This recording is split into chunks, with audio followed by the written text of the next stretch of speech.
usually comes around with his talent scouts at this time on Monday, has just about finished his summer holiday. Godfrey will be back with us 2 weeks from tonight on August 28th.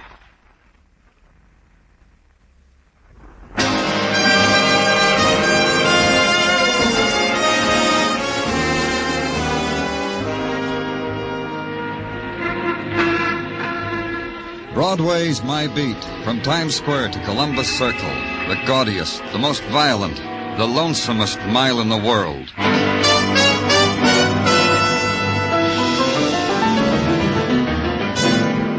Broadway's My Beat, with Larry Thor as Detective Danny Clover.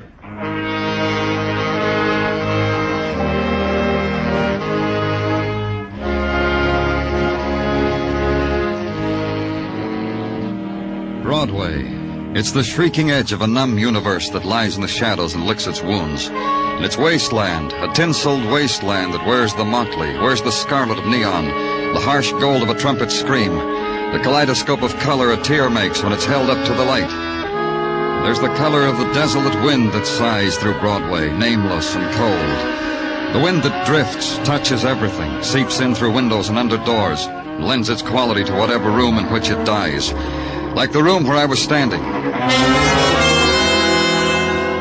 Mrs. Branch's rooming house, cretonne drapes, dusty, beaded lamp, dusty, wash basin, rust-stained, the bed pulled down from the wall, the crumpled sheets, and the dead woman. And Mrs. Branch not believing a bit of it. Oh, I know it. What, Mrs. Branch? Someone's gonna come along and pinch me, and I'm gonna wake up and this whole thing will be a dream. Won't it, Mr. Clover? No. Who is this girl? I'm going to tell you because it doesn't matter, because it's a dream. Her name's Mary DEMMING. How long has she lived here? 4 years. 5. One morning she rang my doorbell. She had a black suitcase in her hand. I liked her. She liked me. Yes, she stayed. Always paid her rent. Now... Oh, I don't believe it. Now she's dead, Mrs. Branch. She's been stabbed to death. You've got to convince yourself of that and help. Who were her friends? Oh, she was very popular. Whenever the doorbell rang or the phone, it was for Mary. Often wondered why she didn't marry with so many friends. Tell me how you found her. Well, I brought Mary her coffee this morning. She didn't smile when she saw me. Something was wrong, I told myself. I shook her, and then I saw the knife. And then I said to myself, someone's going to come along and pinch me in this whole thing. But you called the police, anyhow. I pride myself on presence of mind in any circumstances. Did she have any visitors last night? I wouldn't know. I wasn't home. Oh, that book. What about it? Mary loved it so. It was her dearest possession. Her yearbook from high school, you know. She loved to look at it before she went to sleep. I suppose that's why it's on the bed beside her. Here, let me show you. What? You see, Mary's picture in her yearbook. Uh-huh. Mary DEMMING, voted by the class of 1937 as the girl most likely to succeed, Mr. Clover. Isn't that nice? Fingers of sunlight reached through the windows hung with the torn, soot-stained cretonne, reached out for the woman lying there, touched her face, her throat, her shoulders. For an instant, youth flowed over the dead woman's body. The youth her dead hand held in the shape of a high school yearbook. For an instant, a girl lay there in sleep, sun-warm in the power that is a girl's. Then the instant was gone. A little while they came, the servicemen of death, the technical men, the photographers, the coroner, Muggavan. I gave Muggavan the notes I'd made, the yearbook, told him what I needed, sent him on his way. A little while after it was done, the men in the white jackets brought up the wicker basket and the joke to fit the occasion. At headquarters, a man stood at my desk, a bald man, eating a big red apple, enjoying it. It was Sergeant Gino Tartaglia. Danny, I was saving this for you for my lunch, but it took you such a long time I couldn't save it no longer. I know, Gino. Did Muggavan... Yeah, he gave me a message, Danny, and I got all the dope right here in my pocket. Well, let's take it out and look at it, shall we? Huh? Oh, sure. I can tell you what's in the dope without you looking if you want. Okay, I want. The girl, lately deceased, Mary Deming. She had a police record. Oh. Not that serious the way you said, oh, Danny. A record that is not unordinary among certain type people. Reckless driving, driving while under the influence, bashing a cop in the eye because he stopped her while she was doing 90 on a Sunday afternoon, disturbances of the peace on occasion, shoplifting, little ordinary things like that. Anything else? Not from me, Danny. You, Muggavan? Yeah, Danny. I checked and cross-checked the high school yearbook like you told me. Mary Deming against everybody else in the book. Something? Maybe. Anyway, I came up with the names of 4 students that the Deming girls seemed to be most intimate with during her high school years. Who are they? I made up a list, Danny, here. I traced their addresses, their occupations. 3 of them, anyhow. 4th is going to take more time. Thanks, Muggavan. Wasn't too easy, Danny. Cross-checking all that stuff. The sororities, Sans Souci French Language Club, the Lettermen, the a cappella choir, the proms, the national thespians. All that high school stuff wasn't easy. Tell Gino about it, Muggavan. He'll save you a big red apple. So it began, a woman dead in a boarding house, and her last identification with life, a high school yearbook. A woman, anonymous except for that. Somewhere, if Muggavan's checking was correct, 4 people had intruded upon her life, tempered it, perhaps shaped her dying. Only perhaps. A policeman has to make sure. Call on number 1, George Ferris, football player, who made All-State back in 1937. Now department store floor walker. Wade through the ladies' wear department, through the bookstore, down the escalator, and seek out the man who quarterbacked the bargain basement. Impose a name for him. Mary Deming, you said. Yeah, that's right. What about her? Mary Deming. Mr. Ferris, will you okay this charge, too? Uh-huh. There we are. Thank you, Mr. Ferris. Now then, about Mary Deming. She's dead. Well, now. Well. I guess we're all getting old, Mr. Clover. Just last week I met old Polyakov. You know, Ferris to Polyakov. What a combination we were. I flipped him, he caught him. Ferris to Polyakov. Polyakov said we were all getting old. Yeah, rackety racks and a locomotive for us. So Mary's dead. We found her this morning with a knife in her back. You know, she had to end that way. Why? Human nature. It's in the books, Mr. Clover. Mary Deming was wild for her age. Wild? What do you mean? Boys. Lots of them. That included you? I was a star quarterback. She wore my sweater for a week. Then one Monday afternoon I saw her in the drugstore with a left tackle. Mary Deming was a wild kid. I liked her. For the week I knew her. Have you seen her since high school? Yeah, about a year ago when I was in ladies' lingerie. A woman with a shopping bag was stealing one of our 498 items. Mary Deming. Did you have her arrested? Well? Yes, I did. After all, I work for this store. Sure. That's the last time I saw her. Mary Deming. Well.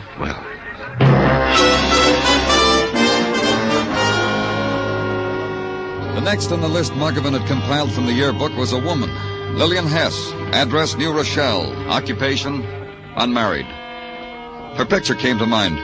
A girl with a plain face with gentle eyes, a sweet smile, her dark hair cut in a page boy.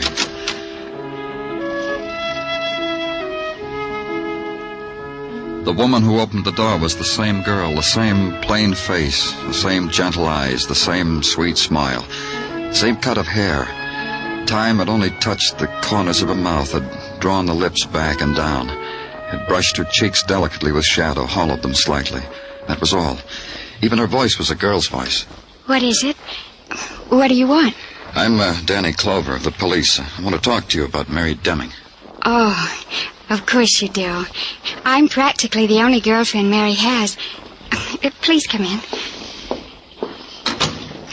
Let's go into the den. I call it a den. I suppose a man would call it that. You said you were practically Mary's only girlfriend? I'm proud of it. I like Mary. I like her a lot. No matter what the other girls say about her, there's more to Mary than they just don't understand her, that's all. Miss Hess, Mary Deming is, what I want to say is that she's... You want to tell me that Mary is dead? I know that, Mr. Clover. I saw the afternoon paper. Here we are. This is my den. I was just playing some music and reading. I love that song, don't you, Mr. Clover? I play it over and over. Please sit down next to me on the couch. Thank you. Mary Demming was murdered. They were jealous of her. That's why they killed her. Who? Oh, almost all the girls. Some of the boys, too. All jealous of Mary, for their own reasons. You know, Mr. Clover, Mary once came to my room and cried because she knew how they felt about her. She never showed it, but it hurt her. That's why she went on those reckless, dangerous drives at night. She told me so. Still, she was voted most likely to succeed. They voted her that out of meanness. They didn't mean it the way it sounds. They didn't say out loud what she was going to succeed at. When was the last time you saw her, Miss Hess? Mary? It was in the afternoon, just before... She congratulated me. She kissed me and said she wanted all the happiness in the world for me. In the afternoon before what did she do that, Miss Hess? Before the graduation dance. In June? It's always in June, Mr. Clover. You see, Paul and I were going to announce our engagement formally at the dance, but Paul died. That evening he died. Oh? Yes. I went to his house just before dinner to ask him... Well, to ask him did he really love me. He ran down the stairs to answer me, and fell, and died, just like that, without any reason. I'm sorry. I'm very sorry. It's all here in my diary, Mr. Clover. The last time I saw Paul, the last time I saw Mary. My last entry, June 12, 1937. It tells all about Paul and me and... I'm sorry, Mr. Clover. Will you stay to tea, please? I did. Tea poured by delicate hands into delicate china. Smiles and chit-chat and small, fragilely iced cakes. Yesterday's time recaptured and held briefly, until time changed and it was suddenly evening. The fingers on my arm when she showed me to the door.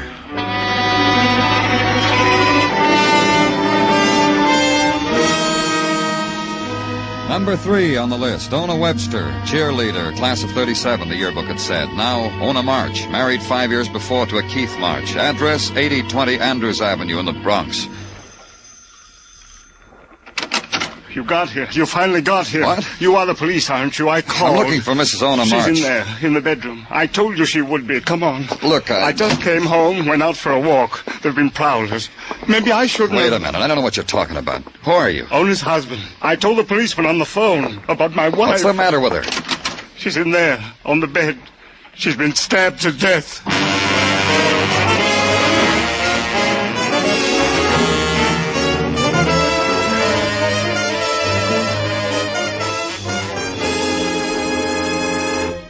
You are listening to Broadway's My Beat, written by Morton Fine and David Friedkin, and starring Larry Thor as Detective Danny Clover.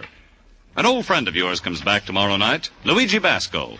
And once more you can live that wonderful Life with Luigi. So join us on CBS this Tuesday night for Life with Luigi on most of the same CBS stations.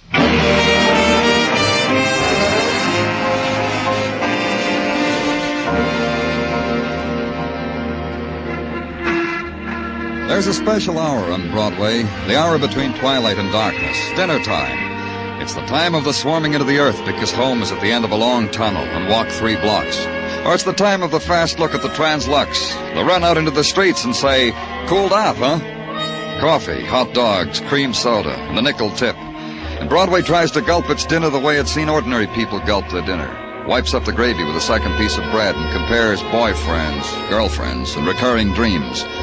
But my dinner time wasn't like that, because it didn't happen, because it was being preempted by something else, by a woman with a dime store knife pushed deep into her, by a man with a fright of death goading him, taunting him into screaming at me. Do something, don't just stand there. Take her away, whatever it is. That's why I called you, police, because I thought you knew how to... Please do something, please. Take it easy, Mr. March, easy. We'll do what needs to be done. I'm sorry. It's just that that's my wife lying there. I understand, Mr. March. Here, sit down over here. Come on. Thank you. Would you like some water? Anything? No, thank you. Do they always look like that? Huh? When people die, do they always look like that? Who'd want your wife dead, Mr. March? What a strange way to say it. But then I suppose whoever killed her wanted her dead, or he wouldn't have done that to Ona. Who? I don't know. I told you I thought a prowler or a thief, maybe. But nothing's been disturbed, has it? I don't know. Maybe you, Mr. March? No. But you understand, Mr. March, that you'll be treated as a suspect until we... Yes. Of course. I understand. Good. Now, there's some questions I want to ask you. Did your wife know a woman named Mary Demming? Once she did. They were classmates in high school. And you? I knew Mary. She was one of my students. Oh? I'm a high school teacher, science. Ona and I recall that Mary Demming was in my class when we read about her murder. You think Ona and Mary Demming... You think the reason... You fell in love with your wife when she was in high school, Mr. March? I used to watch her at the football games. She was a cheerleader. She was young, exciting. You know how a girl can be. You fell in love with her then? I suppose so. But I didn't know it until 5 years ago. We met again by chance in a theater. After a while, we got married. Your wife and Mary Demming, were they friendly? Did they go around together, have the same boyfriends, things like that? I honestly don't know. Ona and I almost forgot we'd known each other in high school. We hardly ever talked about it. Mr. March, how well did you know Mary Demming? What? How well did I know her? Huh? Only as a student. You never saw her or talked to her after she left high school? No. And Mrs. March, did she ever see or talk to Mary Demming? Well, if she did, she never told me. What's that? I'll see. It's the police you called for, Mr. March. I'll let them in.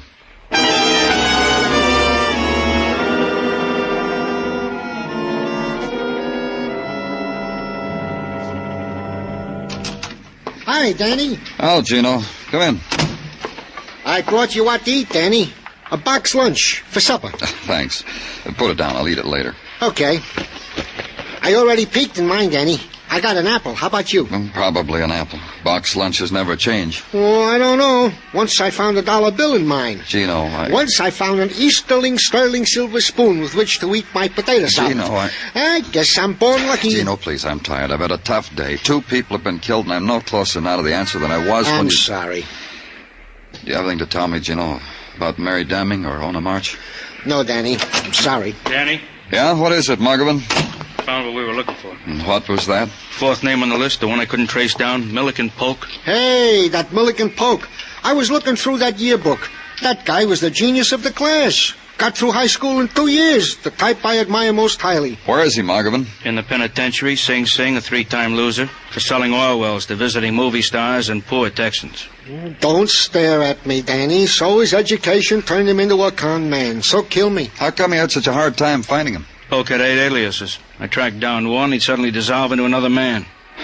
Thank you, gentlemen. Hey, Danny, it's too late to drive up to Sing Sing tonight. You haven't eaten your supper. Don't worry about it. Muggavan. Oh, yeah, Danny. Call Sing Sing. Tell him I'll be up in the morning, and tell him to throw a guard around the cell for Milliken Polk so he won't dissolve into another man.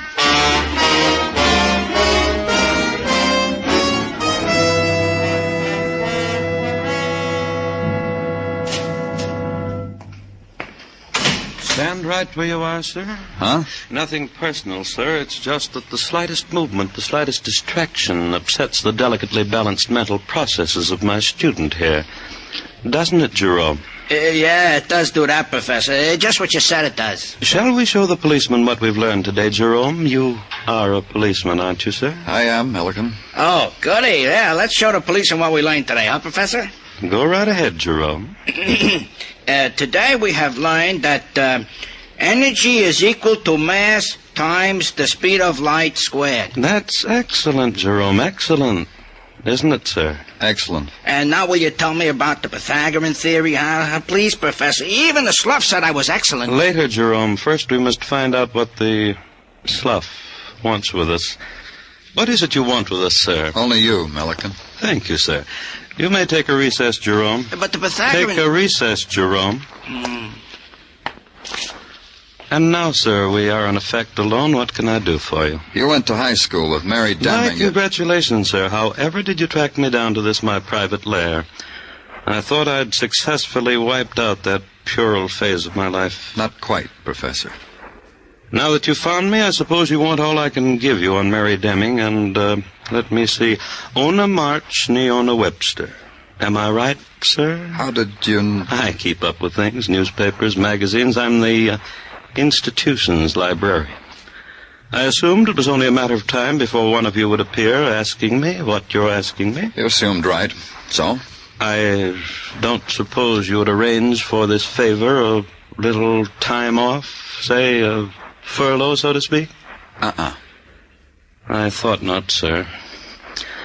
About Mary. Most delicious girl, provocative, stimulating, quite an experience to a youth who had the intelligence to appreciate her qualities as I did. You knew her well? Let's put it this way, sir. When I was in high school, I'd put my brain against any football letter on the campus. Mary was quite interested in me till I tired of her, threw her to the athletes. What about Ona Webster? A bore, always turning cartwheels, screaming through a megaphone. Mary.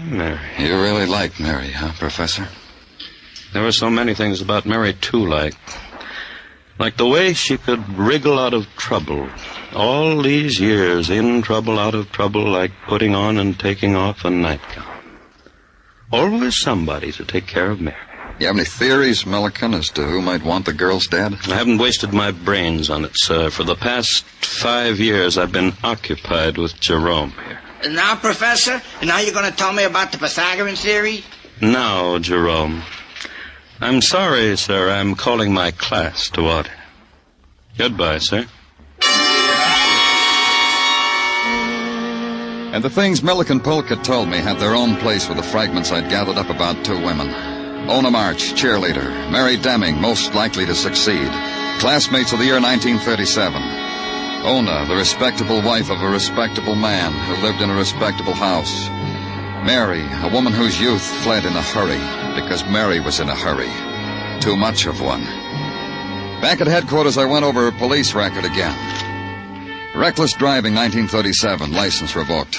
Drunk driving, 1939, fined $100. 1 night spent in jail, then released, fine paid. Drunk and disorderly, 1941, fined $50 and 30 days. Sentence suspended, fine paid. Went like that. Fine paid, fine paid.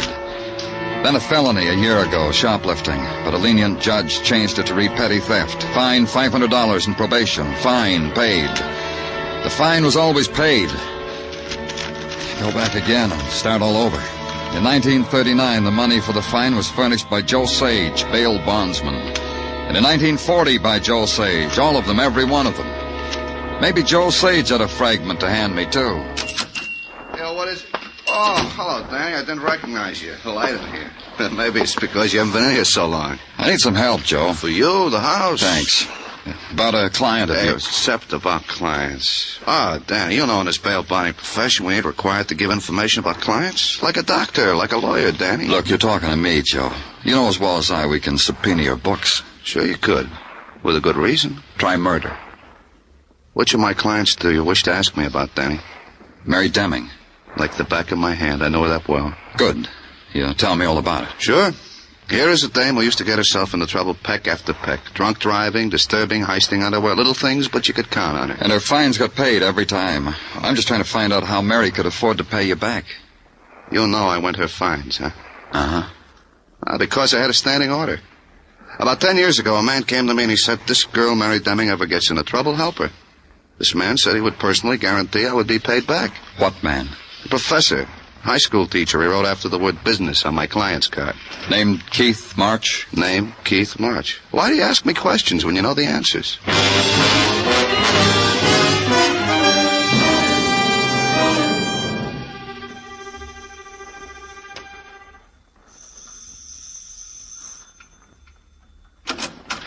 Oh, Mr. Clover, please come in. Thanks. I will.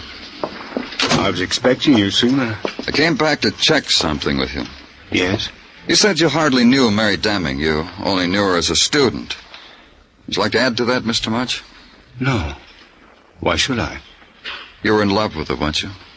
You're being ridiculous. It wasn't Ona you watched in school, it was Mary, because you were in love with her. What are you talking about? She was a child. Your wife's age. How old are you now, Mr. March? 39. 13 years ago, you were 26, just starting out as a teacher. A man 26 can fall in love with a 17-year-old girl. There's nothing unusual in that. I still don't Every see... time Mary got in trouble with the police, you got her off. Got her fines paid. We've records that you helped Mary. Why should you do that? Mary's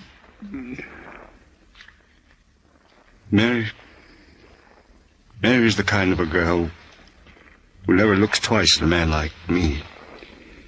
You'd have to take my word for that. I helped her. Why? Because the times I helped, paid money to help her, she would thank me, let me do other things for her. There's this, Mr. Clover. What? I did love Mary. Then why do you accuse me of killing her? You didn't, did you? No. I told you I loved her. Sometimes I hated myself for it, but I loved her. But you know who killed her, don't you? So do you? Your wife? She hated Mary. Hated her for what she could do to me. I never kept it a secret from Ona. That's why Ona killed her. That's why you killed Ona. From my point of view, that was the only thing to do. Ona had killed the thing I loved.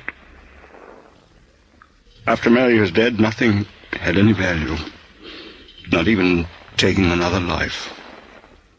You understand that, don't you? Let's go. It's not going to be that easy. Keep away from that desk. I'm going to kill you, Mr. Clover.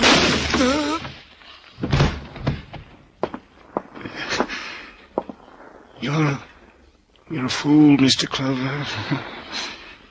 You did just what I wanted you to do. I wanted to die. That's all I wanted. You fell into my trap. I didn't have the nerve to do away with myself. So I used you. Sergeant Tartaglia speaking. Danny, Gino, get an ambulance up to 8020 Andrews Street in the Bronx. Roger. Wilco. Anything serious? Just a shoulder wound. Nothing serious. Who, Danny? Not you? Not me, Gino. The man who lived to go on trial for murder.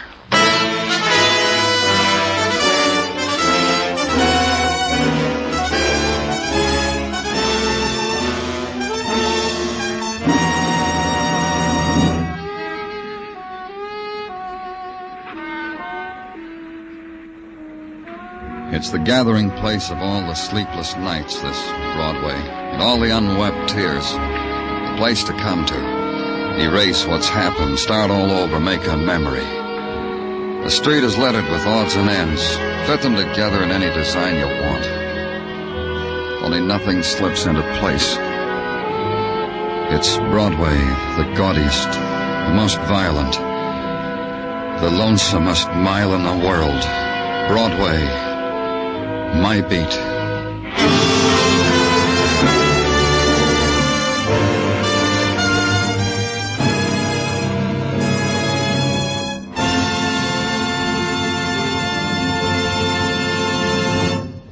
Broadway's My Beat stars Larry Thor as Detective Danny Clover with Charles Calvert as Tartaglia.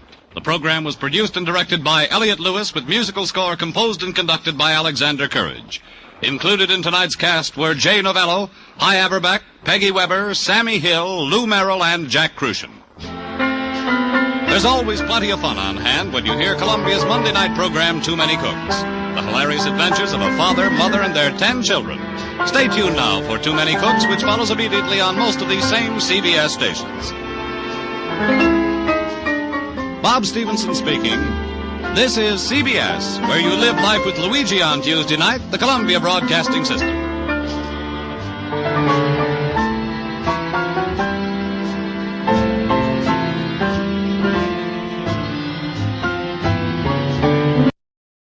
Arthur Godfrey, who usually comes around with his talent scouts at this time on Monday, has just about finished his summer holiday. Godfrey will be back with us 1 week from tonight on August 28th.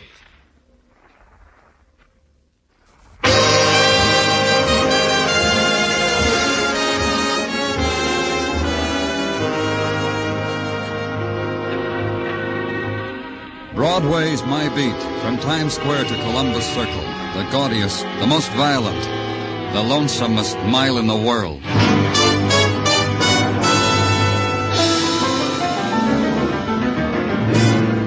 Broadway's My Beat, with Larry Thor as Detective Danny Clover.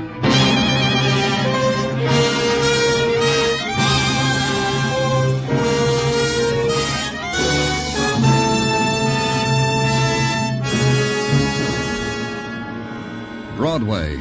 It's the place you drift to because the other promises you made to yourself never happened. You leave your life behind and stand on a street corner beating down the scream in your throat. It's the best of the 1,001 nights you dreamed of. The one place in the world where something happens to you outside of the movies. It always happens. Something starts it, the tap on the shoulder, the laughter that floats down to your end of the bar, the smile, the special delivery, the phone call. Your phone's ringing, Danny. Now, thanks, Gino. Danny Clover speaking. You gotta help. You gotta come here. You gotta come to my home. Who is this? Mrs. Corey. Please, my husband. What is it, Miss Corey? A suicide pact. He's trying to force me to kill myself. I don't want to die. He's gonna make me...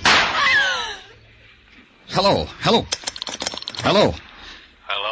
Who is this? What happened? Mr. Corey, I've just killed my wife. Now is the time for my dying. Listen, don't be a fool. Hello. Tartaglia. Wait a minute, Danny. What'd you say, operator? Oh? Uh-huh. Oh. Yeah. Glad he hung up too soon. Couldn't trace it, Danny. It began that way, with a desperate protest against private agonies. The protest that can't face the loneliness of death and must kill the loved ones so that the path into darkness will not be walked alone. The man Corey murdered his wife and then himself. And the glittering, blood-spangled shriek for attention, final identity, set into motion only an old, a familiar routine. The official collecting of the dead. But first we had to find them. Detective Muggavan brought in the phone book. We sat over it, turned to the seas, found there were 25 Coreys. We divided them, went our way. The treasure hunt for the dead. The first Corey was very much alive. She told me so. Nobody dead here, mister. Everybody much alive. Come on in and I'll prove it to you. You live here alone? Uh-huh. I'll take a look. Love it. Come on in. See? Alone. Just you and me. Touch me. I ain't dead.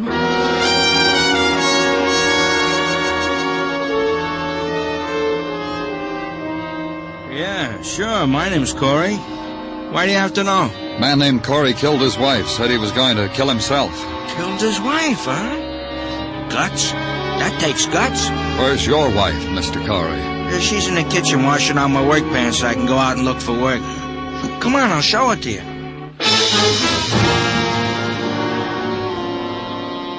Look, mister, even if you're a policeman, it doesn't give you a right to ask me a thing like that. I love my wife. We never say a harsh word. Where is she? She's asleep. This late? She sleeps this late every morning. I was just preparing her breakfast. Call her. Look, mister, you don't know what you're asking. Call her.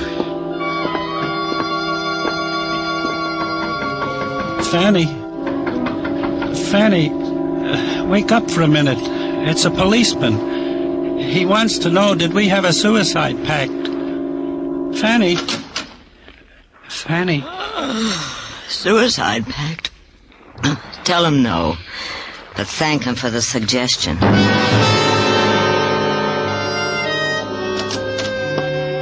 You finish your list, Danny? Yeah, Muggavan. Find him? No. You? No. Maybe it was a joke, huh, Danny? A practical joke? I don't think so.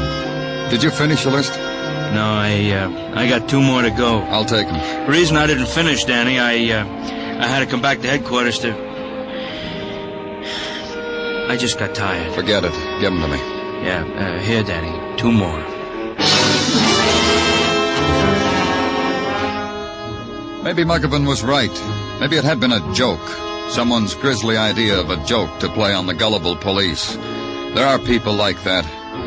There are people who make a pact to die.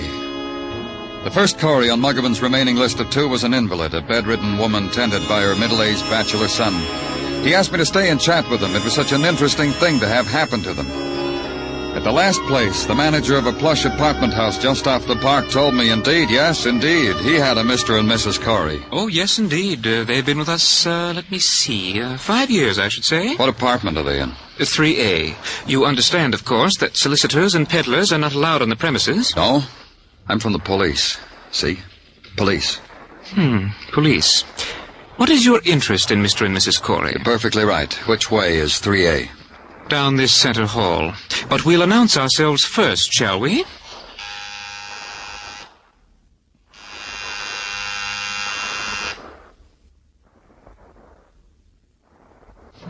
No answer. Well, they're either not at home or they've overslept. With Mr. and Mrs. Corey, I should say they're not at home. Let's go find out. And bring the key. Oh, but that's... Bring the key. Oh, very well. Here it is. After me, please.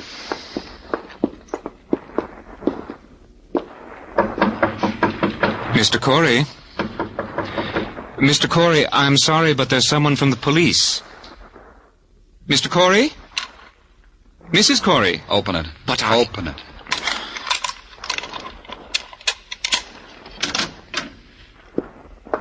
See? There's no one at home. They've gone out. Where's the bedroom? Through here, but I don't believe you have the right to intrude like this. As you can see, everything is in apple pie order. What are you looking for? Why do you pry so? They're dead, that's why. What? Oh. Well, in that case, you might be interested in something In what? A woman called me just a while ago. Said she'd been trying to reach Mr. and Mrs. Corey all morning on their private phone. There was no answer, so she left the message with me. What message? Her name, her phone number. They interest you? Get them for me. Now, get them. This time it was easier. The message was from one Zella Stanley, with a phone number to match.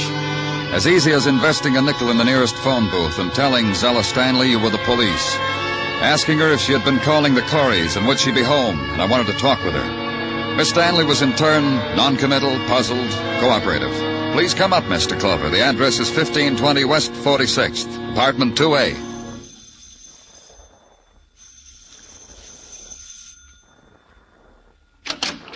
Mr. Clover? Yes. Please come in. Will you sit down?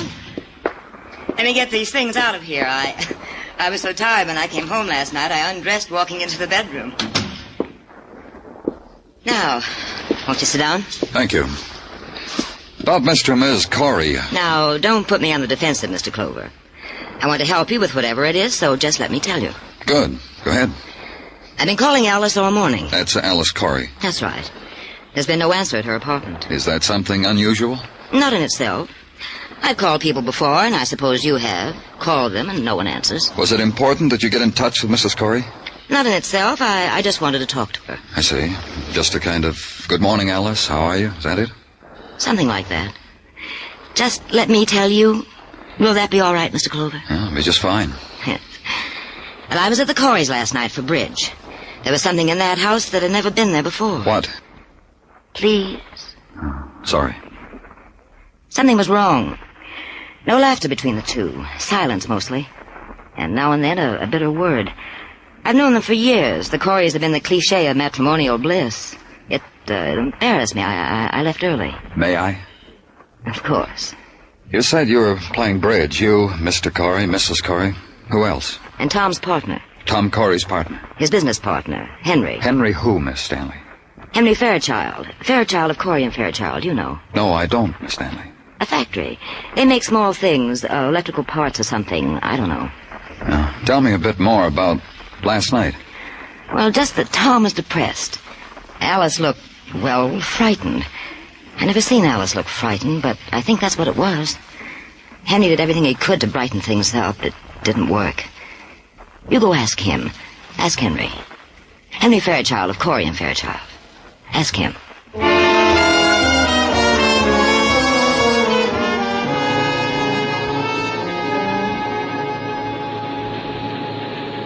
My secretary tells me you're from the police. I can't tell you how delighted I am to see you. Delighted. Thank you, Mr. Fairchild. Come over here, Mr. Clover. Quick, come over. I want you to see something. I'll draw these drapes back so you can see something. Look down there. What do you think? Yeah, it's quite a little factory you have there. It's more than that, Mr. Clover. It's 10 years of our lives. 10 years of blood, sweat, tears. No other way to say it. 10 years of that. And he walks on it, squashes it like it was a cockroach we'd built. Oh? We're ruined, destroyed, milked dry. All that work sucked dry because he was greedy, hungry for more money. $50,000. Like that. Like he was taking it out of a piggy bank. Arrest him, Mr. Clover. Go arrest him. Who? My partner, Tom Corey. Arrest him for grand larceny. Arrest him for dipping his fingers into our till. Arrest him for being an ungrateful, greedy... Tom Corey did that? Yeah, here are the books. Look for yourself. But you wouldn't know about a thing like that. Your experts will, though. They'll see how month after month he stole 5,000 here, 3 here, 10 here, 2 here. Uh-huh. When did you see Corey last? Last night. We were playing bridge. He was moody. New to his wife, to Alice. I tried to cheer him up because I thought it was dyspepsia or something. This morning I find it was this. When you arrest him, Mr. Clover, tell him I'll make it a point to visit him in jail. It'll give me kicks to see him there every chance I get. Corey killed his wife this morning, then himself. What? He didn't have to do that. He could have come to me. I'd have helped him. Honest. We can't find them. They're not at the apartment. How about their place on Fire Island? Where? They have a house on Fire Island. You think we should try there, Mr. Kohler?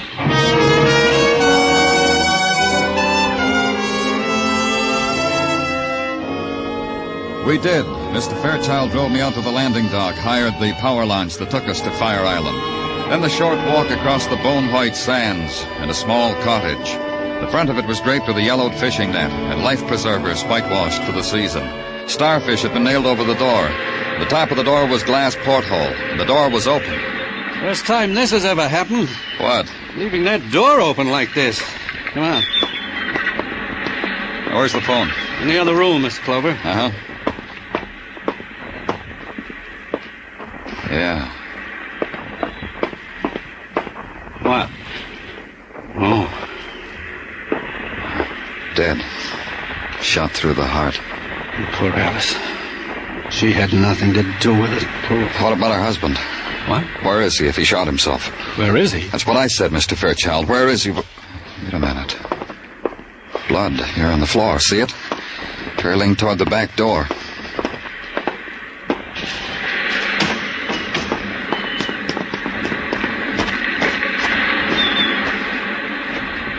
Here. Now the blood stops. But no Tom. Where is he? You said he committed suicide. I was wrong. He committed murder.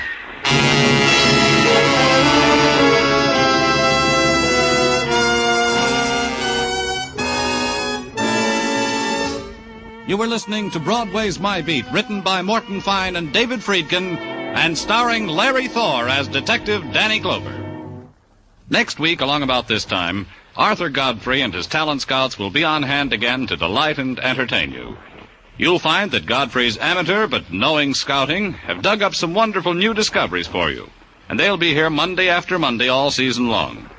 By the way, next Monday also marks the return of my friend Irma, the Lux Radio Theater, and the Bob Hawk Show on most of these same CBS stations. Don't miss next Monday evening with CBS, the network of the stars.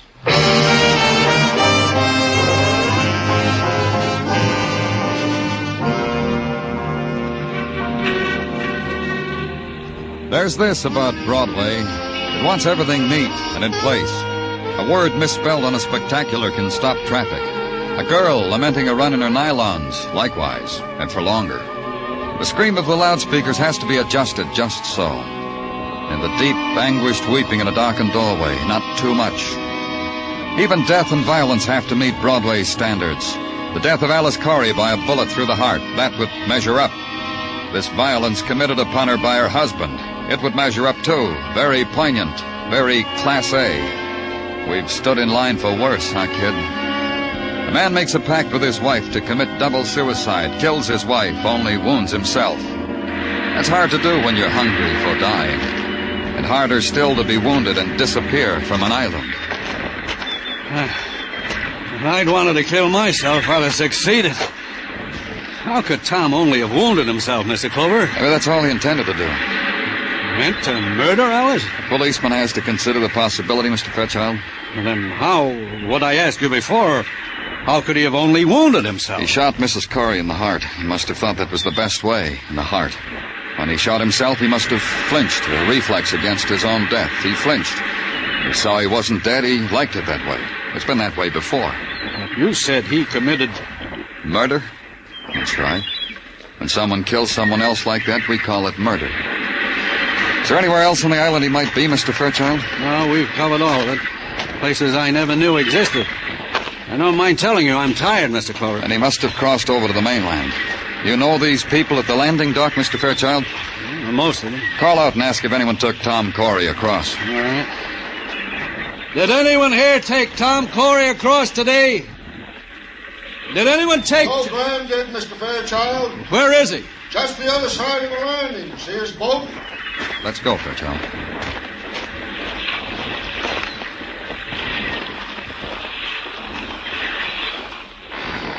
You, Joe Graham?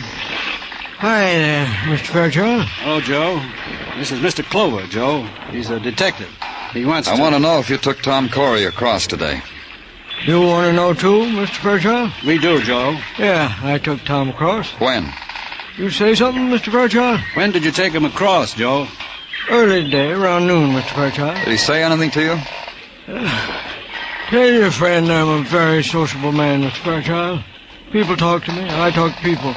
People I care about. Mr. Clover asked that because Tom Corey is a murderer. He killed Mrs. Corey this morning. Guess that's why Tom wasn't very talkative. Had things on his mind, just kept biting his lip, just sat huddled there. Didn't think it proper to ask him why. Glad I didn't. Where'd you take him? Where I always took him, Mr. Fairchild, like I've taken you and him and Alice many times. So you could go back to your factory over there. Ask him if he'll take us back. Will you take us back, Joe? You and the detective? Yes. It'll cost you more for him. Hop aboard. I'll take you.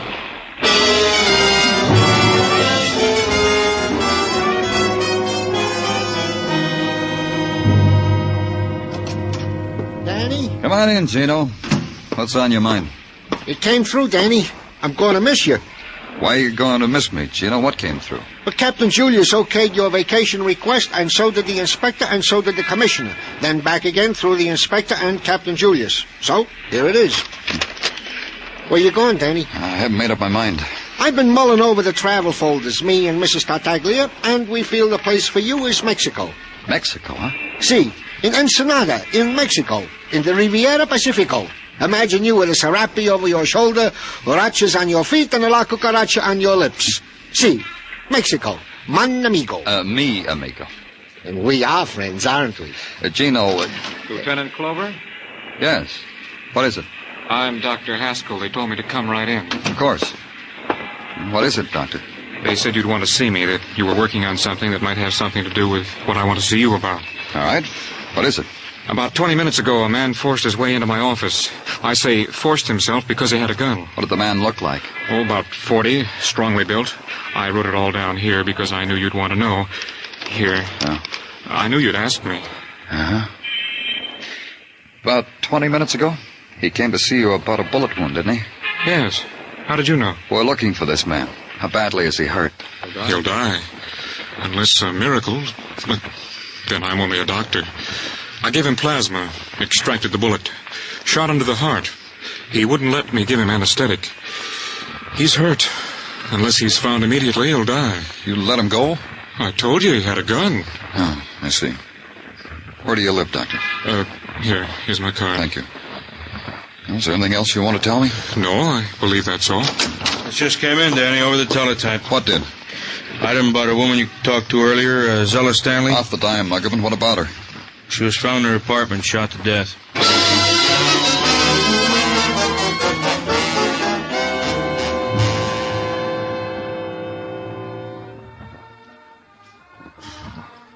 Pretty expensive dress she's wearing, Danny. Uh-huh.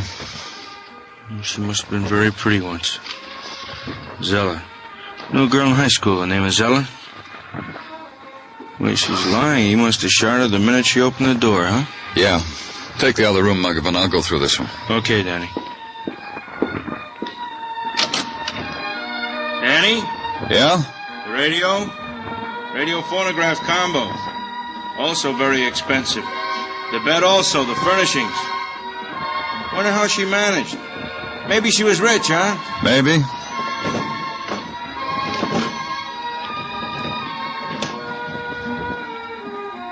I think I find out how, Danny. How what? How she managed. These men's shirts in the bedroom closet. This robe. Let's see them. Embroidered initials in silk. Wish I could afford things like that. T.C., Tom Corey, Danny? Uh-huh. T.C., Tom Corey. So it began to take shape. Tom Corey had killed his wife, turned the gun on himself, had missed his heart. Then he had decided to rid himself of the source of his trouble, Zella Stanley. Committed grand larceny, committed murder, 2 murders. Now he was a dying man someplace in the city. Find him. We tried all points bulletins, newspaper releases, call in the hospitals, then back to headquarters and wait. Then nodded a man who nudged his head through a door and listened to his story. I run the Diamond Hotel on 37th Street. A little while ago, a man came in my place to register. Why do you think that's of interest to me? The man had no bags. I saw that right away when I handed him the pen to write. Then on top of that, he said, "You write my name for me. It's Smith." That's what he said. "Write John Smith." I said, "Why?" He said, "Because I got my hands in my pockets, that's why." I said, "Oh, do you?" Come to the point, will you? The point is this. I looked over the desk at these hands in his pockets just to see what went. What went was the side of his coat was blood. Then I got cagey. Cagey? Cagey. I said, "How long you want the room? Months? Day? Week?" And he looked funny and said all he wanted to do was rest a while. I said, because I saw trouble. He left. I came here. I did right, didn't I?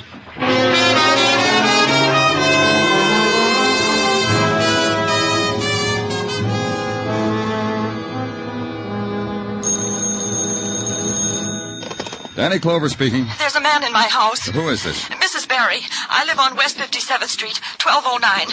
I'm frightened. There's a man... What man? He rang my bell and pointed a gun at me and walked into my house. Is he still there? Yes. He looked tired. He sat in the big chair in the parlor. He fell asleep. He's there now, sleeping. I'll be right there.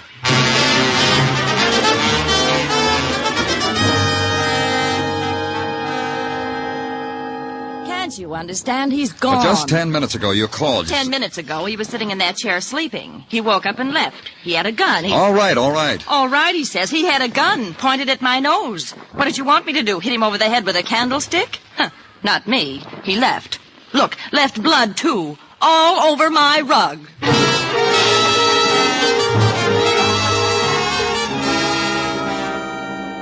Back to headquarters again. Then a phone call from a pedestrian who had just seen a man who fitted Tom Corey's description on West 62nd. The man was staggering, Mr. Clover. So Mr. Clover dispatched a squad car to the area. The man was nowhere in sight. Then Mr. Clover sat down and thought about it. Tom Corey left Fire Island by boat, found a doctor on 12th Street in the village. Put a thumbtack on the map. Tom Corey has tried to get a room at the Diamond Hotel on West 37th.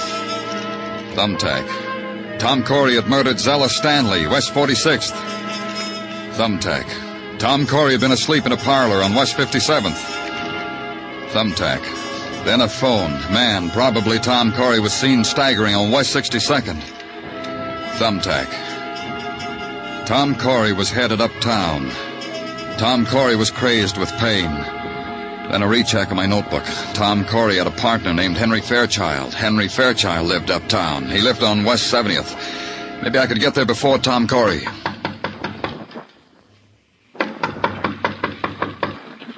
Who is it? The police. Danny Clover. Oh, come in, quickly. Oh, I'm glad it's you. You afraid of something, Mr. Fairchild? Am I? The door bolted locked. What are you afraid of? I read it in the newspapers. Tom. He's still loose. You still haven't answered my question. What are you afraid of? Isn't it obvious? Tom has killed his wife, killed Zella. Now he's That's why you're here, Mr. Clover.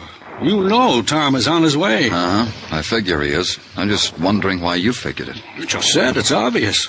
Tom is out of his mind. He killed Zella, didn't he? You know why, too, don't you? No. Tell me why. You found his shirts there, didn't you? At Zella's. How did you know that, Mr. Fairchild? It wasn't in the newspapers. Why? No, it wasn't. It's simply that Tom told me all about it, about Tom and Zella, how expensive she was. That's why he stole all that money. I see.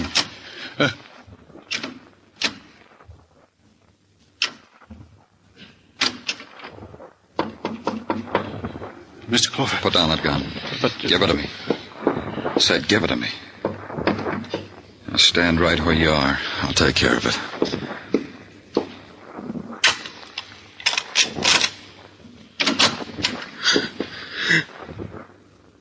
Come in, Tom.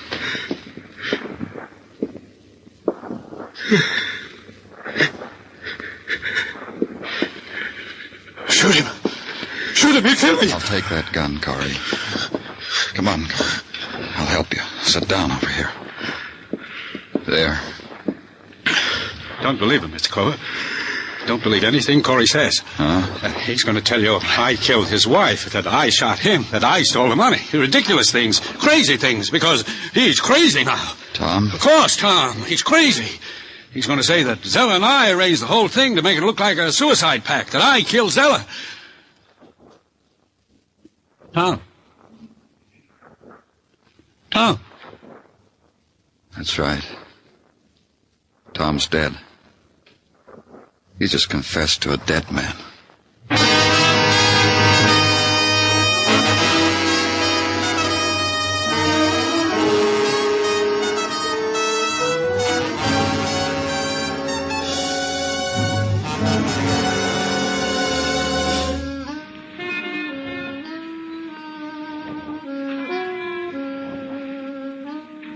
Broadway stretches out in front of you, a livid scar slashed into the night. It's a cruel and fantastic carousel, a palace of fun, a hall of mirrors. You pay your way and you take your choice. Me? I get in on a pass on Broadway. The gaudiest, the most violent, the lonesomest mile in the world.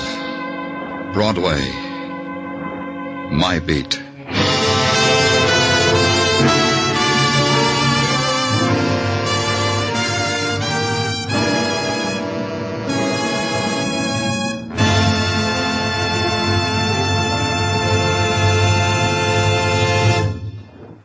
Broadway's My Beat stars Larry Thor as Detective Danny Clover with Charles Calvert as Tartaglia.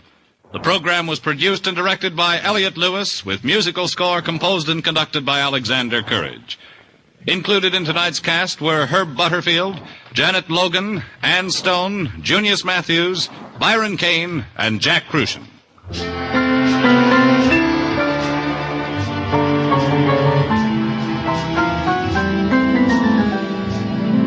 Ladies and gentlemen, tonight's program concludes the present series of Broadway's My Beat. We thank you for listening and hope to return in the near future when Danny Clover will bring you more adventures along the Great White Way. Meanwhile, listen to Arthur Godfrey, who returns at the same time next Monday with his Talent Scouts. There's always plenty of fun on hand when you hear Columbia's Monday night program, Too Many Cooks, the hilarious misadventures of a father, mother, and 10 children. Stay tuned now for Too Many Cooks, which follows immediately over most of these Columbia stations. Bob Stevenson speaking. This is CBS, where you live life with Luigi on Tuesday night, the Columbia Broadcasting System.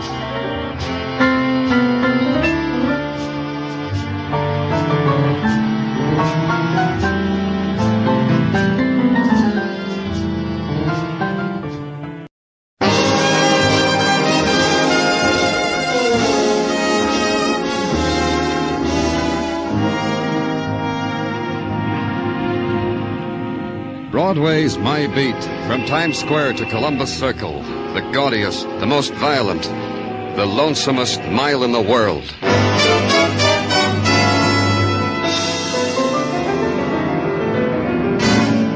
Broadway's My Beat, with Larry Thor as Detective Danny Clover.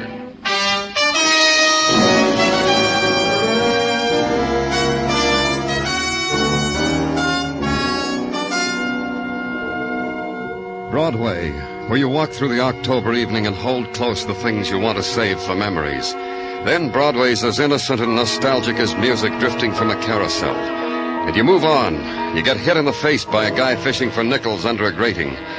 Whatever you were pursuing is gone now, lost. And Broadway trails off into the side streets. Walk them, like I did. And try to close your eyes against the pattern of scars in the street of the tenements. The kids with the torn deck of cards under the lamppost. The dogs at the trash cans. The wide-eyed girl who lurched against me. Pardon me. That's all right. Pardon me. Pardon me. That's all right. Is something wrong, miss? No, it's all right. I'll find it all right. Find what? May I help you? You've seen it? You know where it is? You're not feeling well, miss. Let me take you home. Home? That's right. Where do you live? I don't know. Then tell me your name. We'll find out. I don't know my name. I don't know who I am. I don't know who... Tell me who I am. Now, just take it easy. That's better. What were you looking for? Pocketbook. I remember I had it. I think I had it when I was rocking right over there. I fell down. Well, let's go see. How long ago did you miss your pocketbook? A little while, I think. I don't know. An hour? I don't know, just a few minutes ago. I can't remember when. Here's where you fell? Yes. I remember because when it happened, I stretched out my arm so I wouldn't hit the trash can. Uh-huh. Is this it, miss? Yes. Yes, that's it. I can remember that. Let's open it. Yes. Here, the wallet. There's a driver's license made out to Linda Arnold, 1912 West 54th Street. 5'4", blonde hair, green eyes. That fits. And this, in case of accident, notify Helen Carroll. Address the same. Helen Carroll. Aunt Helen. Yes, that's right. My name's Linda Arnold, and Helen Carroll's my aunt. Uh-huh. Something else to this purse, Miss Arnold. Recognize it? What? Why, that's a letter opener. Aunt Helen's. And there's blood on it. That's right, Miss Arnold. It's sticky with blood.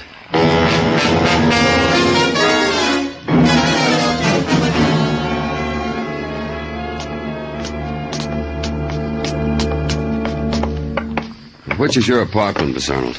That one. The one at the... Are you all right? Yes. I'm all right. It's the one at the end of the hall. I have your key? It's in my purse. Who... Muggavan. Hi, Danny. You got the call, huh? What call? Homicide, Danny. You mean you didn't get it? Then why are you here? Miss Arnold lives here. She's ill. I phoned her wandering in the streets, so I brought her home. You said someone was dead. Who is it? Who's dead? Who, Muggavan? A woman named Carroll, Mrs. Helen Carroll, in the kitchen. Here, take care of her, Muggavan. Make her lie down someplace. Okay, Danny. The bedroom over there. Here, Miss Arnold. Let me help you. Danny, we've been waiting for you. Hi. You got a cigarette, Danny? Sure, Dr. Siski. Here. How? Stabbed in the chest. Over and over. Pierced the lungs, the heart. The murderer made very sure, Danny. Like it was what he'd lived for all his life. Who called it in, do you know? Yeah, Detective Muggavan said some man from a coin box. Wouldn't give his name. Stabbed. The boys know with what? No weapons and evidence, Danny. They think it was a knife, a small knife like... A letter opener, maybe? The boys mentioned the possibility of a letter opener, yeah. There's a girl in the bedroom, Doctor. She'll need your help. Well, take me to her, Danny. I killed her. I hated her. She was mean and rotten. She twisted everything and made it dirty and mean. I killed her. Hold it, Danny. You too, Muggavan. But gently. You'll be all right, miss. It'll be all right. I want Ted. Bring Ted to me. Tell him. Tell Ted. Oh, tell him I killed her. Tell him to come to me. Dr. Sinsky. A moment longer, Danny. In a moment, she'll be asleep. This girl murdered Danny? She's asleep. You're right, Dr. Sinsky. It only took a moment. It only took a moment, and sleep touched Linda Arnold, and the face gouged with hysteria smoothed down to a kind of release and innocence. Her lips formed a final word, Ted, once. Then she surrendered to sleep. I left.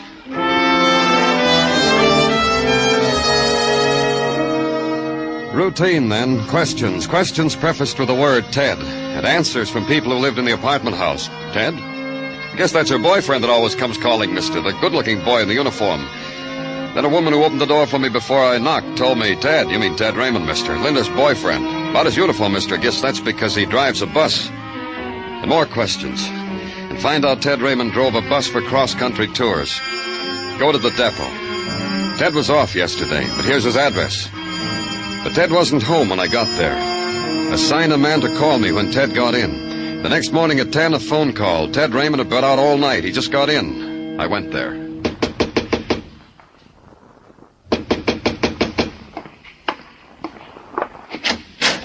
You're the police. That's right.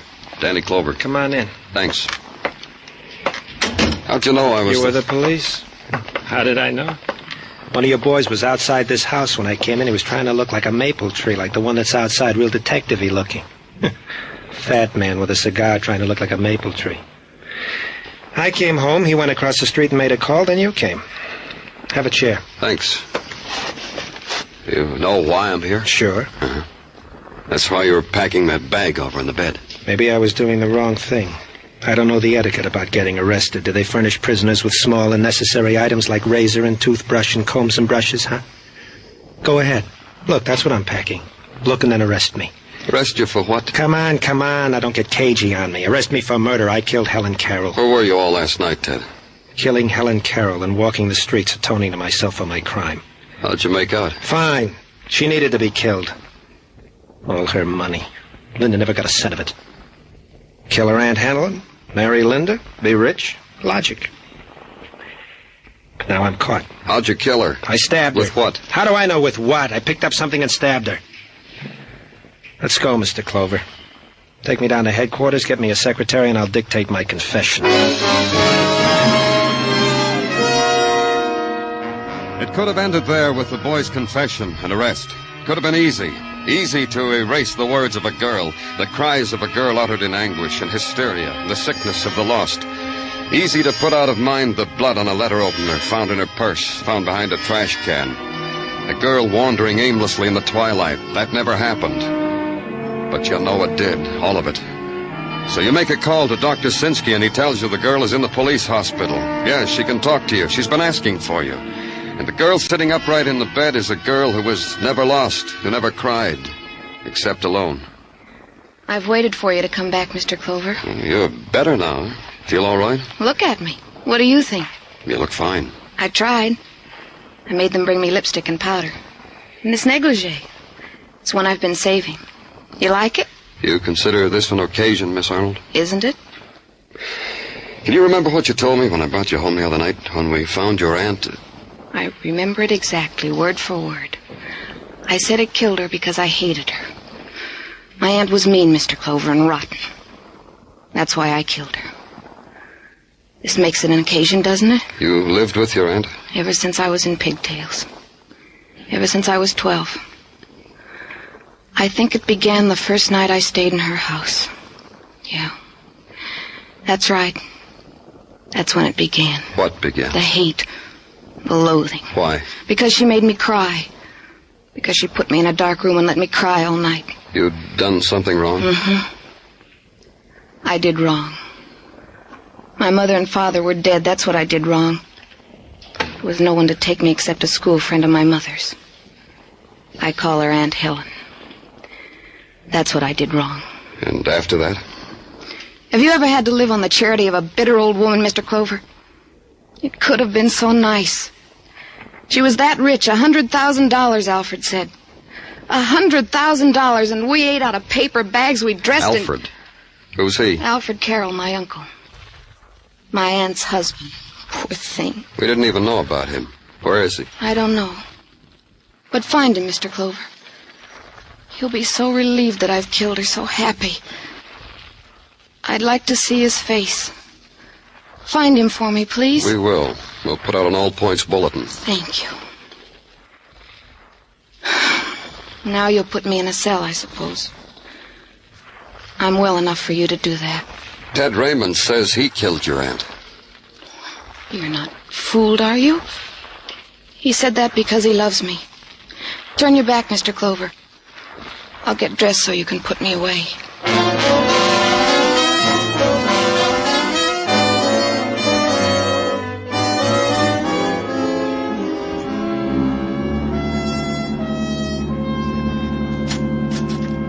Danny? Hi-yo, Danny. Oh, come on in, Tartaglia. Oh, what's on your mind? Well, things, Danny. Especially to extend to you formally the warm hand of welcome back from your vacation west of the Great Divide. Oh, thanks, Gino. And to remark that the western winds have indeed done wonders to your features. The sunburned brow, the hearty handshake, and that Don Juan shirt. You look like a veritable Don Juan. Thanks, Gino. And to tell you that I have prepared myself during your vacation for whatever problems perplex your brain. Oh, tell me about it. Well, I have been studying the exploits of Mike Schreck, the bald-headed miracle detective from Philadelphia. Detective Schreck is a man who has coined two interesting theories. Gino. First theory, find the woman. Second theory, the criminal always returns to the scene of his crime. Put them together... In other words, when a man walks past the scene of the crime with a girl... He's the killer. Hey, how did you know? Lieutenant Clover? That's right. Come in. Thank you. I understand you're looking for me. I am? My name is Alfred Carroll. Yes. Yes, we were looking for you, Mr. Carroll. Do you know why we want you? Yes. Yes, of course I do. It's about my wife's murder. It's this way. Two people have confessed to your wife's murder. What? That's right. Linda Arnold and Ted Raymond. I'm not a young man anymore, Lieutenant. Would you mind if I sat down? Please do. That's strange. Why should two people confess to my wife's murder? What? Why should they do that? I killed my wife. I killed Helen.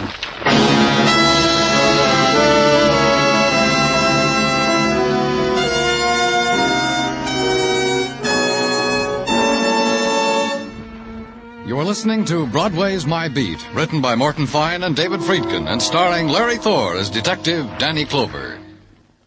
Keep your guard up. That's the key slogan of the 1950 National Guard recruiting drive, and it's a slogan as timely as today's headlines. More than ever before, America stands prepared, and the National Guard must recruit approximately 220,000 men as soon as possible. By joining the National Guard, young men will have the advantage of choosing their own unit and preparing themselves for promotion by being in a job for which they are best qualified. Investigate the National Guard now. Help America to keep up its guard.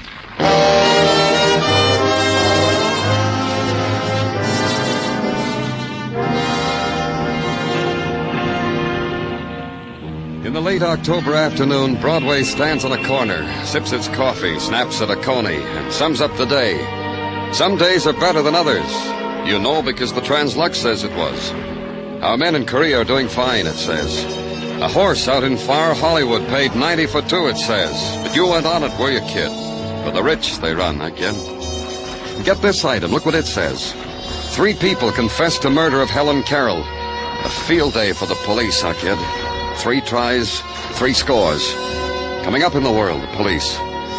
And at headquarters, the husband sits quietly waiting for the police stenographer to catch up with him, because his confession spills out of him like laughter, like it has to be shared with the world. Have you got that now, young man? All of it? Every word? He's got it, Mr. Carroll. Go on. Yeah, there's not much more. I wish there were. There are so many things. Where did you go after you killed your wife, Mr. Carroll? I went to do things she'd never let me do. Like what? Enjoyable things. Pleasurable things. Like what? I went to a bar and had a drink. A lot of drinks. With her money. With Helen's money. What else? There was a girl there sitting all alone. She came up to me and asked me if I was having a good time. I said, indeed I was. Then I asked her if I could buy her a drink. And she smiled. What have you done with Linda? Where's Linda? How much money did your wife have? $100,000. Imagine. $100,000, and she made us live like pigs, like beggars. She wouldn't even let me get a job so I could have money for myself. Why does she keep her money? It's all in the bank, in her name. It's all coming to me now. You know what I'm going to do with it after I die, after you... What are you going to do with it? I'm going to leave it all to Linda, to my child. I think of her as my child, but she isn't, you know. It's like a blessing to have Linda in our house. I want her to have all that money. Here, let me look at the transcript, Florio. Thanks. You'll see to it that Linda gets that money, won't you? You said here you stabbed your wife with a letter opener, Mr. Carroll. What did you do with it? Didn't I tell you that? I must have forgotten. In the excitement. I walked around, and all of a sudden I was on the dock. A garbage scow floated right past, so I threw the weapon onto the garbage. I thought that was right for Helen. Is this the letter opener? Let me see. Yes, that's it. It belonged to Helen. That's what I killed her with. I found it in Linda's purse with blood on it. You lie. You're lying. I threw it away. I threw it on that barge. You're lying. Tartaglia, see that Mr. Carroll gets home. I killed her. I killed her. Take her home, Tartaglia.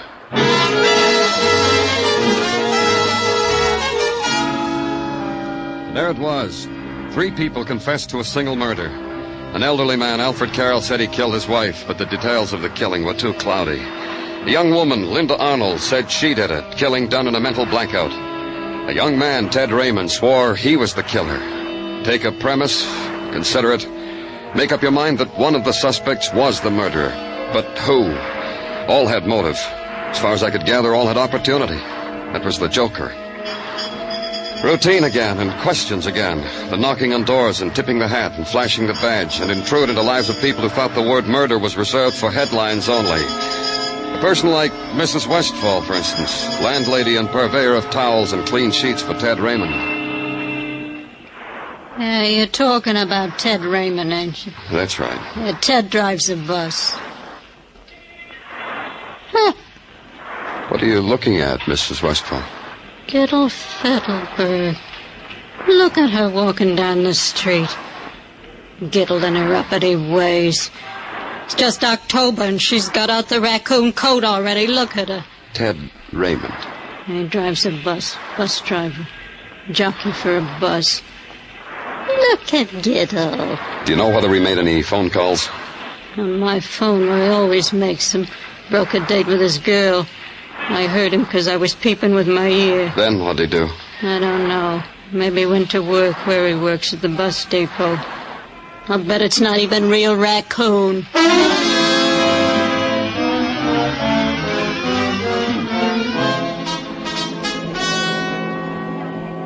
Bus leaving. Are you Mr. McLean? That's right. What can I do for you, sir? I'm from the police. Oh, fine. I drive that bus for cross-country tours. I'm supposed to take it out to Washington in 5 minutes. Think I'll make it? Sure. This'll only take a minute. The man at the ticket window said you were a friend of Ted Raymond's. Was Ted in trouble? Oh, I'm just supposed to answer the questions. So you'll make the bus. I know Ted. Did you see him last night? All night. Sat up with Pinochle all night from 5 p.m. till 4 a.m. That's funny, you know. What's funny? He called me very early this morning. Told me if anyone asked to say I never saw him at all last night.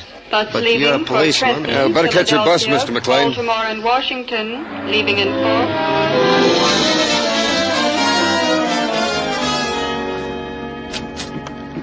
Your name, Clover? That's right. Who are you? My name is Jones, and I've been looking for you. Why have you been doing that? Because I read in the paper you were assigned to the murder of Mrs. Carroll. Therefore this. Therefore what? Here. $100 bill. Take it.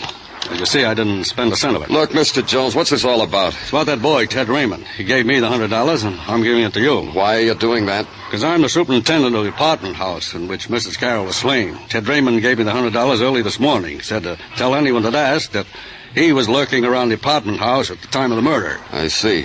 What took you all this time to come to the police? Yes. What? Yes, it did take me a long time.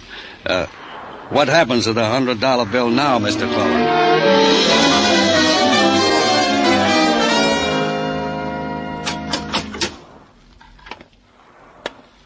Oh, Ted. Your marbles must have come loose, Mr. Clover. You leave that door open, I make a dash for it, escape, become a fugitive from justice, make a name for myself in the papers. But you won't do that, will you, Ted? A dreamer. You won't do it because you like it here. Yeah, that's right. I like it here. The walls are worn thin where guys have cried on them, where guys have beaten their heads against them. Oh, yeah, I like it here, Mr. Clover. But you'll be careful, huh? Careful I don't hurt you when I try. It's open, Ted. All you have to do is walk out. Ted, what is this? This I never even read about. You told me you killed Helen Carroll. Yeah. Who else should I tell? Bring them to me. I'll whisper it in their ears. She was killed in the evening at 7 o'clock. The medical examiner says so. Bless him, I killed her in the evening at 7 o'clock. You're lying, Ted. We know everything you did from 5 until 4 in the morning. You weren't even near Helen Carroll. How much did you lose at Pinochle, Ted? You're crazy. The man you played cards with, McLean, is he crazy too, Ted? All of us and Jones? The man you paid $100 to establish at the scene of the crime? At the current price for a confession of murder? Answer me, Ted. So I didn't kill anybody, so you don't have to put your hands on me. Who did you do it for? It's this way, Mr. Clover. Somebody gets killed, I feel guilty. So I confess and I don't feel guilty anymore. It was for Linda, wasn't it? I do it for her, too. For Linda, huh, Ted? Leave her out of this. I want you to leave her out. Look, Mr. Clover, you're wrong. Linda couldn't kill. She's a sick... But she wouldn't kill. Not Linda. She's just sick, that's all. All she needs is... How sick? Ask her doctor, he'll tell you. Dr. Malcolm. Dr. Malcolm? Yes, Dr. Robert Malcolm in the Equitable Building. Go ask him how sick a girl like Linda can be. We won't need you anymore, Ted. The guard at the end of the tier will show you where to go. Goodbye, Ted.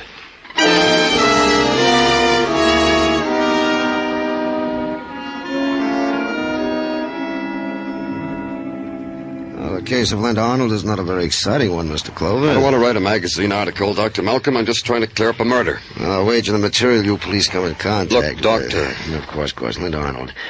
She came to me some years ago. How many years ago? Oh, about 10, I'd say. Charity patient. Later I found out her aunt was quite wealthy, so I had it done up for my fee. Her aunt was the one who was murdered. Really? Now that's interesting. Oh? Why? Oh, let me ask you a question, Mr. Clover. Did Linda kill her aunt? We're not sure. Maybe she did. Why do you ask? Well, there might be a pattern for murder there. Linda was an emotional girl, and when an emotional crisis presented itself, she would, black out. In other words, at times, rather than face reality, Linda would... I said it. Black out. Would you say you cured her, Doctor? I can only say she hasn't had need to see me for the last 3 years. Yes, I'd say she was a perfectly healthy, normal girl. Anything else? No? Good day, Mr. Clover. It was 5 p.m. when I walked out of Dr. Malcolm's office. It was 10 minutes after 5 when I called the police headquarters and had them release Linda Arnold. Then back on Broadway for a hot pastrami sandwich. I almost had some cream soda, too, but Morris, the waiter, said, Danny, you look dyspeptic. I prescribed celery tonic. Then the theater crowds began to gather and Broadway became crowded, so I left it. Linda Arnold should be home by now. I went there, to her apartment. But it wasn't Linda Arnold who opened the door for me. Oh, it's you, Mr. Clover. Please come in. Thanks, I will. Where's Linda? She was just admiring the clothes I bought for her. I opened a charge account for her because I'm going to get all that money, and I bought all those beautiful clothes for her. Silks. Linda looks so wonderful in silks. See? These, and these, and these. Where's Linda, Mr. Carroll? And this. You should have seen Linda in this. We played that record you're listening to so Linda could walk around to it. Let's get rid of it, huh? Where's Linda, Mr. Carroll? Oh, she's in her room changing into something else. Call her. Because you want to take her back for murder? It won't work, you know. Linda has no mental responsibility for what she did, and besides that, if she were brought to trial, I'd say I did it. Linda, doesn't she look beautiful, Mr. Clover? How do you feel, Linda? I'm happy. What happened to the music? I turned it off. But I'm happy. I need music to go with it. Look at these things. Look at them. Uncle Alfred bought them for me. Yes, I did.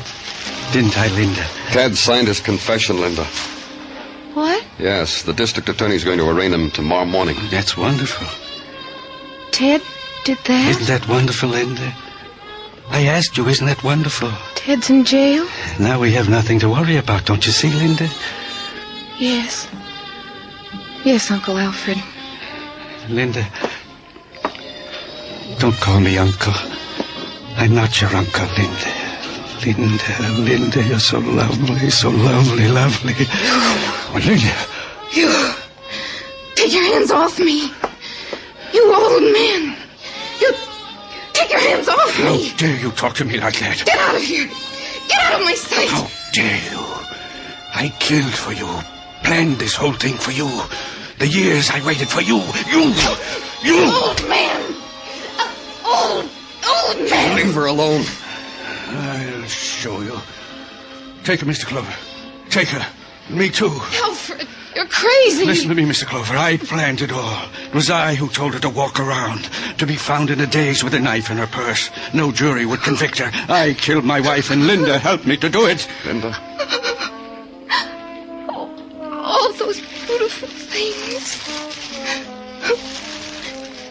They'll take them all away. All these things. All these beautiful things.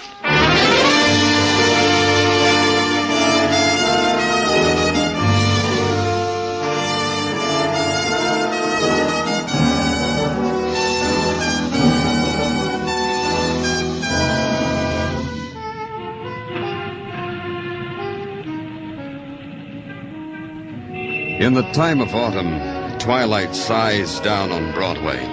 You walk toward it. Someone smiles and takes your hand, whispers to close your eyes, then bangs your head against a wall, and your scream mixes well with the shriek of the night.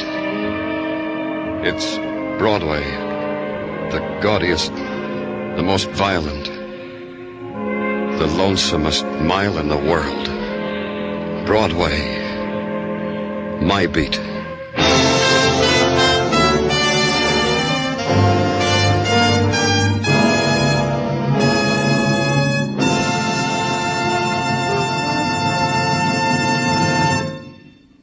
Broadway's My Beat stars Larry Thor as Detective Danny Clover, with Charles Calvert as Tartaglia.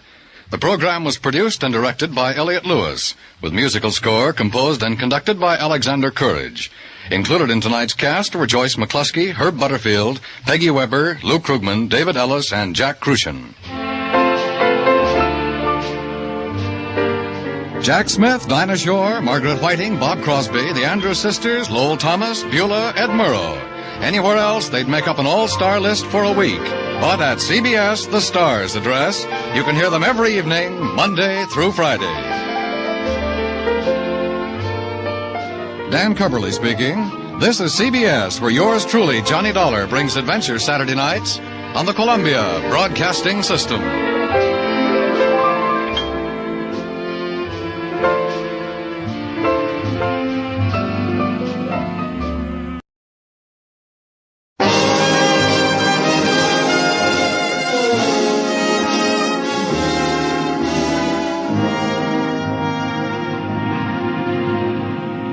Broadway's My Beat, from Times Square to Columbus Circle, the gaudiest, the most violent, the lonesomest mile in the world.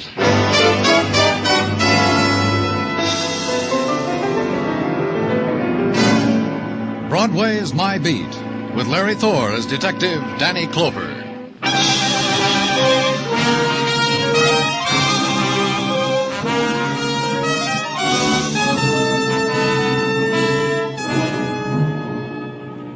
It's the journey to the end of all the other streets in the world, this Broadway. You turn a corner and you're there. You walk slowly and you lean your heart against it. Then something explodes in your face and you run and you're one of the crowd.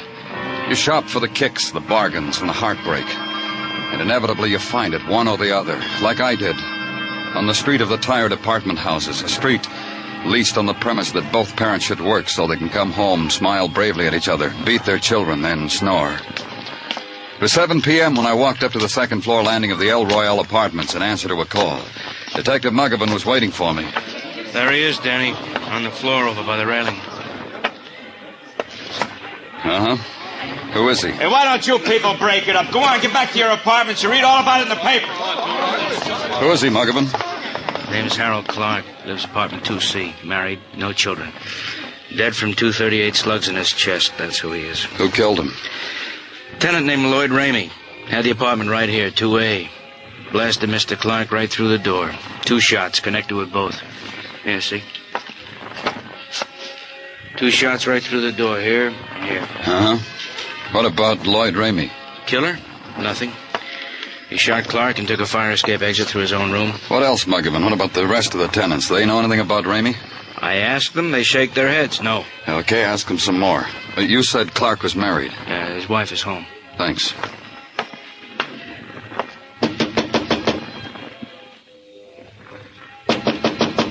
Mrs. Clark. It's the police, Miss Clark. I've got... Please come in. Excuse the way I look. Of course. Mrs. Clark... What do you want me to say to you? Excuse the way I look? Excuse the way the apartment looks? The way my husband looks lying out there in the hall in his undershirt? What else can I say to you? I'm sorry about it. I've got to ask you some questions. I know all about that. Here, see? Right here. Detective. Did you ever own a gun? Suspect. No, sir, I did not. Detective. Did you shoot this man? Suspect. No, sir, I did not. Just like in these true-type detective story magazines. I read them all the time. I know all about what you've got to do. All right, then it'll make it a lot easier. If you're going to ask me, did I shoot my husband, I'm going to say, no, sir, I did not. We know you didn't. Don't be too sure. I was in Lloyd Ramey's apartment when it happened. Oh? Tell me about it. I went across the hall to borrow some tea bags from Mr. Ramey because my husband likes tea. I must have stayed more than 10 seconds because my husband got panicky and came after me. He knocked on the door. Mr. Ramey didn't even answer. He pulled out a gun and shot. How well did you know Ramey? For tea bags. With my husband, tea bags means I'm not being true blue. Your husband was wrong, wasn't he? My husband is dead. I guess that's pretty wrong. He knocked on the door and yelled to open it or he'd break it down, and now he's dead. Because he liked tea. Dr. Sesky, the technical boys are here, Danny. Oh, good. I'm through here. Tell them to go to work. Okay. Now, look, you people, why don't you break it up? Why don't you go home to your own apartment?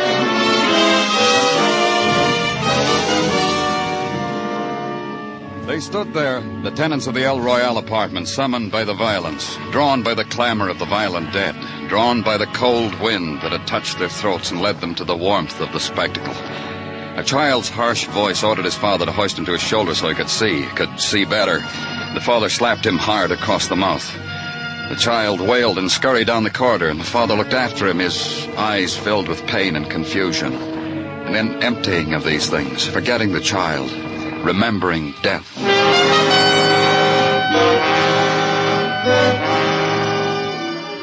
Muggavan had got one thing out of the tenants, the fact that Lloyd Ramey, the murderer, was known to a certain party, the party being the Wilkins Rental Agency on West 58th Street.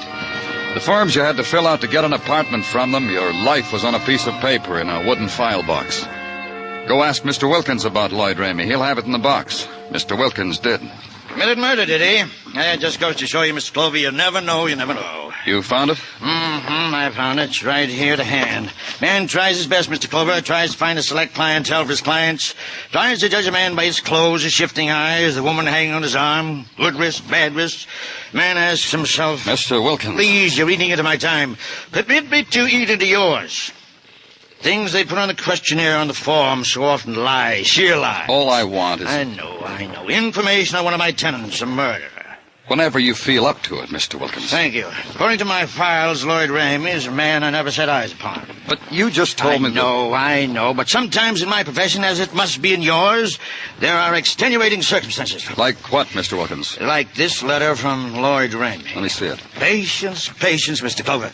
This letter is an extenuating circumstance because with it came the money for a year's lease on apartment 2A, El Royal Apartments.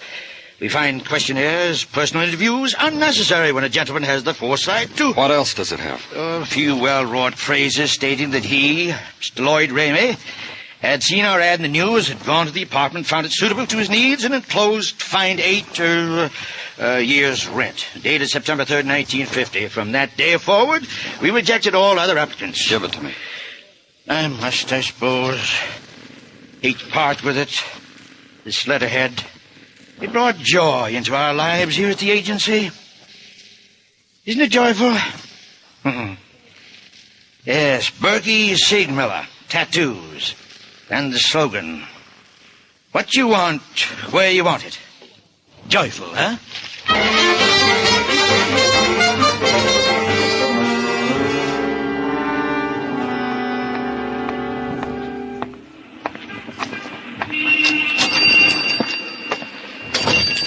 I'm back here. Come on back. Hi. Take a chair. I'll be right with you as soon as I finish with this sailor. Now, hold still, sailor boy. My name's Danny Clover. Hi, Danny. You can look at the patterns on the wall. We're having a special this week on mother. You know, M is for the, O is for I'm from the police. I'd give you a special on that, too.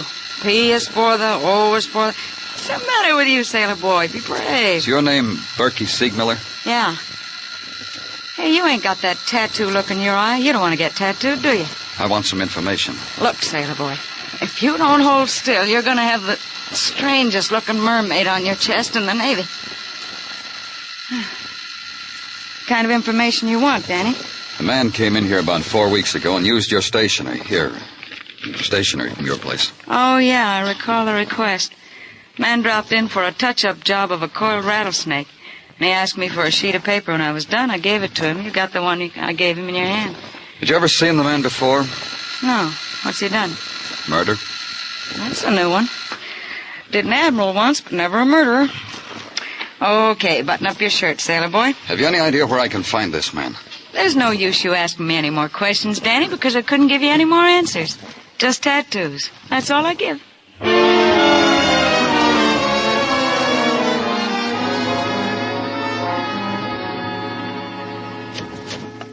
Danny?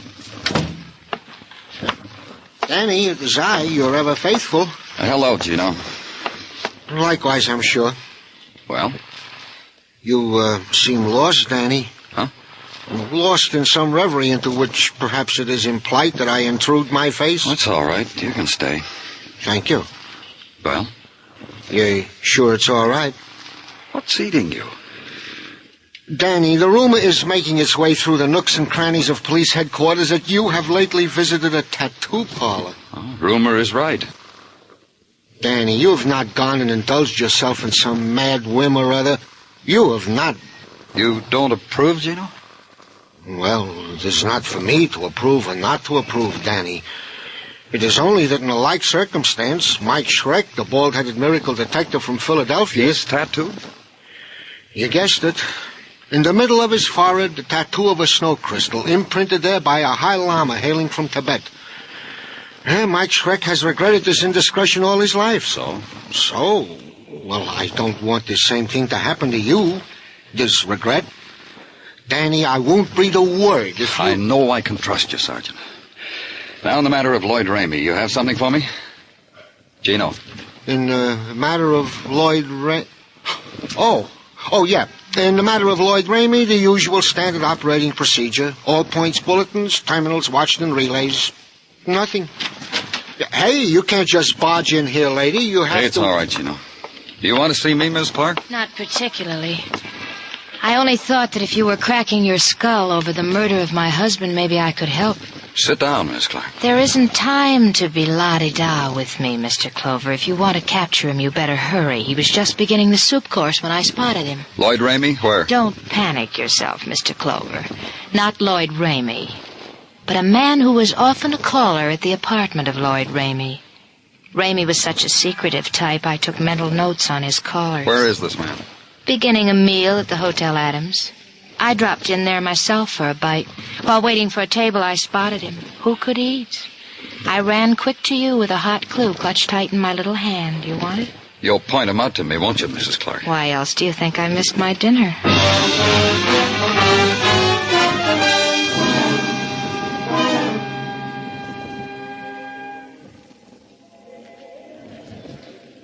There he is, Mr. Clover. Which one? There, near the back of the room. Man sitting at the small table against the wall. You wait here.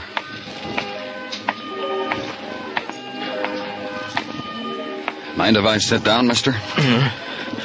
Oh, sit down. Have a drink, go ahead. Sit down, sir. Thanks. I'm from the police. Why'd you bring a lady, too? I see you come with the lady. Go back and get the lady. I'm not feeling so good, but who needs it to talk with a lady? Lady. You're sick. Sick. Drunk. Sick. Drunk. Go get the lady. Hey. We'd better get you to... I lifted his head up from the table and his eyes were open and staring and not reacting to anything in the world, and his part of it. The maitre d' hurrying over the polite music, the finger bowls and the demi-tasse and the fillets. None of it registered. He just slumped to the floor. I knelt over him. Felt for a pulse. There wasn't any. He was dead.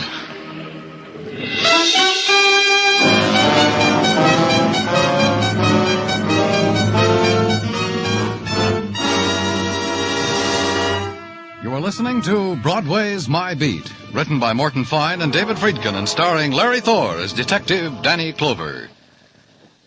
This Sunday, Frank Sinatra joins Arthur Godfrey and the other fine entertainers and programs to be heard on CBS in the afternoons.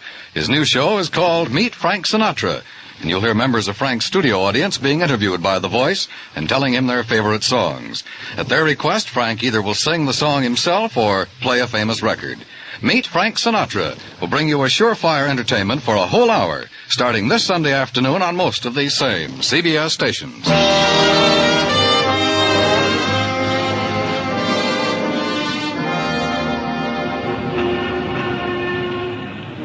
Broadway is generous in many ways. It offers you for free its own private set of values, for instance. The essence of a man's life, his worth, measure it in terms of darkness and light. Big man, big Mazda bulb shining bright. So many yards of neon hissing his name into the screaming night. Little man, his proper share of darkness. A spectacular with burned-out bulbs sighing into nothing. Harold Clark, the man shot down because he had pounded on a door. That was a little man. The man at a dinner table who hadn't recognized the feel of death, who thought he was only drunk. Also a little man. As witness how discreetly the management tried to hide his dying from the diners. Hardly worth Broadway's notice, hardly worth interrupting the choice of a pastry.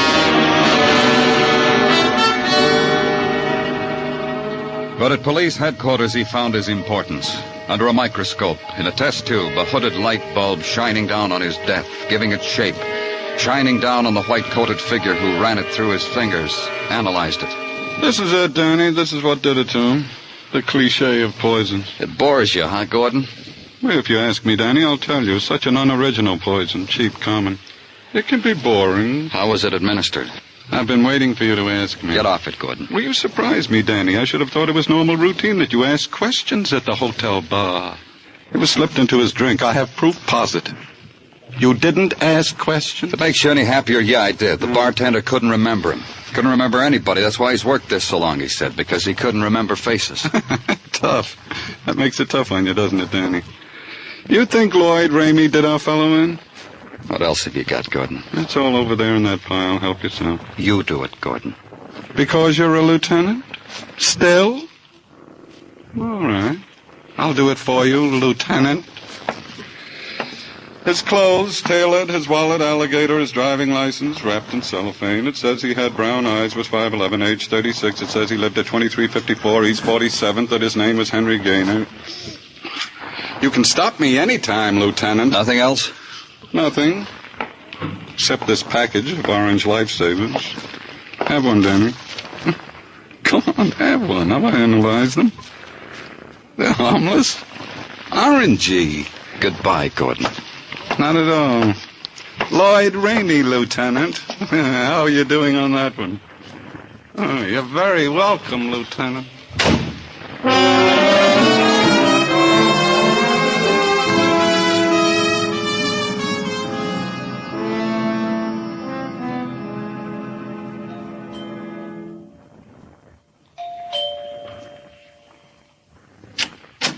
Hello there. Good morning. Hello. My name's Danny Clover. Let's come in. Chat inside. There now. Isn't this better? Sit down. Try that chair over there, the flowered cretonne. Thanks. I started to say I was from the police. What? I don't understand. There's nothing to understand. Police, that's who I work for. But why do you want to see me? By the way, who are you? Tommy Lawrence. You live here with Henry Gaynor? I did live here with Henry Gaynor. He's dead.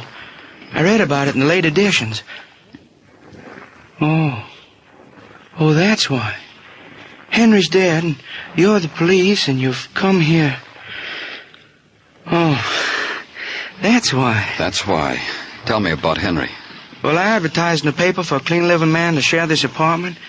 I chose Henry. Uh-huh. But I made a mistake. I learned not to like him. That's why I'm not outraged or worried or sorry that Henry's dead. He did nothing but dote on girls. He and his buddy. Buddy? Well, that chaser, Frank Muir. If you want his address, I don't know it. But his phone number's around. You think you can trace it? Frank Muir. I'd track him down where I were you. He's the cause of it all. Poor Henry. I detached him from his cretonne grief, made him look for Frank Muir's phone number. He found it on a pad next to the phone. He did that by lifting up a French doll, and there it all was. Surprise. I phoned Muir. He was at home. I told him to stay there. He said he had a date. I tinkled my badge into the receiver. He said he'd break the date. When I got there, he was still doing it. Come on in, Mr. Clover. Mix yourself up a happy at the bar. And this lady I'm talking to on the phone, she's bitter. She don't believe I got a rendezvous with a policeman. Yeah. Sure, honey. I swear it's only a cop. A cop? What kind of a cop? I know all about those females. For 20 minutes you've been holding up the phone, honey. Here. Yeah, I'll prove it to you. Prove it to me. Go ahead, put him on. Say something to my lady. Prove to her you're only a man cop. Hang up. Well, come on, put him on, you Well, dear. look, be a pal. Hang up. Between the two of you, she'll fracture me.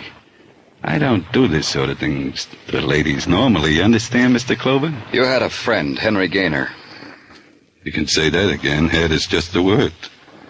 I read in the papers how a friend I once had is now gone. When'd you see him last? You think I killed him?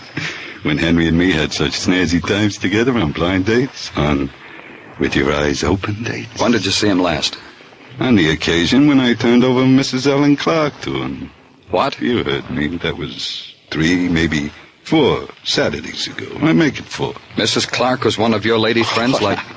Don't get me wrong, Mr. Clover. Mrs. Clark was, how do you classify?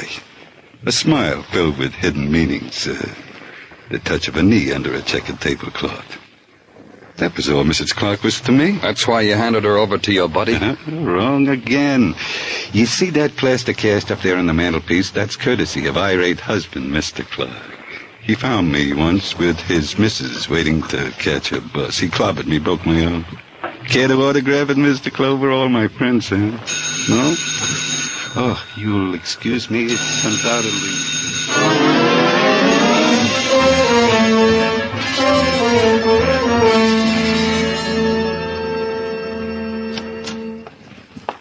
Hi, Danny. How you feeling? There've been better times, McGovern. There always are. Seen the papers? Haven't had the time. You should have looked. What have you got in your mind, McGovern? You don't have to bite my head off because I suggest you read the papers. It's got a picture of Lloyd Ramey on the front page. What? Yep. Only his name isn't Lloyd Ramey. The name is George Harvey. Something, huh? You want me to invest a nickel in a newspaper, or you want to tell me why? We took the 2 bullets from the body of Harold Clark and checked the riflings of what we got on file. We didn't have anything. So? Sent them to Washington. FBI check. Sent a wire back. They got what the 2 bullets matched. 2 more bullets. Where'd they get them? One of them out of a murdered bank clerk of Vincennes, Indiana. The other from a woman shot down during a liquor store robbery in St. Louis. Both shootings done by George Harvey, wanted by Indiana, Missouri police for murder. What does it do to you, Danny? Does a whole lot, Muggavan. May I come in? What are you looking for, mister? I'm Joseph Grebness. May I come in? What's on your mind, Mr. Goodness? Thank you. Who do I see about the reward? Reward? Yeah, it says right here in the paper, reward. And don't you people try to talk your way out of it either. You see? Right here on the front page. Have you seen this man, it says.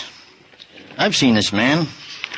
What about the reward? If there's a reward, we'll see that you get it. Where did you see him? Where'd you see him, yes?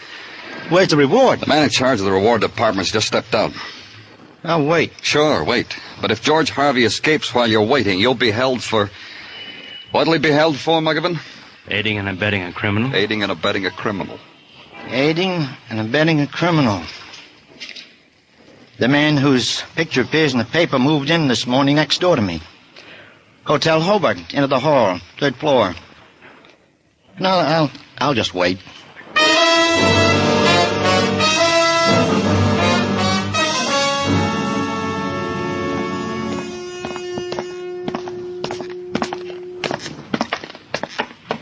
Down the end of the hall, the man said. That's what Mr. Griven has said, Danny. Here.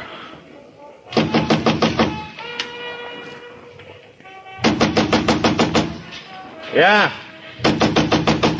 Yeah, what do you want? Come on, open up, Harvey. Move away from the door, Muggavan. Open the door, I'll break it down.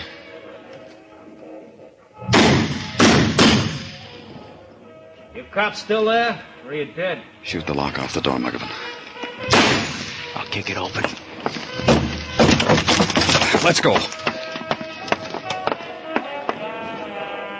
Harvey. No one's home. Come back later. Danny, in that hallway. Yeah.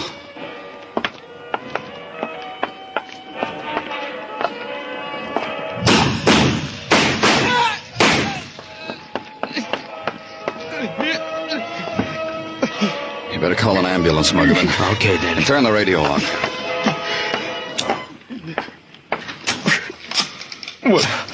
What do you know?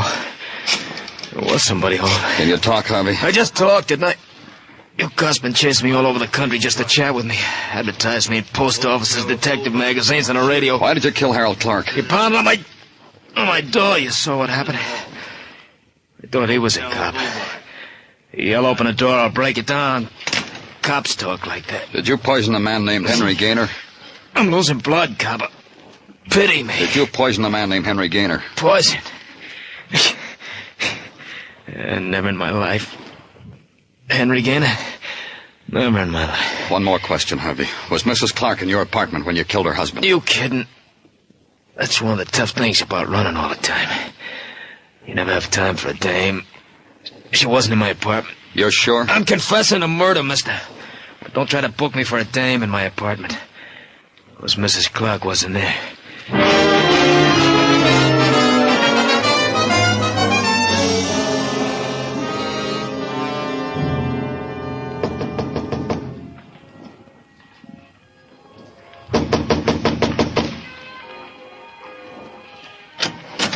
Yes? Oh, it's you, Mr. Clover. I know. You've come to tell me you've got my husband's murderer. Did you bring me some good news like that? I'll come in and tell you about it, Mrs. Clark. I was just going to ask you to do that. My apartment looks better now, doesn't it? How does a woman feel when the man she loves is murdered? I felt numb at first, but I'm getting better. Harold, my husband, was a jealous man. Harold was always... I'm not talking about your husband. I'm talking about Henry Gaynor. Who? The man you poisoned after he refused to have anything to do with you. You poisoned him and brought me there to watch him die. You're crazy. Before you killed Gaynor, did you tell him how you arranged your husband's murder? You invited yourself in, now invite yourself out. What are you doing? What are you walking around my place for? Place looks nice. Thanks. Get out. Really looks a lot better. Neat. Things in order. Where are all those true-type detective story magazines? I gave them away. A man came, offered me $1 for all those magazines I had. I gave him 5 bundles wrapped in twine. Did you save one of them? What? The one with a picture of George Harvey, alias Lloyd Ramey. What did it say under his picture? That he was armed, that he was wanted for murder, that he was dangerous, not to approach him, but to notify the police? Get out of here. You knew your husband was bitterly jealous. You goaded him, made him believe you were carrying on with a neighbor across the hall. Get out. You sent him over there knowing that trigger-happy killer would shoot him as soon as he knocked on the door, and Harvey did. I'll kill you. Harvey said you were never in his apartment. You were too frightened of him ever to talk to him. Let's go, Mrs. Clark. Take your hands off me. I said let's go, Mrs. Clark. I had it all. I had it in the palm of my hand until you... Come on, Mrs. Clark. Look, you've got to understand. My husband was jealous. He spoiled everything. Every man I ever looked at. You don't know how it was. He ruined everything. He spoiled everything.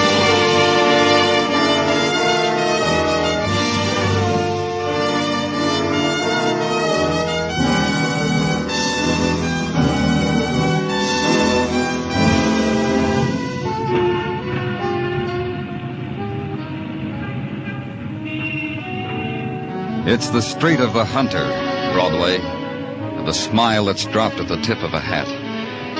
And the lights are flung from windows, out of doorways. You walk a pavement speckled with 1,000 colors. But between the lights, that's where the darkness is.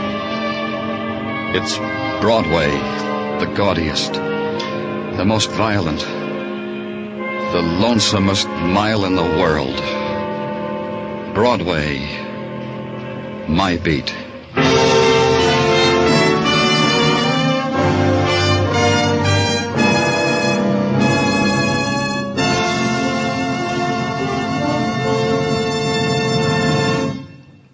Broadway's My Beat stars Larry Thor as Detective Danny Clover with Charles Calvert as Tartaglia. The program was produced and directed by Elliott Lewis, with musical score composed and conducted by Alexander Courage. Included in tonight's cast were Kathy Lewis, Vivi Janis, Anthony Barrett, Leo Cleary, Jack Crucian, and Ed Max.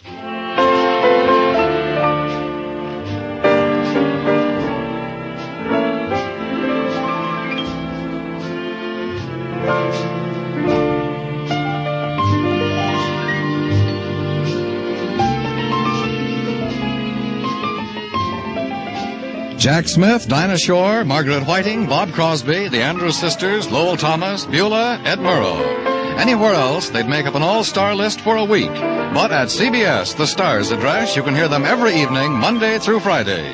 Yes, every weekday evening, most of these same CBS stations bring you these top-ranking stars in their specialties. Music, comedy, top reporting. Be listening for Jack Smith, Dinah Shore, and Margaret Whiting, for Bob Crosby and the Andrews Sisters, for Beulah, and for those great radio reporters, Lowell Thomas and Edward R. Murrow. Dan Coverly speaking. This is CBS, where yours truly, Johnny Dollar, brings adventure Saturday nights on the Columbia Broadcasting System.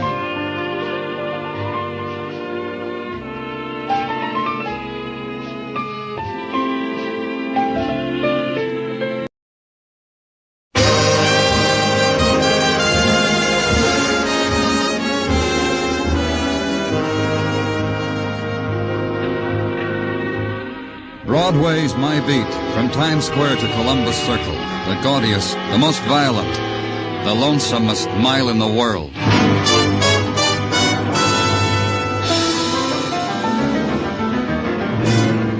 Broadway's My Beat, with Larry Thor as Detective Danny Clover.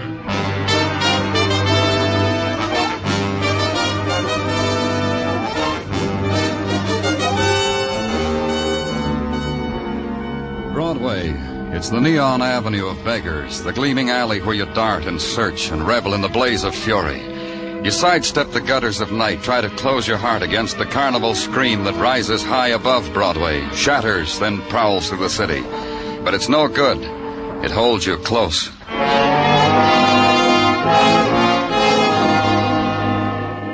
But at the waterfront, it releases you, hands you over to other sounds, the voices of the river, the waking wind that has slept in the sea, the siren wind that clears the way for morning and for death, and beckons you up the protesting stairs of a waterfront hotel, opens a door and invites you to consider a dead girl. She sits sprawled on the floor, her head resting on the edge of a bed, her eyes gray, like mirrors reflecting the gray of the sea through the open window. Detective Muggavan lets you absorb it, gets your fill of it, then hands you a cigarette. Light, Danny? Thanks. If you want coffee, the manager's perking some down the hall. He's very friendly. It said while I waited I could... Strangled. Yeah. With a cord off a robe. Man's bathrobe, I'd say. Where's the rest of it? Couldn't find it, Danny. I've been all over. The killer cut it in half. Thrifty type killer, half a bathrobe cord. Very thrifty. Who found her? The manager. The friendly one? Yeah. A husband and wife registered here.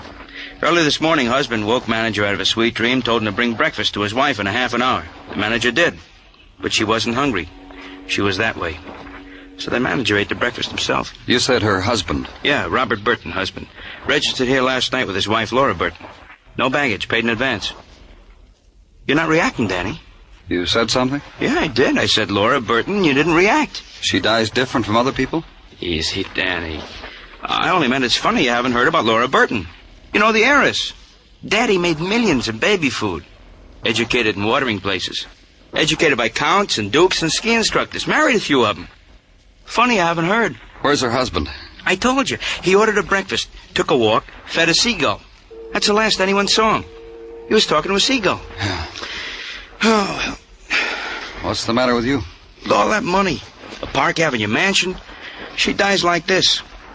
In a place like this. Muggavan said it and I shrugged. And over Muggavan's shoulder and through the window I could see the early morning mist rise frostily from the river. And a tugboat and a man leaning over its side. And suddenly the sun was out, striking glints on the water. Daytime had just entered the port of New York.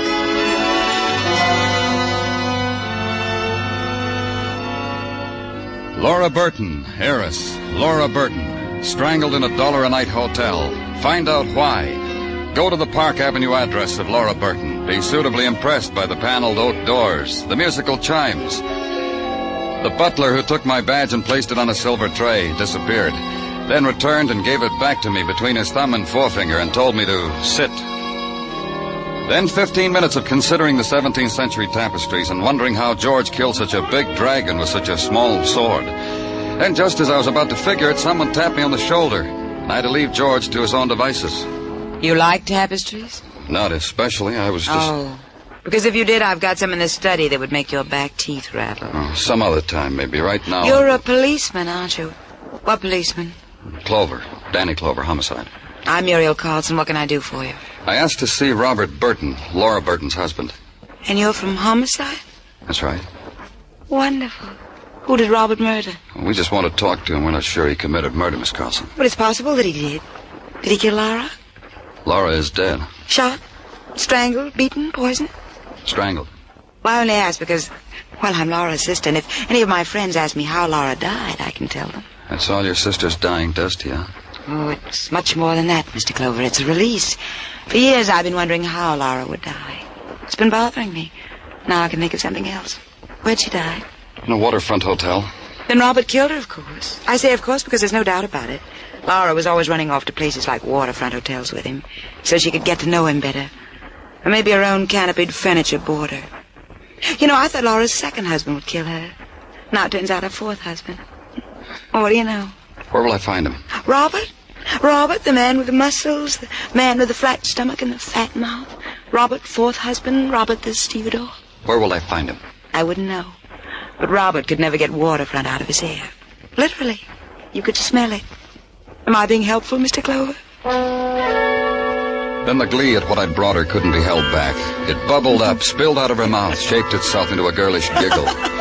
She tried to smooth it off her lips with the back of her hand. Couldn't. Instead, stroked her throat, arranged her back hair, watched herself, admired her image in an antique mirror. With her eyes, invited me to the same. And I got out.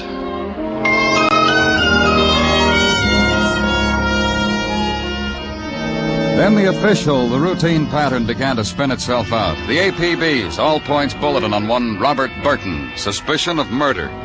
The inquiries at the waterfront places. Robert, if you find him, mister, send him back to me. I miss dear old Robert. My Prince Charming, I called him. Find him for me. The waterfront buddies. Robert, married something rich, I hear. Gilda, eh? Well, she wasn't the rich for his blood, huh? That's a Robert for you. The waterfront hiring halls. You're kidding, Detective. We haven't seen him here since he married Mink and la-di-da. Robert's dreamboat come in, huh, Detective? Dead wife, live money, huh? And finally, a man on the docks. A man loading cargo. A man who knew Robert like he was his brother. Like my brother. We loaded junk together. We dreamed together of faraway places and girls with bells on their toes. Oh, where is he? Holed up with a bag of gold and a golden girl in some hole on Park Avenue. Like I'll be someday if I'm a good boy. By the way, I'm Marty Dixon, and you're a cop. But you got a name, huh? Danny Clover. Danny Clover. They tell me you used to room with Burton. Uh-huh. We shared everything. A room, old comic books, girly magazines. Sometimes we shared our friends, until... Till he married Laura? That part of himself he kept to himself, like I'll do someday. You won't begrudge me that, will you, Danny? Like I don't begrudge my friend Robert, who's like a brother. Tell me about their marriage. It's been in the society columns. You tell me, because you knew him so well. Gladly. I've just been waiting to be asked. I'm tired of thinking about it in the loneliness of my room. Their marriage was champagne and antique mirrors and velvet carpets. Sometimes he and Laura would come down and share the crumbs with me. That was gay. Why do you need to know nice things like that? Because we think he murdered Laura. Boy, that crawling no good. What's the matter, Marty? You want the killer? I'll give him to you. Where?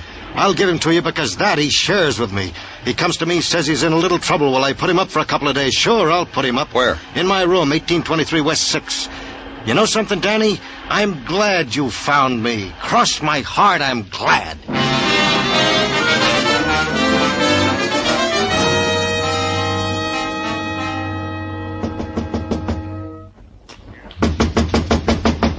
Come on, open up, Burton.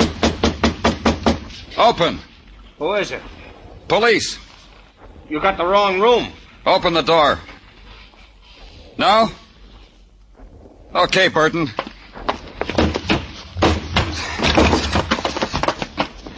Let's go. Not gonna be that easy, copper.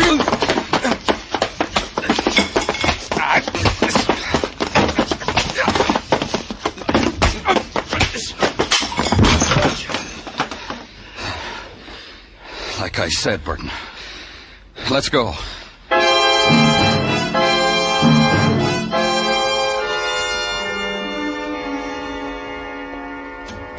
In here, Burton. Hi, Danny. Brought Burton along because he wants to talk to us. Good. Sit down, Burton. Over there. Thanks. Lawyer said I should tell all. You got a smart lawyer. And he can afford it. How many millions does your wife leave, Burton? 7 or 10? I never can remember. I get all flustered when I mention that much money. Why'd you strangle your wife, Burton? Oh, such a leading question, fellas. Next thing you'll want to know, did I enjoy it? Did you enjoy it, Burton? Thinking about it, I enjoy it because now there's all that money. That's the part that's enjoyable. But I didn't kill her. Is that what your lawyer told you to say? Say it, he said.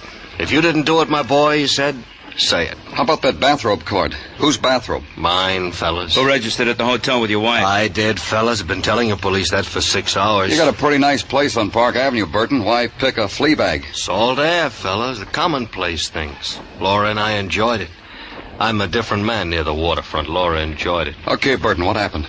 Woke up this morning, felt like a walk, stopped at the manager's room, told him to send breakfast up to Laura. What about the manager, Muggavan? He's an old man. Dr. Sinsky said he wouldn't have the strength to strangle. So you killed your wife and went for a walk. Is that what happened, Burton? My lawyer said you might say that. Even said the DA will probably arraign me because it looks like opening shot I killed my wife. Why'd you run? Why'd you hide? Because he killed her. Because I came back to the hotel and saw the crowd and heard that Laura Burton had been murdered, so I ran.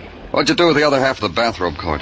The one she was strangled with? The one you used to strangle her. All right, it was my robe, but I didn't Why'd you only use half the cord? Because... Look. Why? You trying to confuse me? I didn't kill her. But you're glad she's dead. Now take me back to my cell. Sergeant Muggerman asked you a Take question. me back to my cell. Your lawyer said talk, Burton, talk. Take me back. Sure. Take you back and get your confession.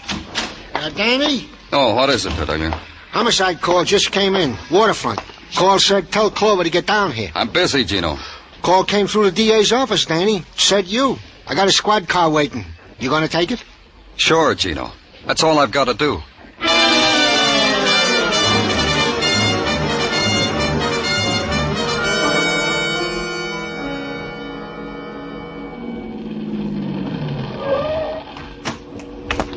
I've been waiting for you, Lieutenant. It's right down the alley. Thanks, officer. I was just making the beat. Stopped here for a drag and a cigarette. I was just checking. Routine, you know, Lieutenant. You stopped for a drag. Yeah, that's right, Lieutenant. Well, when I lighted up, the light from the match. Oh, anyway, there she was, laying there. I thought she was a drunk. Told her to move on. I poked her. Maybe I shouldn't have done that. This is the way you found her? Yeah, just like that, Lieutenant. I figure she wasn't drunk. I figure she was strangled to death. I shouldn't have poked her. Don't worry about it. You know who she is? No. Here, I'll hold the flash so you can see better. Good. Hey, see? She looks a lot like that Laura Burton who was strangled with a bathrobe cord. Same features. Almost identical. Is that why they made such a big to-do about when I phoned in, Lieutenant? And I thought I had a killer. You were wrong, huh? Hold that flash still. Over and over, they asked me, are you sure she was strangled with half a bathrobe cord? Sure, I'm sure, I said. You were wrong about having a killer, huh, Lieutenant? Yeah. I was wrong.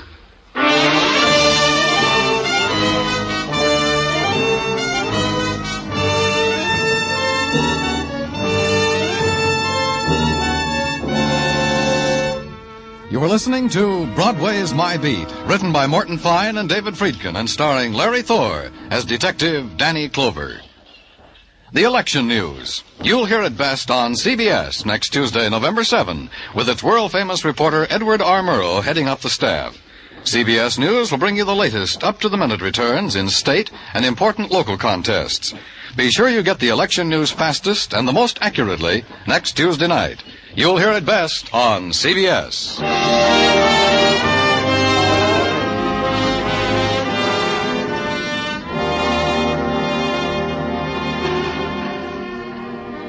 Broadway all depends on the mood you're in. You can be part of the mob and perform for the sightseers, or you can create a stir by strangling women with the cord of a flannel bathrobe. In the latter case, you have an advantage. Broadway performs for you. It hangs on the ropes and talks in whispers and clucks its tongue about the police department. The ray of sunshine the next morning, the pure gold in an otherwise drab November day, was Sergeant Tartaglia, who did remarkable things with file cards, with inkwells, with pencil sharpeners.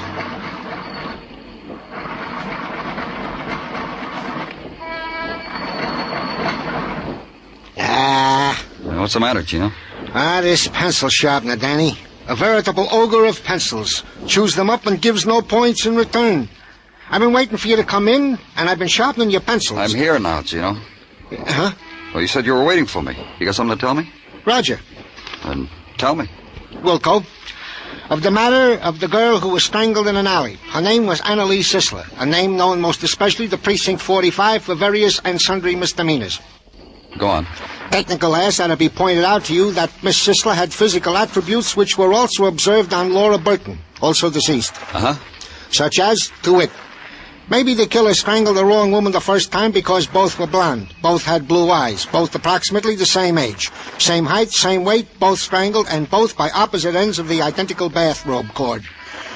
You know, Danny, this brings to mind a famous case which involved Mike Schreck, the bald-headed... Tartaglia.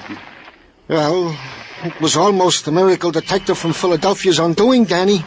If he hadn't disguised himself in the nick of time as a midget... Get on with it, Gino. To wit, the DA has released Robert Burton as a murder suspect since he was in the pokey at the time of the murder of Miss Sisler. And since the murder weapon which killed Miss Sisler also killed Laura Burton. Okay, what else? What else is that Miss Sisler's last known address, according to the records of the 45th Precinct, is the Kenneth McManus Masseur Parlors on East 34th Street. How'd I do, Danny? Great, Gino. I'll get you a new pencil sharpener.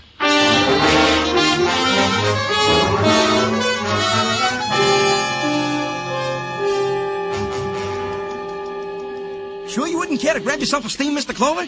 Then a nice salt rub from the salty hands of one of my experts? All in the house, of course. All I and want you can is- get your suit clean and pressed while being catered to. We think of everything in this calling. Look, And we got a ladies, too, in case you got a wife or a girlfriend or something else on the pump side. But for them, we got home permanence while being cooked and mulled and freshened up. That's all of it? You through? Yeah. Can't tell you, huh? All you want is, what do I know about Annalise Sisler? That's all. Waited, huh? In an alley, huh? Well, such a good worker. One of my best. Little Annalie in such demand. By whom? Ladies. Fat ladies, skinny ladies, happy ladies, sad ladies. Little Annalie had a way with a steam cabinet. They always asked for her. She finished her work last night, punched her time card, waved goodbye to you from the door. That's right. She did all that, just like you said. Oh, but you got one detail wrong, Mr. Clover. She didn't wave goodbye. Wrong again. She waved, but not last night. 5 months ago. She heard a call from somewhere deep inside her. She left my employee to answer it. You'll explain to me about the call. Happens to girls like little Annalie. She heard a call to be a photographer's model. Nice, clean wife. You wouldn't know where. Wrong again. With Leroy, the photographer, on West 10th. Can't inveigle you into a steam, huh, Mr. Clover?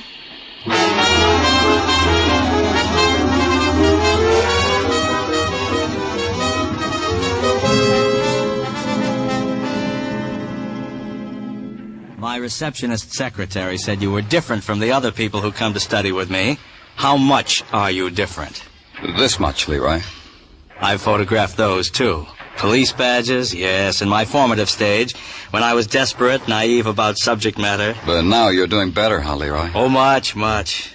As witness this mass class. 3 models, assembly line methods, pardon me. Try one from the floor, Mr. Holmes. And this time we'll shoot it with film, shall we, Mr. Holmes? That's right. Yes, it's better with film. Now, Mr. Clover, where were we? You had a model. Oh, that's why you're here. You want stuff about Anna Lee. Now you know. Wonderful girl. Ordinary, but wonderful in such a wonderful way. The textures, the highlights, the shadows. Yes, we miss Anna Lee, don't we, Mr. Holmes? Of course we do. Ever done art studies in a prison cell, Leroy? The texture, the highlights, a man like you could do wonders. You mean because I don't nudge up to your questions, you'd do that to me? You'd, Uh-huh. Hold my camera, Mr. Holmes. Thank you. Now look here, Mr. Clover.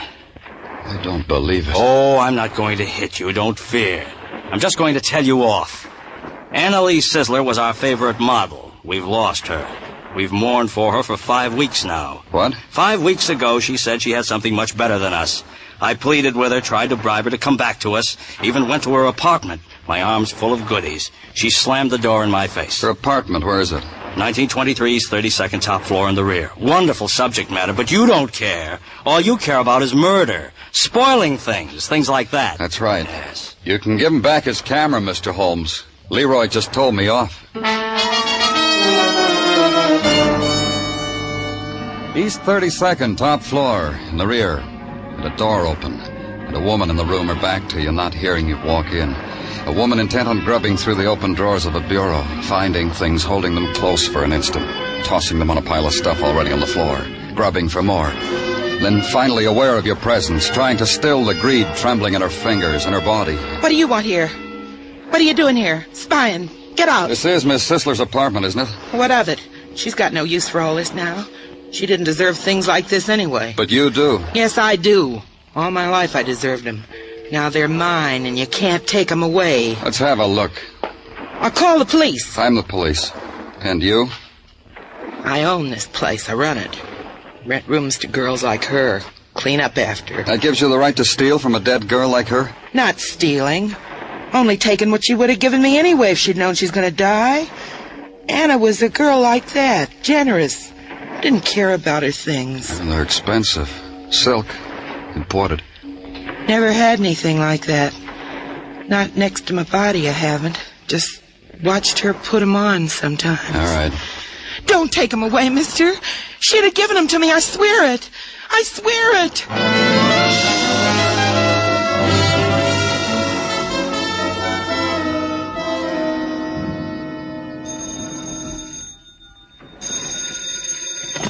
Danny Clover speaking. This is Gordon, Danny, the lab. Come across the hall for a minute. I have something to show you. What? The lady's slip you brought in, the underwear. Don't walk, run. Gordon? Hello?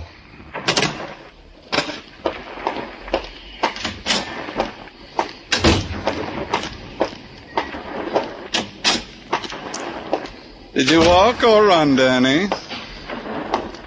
Don't you ever smile? What's on your mind, Gordon? On my mind? Well, all right, I'll tell you. Why is it when the department is up to its neck in unsolved murders, they make kissing sounds at John Gordon? You got something to tell me, or you just want me to admire you? Well, first I'll tell you something, then you can drop your chin in frank admiration. Take a look at this slip. Go ahead, hold it up to the light.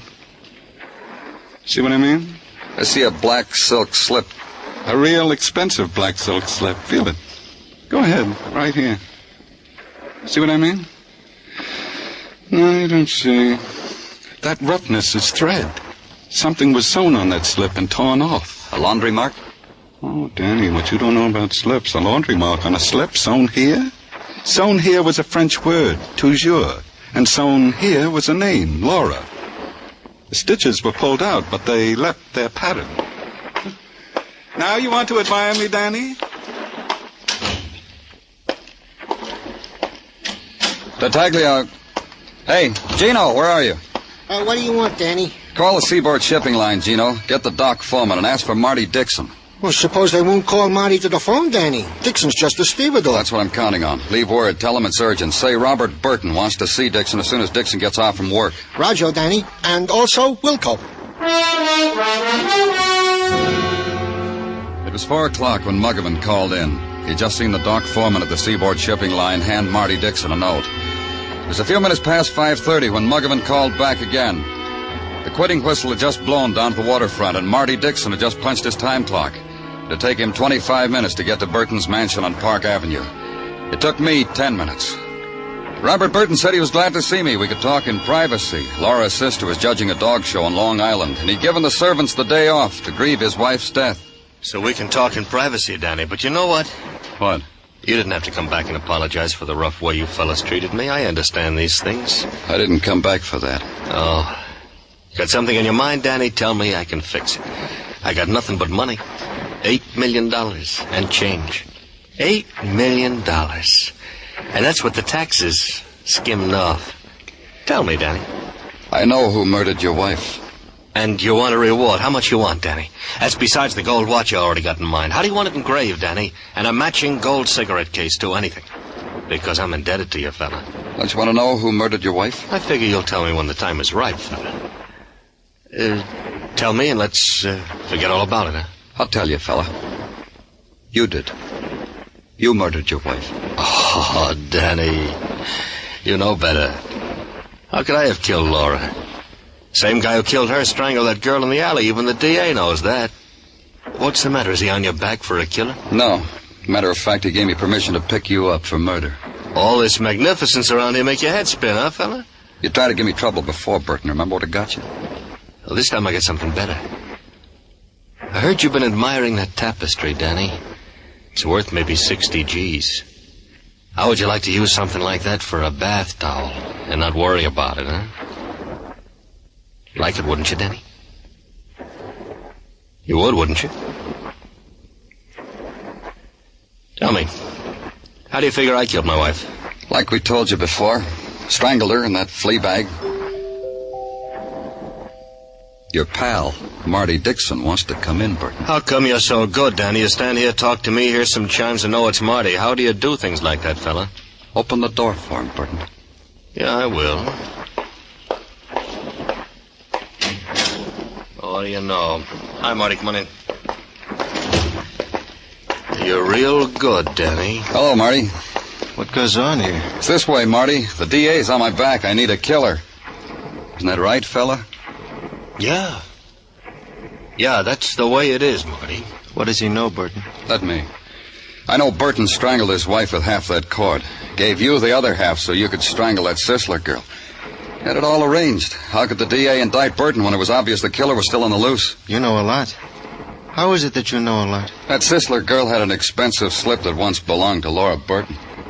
How long did it take you boys to find a girl who had the same features as Laura, to make it look like a killer had strangled the wrong girl when he killed Laura Burton? Oh, it didn't take you very long to find it, did it, Marty? A couple of weeks. Then you wined her and dined her. Oh, I helped, didn't I, Marty? Gave you my wife's cast-off clothes so you could give the girl presents. Make her love you. You making a deal with the cop, Burton? He likes nice things. I'm in a position to give him anything he wants. Me too. Because everything you got, I got half. That was the arrangement he made when we started this thing, Clover. When did all this happen, Marty? It happened, and that's the way it is. I didn't sign anything. I don't remember doing that. Anyway, you're a murderer. Man in my position can't have any truck with murderers, and that's why I'm giving you to the cop. You know, when I got a message this afternoon, I figured something had gone sour. So I brought a friend. Marty, don't be crazy. Clover, don't go for your gun. I kill cops, too. Look, Marty, we were having a joke, weren't we, Danny? Listen to me. Marty.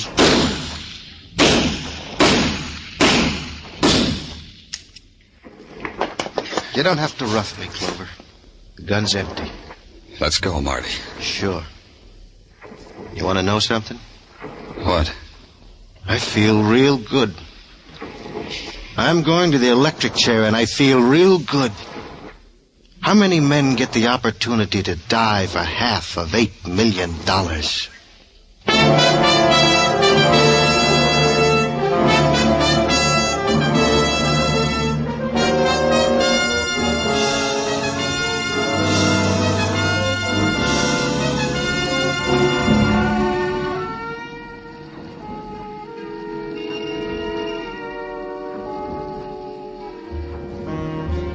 In the minutes before dawn, Broadway lies huddled in a dreamless sleep. It's the time of the long black night, and no stars, and the muted wind. And on the wind, the sly whispers. Start running, kid. You'll never get home again. It's Broadway, the gaudiest, the most violent, the lonesomest mile in the world. Broadway. My beat.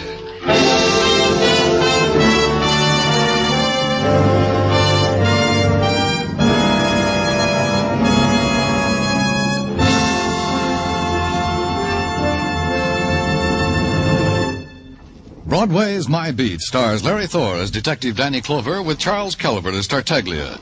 The program is produced and directed by Elliott Lewis, with musical score composed and conducted by Alexander Courage. Included in tonight's cast were Clayton Post, Larry Dobkin, Betty Lou Gerson, Jody Gilbert, Ed Max, Jack Crucian, and Jerry Hausner. Every Saturday night, Americans from coast to coast play Sing It Again. Do you? Well, if you don't know the fun and excitement you're missing. Not to mention radio's largest cash award if you can name the Phantom Voice. There's music on Sing It Again. Music with Alan Dale, Bob Howard, Judy Lynn, the Riddlers, Ray Block and his orchestra. There's contestants from all over America, phoned by Dan Seymour. And there's prizes galore, plus that special jackpot prize we mentioned earlier. So stay at home. Play at home on Saturday nights when over many of these same CBS stations, Dan Seymour says it's Sing It Again. Dan Coverly speaking. This is CBS, where yours truly, Johnny Dollar, brings adventure Saturday nights on the Columbia Broadcasting System.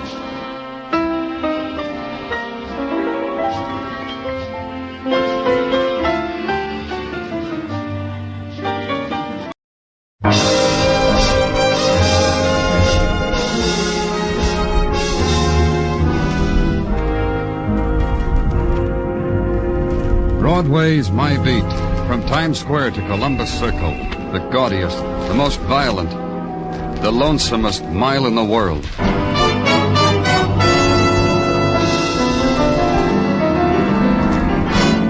Broadway's My Beat, with Larry Thor as Detective Danny Clover.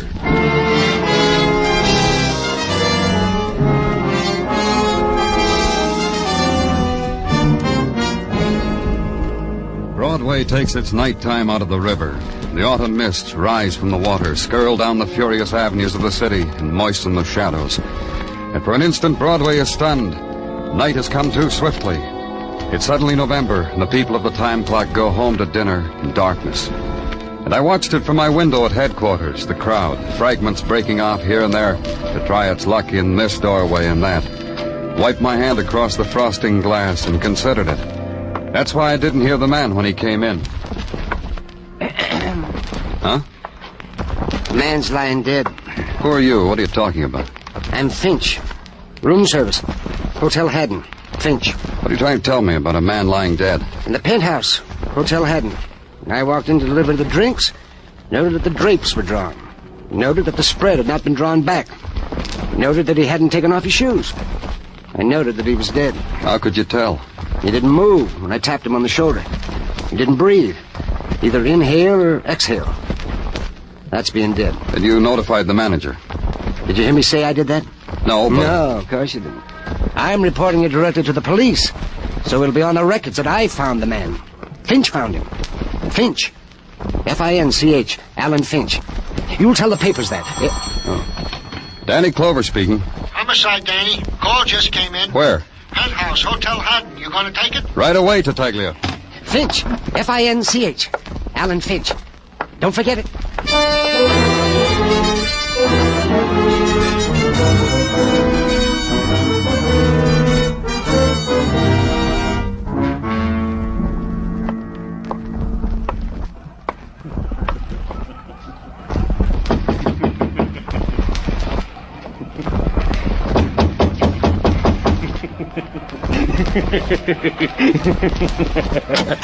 What do you want?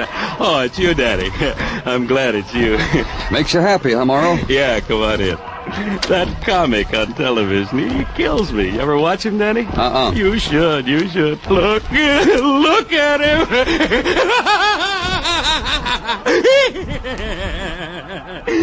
He killed me. Where is he, Morrow? The dead one? He's in the bedroom. Come on, I'll show you. If you could tear yourself away from the comic. Danny, don't be like that. How many laughs does a house dick get in a day? I mean, for free. There he is, Danny, on his $20 a day bed. Shut the door. The television is for free, too, Danny. In every room, we can cop a look in between, you know. Shut the door. Whatever you say, Danny. Who was he? Here, I'll hold up his head so you can look at him. Looks different, huh? We've been waiting a long time to see him like this, huh, Danny? Johnny Hill. The same. A little punctured, but the same. Johnny Hill. Tell me about it. A lady was bidding a gentleman good night at the door. While lost in a kiss, she heard shots. She told me so on the phone. Did she see anyone leave this apartment? It was all too frustrating. She didn't see a thing because her eyes were filled with tears. She told me. Boyfriend scurried away, didn't want to get caught in a mess. The lady wept. Any ideas, Morrow? On who put so many holes in him? Except everybody who ever wanted Johnny Hill dead. Johnny Hill. King of the Chicago hooligans. Wanted for all the small print in the book. Who's to put the finger on who wanted him dead? Look, Morrow. I wanted it, you wanted it. Who didn't want it, Danny? Tell me so I can get him a free room in this classy flea bag. After that, there wasn't anything much. Morrow said he was going back and look at the comic, except now the comic was through and there was a cowboy instead, which was even better, Morrow assured me. And when the boys from Technical came, they were on Morrow's side. When I asked everybody why the cowboy carried 3 guns, they sneered at me. So I left. Then it was legwork. Find out why a hoodlum from Chicago had come to New York to die. Ring doorbells. And ask a man in a midnight blue dinner jacket what he knew about the death of Johnny Hill. And have him beckon to 5 more midnight blue dinner jackets. Alibis. Then the nightclub circuit. Start where the cover charge is $10 and the upholstery genuine, and ask questions, and get no answers. Then to the joints of plastic leather and no dance floor and no minimum, and get no answers. Then to the dives of the open collar and the biggest beer in town for a dime. And in one of them there's a man. His name is Benny Fane. He's not happy. Go away, Danny. What's the matter with you, Benny? Nothing. You used to help us out. What happened? I'm not stooling no more, that's all. Go away, Danny. Because you don't want to tell me about Johnny Hill? Just go away. Suppose the boys around got to know you used to work for me, Benny. What about Johnny Hill? Yesterday. That's when he hit town. Where'd he go? There's people watching us, Danny. There's nobody watching us.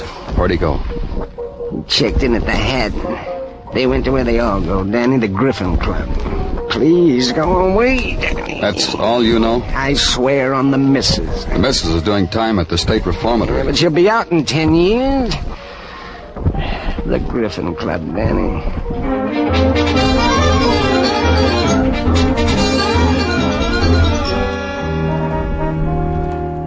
The Griffin Club was a polite brownstone mansion that peeked at the park through white lace curtains, needle-pointed with aqua griffons.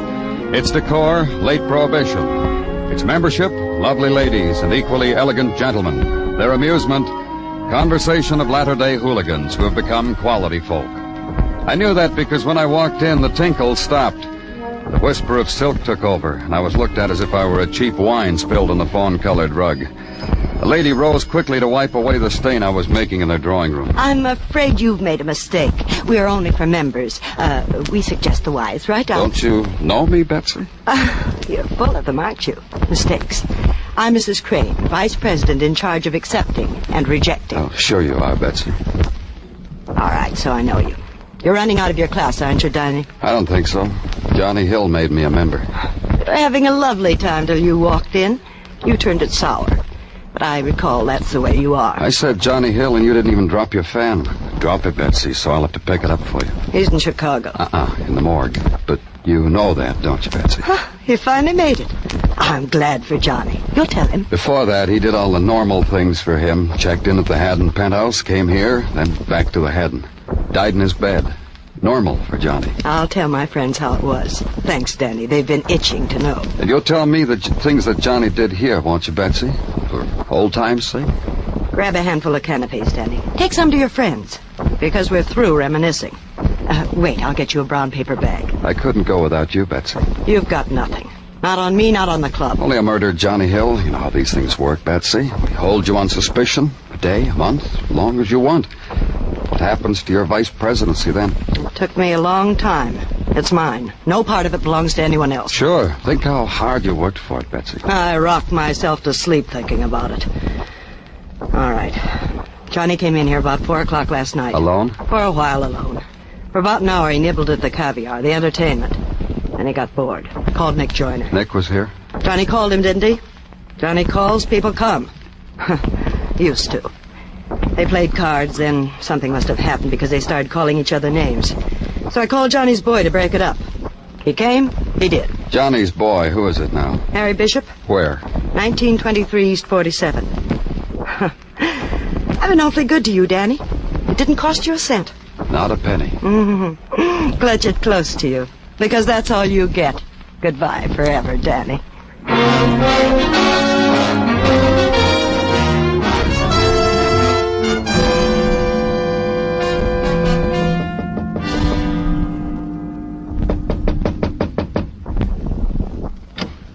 Yeah? You, Harry Bishop? Let's go inside. Let's go, Harry. You sound like Law. Law. Later, Law. The mood will come to me and I'll call you. I said inside. Inside. Better. You got a permit for this gun?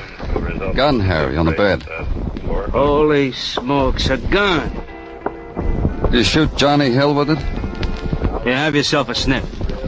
See? Hasn't been used since they mowed down ducks in Lake Michigan. I duck hunt with a 38. The ducks appreciate it. I wonder how that gun got here. I thought it was in Chicago. I'll ask you again, Harry. Did you shoot Johnny with it? You lost your mibs. Johnny was done with a 45. How'd you know that? It wasn't in the papers.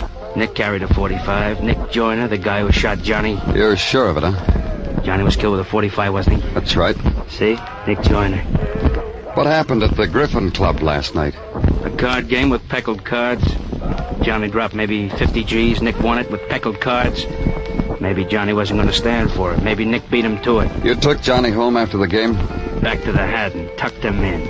Where's Nick? I'll find him. That's why the gun, Harry? You're going to take care of Nick? Where's Nick? Leave him to me. Let's go. If we go, you're never going to find Nick. Come on, Harry. I'm booking you on a weapons charge. You're taking me in, huh? Where is he? Where else? Hotel Haddon under an alias? What alias? Merkel, something I don't know. I can save you the trouble, cop. I owe it to Johnny. Then you'll be held for homicide. Then you'll have to catch me. I already did. Turn off your radio and let's go, Harry.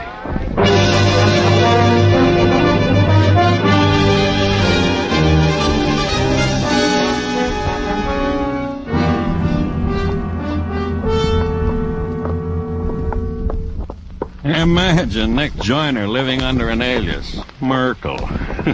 Merkel. The things a guy will go through to get a room. You didn't know about it, huh, Morrow? So help me, Danny, not till you told me. This is a big hole. I can't keep my eye on everything that crawls into it. So help me, Danny. All right, you didn't know.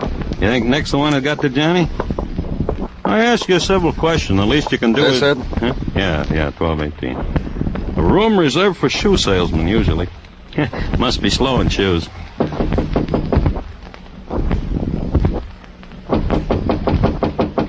Maybe Nick's out. Maybe you got a pass key? Sure, Danny. I got everything. But maybe Nick's... Open it. Whatever you say, Danny. See, Danny, he's out. Is there another room? This one with bath. All rooms with bath.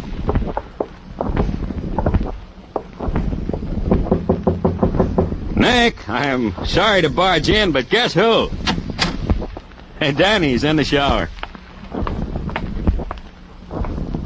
Nick. Nick. Hey, Nick. Open it, Morrow. Tell him we're here. Nick. Nick. Nick can't hear you, Morrow. He can't hear anything anymore. Nick is dead.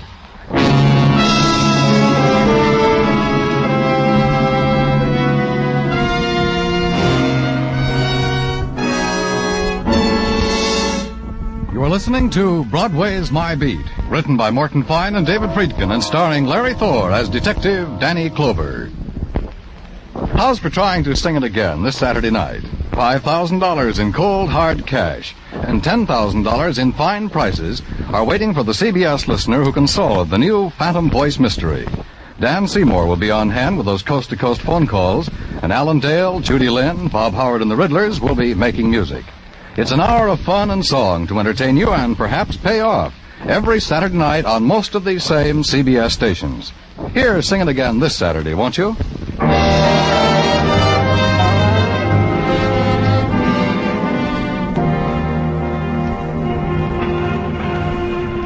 Broadway stands on a street corner and raises its collective coat collar against the coming of winter's night. Tries to find warmth in the blaze of neon or in the ashes of a summer night's dream. For a time, Broadway warms its hands with memory, tasting its glow, watching it flicker, watching it die. Then it goes looking somewhere else, and the Translux screams in its ear. Murder, it screams. Gangster dead in Swank Hotel. Nick Joyner found dead. Broadway is happy. Broadway is daring. It goes right ahead and accepts the substitute. Grins. It found what it was looking for.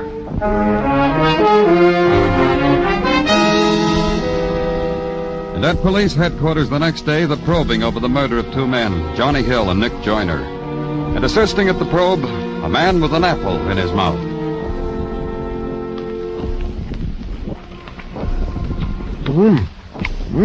Good. What, Detective?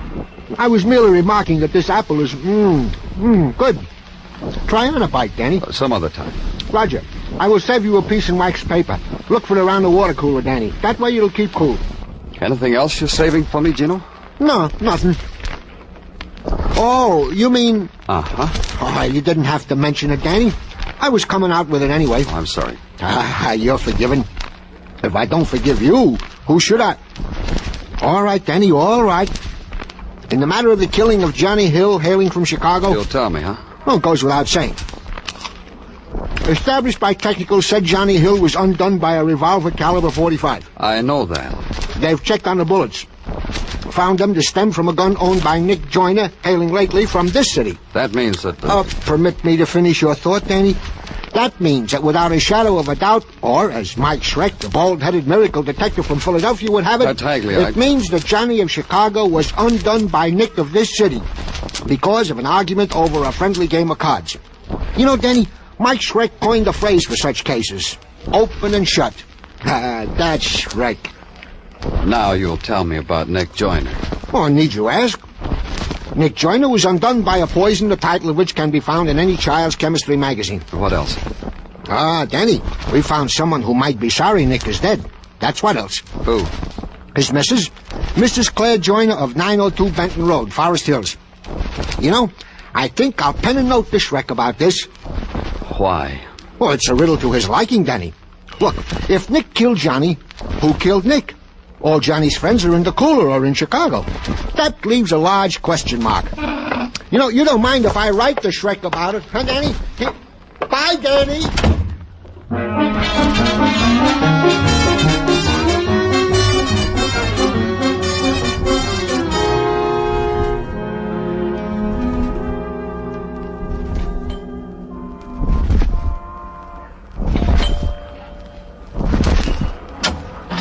Can you come back? Oh, I'm sorry. Sorry about what? I thought you were the door-to-door tea salesman. The jewel truck is across the street, and I was going to tell him... Who are you? Danny Clover, police. Oh, please come in. In here. Please sit down. Thank you. I'm afraid I haven't very much time. Nick is... I know. I want to see him just once more. He's at the mortuary. I feel I ought to see him. How long has it been since you and your husband lived together? I don't know exactly how to answer that, Mr. Clover. Well, a month, a year? No, longer than that. Once Nick brought home a black gown, strapless and cut... Well, you know. I put it on. I looked like a housewife looking ridiculous in a strapless gown. Nick left then. He moved out? No, he moved out just a month ago. It's been 3 years since he bought me the gown. You knew about the... About Nick's business affairs? That he was a thief? That he was a hoodlum? I knew about that. It didn't matter? I'll tell you something, Mr. Clover. Nick would go out and something would happen to him. Maybe he'd beat a man with a gun. He'd come home and stare at me. He needed me so he could feel ashamed. You still loved him? While he was here, I was glad. He's gone, but I'm not sorry. Nick wasn't the kind of man who could live very long. But I had him for part of the time that he did. Mrs. Joyner... No, please, you understand, Mr. Clover. Long ago, Nick wanted me to move someplace. You know, Park Avenue, a place like that. But Park Avenue, well, it was like the strapless gown. Did you ever meet any of Nick's friends? Nick didn't have any friends. He had people he had fun with. Like who? So many of them. Women? Of course, lots of them. But he never felt ashamed before any of them. But wasn't there someone special? Miss Lisbon was special. I saw her. Once I saw her walking on Broadway with Nick. On Broadway, Mr. Clover. And she only saw Nick. Miss Lisbon? Paulette Lisbon. Nick told me about her. She stayed at the Hotel Haddon, I believe. Oh, maybe she poisoned Nick. Maybe. Then I'm sorry for her. She doesn't know what she killed. The woman turned away from me, walked over to the hall mirror, adjusted a wisp of colorless hair under her hat, smoothed her gloves, looked once at her face, looked away, then walked out for one more time with Nick. She'd left the door open. I closed it for her. At headquarters, there was a file on Paulette Lisbon. Kansas City, Las Vegas, Chicago, Paris, the Italian Riviera. The girl who opened the door for me at the Hotel Haddon was the sum of all the places in which she'd been whispered to, clothed in silk. The sum of all the hands that had stroked the shadows on her throat, the edges of her mouth. All there was in the room was Paulette Lisbon.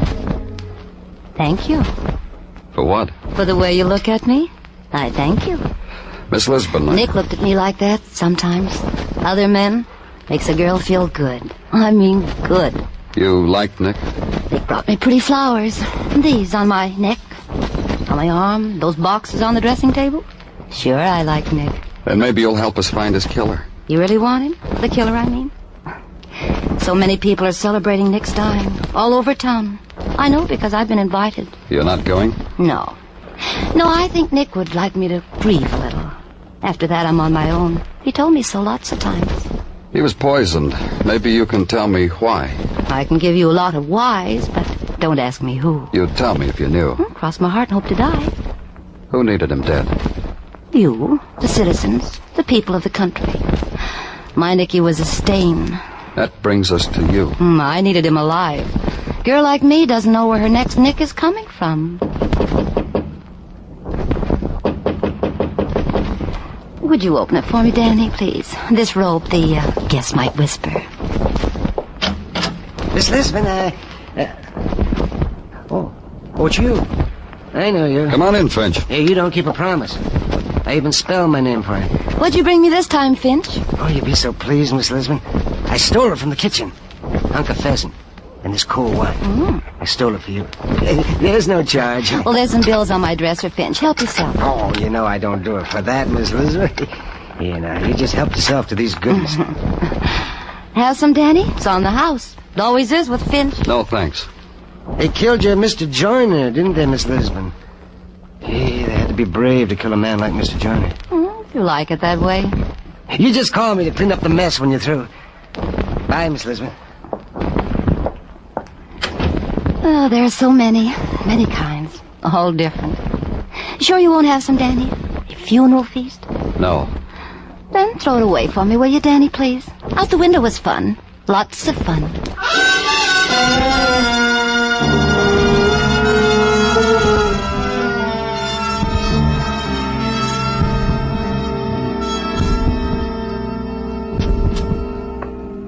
Danny? Oh, hello, Dr. Sinsky. Come on in. What's on your mind? Got a cigarette, Danny? Here you are. Thanks. Light? No, I wouldn't think of it. I carry my own matches. A very strange thing just happened, Danny. Oh, like what? I just finished an autopsy on Johnny Hill. An autopsy? What for? He was shot to death. What do you need an autopsy for? Because he wasn't shot to death. What are you talking about? Of course he was shot. Of course he was, with 3 .45 caliber bullets. But that's not what killed him. Oh, look. Please, Danny, let me have my minute of glory, huh? Thank you. I happened to see the photographs taken of Johnny by our boys. Why, I asked myself, is there so little blood from a man who's been shot by a large caliber bullet? Then at the morgue I examined Johnny. Very little blood on his clothes. So you performed an autopsy? Just to prove my point. Johnny was dead before he was shot. What? Johnny was poisoned to death with the same poison that killed Nick Joyner. Know anybody who didn't like those two fellas, Danny?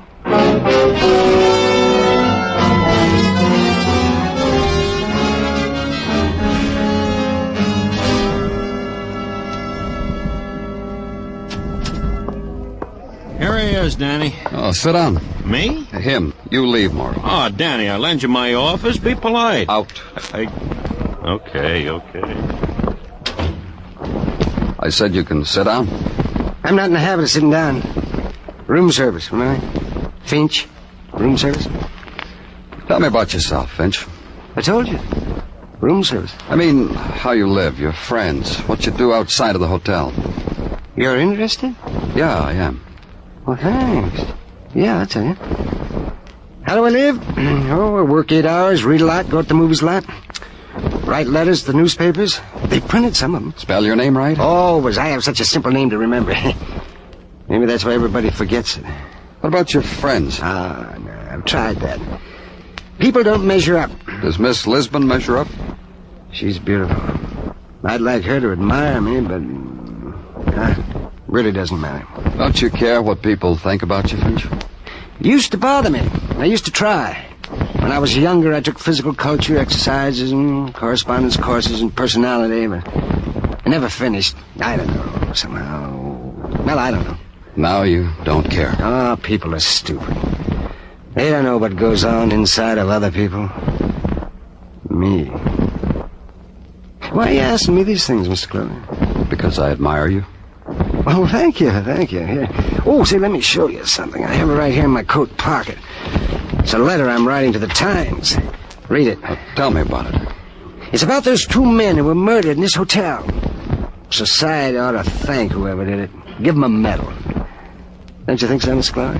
Think what? Give them a medal. Whoever poisoned those 2 men. Yeah, that's one way of looking at it, Finch.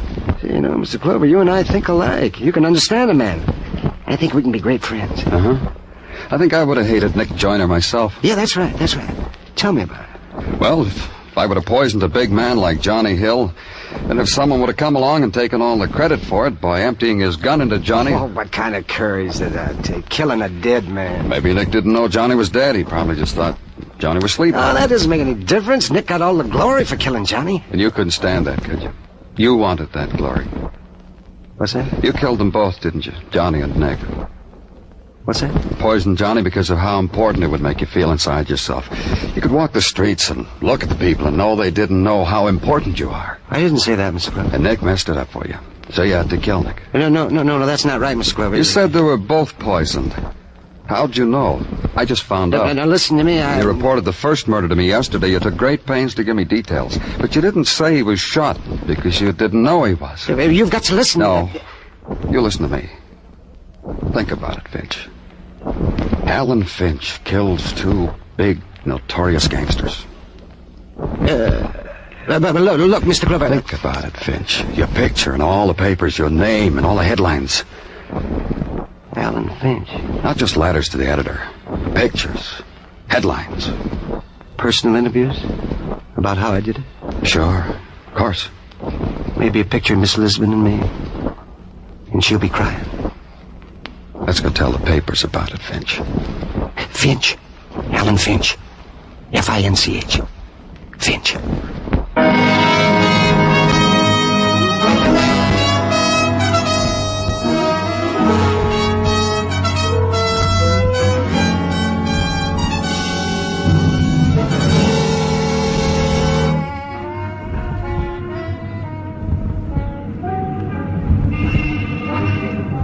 It's the happy time on Broadway. It's after the movies. Nobody wants to go home. It's a place strung against the night like a phosphorescent alley. And they're heaped here. The golden girl, the bright-eyed kid, the man with the promises, and the guy who believes him. It's Broadway, the gaudiest, the most violent, the lonesomest mile in the world. Broadway, my beat.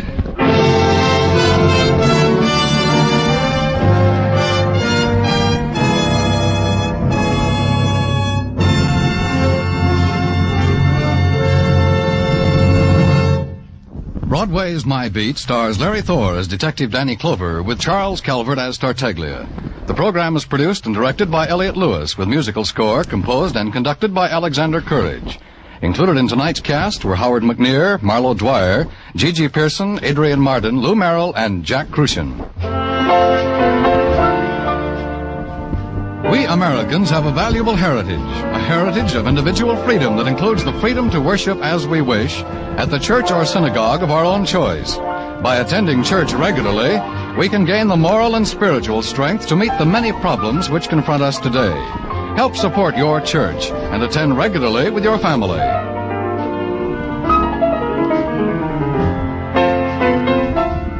Dan Coverly speaking. This is CBS, where yours truly, Johnny Dollar, brings adventure Saturday nights on the Columbia Broadcasting System.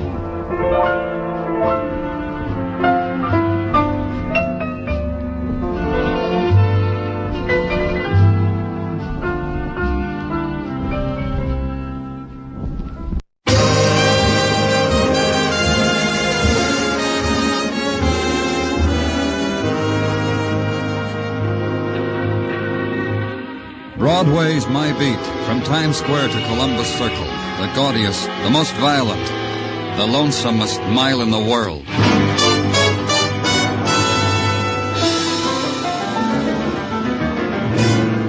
Broadway's My Beat, with Larry Thor as Detective Danny Clover. At 1 o'clock in the morning, solitude whispers its invitation. And the derelicts of night run from it, beat on a door, plead for a refuge from the offered emptiness. But no door opens to them.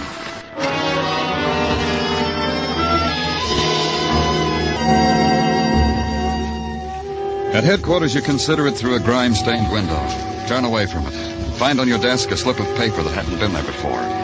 Homicide, it says. Central Park Lake. And Broadway has finally opened a door. The password, the violent dead.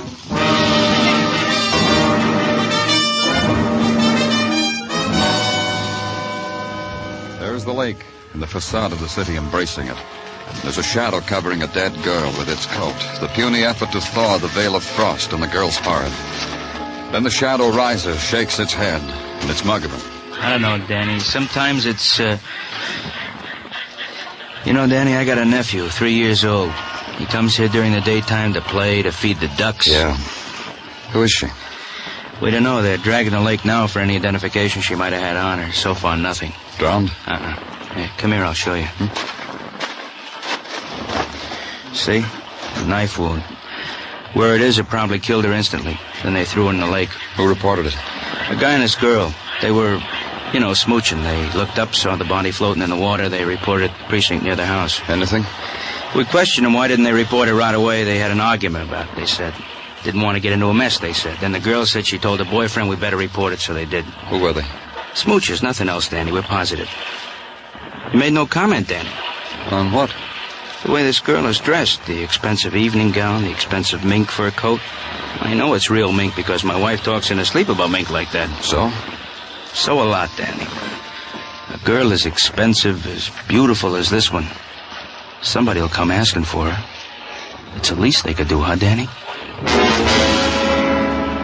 There wasn't anything to say after that. And from far away, across the stillness, the brief, wild sob of a boat whistle. The sudden flurry of wind through naked branches. The quick, small sounds in places where there's no sun. This was the autumn's night pastoral, with death in it. I turned up my collar and walked away from it.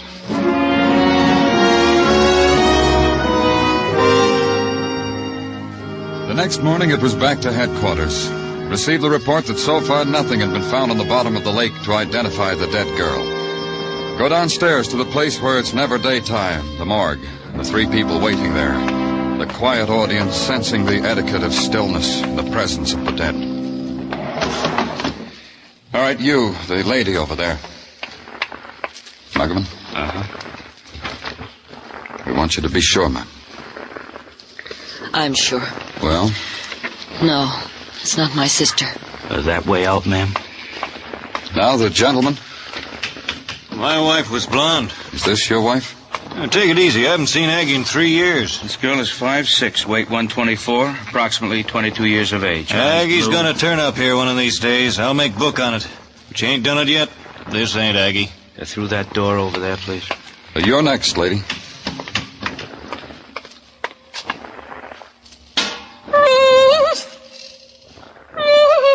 Hey, you're Mrs. Hunter. What have they done to her? Coslow? Look at you like Hey, Coslow! Yeah, what do you want? Why didn't you come? Oh, it's her. Get her out of here, will you? Yeah, come on, Mrs. Hunter. We know. Ever so often this happens with Mrs. Hunter, Danny. Really identified a daughter here about 5 years ago. Keeps coming back. I don't know. That's all of them, huh? Funny. Lovely young girl, dressed beautifully. Someone must want to know what's happened to her, where she is. Someone must know who she is. Okay, Muggavan, we'll try it another way.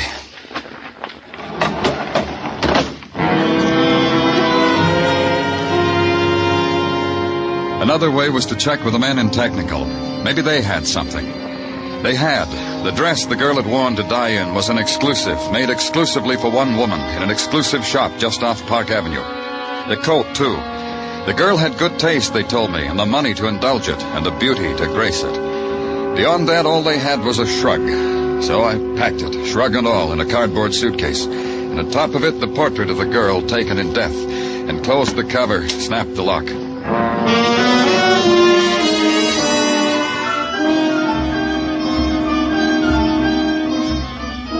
At Roderick's Incorporated just off Park Avenue, a man tried to stop me from opening the suitcase.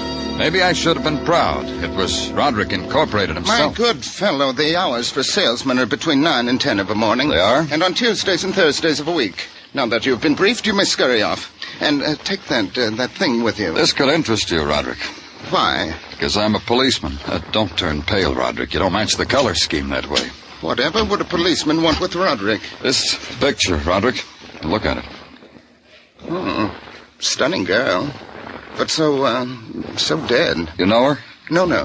Oh, but wait, that dress she's wearing, it's mine. That is, it's a Roderick original. A Roderick inspiration. Is it this dress?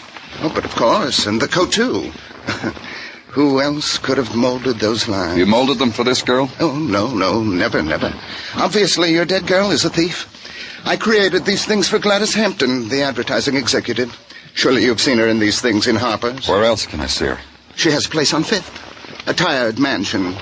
Kiss her for me when you see her, will you? Tell her you do it for Roderick, eh?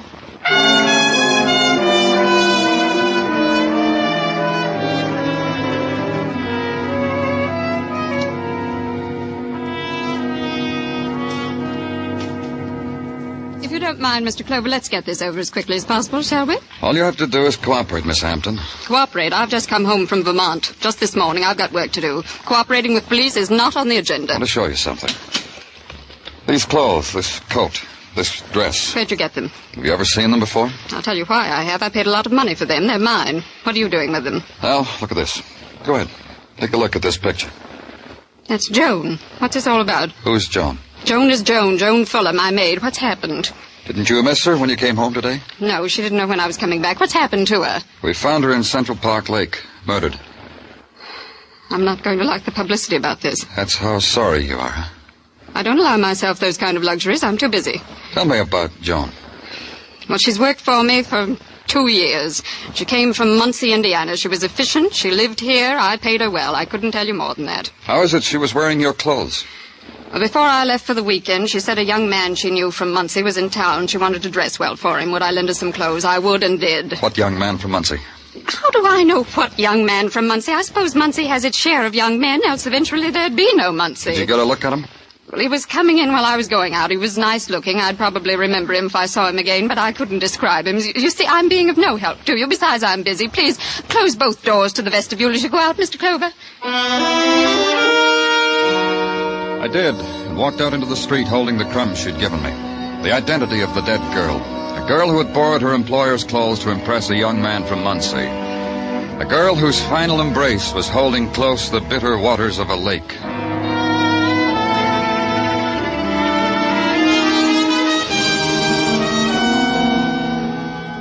At headquarters, the routine that is a requiem for the violent dead. A telegram to Muncie asking for information on Joan Fuller. The order to Muggavan to riffle through hotel registers for a visitor from Muncie, a young man, good-looking. The sifting, the questioning, the break for a cup of lukewarm coffee. And then another call from Muggavan. Hotel Adams, Danny. A Johnny Barrett. Registered with his wife from Muncie. I looked at him, Danny. He looks likely. The tired room, complete with stained rug, stained washstand. And the young man at the dresser, manicuring his fingernails. You're here to present me with the keys to the city? I'd like that, because I'm fond of your city. To ask you questions, Mr. Barrett. Now, what would a boy from the country know that would interest a big city man like you? He might have known a girl named Joan Fuller. He might have known a lot of girls. Not one named Joan, though. That's one he's missed. How big is Muncie, Mr. Barrett? Big enough that I could walk its streets, put nickels in slot machines, order a beer, go alone to movies, and never meet a girl named Joan. It teases me, though. I'd like to meet her. She's dead. She was murdered. That makes me sad. I cry when girls die. It's a thing with me. Let's go, Mr. Barrett. I haven't finished my pinky. You want to show me the sights? I want to show you to a woman who says a young man came calling on Joan Fuller, a young man from Muncie. That could be a sight. Get your coat, Mr. Barrett. Let's go. Can't wait. Oh, honey, doll, come on in. Enjoy looking at the shop windows? Jimmy, who is... A policeman, honey. He wants to go show me to a lady. This is my wife, Mr. Clover. Mrs. Barrett? It's hard to believe she's my wife, huh, Mr. Clover? Me being young and, well, honey doll here being... But we love each other to pieces. Don't we, honey doll? Jimmy, I don't understand. What's a policeman doing with you? Don't worry, baby, I told you. He wants a lady to look at me so she can identify me as the murderer of some pretty girl named Joan. She was pretty, huh, Mr. Clover? Jimmy... Go window shopping again, honey doll. The policeman and I have got a date.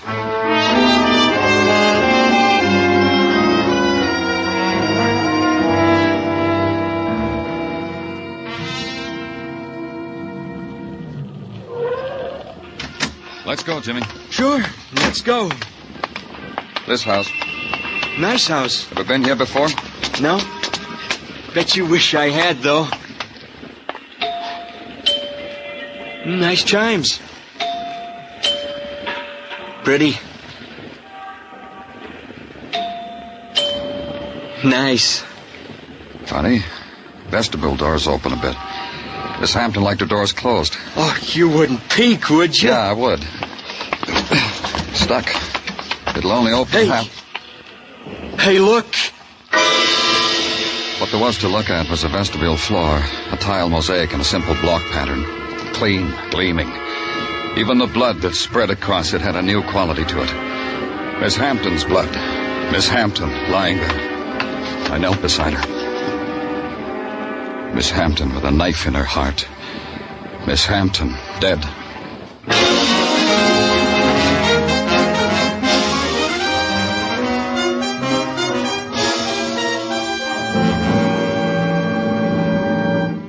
You were listening to Broadway's My Beat, written by Morton Fine and David Friedkin and starring Larry Thor as Detective Danny Clover. Are you ready to sing it again this Saturday night? You'll find a whole hour full of the day's popular music by Alan Dale, Bob Howard, Judy Lynn, and the Riddlers. You'll hear the tuneful riddle songs that lead to Sing It Again's Phantom Voice Treasure Trove. $5,000 in cash and $10,000 more in wonderful prizes. Be listening to Sing It Again this Saturday night when it comes your way on most of these same CBS stations. The Phantom's a puzzler, but some CBS listener will win that $5,000 in cash.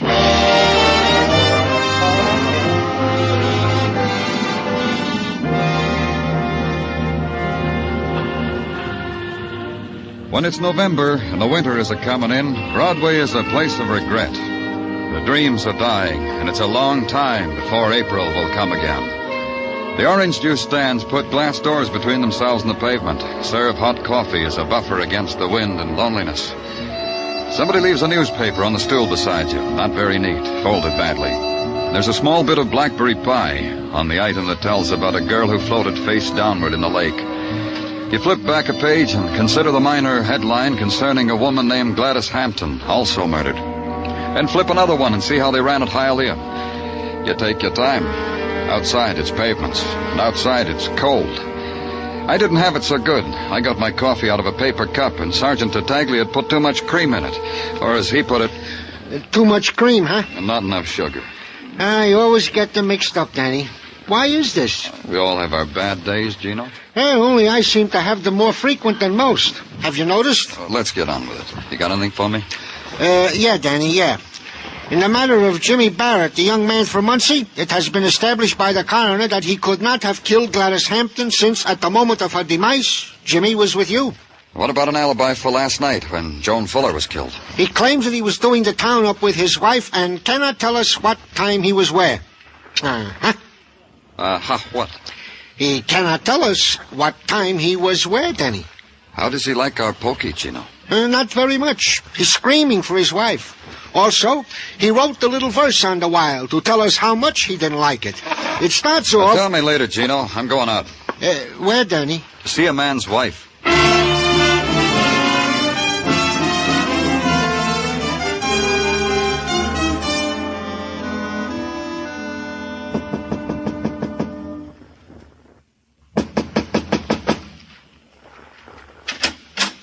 Oh, it's you. Where's my husband? What have you done with him? He's downtown, Miss Barrett. We're holding him on suspicion of murder. Well, don't stand there in the hall making a show of me before the world. Come in here. Come in. Sure, Miss Barrett. I was just washing out some of my things in the basin. You live in a dirty city, Mr. Clover. The dirt eats into everything.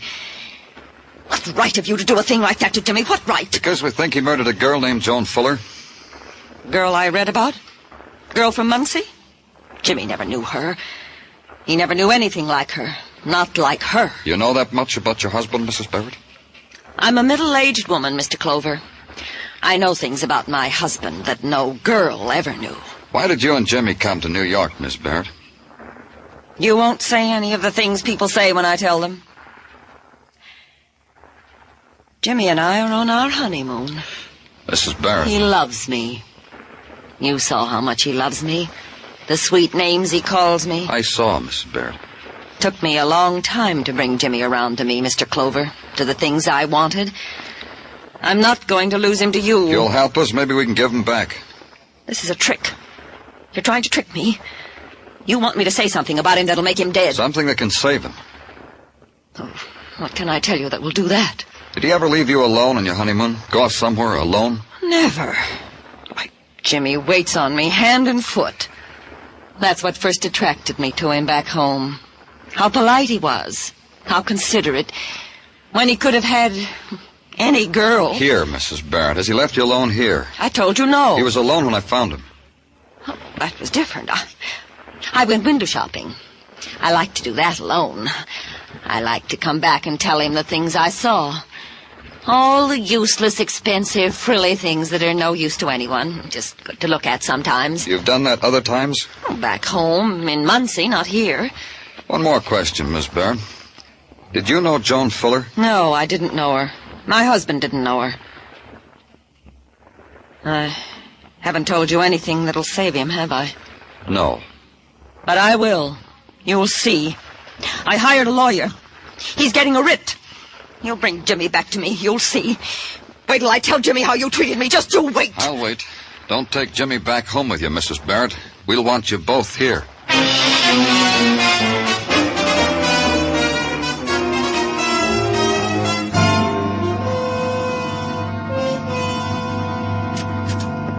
Danny? Come on in, Gino. Okay. Just a word to let you know that people questioning around the home of Gladys Hampton had never seen Jimmy Barrett.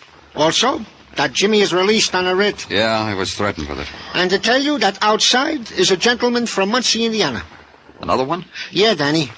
You know, this is the first week in my life I have met two people from Muncie, Indiana, one on top of the other. Show him in, Gino.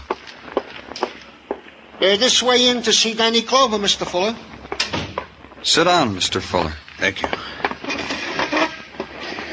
I'm Joan's father, Mr. Clover. I see.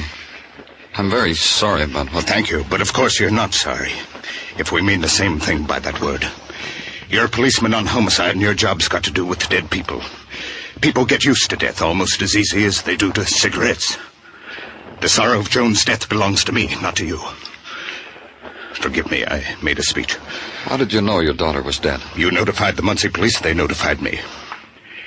I've come to take her home with me. If I can help... I'm the person who killed her. We're trying, Mr. Fuller. I've never been vengeful. I've always felt sorry for people eaten by hate. Now it's happened to me. I can understand.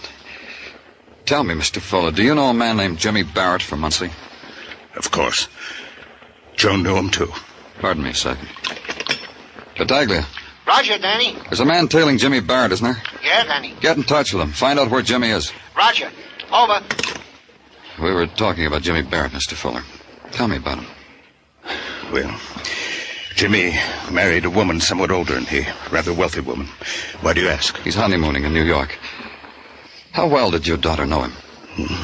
Valentines, letters on flowered stationery, holding hands and dances, that much, no more than that. I see. What did Joan tell you she was doing in New York? Working in advertising, she said. Everyone back in Muncie thought that. I didn't know she was a maid. I know how you feel. Forgive me again, you can't possibly know. Did you have a daughter? Did you tell her stories? Did she cry against your cheek? Did you watch her grow up? Was she found in a lake? Was she murdered? Mr. Fuller, We don't know each other, Mr. Clover. We're not friends. Your sympathy doesn't mean anything to me. Just find my daughter's killer. Danny? What is it, Tattaglia? The man we had tailing Jimmy Barrett just phoned in. Jimmy just bought himself a new car 5 minutes ago. Brand new Hudson. Where? Tobin's on 105th Street. Thanks, Gino.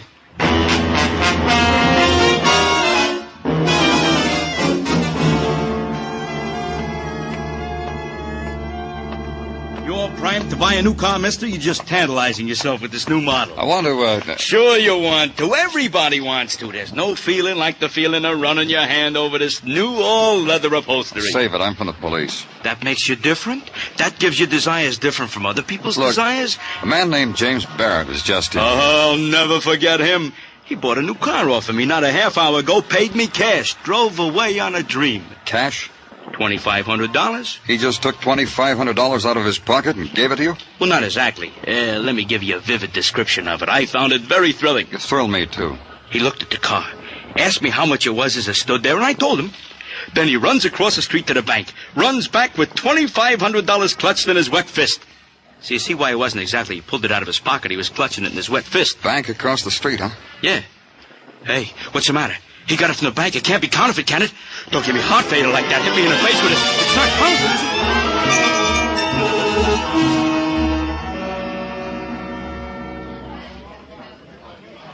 Don't you find it rather interesting, Mr. Clover, that I, Stephen Chase, am working for the Corn Exchange Bank? We Chasers have a bank of our own, you know. I know. And you're the Chase who gave Barrett $2,500. Precisely that Chase. Does Barrett have an account here? As of this morning, a rather plump one. He opened an account this morning and withdrew that much money this afternoon? I see you don't understand banks. Oh, explain them to me. Mrs. Barrett had a letter of credit from a bank in Muncie, Indiana, which she chose to deposit here with us at Corn. Go on. Please. Therefore, this account was in Mrs. Barrett's name. However, this morning, Mr. Barrett appeared. Mr. Barrett, the bearer of a letter from his wife to the effect that her account should now be a joint account. Was that all? Please. I called Mrs. Barrett to find out whether the letter was valid. Mrs. Barrett told me to give her husband as much money as he wanted. All this happened this morning? Precisely this morning. Precisely, Mr. Chase.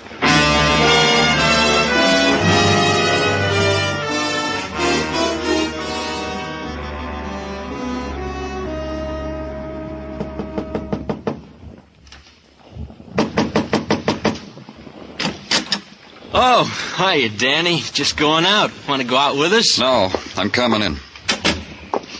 Oh, Miss Barrett, see you got all your things packed. Going back to Muncie? Oh, no. You said we couldn't go back to Muncie until this thing was all cleared up.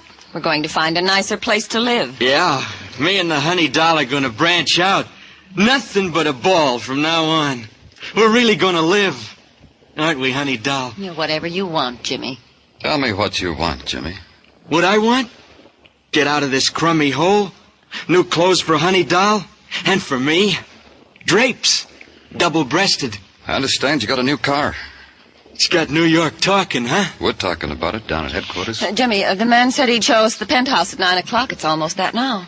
You heard what Honey Doll said, Danny. I guess I'm henpecked, that's all. Tell me when all this happened, Jimmy. The last time I saw you, you were happy, right here. How much are you allowed to meddle in our lives? What concern is it of yours where we live? Oh, Honey Doll, don't talk like that to Danny. He wants to come up for a drink sometime. He wants to know our address. Get him out of here. You didn't answer my question, Jimmy. When did you make up your mind about all this? New car, penthouse. I'll tell you. Honey Doll and me had a small talk. We decided we were tired of living like folks, like other people. Honey Doll wants to support me in the manner I'm itching for. And she can afford it. Come here, Honey Doll. Jimmy, get him out of here. Baby, this is Jimmy. Jimmy with his arms around you. Stop it. Okay. But you're supposed to give me anything I want, remember? You're a little blackmail, Jimmy. Huh? I had a talk with Joan's father. He said you used to hold hands with his daughter. If you did that, you lied to me. You did now, John. You did lie to me. Danny, so I lied to you. I was nervous. It's getting late, Jimmy. Did you lie too, Miss Barrett? Did you know Joan back in Muncie? No. But you knew Jimmy knew her. You knew Jimmy was seeing her while you were here, while you were on your honeymoon, Miss Barrett. Oh, why not, Danny? Guy likes to look up old friends, especially an old friend who's made good in a big city. I got news for you. Joan was a housemaid. Those clothes she was wearing belonged to her employer. I knew that, and I understand why she did it. To impress me. To make me hate myself because I married another woman. Jimmy, you realize what your lying can cost you. Sure, Danny. Now I'm your number one murder suspect. That's right. Danny. Uh-huh. What's the penalty for murder in this state? Premeditated? Premeditated? Life, the chair. Depends on the jury. And how about for obstructing justice? Depends. 1 to 10, maybe. But for murder, it can be the chair, huh? That's right. Did you hear that, Honey Doll? You're going to get the chair. Jimmy. You killed so you could keep your husband, didn't you, Mrs. Barrett? Jimmy. I'm begging you. Get him out of here. You're afraid Jimmy would get blamed for it because Miss Hampton, her employer, could recognize him. You had to kill Miss Hampton, too, didn't you? Jimmy. That's what you held over your wife, Jimmy. You knew all this. She had to give you everything you wanted. Thought you'd get as soon as you were married, but didn't. 1 to 10, huh? That's the way it was, Danny. You! You fool! I killed for you! Killed for you! And you fell! Hard, honey, doll. You've lived almost most of your life. They had a week of it with me. Let's go, both of you. Honey, doll, I promise you this. When I get out, I'll spend your money. I'll be happy. Just the way you wanted me to.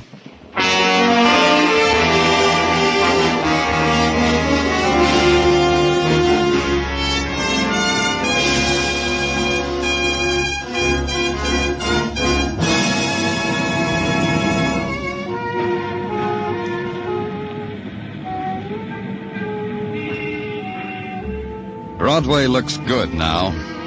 It's wearing the funny mask with the funny nose, and the big smile painted in scarlet. The scarlet you've known in other places and other times. Don't rip off the mask, kid, because you couldn't stand what you'd see.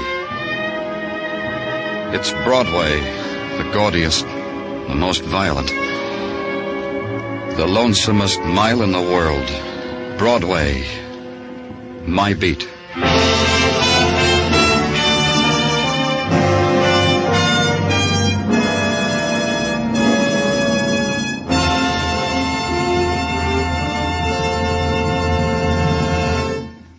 Broadway's My Beat stars Larry Thor as Detective Danny Clover with Charles Calvert as Tartaglia. The program was produced and directed by Elliott Lewis with musical score composed and conducted by Alexander Courage. Included in tonight's cast were Irene Tedrow, Dick Crenna, Bob Bruce, Peggy Weber, Stan Waxman, and Jack Crucian. This Saturday evening on CBS, Hopalong Cassidy comes riding to the rescue of an old friend who's suspected of a serious crime. It's a long, tough job Hoppy takes on, literally risking his own neck. With one of the greatest surprise endings you've ever heard, Hoppy comes through. Be listening this Saturday and every Saturday evening when the one and only Hopalong Cassidy, starring William Boyd, is heard on most of these same CBS stations. Dan Cumberly speaking. This is CBS, where yours truly, Johnny Dollar, brings adventures Saturday nights on the Columbia Broadcasting System.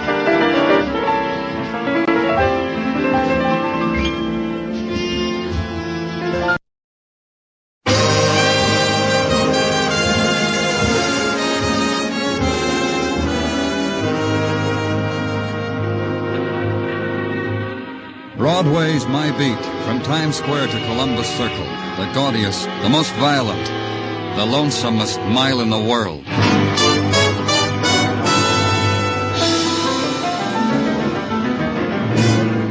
Broadway's My Beat, with Larry Thor as Detective Danny Clover.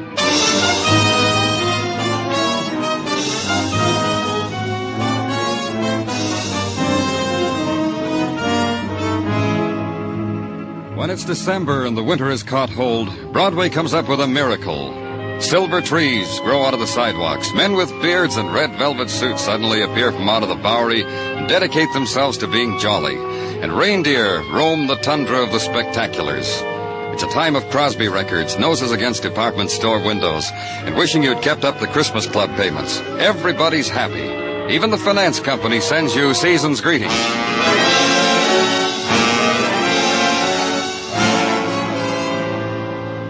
The atmosphere hadn't touched the alley, littered and dark except for a stark cone from a flashlight held by a policeman. Up here, Danny. Shot twice in the back. Still breathing. Come on, Doc. Take a look, Doc. Let's put him on the stretcher. I don't think this one's got much time. Give me a hand here. Easy. We'll have you in the hospital in 5 minutes. Know who he is, Mugwin? Yeah, his wallet says Ben Justin. Yeah, here it is. The ideas of what happened? I think he knows who shot him, Danny. He was saying he'll get even. Any names? No. Easy with him now. Just slide the stretcher in here. We'll ride with him. Let's go, Mugwin. Yeah. Okay, Joe, let's get this ambulance on the road.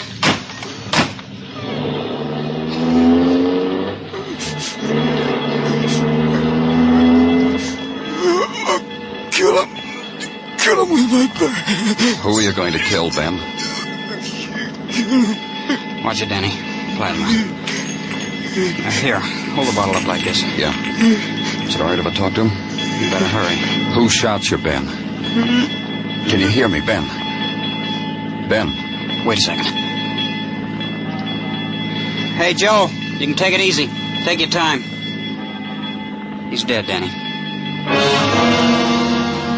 Then the slow ride through swarming avenues, the slow tolling of the ambulance bell, because the rhythm of death is slow. And through the windows of the moving car, the procession of fleeting faces, of melting forms scurrying from the bitter touch of an unknown wind. Then suddenly, at a stop, because death in the city must wait its turn, the face peering in, avid for a furtive glimpse of pain, seeing only the shroud-covered man, turning away in regret. The ambulance moves again, and within it, silence, because there are no more questions that can be asked of the dead.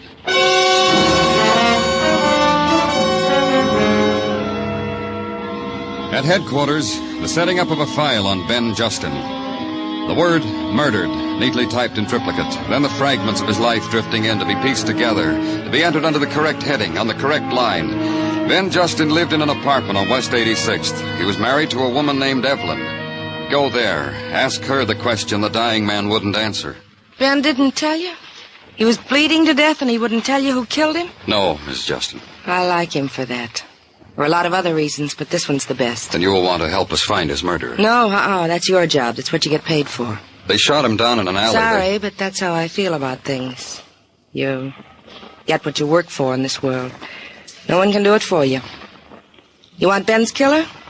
Find him. That way he'll belong to you, just you. If you know something, Mrs. Justin, we can hold you. Now, wherever did you get an idea like that? How would I know who killed Ben? That's his secret.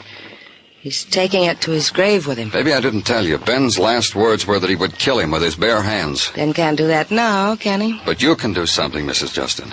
You can tell me about Ben. You can tell me who wanted him dead. Tell you about Ben? That could take my lifetime. But I'll brief it down for you.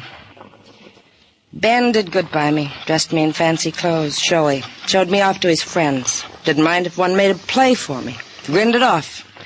Grinned about it when we got home. Cuffed me a little, and we go to sleep laughing. That's about Ben. Doesn't help us much. Then try this. Ben used to work for the Imperial Insurance Company, an investigator. Go ask them about Ben. I bet those insurance people knew more about him than even his wife knew. It's their business. Imperial Insurance? On Lower Broadway. You can excuse yourself now, Mr. Clover. I want to go over my wardrobe, pick out a black dress for Ben's funeral. Silk? Yeah, silk. He liked me in it.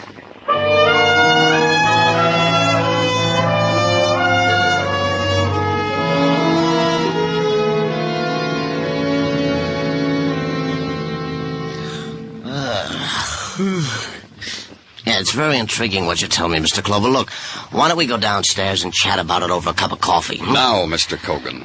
Oh, you don't understand, kid. I haven't had my breakfast. How can I do my best for Imperial Insurance without something hot in my stomach? We're trying to find out who killed the man. For this, I have to miss my breakfast? I tell you don't understand. My wife sleeps in the morning. She doesn't make me... Ben Justin used to work for you. I want you to give me what you know about him. Now. Because it won't wait. Oh, on an empty stomach? All right. All right. Yeah, he worked for us. One of our hottest cases. A year ago, he kissed us goodbye. You don't know anything about him after that. You're just... Look, kid, did I say that? I know a lot about Ben. Let me open my mouth a little, huh? It's open. A year ago, we put Ben on the Colton murder case. Remember it? Who doesn't? Mrs. Colton found murdered, shot to death in her house on Long Island. That one cost us, the company, $100,000. The police were handling it. Why did you put a private investigator on it? Oh, don't let it bother you. Justin flopped, too. He said he couldn't find a thing to prove that Mrs. Colton's nephew and his wife committed the mayhem. Remember Johnny and Dottie Reed? The lovable kids that all of us thought were the murderers? The state, us, till they were acquitted? No evidence, not even from our own boy, Ben. And after that, Ben quit. How did you know?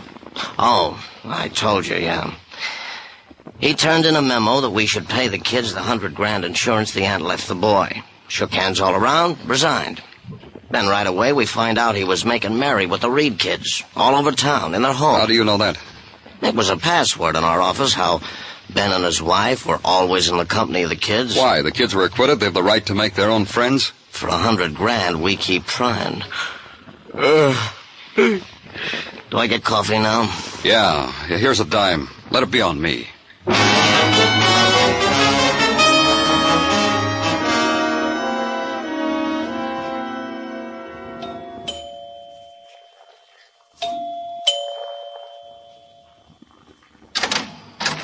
Hello. What can I do for you? My name's Danny Clover from the police. Yeah. Is your name Reed? Yeah, that's right. I wanted... You got the look in your eyes. You want to talk to me, don't you? Come on in. And here. I know that look, Mr. Clover. The police and I have been chummy before. Is your wife here? Vacuuming the rugs in the dining room. Dottie! Hey, Dottie! Yeah, what do you want, Johnny? Turn off the Lewitt and come in here. I got a caller. I hope you don't mind the way Dottie looks. Holiday cleaning. What'd you say? Oh. This is Danny Clover, Dottie. He's from the police. I'll be honest with you, Mr. Clover. I'm busy. Well, just a few questions about Ben Justin. Guess I'm right, Dottie, huh? Soon as I saw this morning's paper, I told you a policeman would be twirling his hat at the door. Then you talk to him, Johnny. I've got to get my work done. I'm afraid you'll have to hold it off for about 5 minutes, Miss Reed. Do you have a warrant? I don't need one. All I want... Dottie gets all mixed up. Ever since the cops scared her to death last year, well, she just could be lost, and the only person around a cop, and she wouldn't ask him which way was home. Johnny isn't kidding. Cops. How well did you two know Ben Justin? We're not going to his funeral. Not even flowers, Mr. Clover. Funny. I heard you were pretty good friends.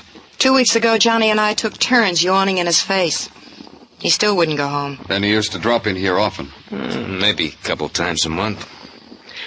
When I shook his hand after we were acquitted, he took that to mean buddy.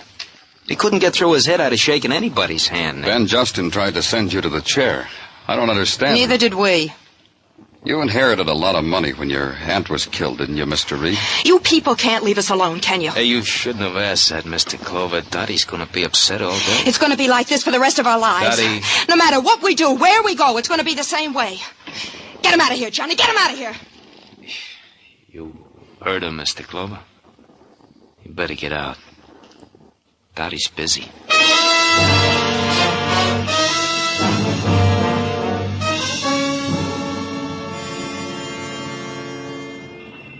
Mind if I turn on the radiator, Danny? It's cold in here. Huh? How can you stand it? There. Danny, you've been over and over the transcript of a year-old trial maybe 100 times. You want something juicy to read? Here, try this pulp. It's good, huh? Tells me the thrilling things detectives have happened to them. For 2 bits, it thrills even me. The things that go on. Mrs. Colton was killed with Johnny Reed's gun. Our ballistics man proved it. Brought it in evidence. Exhibit A. But no fingerprints. No fingerprints. And if you read the transcript another 100 times, there still won't be any. What are you trying to build, It Danny? bothers me. You mind, Muggavan? Danny, listen to me. The kid had a right to the gun. Messenger boy for a brokerage house. Briefcases full of stocks and bonds. Sometimes even money. A boy needs a gun in a career like that. They present him with it, courtesy of the house. And it killed his aunt. Endowed 2 kids with $100,000. The gun could have been stolen from him, just like he said. His wife put her arms around him. He felt different somehow to her without the gun. That was the first they knew it was missing, just like they said in court. Yeah. I don't understand what you're after, Danny. The kids were acquitted. I know. They said they spent the day picnicking on the Jersey Palisades. Nobody could prove different. Nobody could prove they were at the murder house that day. They were acquitted. I told you I know Muggavan. Then what's with you? You think you found a free and easy way to solve Ben Justin's murder? I take it back, Danny. I didn't mean to say that. Why so chummy with the Reed kids? You mean Justin and his wife? You care about anyone else? Justin was a top insurance investigator. He couldn't find a thing to prove that the kids were anywhere else but eating ham and cheese sandwiches on the Palisades. That cinched it. When an insurance company... Danny, you gotta go. You just got it. Here, I brought your overcoat. I'll help you into it. There's not too much to Taglia. Where am I going? To the residence of one Mrs. Evelyn Justin. She just phoned in, Danny. She was crying, then screaming. In between said cries and screams was sandwiched that someone was trying to kill her. I made her go slow so I could take her down in shorthand. Here, Danny, her very words. Yeah, get your coat, Muggavan. It's a cold ride.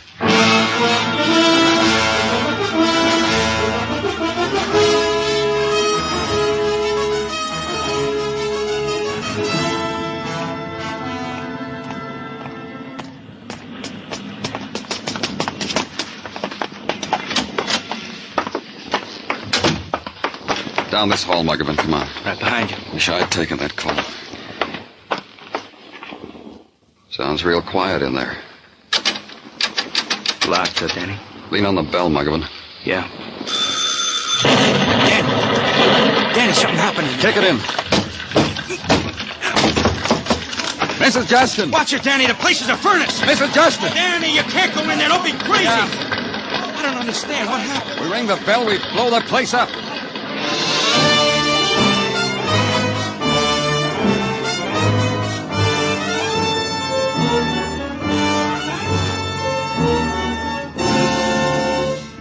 You were listening to Broadway's My Beat, written by Morton Fine and David Friedkin and starring Larry Thor as Detective Danny Clover. There should be plenty of action on CBS Hopalong Cassidy show tomorrow night. Hoppy will be invading the land of the Gunhawks, and though this may not sound full of action at first, he'll finally play dead to capture a band of vicious marauders. Hopalong Cassidy, starring Bill Boyd, comes your way every Saturday evening on most of these same CBS stations. Join him in the land of Gunhawks tomorrow night.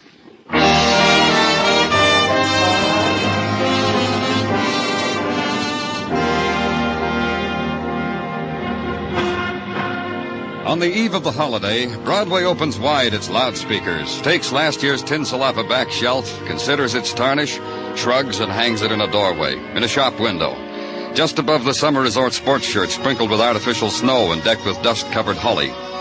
It makes glints in the winter's sun, sways gently in the winter's wind. It makes you all warm inside, doesn't it, kid? The warm-eyed women walking by, hugging the warm fur close to them. Makes you merry. And the music floating out of the metallic throats. Good, huh, kid? But turn it up. That way you won't hear the dissonance of death. That way it won't intrude. That explosion uptown. Anyone killed? No one knows yet, but when they do, it'll be given to you. Hot off the presses, shining from the Translux. Gift-wrapped with red ribbons. But before that happens, they've got to clear away the charred litter, hold the crowds back, assure the lady her kid wasn't in there. You don't know where he is. Then finally a man comes up to you. It's all clear now, Danny. We can go in. They find anything? Uh-huh. They said in the kitchen. They said to watch ourselves. The walls are still smoldering. Okay, let's go, Muggavan. Yeah.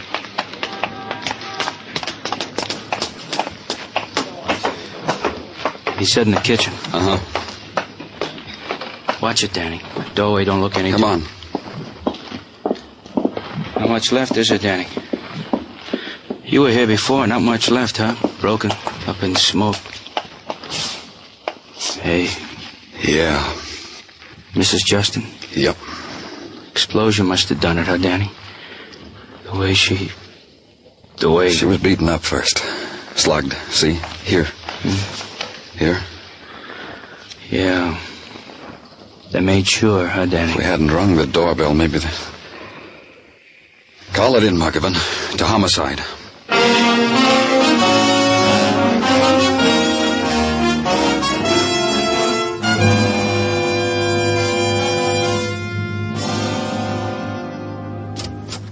Hi-ho, Danny. I come bearing gifts from the boys in technical. To you. You thank them for me, Gino. Goes without saying. Christmas is coming, Danny. Courtesy is the motto of the season. A fella has to... Goes without saying. What have you got? Gift number 1. You are confirmed in your deduction that Mrs. Justin was slugged, left unconscious well, you were there, Danny. I don't have to spell it out for you. No, Gino. For this pearl, my thanks. This, a poet once said... Tartaglia. Yeah, Danny. Gift number 2. The doorbell was rigged to a booby trap of a type commonly used in the last... What am I saying? Ring the doorbell and... boom! Blast! Poof. It was that professional. To the contrary, wise is Mr. Gordon from Technical. He says it was a clumsy imitation. Gordon didn't like it, huh? He sniffed his nose at it. However, in the matter of an inferno machine, what matters clumsy, huh, Danny? Anything else? Nothing else. Except an itching in my brain. Huh? Yeah. I am making out my Christmas list, and it itches me. What to give Mike Schreck, the bald-headed miracle detective from Philadelphia, for Christmas? The joy he has brought me. I should return it with a likewise. You got a suggestion, Danny? Only a question, Gino. How did you know it was Mrs. Justin you talked to on the phone?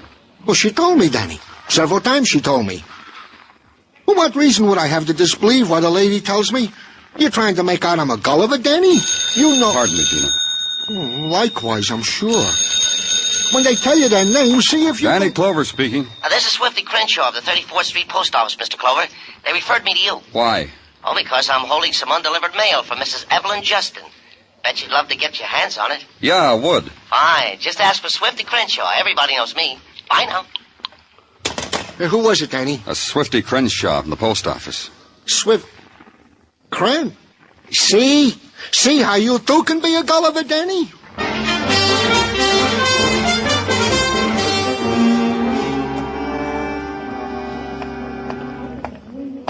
You Mr. Crenshaw? You bet. My name's Clover. I spoke to you on the phone a little while ago. You bet. Just wait here.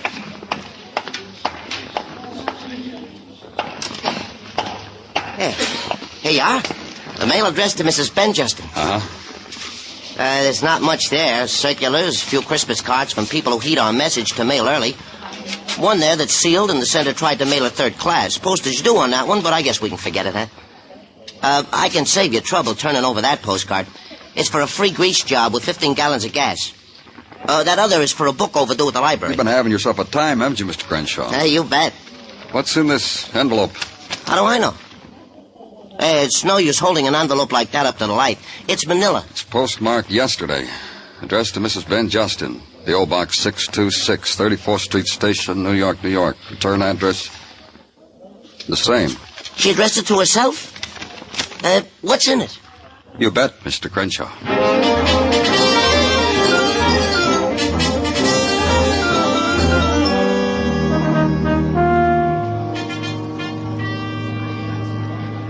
Hold on, please. Mr. Jasper is looking up the records now. Okay. Tell him to hurry.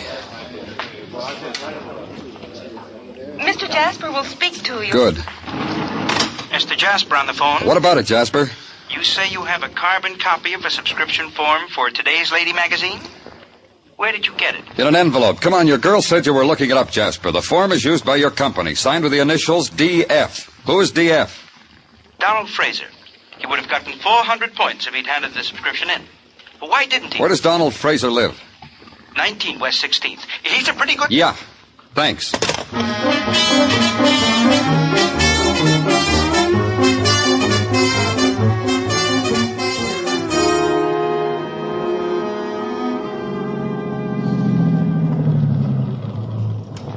You better come along, Muggavan. Right. You ring the bell this time, Danny. No, I'll ring it. I read someplace if you crash in an airplane, the first thing to do is to go up in another one.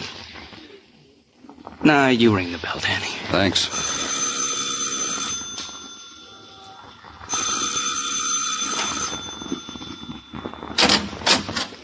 What do you want? You Donald Fraser?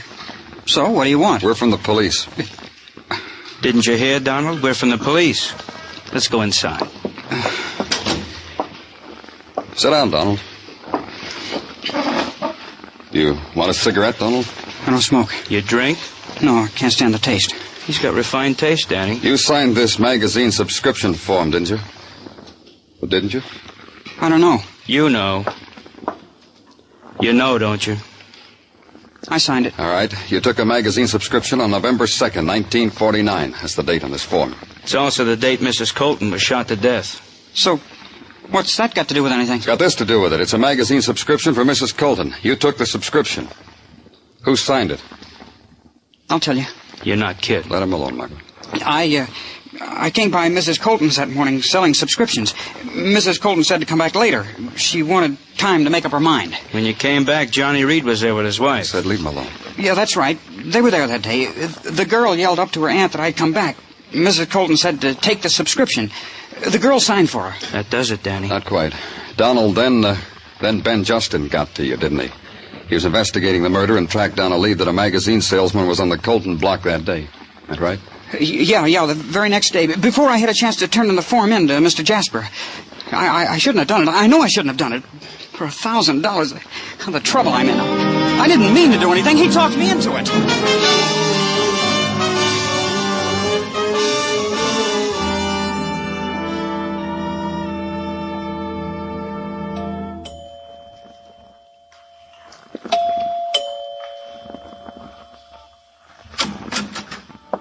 Oh, it's you.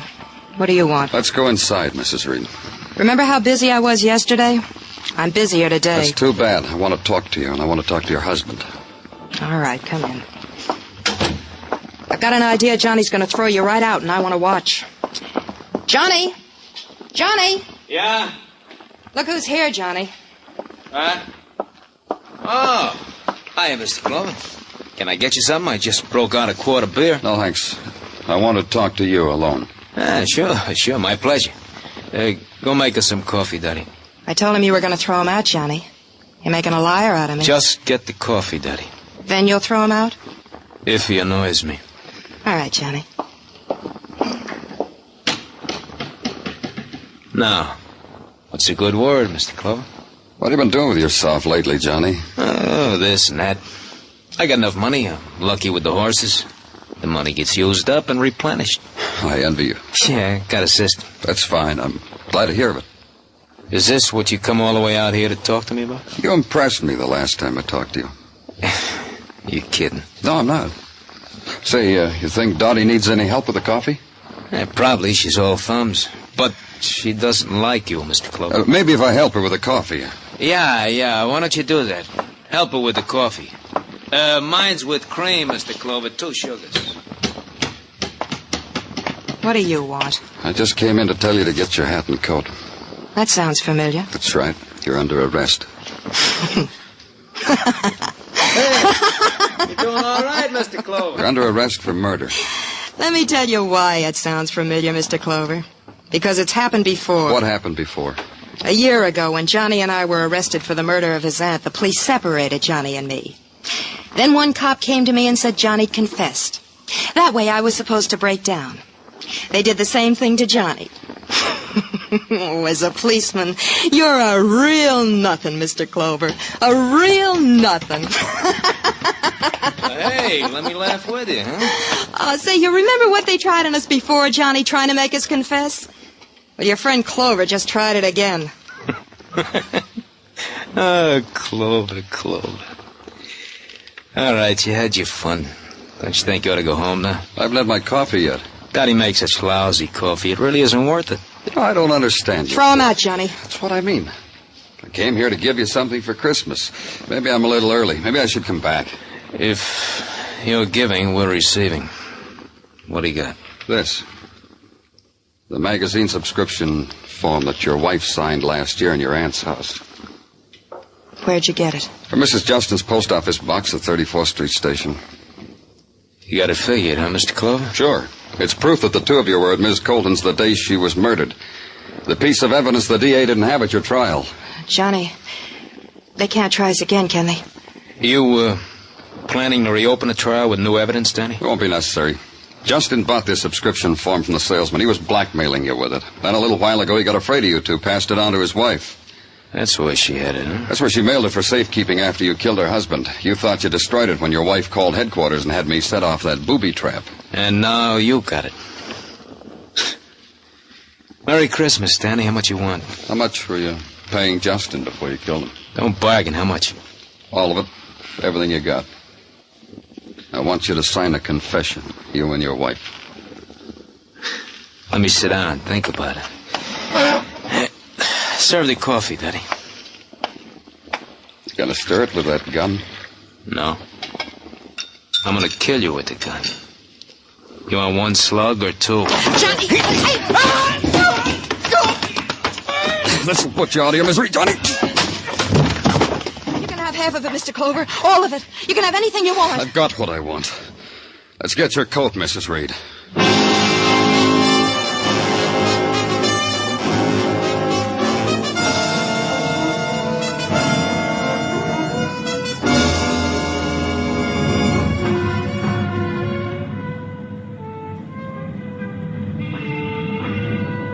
In the midnight cold, Broadway echoes with sounds you hear only in darkness. The fleeting whispers that speckle places where there's no sun. People pass and touch you. You look down, there are fingers of dust on your shoulder. It's Broadway, the gaudiest, the most violent, the lonesomest mile in the world. Broadway, my beat.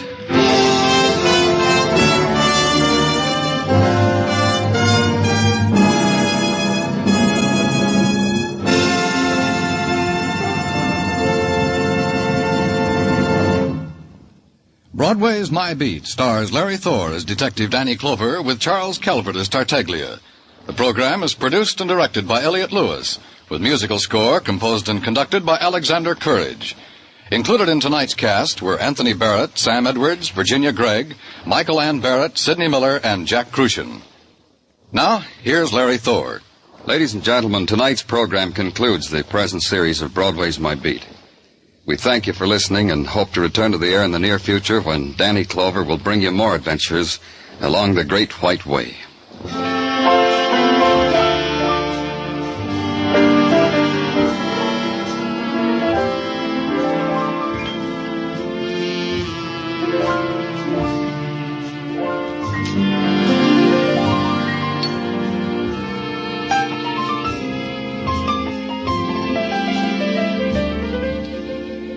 Next week at this time, most of these same CBS stations will bring you a new program featuring Edward R. Murrow, Columbia's famed news reporter.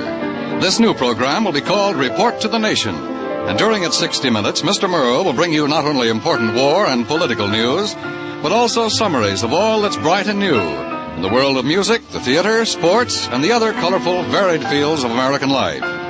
You'll hear recordings of great speeches and great events in the week preceding each Friday night broadcast.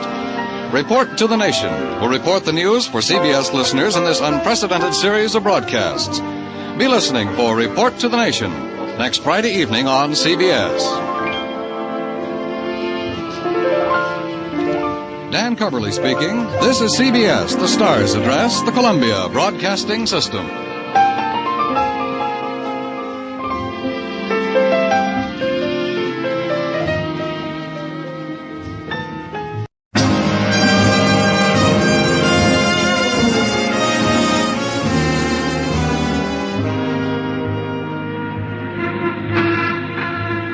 Broadway's My Beat, from Times Square to Columbus Circle, the gaudiest, the most violent, the lonesomest mile in the world.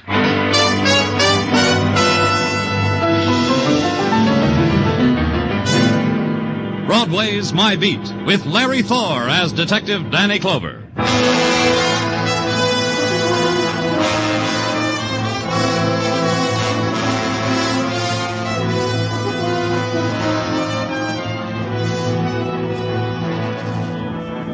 The day without color is only 6 hours old, and the restlessness begins to eat at Broadway. The waiting, the longing for the nighttime begins to gnaw like hunger, like thirst.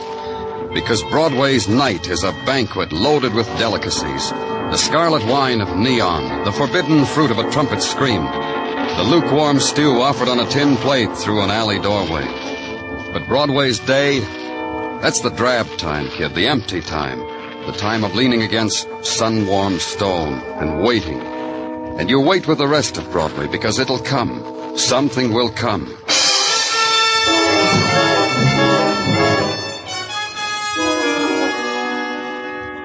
And it does. You know that because Broadway nudges you with an elbow, winks, says, "Follow me, kid, the day has turned bright."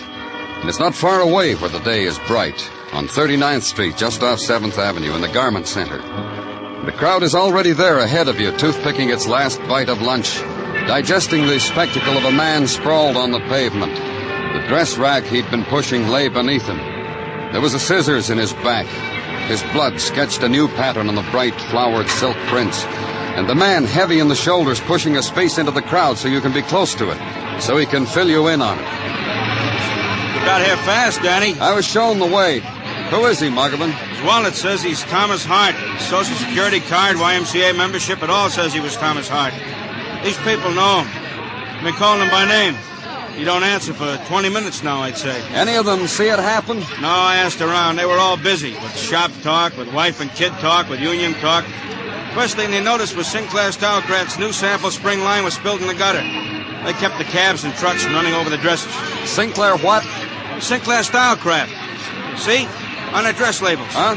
A dress manufacturing place up the street. He worked there. They all told me that, and I didn't even ask. Keep them back, Muggerman. They're waiting for us to act something out. Just keep them back. After a while, one of the onlookers glanced at his watch and hurried away. Lunch hour was over, and he'd be the big man around the water cooler this afternoon. Something big just happened to him. He'd seen a man with a scissors in his back. And a girl looked up from the pavement, smiled across the crowd to a boy in a sports shirt, and walked away slowly. And a woman in a youthful hat took her place. In a few minutes, it was all over. 2 men threw a blanket over the face of Thomas Hart and carried him away.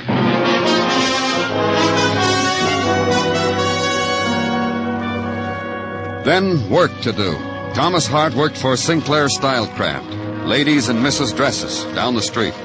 Go there. 4 flights up on a freight elevator. Nod to the gray-haired man holding the wheel in a comic book and get no answer. And through the rows of sewing machines where 100 women spend 8 hours a day with a dress pattern and a bobbin. Then finally ushered into the office of the man of destiny for the 4th floor, Mr. Justin Sinclair. Sit down, Mr. Clover, Danny Clover, police. About what happened downstairs? That's right. You want a cigar? Tell me about Thomas Hart. Sure, I'll tell you. You don't mind that I'm smoking, do you? Oh, Tommy. What's that supposed to tell me? Look, I've been in business for a long time. A man gets hard driving for $1. Takes a time like this to make me know what kind of a man I've gotten to be. I'm asking you to weep for the boy, Mr. Sinclair. Wish I could weep. That's just what I mean. I've forgotten how. Tommy was a bright youngster. So what if he was pushing dress racks around? I did it once. Tommy was interested. Tommy asked questions about the business. I'm sad, Mr. Clover. Don't laugh at me. I'm more than sad. I'm horrified. Mr. Sinclair? Oh, come in, Stella. Miss Croft, Mr. Clover. Mr. Clover is from the police. Yes, they told me in the shop a policeman was here. That's why I'm glad you did. He wants to know all about Tommy. What do you want to know, Mr. Clover? Well, as much as you can tell me. Mostly why somebody murdered him. Tommy was an errand boy and pushed dress racks. I'm sorry he's dead, but frankly, he annoyed me. How? Mr. Clover, come now. Look at Miss Croft, will you? Just look at her now. I'm looking. Does it annoy you, Miss Croft? Not yet. If you came into my office and stared at me sitting at my drawing board, then if you grinned, then if you winked... You really couldn't blame Tommy, Miss Croft. Natural, normal. Don't you do it, Mr. Sinclair. Quite a girl, huh? Quite a young lady. What else about Tommy? Not a thing. Me either. All right. Where does he live? I can tell you that. Follow me out. I'll get the address for you from our personnel man. Yes, you'll find Sinclair Stylecraft Cooperative, Mr. Clover. Anything at all.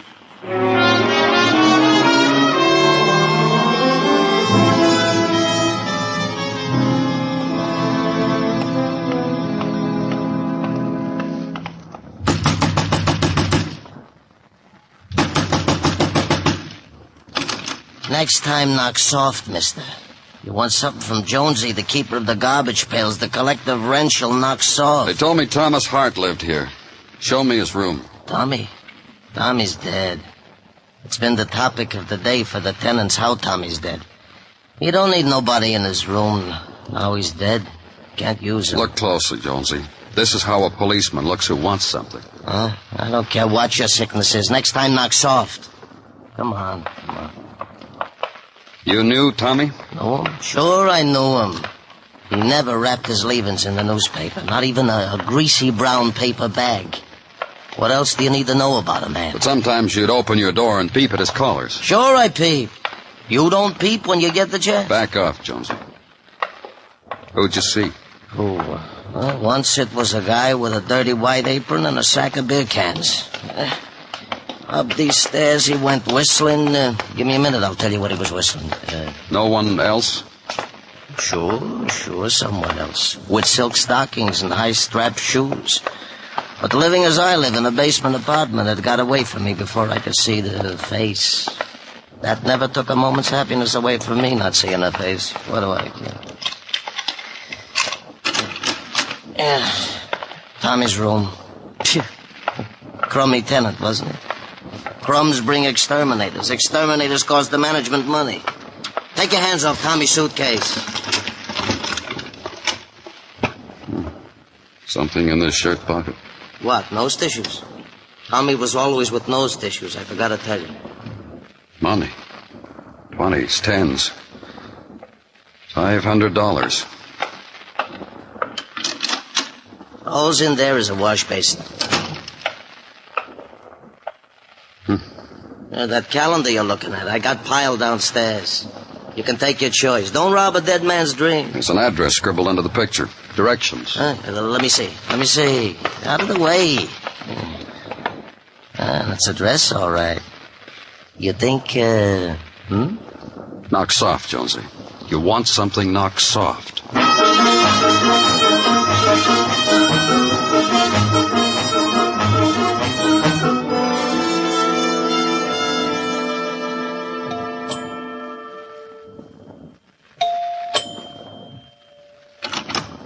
Yes? The nameplate on the door says this is the residence of Justin and Elizabeth Sinclair. Is that right? No, I'm Mrs. Sinclair. What is it you want? Well, my name's Danny Clover. I'm from The police. You're from the police. Well, come in, please.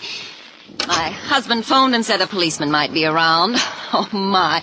Girls, we're raided. Oh, I was just fooling. No, Mr. Clover didn't come here to break up our canasta game, did you, Mr. Clover?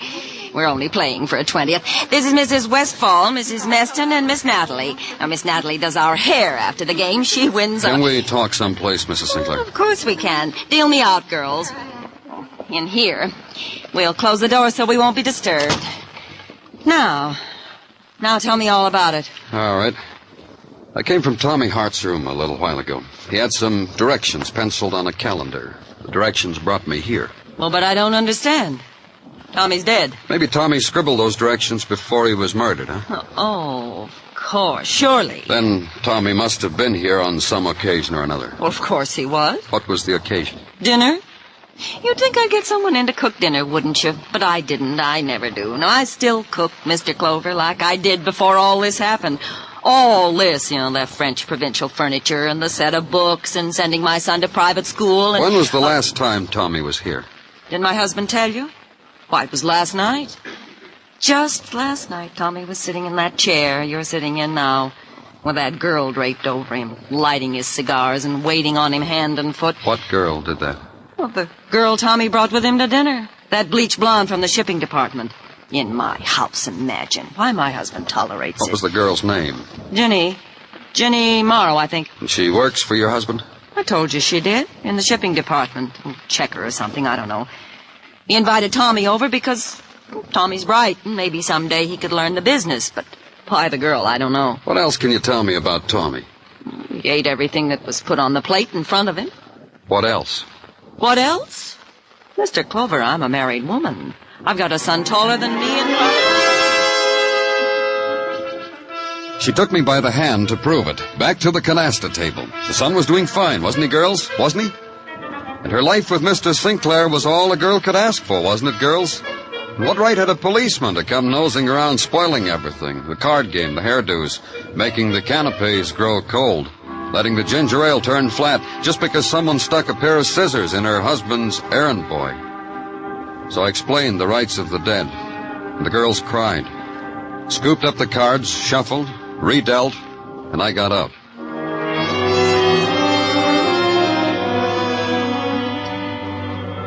At Sinclair Stylecraft, ladies and Mrs. Dresses, a woman finished a seam, took the rimless glasses off her nose, rubbed her eyes, told me Jenny Morrow, shipping, was on the loading platform having a smoke.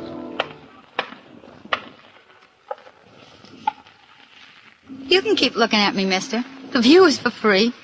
Teeth, courtesy Dr. West Miracle Tough Toothbrush. Hair, courtesy Peroxide 10%. Eyes, cheeks, figure, courtesy Careful Planning. You're Jenny Morrow? For Eugenia. Mom called me Eugenia. Found the name in a book someone threw in the trash can. Dramatic, ain't it? Some questions I want to ask you, Jenny. Questions about... You're a policeman, ain't you? Yeah. Tell me about Tommy Hart. Mine hostess of last night blabbed to you, huh? Okay. How long did you know Tommy? Long enough to slap him a couple of times, slap his mouth. Then he says he'll make up to me. He'll take me to the boss's house for dinner. Big deal. You didn't enjoy it? Here I am practically spilling my life's blood on you, and I don't even know your name. Well, Danny Clover. It suits you. No, I didn't enjoy the supper, Danny. I got the feeling... I'm crazy. I'm making it up out of my own head. What feeling, Jenny? You ever had it? The feeling that you've been taken someplace just so as you could insult people with your presence? Just by being in a place you don't belong, it's an insult? Just by being what you are? But Mr. and Mrs. Sinclair invited you, Jenny. Tommy twisted an arm. That's how come I'm invited. Big deal. Tommy did that to you, and he's your steady boyfriend? Oh, steady. What's steady? That Daisy go pin on Stella the designer. Me. I was the last name on the list. Stella Croft? Stella, the designer of designs. Where is she? By the Pantages Theater on 42nd Street, in the third row on the aisle. An arrangement we got with the management, so Stella can steal the latest Paris creations from the Parisian actors. Oh, Stella has a life. Maybe it'll come to me someday. I'll work on it. It was a 5-minute walk to 42nd Street in the Pantages Theater. On the stage, a man in a plaid dinner jacket was having a little trouble hoisting a girl to his shoulders. But when he did, they were fine together, circling faultlessly to the music. By the time I got down front, the man was holding his partner over his head, spinning, smiling, and turning red. Stella Croft was there, all right, pad and pencil poised, staring at the act. The dancers bowed. Everybody applauded. Everybody was happy. Not Stella. Stella with a scissor stuck in her side. Lifeless Stella. Dead Stella.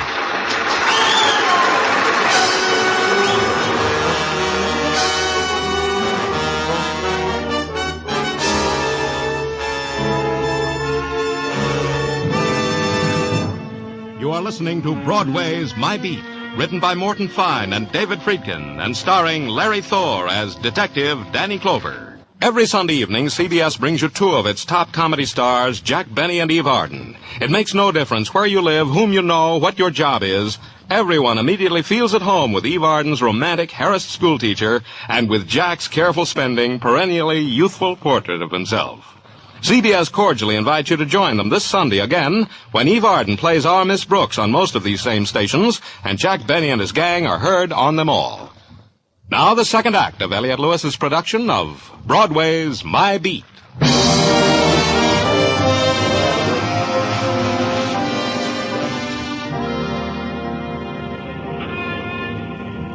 Of an evening in springtime, Broadway stands on a street corner, sips its penny plain, and counts its blessings. The Yanks, the Giants, the Bums, only a 10-cent subway ride's distance, and usually worth it. There's bottled orange juice from sun-kissed California to be tasted for a nickel. And the rides are getting painted at Coney. And the moon that rocks down over Manhattan in April is a special kind of moon. And the music that lilts from doorways is a special music. And the girls are golden. There's more, too. It blinks around the Translux and demands your attention for 10 seconds. Girl stabbed at the Pantages Theater. Police seek early arrest, especially me. Oh, it's you. I was expecting the Mestons. More canasta, Mrs. Sinclair? More people dead. The Mestons were coming to console us. They're good at it, make it enjoyable. I don't suppose that's why you came. No. But you want to come into my house and ask your ugly questions. Uh-huh. Just stand right where you are. Justin, it's that cop I told you about, the one who... Does he have a right to come in? Of course, Elizabeth. Of course. The man has all the rights in the world. Yes, dear. Justin says you may come in. Sit down, Mr. Clover. Take the world off your back. Sit down and talk to Elizabeth and me. Cigars there at your fingertip. Anything you need, ask Elizabeth for it. Maybe Mrs. Sinclair would like to make you some coffee or a sandwich. Anything that'll take her out of here, huh, Mr. Clover? Don't be embarrassed. You can talk in front of Elizabeth. She knows more about the man Sinclair than I know. Correct, baby doll? Yeah, you want to know about Justin's friendship with Stella, is that it, Mr. Clover? Before the scissors episode, I mean? Well, that's it. I didn't think we'd get around to it so easy, but that's it. You won't mind if I tell him, Justin? Not a bit of it, baby doll. Just hand me a cigar first. Thank you. All right? Thank you, Elizabeth. Anytime, Mrs. Sinclair. This friendship, as you called it? It was you, Mrs. Sinclair. I remember because it surprised me, the name you gave it. You thought it. There was nothing between Stella Croft and my husband, Justin, except the normal relationship of an employer to his employee. Consultation over dress designs during working hours, approval, disapproval, the putting into production, the countersigning of the weekly paycheck. Nothing more, Mr. Sinclair? There was more, she'll tell you. There were the times my husband Justin took her to fashion shows, to dinners for the buyers at expensive places. There was the time of a manufacturers' convention in Atlantic City. Justin called me every morning, every night. Stella was pretty. Some people thought lovely. She brought us customers, made us richer. That was what was between Stella and my husband. Nothing more. And you don't know why she's dead? No, we don't know. But it saddens us, Mr. Clover. Send him home, Justin. I'm tired. I want to sleep. If the Mestons come, tell them I'm sick. They'll understand. More legwork now. The pinching up of the bits and scraps that people leave behind. Get as many as you can and arrange them chronologically, by emotion, by habit, by appetite. Draw a line, one from the other, and peep at a life now nearly dead. For instance, go now to the apartment of Stella Croft. Walk the corridor that once brought Stella home. Turn the knob of her door.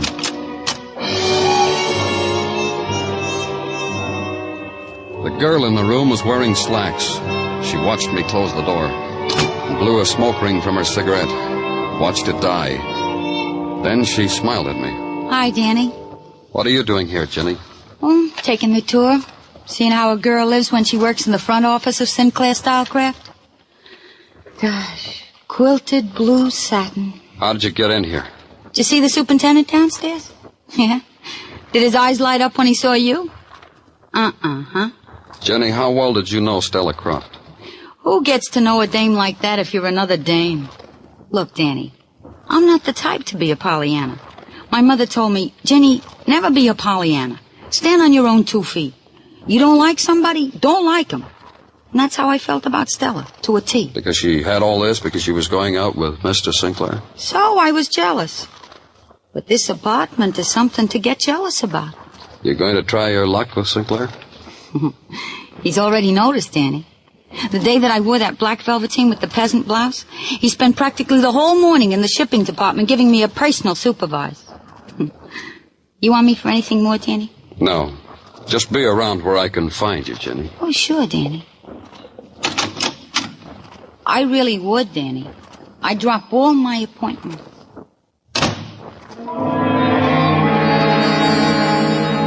The apartment looked like Jenny hadn't touched anything. The place was impeccable, slick, like Stella Croft had been.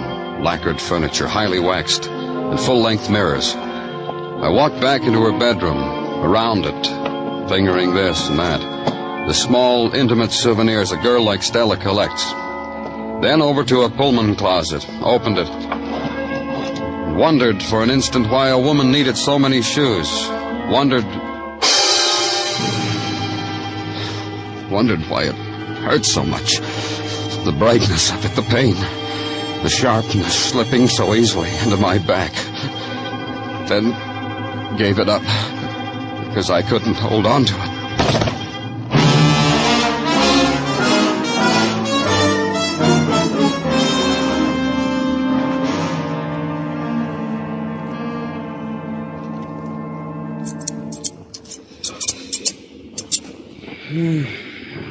Now the finishing touch, Danny. The claim to fame of Dr. Sinsky. In medical school, it was always commented upon how Dr. Sinsky finished off his handiwork. It's the bedside manner. I don't need it. Yeah, that's right. You don't need it, Danny. Now hold on to something, Danny. It'll hurt. Yeah, hold on to something, Danny. To me, it's gonna hurt. He held on to something. To me, and it still hurt him. What is it with you, Dr. Sinsky? Maybe you need a refresher course in adult medical education. Unruffle your feathers, Mother Detective. I'm all right. Yeah. Listen to him, Doctor. Last night he got a hole in his back from unsharpened scissors, and this morning he tells me he's all right. Okay, if I go back to my office, Dr. Sinsky? You'll need rest, Danny. I'll bear it in mind. Okay, check me in the morning. You hear, Danny? You hear? Yeah. The debt piles up, doesn't it, Doctor? What debt? What are you talking about? I'll count out the times you've eased the pain. I'll let you know. Get him out of here, Gino. Yeah, come on, let's go, Danny. I'll go get permission from the captain to give us sick leave, and then I'll conjure up a squad car, and we'll surprise the Mrs. Sergeant Tartaglia in the middle of a mozzarella, and then we'll... Salve our wound together, and then... What made two people die like that, Gino? Tommy Hart, Stella Croft. Danny, you disappoint me. You are thinking on your sick leave time. What ties it together, Gino? Danny, if I tell you, you promise to let me manage your sickness? Huh? What ties it is Tommy Hart and Stella Croft were once married in that place in Maryland, on that quick marriage plan? I ain't making it up, Danny. Muggerman dug it out of the records. It was a secret between you two? Oh, Danny, it don't mean nothing. They got it annulled the next day. That unties it. Danny, you're jeopardizing your good health. Danny!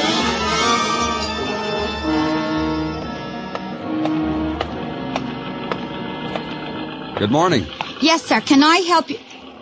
Hi, Danny.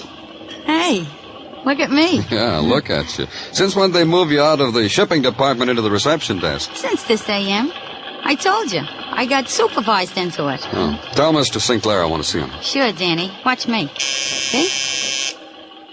What is it, Miss Morrow? There is out here at this moment the gentleman of the police department, a Mr. Danny Clover. Show him in, show him in. Very good. To that door, Danny. Thanks.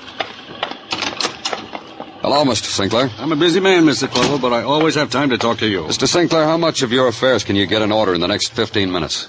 In my business, we never talk in riddles. It's how much, why, when, things a man can answer. What's on your mind? You, Tommy Hart, Stella? They worked for me, Mr. Clover, and they died. I'm going to pay for their funerals, and I'm going to find out if they had families. They'll be taken care of. We have a fund toward that. Tell the people at headquarters it might make an impression. Honestly now, I don't know what you're talking about. Let's stop kidding each other, Sinclair. You're a man with tastes, from the lines of women's dresses to a lacquered apartment to a little employee who's now your receptionist. From Stella Croft to Ginny Morrow. Better find out if Ginny had a husband. I still don't follow you. Then I'll tell you. It's called the Badger Game. Listen to me, Mr. Clover. You listen to me. Tommy and Stella weren't married. Did you know that? You didn't know it, huh? I saw the certificate of marriage. The justice of the peace who married them. I thought... Marriage annulled the next morning. Badger Game. Stella invited you to make a play for her. You bit. Tommy walks in, waves a certificate of marriage. You pay him. Money, invitations to your home. He gets greedier and greedier. So you kill him. I didn't have to. You don't know what it was, Clover. That boy grinning into my face, taking over my house, making me... What is it, Justin? What's the matter? What happened? Make him understand. Make him understand. Mrs. Sinclair, your husband just confessed to killing Tommy Hart. Wouldn't you kill him? It's all right, Justin. I'm here now. It's all right. You got Tommy out of the way, Sinclair. Why did you kill Stella? Listen. I said it was all right, Justin. And I'll tell you why. Stella knew you killed Tommy. It didn't worry her very much. He just upped the blackmail ante. Sinclair, that's why you killed Stella. He didn't. You did? For what she was doing. Doing to my home, to my husband, to my boy's name. Yes, and I stabbed you, too, for what you were doing to us. I'd kill again. What'll we do about the boy? You didn't think, did you, Justin? You just didn't think. When you started it, when you saw that Stella, you didn't think. Please. Oh, the boy'll be all right. We have money. It's more than you had when you started. He'll be all right, Justin. It's going to be all right.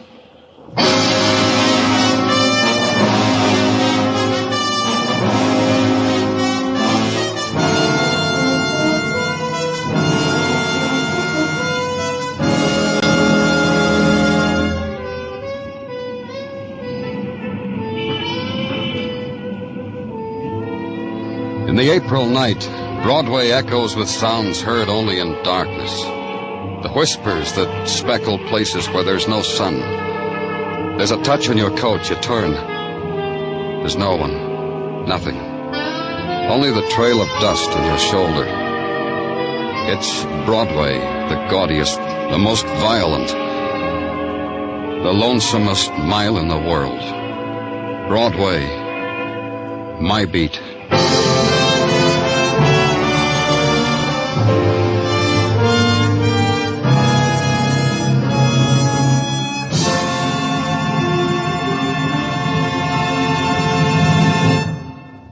Broadway Broadway's My Beat stars Larry Thor as Detective Danny Clover with Charles Calvert as Tartaglia and Jack Crucian as Muggavan.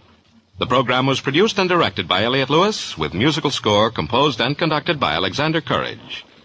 In tonight's cast, Irene Tedrow was heard as Elizabeth Sinclair, Herb Butterfield as Justin Sinclair, Sylvia Sims as Ginny Morrow, Mary Shipp as Stella Croft, and Sidney Miller as Jones.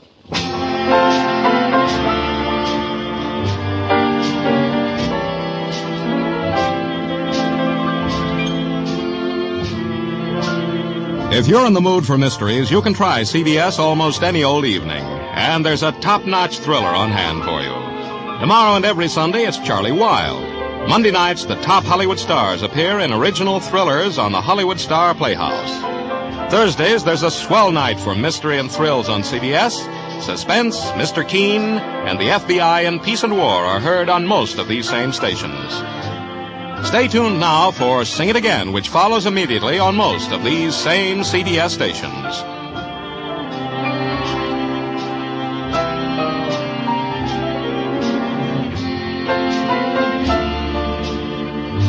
Joe Walters speaking. This is CBS, where you laugh at Jack Benny every Sunday night, the Columbia Broadcasting System.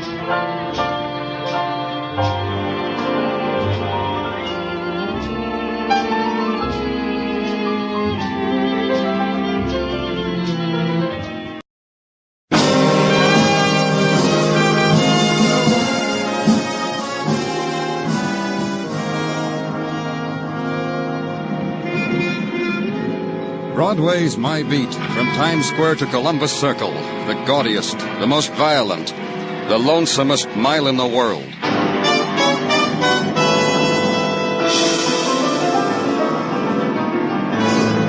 Broadway's My Beat, with Larry Thor as Detective Danny Clover.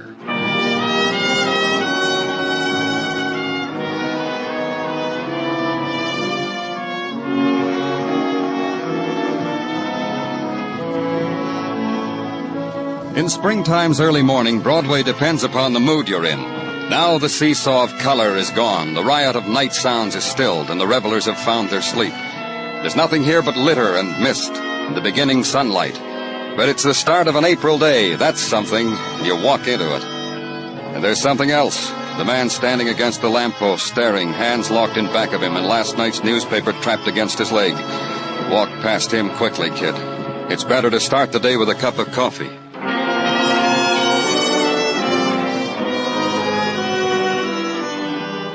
I didn't have time for coffee. The call came while I was pouring the cream. The call with a code number that said homicide, that said an address on Fifth Avenue, that said get there. And get there and get ushered into a room and into the presence of a man who uses words instead of numbers in describing death. Here's the gun that did it, Danny. Revolver. 2 shots missing from the chamber. 1 killed him over there on the bed. We're still looking for the other slug. Well, who is he, Muggavan? Philip Hunt. Securities, investments. Retired about 2 years ago to try to enjoy himself, the maid said. The maid called it in. Oh. But what else? Plenty. Here, let's go. I'll show you. It's down the hall. Big party here last night, Danny.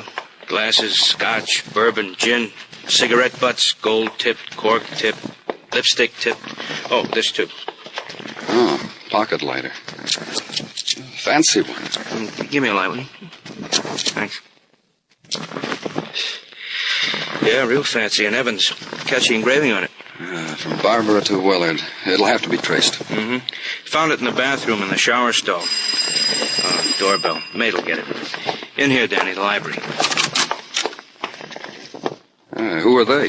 Well, the girl stretched out on the couch is a niece of the dead man. Her name's Lois Hunt, the maid said. Lives here. Him, the soldier over there on the chair. The maid didn't know him. Never saw him before. Well, how about the rest of the people at the party? Nothing there yet. Maybe the girl and the corporal will know when they come to. Dr. Sinsky gave him a needle. A needle to a couple of drunks? What are you talking about? They're not drunk. Their drinks were doped. Here, the girl's glass. Smell. The corporal's the same. Dr. Sinsky said it's fortunate he got here in time. Then the gathering together of the police reporters and the press photographers. The statement for the noon editions, the jolly farewells over the dead, and the promise of the mention of your name.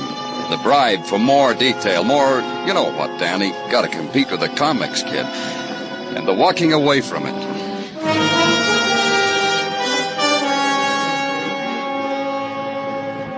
And in your office, the arrangement and rearrangement on your desk of the clutter that attended Philip Hunt's dying. A cigarette lighter, a gun fired twice, 2 glasses stained with death, and a few hours later, the quiet opening of the door, and 2 kids stand waiting, bewildered, their eyes not touched by the morning light.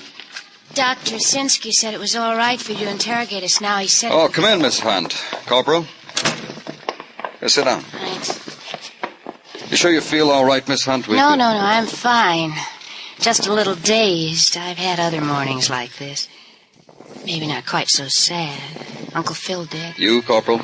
I'm fine, sir. Just fine. Oh, he'll be all right. Dr. Sinsky's a good man. You two known each other long? Been going together a long time? Yes, sir, a long time. Maybe 5 or 6 months. I saw Lois at a USO dance. You're lying, Tommy. Don't tell a man a lie. I know what I'm doing, kid. Just well, let me... maybe you don't, Corporal. You tell me, Lois. I only met Tommy last night.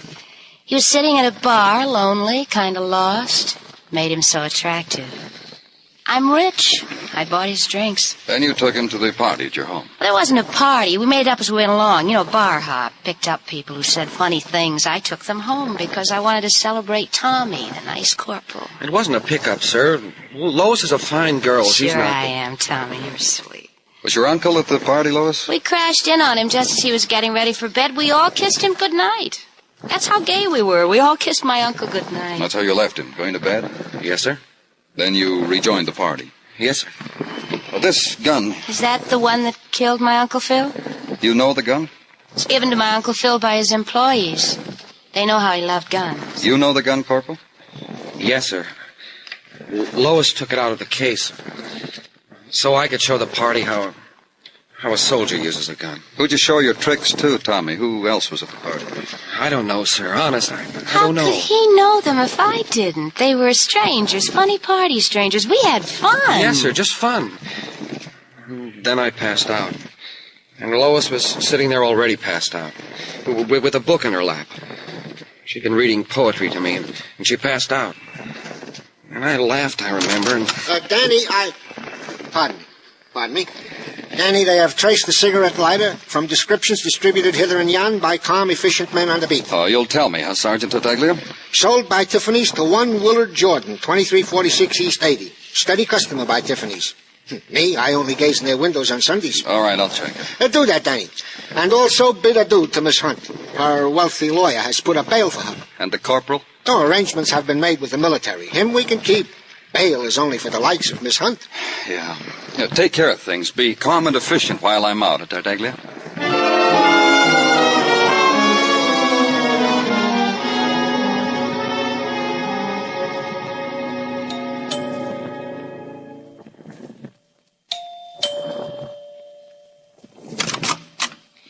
I'm very sorry I'm busy. I'm from the police. Does Willard Jordan live here? Yes, he does. I'm his wife. What is it? May I come in? I suppose so. We'll talk here if you don't mind. I'm getting ready to go out. What is it you want? Is your husband home? No. You'd better stop in another time, Mr. Clover. Where is your husband? I don't know. I didn't invite you to go in there. Where do you think you're going? Is he your husband? Pepe, I told you if you stared in that mirror once more, I'll scream. Sit down. Sit down and drink your drink.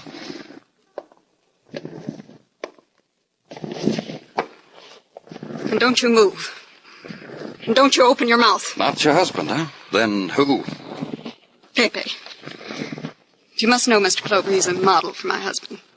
Willard did him as Narcissus. What's Pepe doing here now?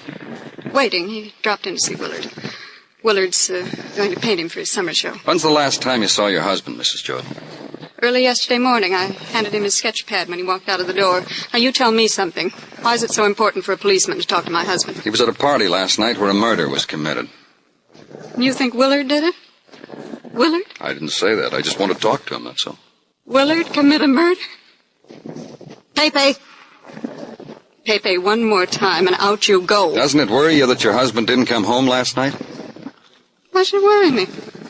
What do you mean? Willard has not come home like this before? Oh, I see what you mean. Yes, Willard stays way off and he's a roamer. He goes places, talks to strange people for material to paint. Let's see. Yes, he said he was going to take a model around last night. What model? A Pepe? Barbara, I think. Yes. Barbara Sullivan. Nice girl. You've seen her in the beer ads, Mr. Clover. She lives close by. I'll tell you where. If she knows where Willard is, phone me. Let me know. Will you? Of course you will.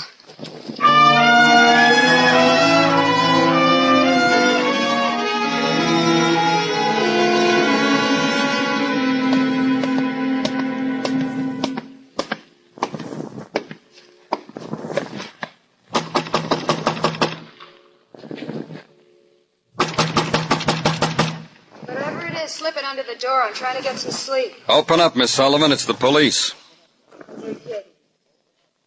Must be kidding. Open up. The door's unlocked. Walk in.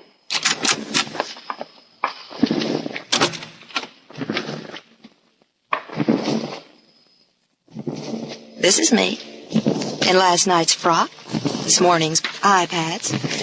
Trying to sleep away the bags under my eyes so you won't lose a kick when you draw mustaches on me on the billboards. Mrs. Jordan told me you might know where her husband is. Melissa told you that? Good old Melissa.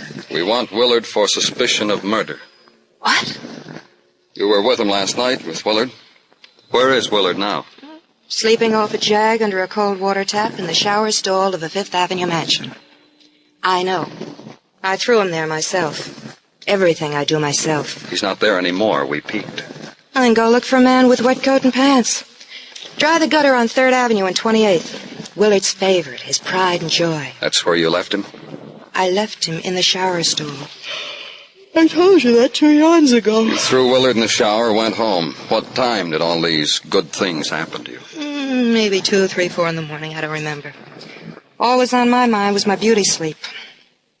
I'm vain. Coddle my beauty. Get fat checks for coddling it. So you want Willard for murder, Anyone I know? Philip Hunt. You were in his house last night. Well, that's where I was. That's where that pale little rich girl took us. I wish I'd known. Maybe I could have wheedled the old man into using me in his advertising. That's all it means to you, a man's murder? Our wanting Willard for it, maybe?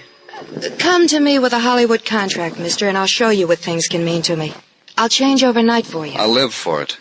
Keep posing for beer, Miss Sullivan, just so I'll know you're around. I'll do it good. Because I'll keep it in mind you'll be staring at me through shop windows. And bye now. It's iPad time again. So a half day had gone by and I had nothing. The technical division had something, though, and they gave it to me. There'd been about 17 people at the party last night at the home of Philip Hunt. 17 people, according to the kind of dregs in the bottom of liquor glasses and fingerprints. Maybe 9 men and 8 women.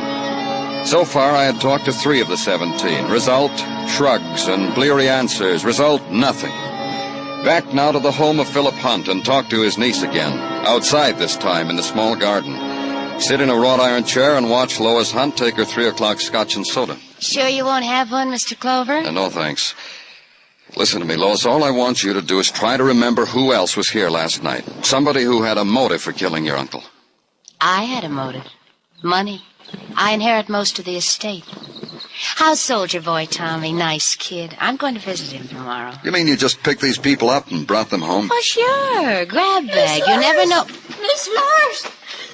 In the guest house. What's the matter, Francis? I was cleaning. Please look.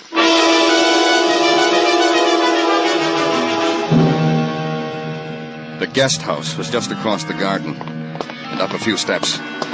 The place was neat as a pin. Starched linen curtains, maple chairs, and 3 shag throw rugs placed at interesting angles. On the one that stretched diagonally across the floor was a man. I knelt beside him, away from the bloodstain that had spilled from the bullet wound in his chest. His coat was still moist, and it was spread open, and there was a label on the inside pocket. Tailored, it said, by Jensen's Mills, expressly for Mr. Willard Jordan. And Mr. Willard Jordan was dead.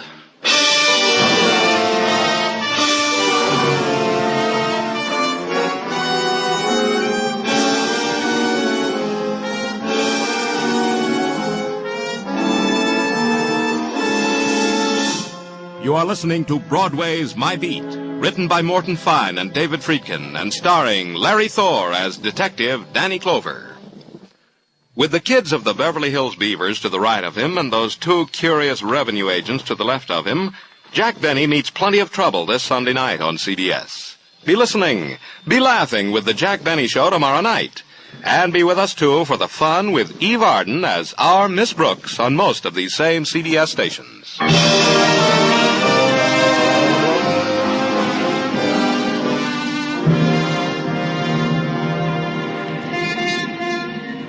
The long winter is dead on Broadway, and the street mourns its dying without a tear. What's to weep, kid? The dawn banging on the radiators, tearing sleep into pieces on a cold morning? The standing on the street corner in the night wind, trying to thumb through the racing foam with 100% wool mittens? And the girls so bundled up you can see their face? That's to weep? Give me the springtime, kid. In the springtime, things bud and blossom. The girls, the neon flowers, the field of golden daisies on the Translux. Look at it now, kid. Artist dead in Fifth Avenue guest house. Police sift murder clues. Search linked with death of Philip Hunt, millionaire. Ever smell posies like that, kid? Spring's come to Broadway. Give up to it.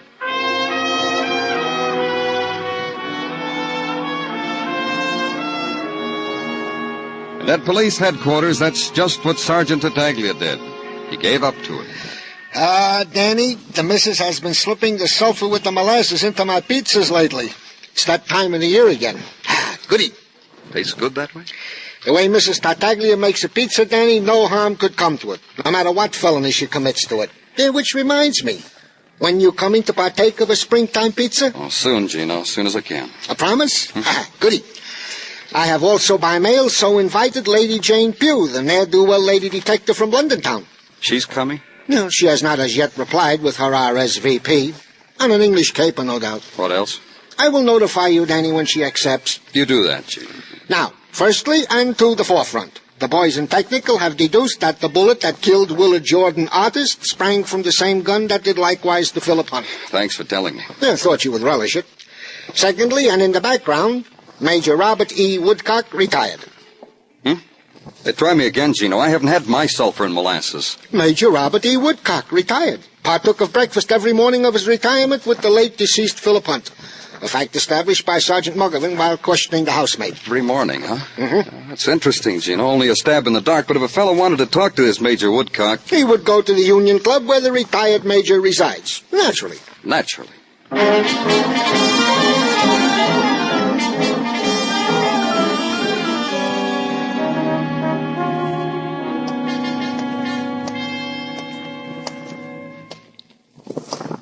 Major Woodcock. Wake up, Major. Wake up. It never ends. It never ends. Major? I'm awake, young man. Awake. A recurrent dream, you know. Never ends. Always cut off when it gets interesting. Always cheated of the ending. I'm from the police, Major. Don't pussyfoot, boy.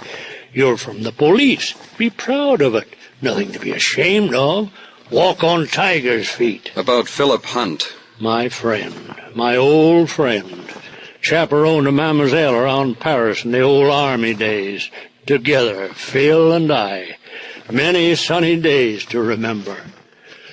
You want to know if I was with Phil the night he died? Were you? Dropped in for a brandy, game of chess. A lot of young people took me in tow. Made me act the major with a boy. A young corporal who was there. I'm afraid it was a rather pathetic entertainment. Then you got away from them. They were happy to dismiss me. Shunted me upstairs to old Phil. We had our quiet brandies, our endless chess game, never finished it, and cried old soldiers' tears, and so to bed. You didn't come back for breakfast. Oh, you know about that, do you? Had breakfast with Phil every morning since our discharge. In the library, 7 a.m. Pleasant. Then we'd putter around in the garden. Pleasant. A ritual. But you didn't come back that morning. Why? Too tired. Overslept. Over-brandied. I wish I had come back. Why? Bid Phil a good journey. Dead men can hear things like that, you know. Pleases them. There was another reason I wish I'd have come back. What, to console Lois? Hadn't thought of that. No. To thank Phil for including me in his will. Left me quite a sum, enormous sum. Quite an overpayment for my work in his garden. But you knew about that. No, I didn't. Makes me a suspect, though. It does. It should be interesting. When do you ask me about Willard Jordan, the artist? Right now? Painted my portrait, Willard did. There it is, hanging in back of me. Major Robert E. Woodcock, retired, leaning against a field piece. Classic claptrap. But I've grown rather fond of it. That's all there is of me now, me and it. I can always reach you here, Major. Phil's gone. Where else would I go?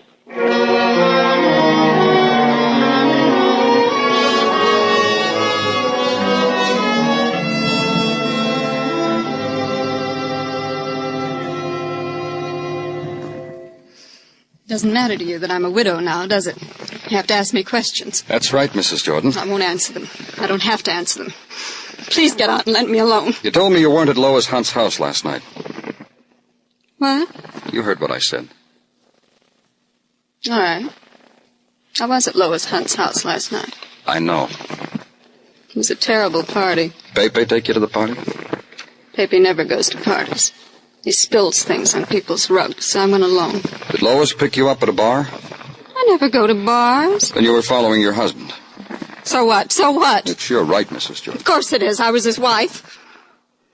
Just tagged along. Just in case Willard got into trouble with that brewery poster, that's all. Saw Willard go into the house. Waited a while, then I went in too. Willard got into trouble, Mrs. Jordan. Where were you? Well, what? Well, a girl has to be sociable at a party. Anybody knows that. Somebody gave you a drink. I never did get to see Willard. And you must have gotten to know some of the people. Oh, just names. Like Nicky and John and Bobby. Honestly, I don't remember a lot. Honestly.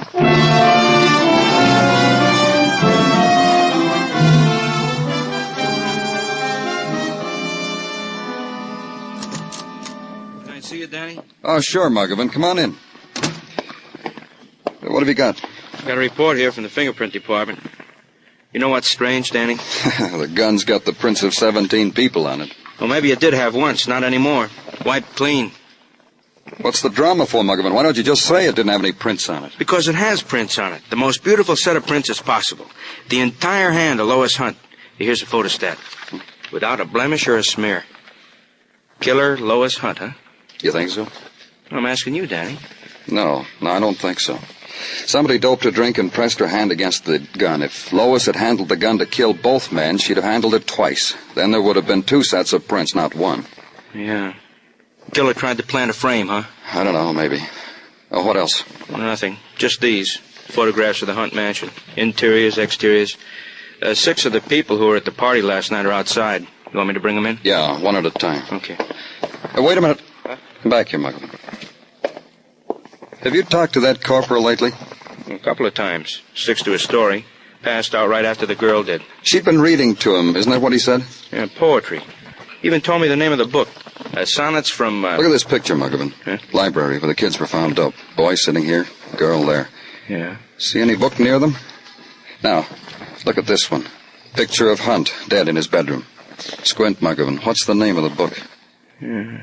Sonnets from the Portuguese. You don't have to talk to those people now, do you, Danny?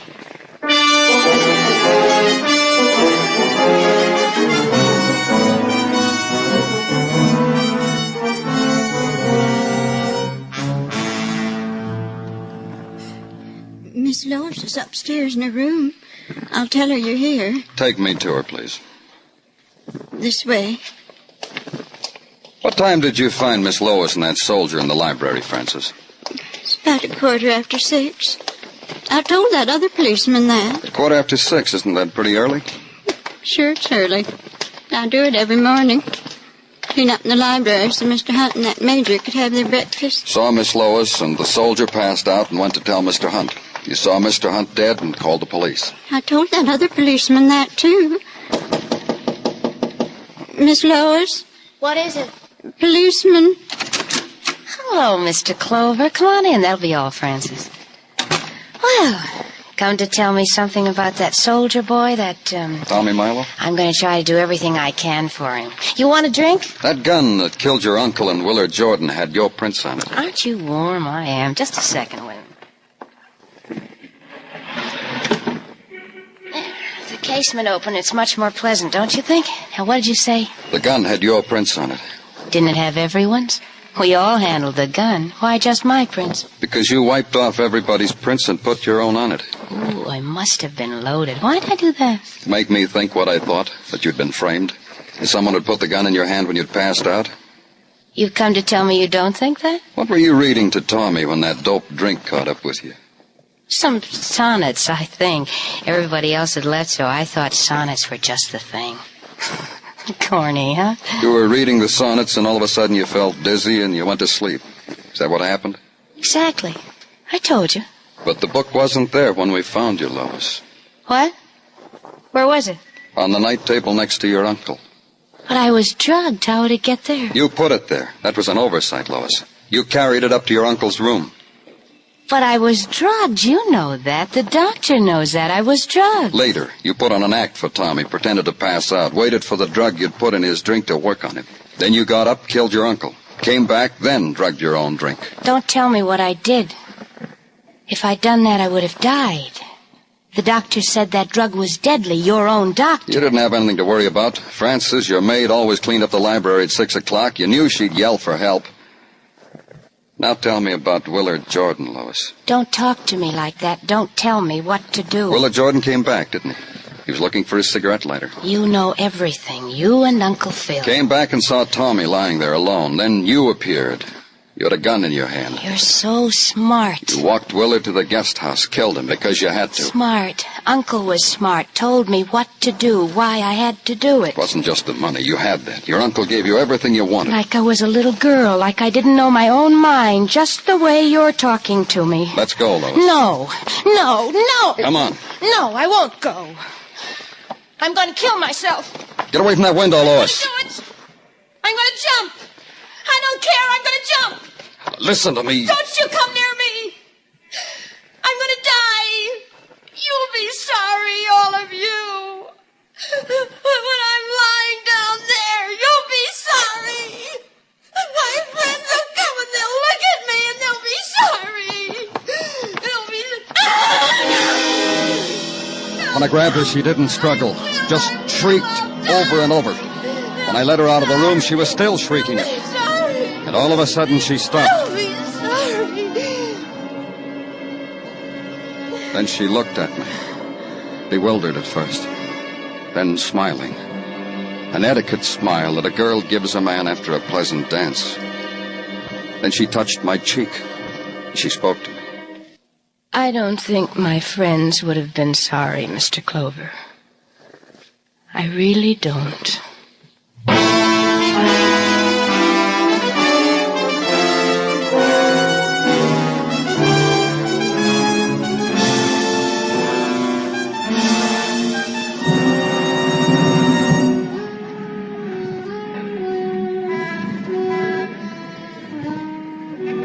On Broadway, the fury of the night races against the time of dawn. It needs those hours to prove itself. The mob, the grinning faces, the voice that whispers. But hurry, time's at your heels, and the night lasts only so long. It's Broadway, the gaudiest, the most violent, the lonesomest mile in the world. Broadway, my beat.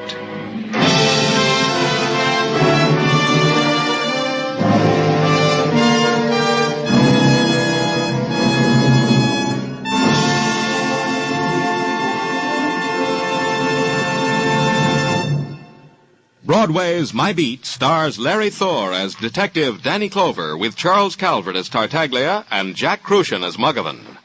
The program was produced and directed by Elliott Lewis with musical score composed and conducted by Alexander Courage. In tonight's cast, Kathy Lewis was heard as Lois Hunt, Lee Millar as Tommy Milo, Peggy Weber as Melissa Jordan, Michael Ann Barrett as Barbara Sullivan, and Russell Simpson as Major Woodcock.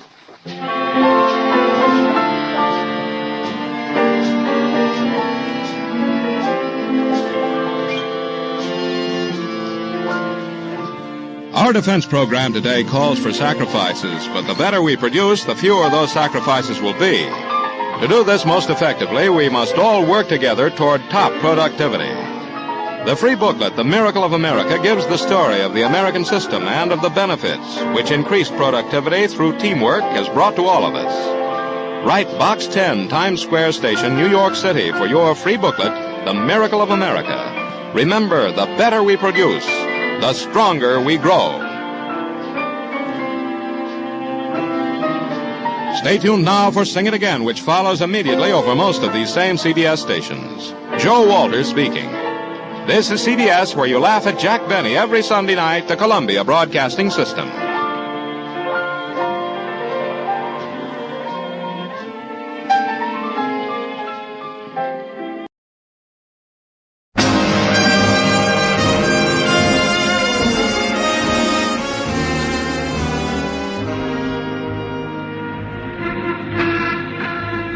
Broadway's My Beat, from Times Square to Columbus Circle, the gaudiest, the most violent, the lonesomest mile in the world.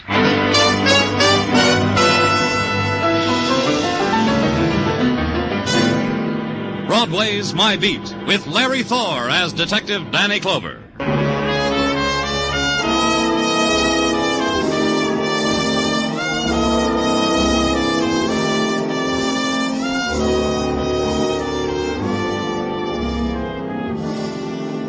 The carnival scream rises high on Broadway, carried high on plumes of neon light, and its shape is of many things. The metallic anguish of a trumpet shriek, the futile beating against closed doors, the laughter, bargained for, bought, paid for under the winking girl in the spectacular. Broadway's scream rises, shatters into fragments of glitter, prowls through the city, and finally touches you. Wherever you are, it touches you.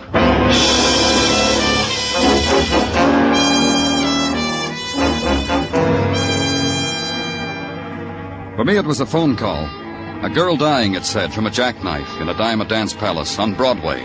Come to it, Danny. Maybe you can grab yourself a free dance. The welcome committee is out, the pale girls with the scarlet streaked across their mouths, and the restless scarlet-tipped hands playing in the spinning lights, reaching out for you. Someone called, said a girl was hurt. Where is she? Me, I called.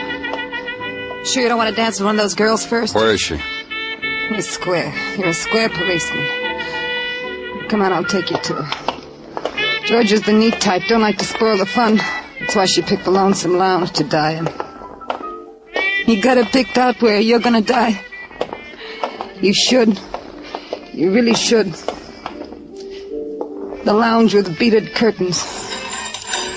With Georgia. Get out, go dance. It's all right, Danny. You? You, Georgia? Me, Danny. Fran can stay. She's my good friend. Okay if she watches me die, isn't it? Who did it, Georgia? A dancer. Keen dancer. You should have been here for his mambo dancing. It was a show. Who? He stabbed you, Georgia. That makes it all right to tell me. Who was it? He bought $5 worth of tickets. A man like that, you feel you know. Don't ask his name. It spoils it. With this knife? Yeah. While dancing. I'm keeping it for a souvenir. Make sure it's with me in the coffin, huh, Danny? Promise. You're a long way from home, Georgia. What brought you here? I like it here. Come here a lot. It's peaceful. The man blows the bugle so peaceful. The crowd, Georgia? Will the boys in the crowd stab you because you're not liked anymore? How can you talk when he's... Listen to it, Danny. Listen. A girl feels young again with music like that. A girl feels...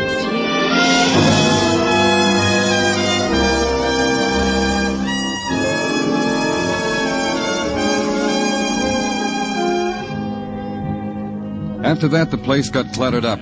People started to come into the lounge. Policemen with notebooks. A woman in a tweed suit with a press card in her hat band. A couple of men with a stretcher. The The only thing the doctor picked up on his stethoscope was a trumpet blowing what is called the blues, because there was no heartbeat from Georgia Gray, because she was dead. Find out why.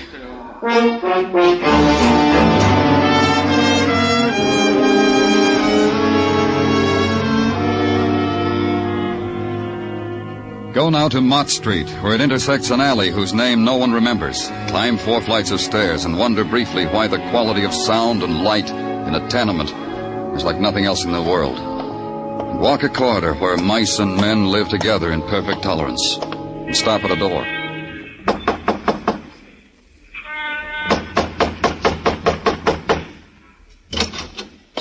Stand in the light a little bit more so I'll know who's... It's Danny Clover, Benny. You coming to check? I'm okay. May I come in? Sure. Yeah, I'm okay, Danny, I'm okay. Except for the stomach. It hurts when I press it. You've been behaving yourself, Benny? Well, since I got out of the hospital, sure. I'm beading now. He taught me to make things out of beads when I was resting in a ward. Belt buckles and ladies' accessories. You know why I came here, don't you? I ain't a stool pigeon no more, Danny. I got cured of that, too. I'm a beater now. Who killed Georgia Gray? I'm a beater. How long since you checked in with your parole officer, Benny? Oh, Danny. What about Georgia? You know as much as me. Georgia was close to Nicky Gannon, you know that. Bought his shirts for him, ran down to the drugstore for him. What's the word on Nicky? The crowd ain't happy with him, Danny. Oh, Danny, leave me alone. I got an order from a lady down the hall for a love bracelet. I got to deliver it to her there or I'll be breaking my contract. Nothing else, huh? So help me, Danny. Nothing. Where's Nicky Gannon? I'm a beater now.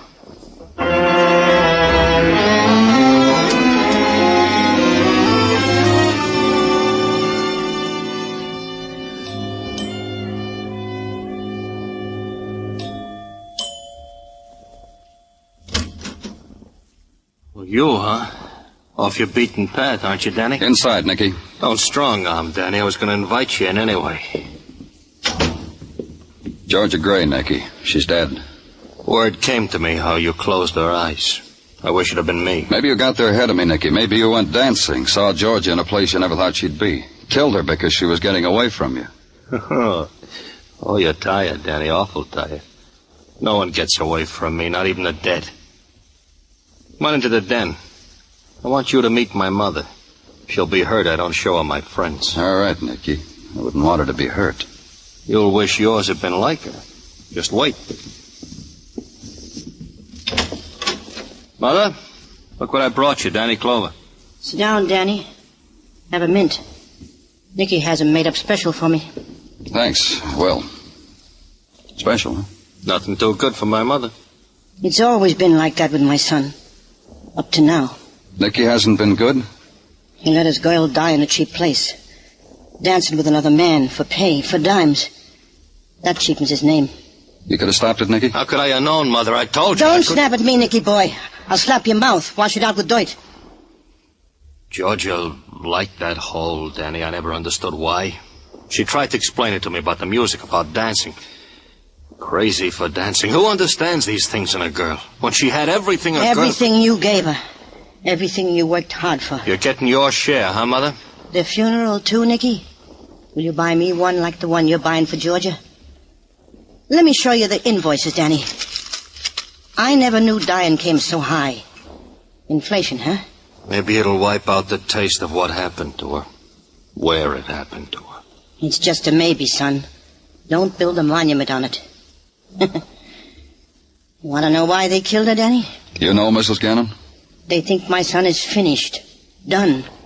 Used up. They killed a girl to frighten my Nicky boy. And you know what? My boy's frightened. Who does that to you, Nicky? Your friends? Your boys? You'll know when you see their bodies on a slab. It'll be in all the papers. You'll save the clippings for me, huh, Nicky? Oh, isn't she a dream, Danny? I told you. Wonderful girl, my mother. When I got back to headquarters, there was a file on my desk. The neatly centered sticker on its front cover was typed Georgia Gray. Open it, read it, digest it. Georgia Gray, age between 25 and 29, computed from data gathered from arrests. Hometown, Salina, Kansas. Followed a soldier to New York port of embarkation in 1943, but never caught up with him. So she stayed. Counter girl in a 5 and 10. Then model for ladies' garments. Then nightclub hostess. And 2 years ago in night court, after losing a race with a squad car, she said she'd retired. Because I don't have to work anymore, she said. Know a better reason, she asked? Name linked with Nicky Gannon from here on in. Address Park Avenue. Expenses shared by Fran Holland, who said now she'll have to look around. First thing I'm going to do is get another roommate. Did you get along well with Georgia? She had her ideas, I had mine. Know what I mean? Tell me. No, this and that. Georgia was what, a pretty girl? I'd say she was beautiful. Yeah, I guess she was very beautiful. Very. But she was ruining it. Ran around, danced, but she didn't enjoy herself. I know she didn't. She only enjoyed herself relaxing here with me. Something I haven't made up my mind about. Well, you better make up your mind about it, Danny. Sure. She had all that dough and she lived with a dance hall hostess with me. You know why? Because she needed someone like me. To run home to her? Right. So she could have soft hands rubbing the back of her neck. To bring her cold tomatoes when she needed it. She run often, friend? Look, Danny, she was dance happy. That's why she hung around the place I worked. A little bit of music and a guy in a high waistband with 2 strong feet could make her smile like she was happy. Did Nicky Gannon mind that she stepped out on him? Why did Nicky care? He used her for a front for his business. He didn't care about her dancing. Who killed her, friend? A man. What else but a man? What man? Who? You know what you ought to do, Danny? You know Tommy Chandler? Nicky's hood? The padded shoulder that stands near Nicky with his hand in his pocket. Ask Tommy. See how he reacts when you ask him. You know where Tommy is? I know where he'll be in the morning. You know where the ducks are in that pond in Central Park? 8 o'clock, he throws them bread. Stale bread. But what do ducks know?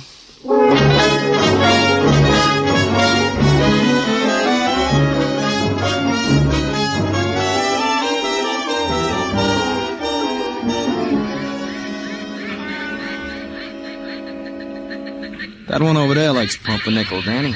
Here, give him a piece. You'll make an impression. We got none of these advantages at city jail, Tommy. You gonna arrest me, kid? No. Ducks will miss me. You want a piece of pumpernickel too, Herm? Sure you do. You see how Herm looked at me, Danny? Sad. Like he already knows about the arrest. What are you taking me down for? We'll think of something. Feeding the pintails in Central Park? I won't be able to hold up the head for the shame. Let's go, kid. That's your squad car over there? You gonna blush when I say suspicion of murder? That's been done to me, too. You didn't come out for a long time. Georgia. You got me case for that, huh? Georgia was murdered. Maybe Nicky Gannon goes, too. The whole crowd will miss him. I'll tell you something else. Whoever stabbed George ain't gonna be around long, ain't he? The crowd will see to that, huh? I didn't say that. I just said a prediction, that's all. Who takes over if Nicky is rubbed, Tommy? You? Take over what? A backroom poker game for matchsticks? What are you talking about? Look, baby, arrest me if you want, but don't ask me stupid questions. It makes Herm nervous. Here, Herm. Here you are, boy.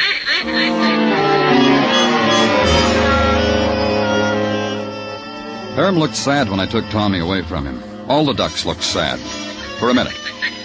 Then they found a new love with a stale loaf of bread. Swam away, screaming for it. Tommy looked back over his shoulder, stopped to call them a name. Got shoved into the squad car. But on the way down, a code call, a woman's voice in the police radio. Man dead, she announced with a quiet number. Then she said it plain, in an alley, 4th Street off 6th. Get there, car 62. We got there. Mind if I tag along, Danny? Man dead. I recognize from the number. We gotta share these things. Hold your gun on him, Muggavan. He wiggles a toe, break it for him. Pleasure, Danny. Let me through. Let me through.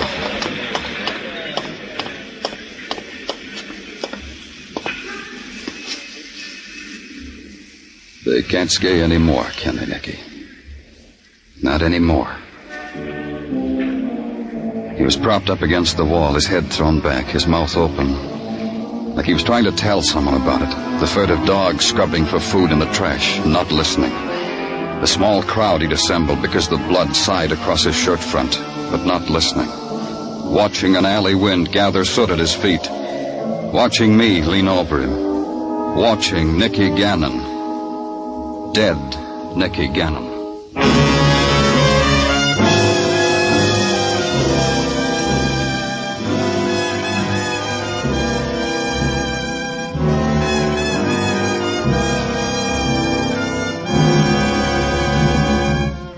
You are listening to Broadway's My Beat, written by Morton Fine and David Friedkin, and starring Larry Thor as Detective Danny Clover.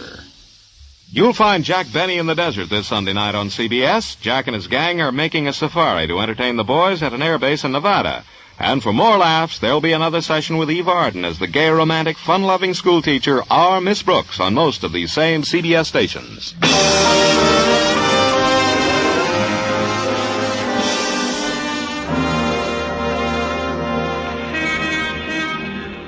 Broadway is wide enough for everybody.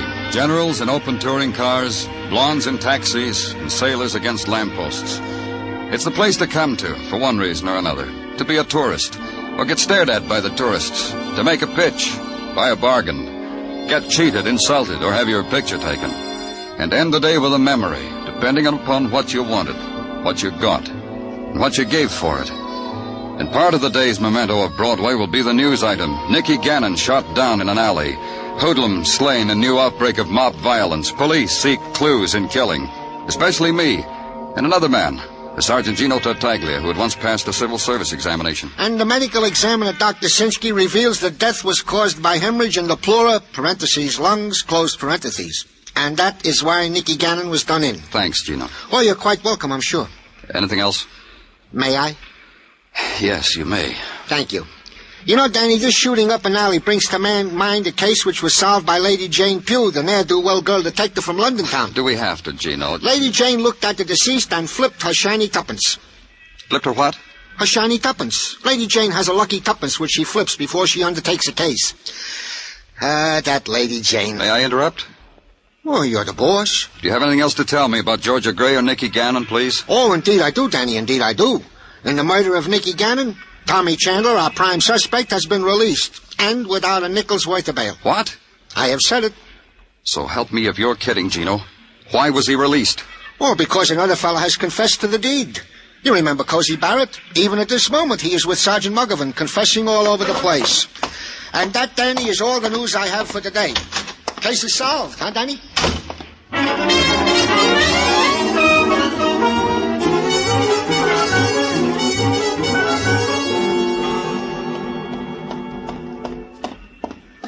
Yes, and that ain't all of it, Sergeant. George ain't all of it. Lots of people met with me, then ended up under a sheet in the ice house. You killed before, Cozy?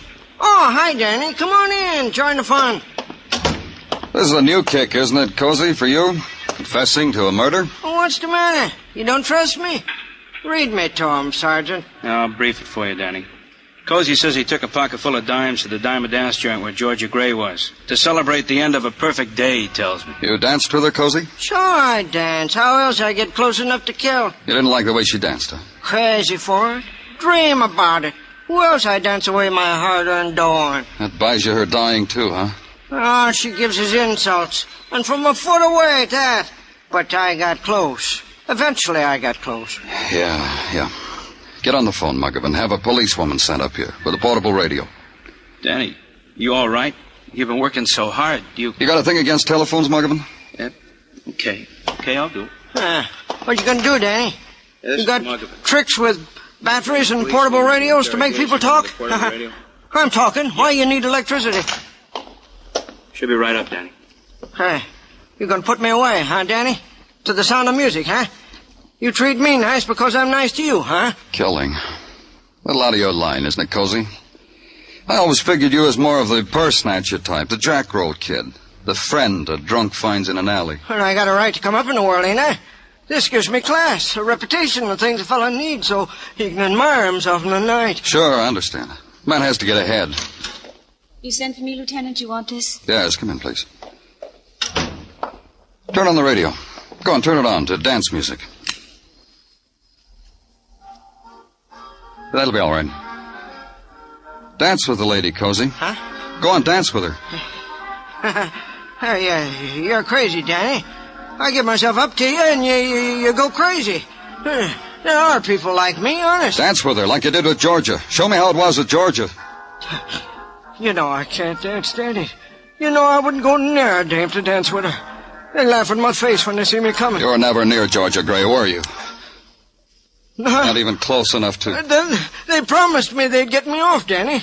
They said confess, and then when I got off, they'd give me the big dough. Who promised you all that? Well, friends, Danny. I got good friends. They promise me things. They call me up and promise me things. You gotta lock me up, Danny, so I don't disappoint them. You gotta lock me up. Make it come true for him, Muggavan. Lock him up.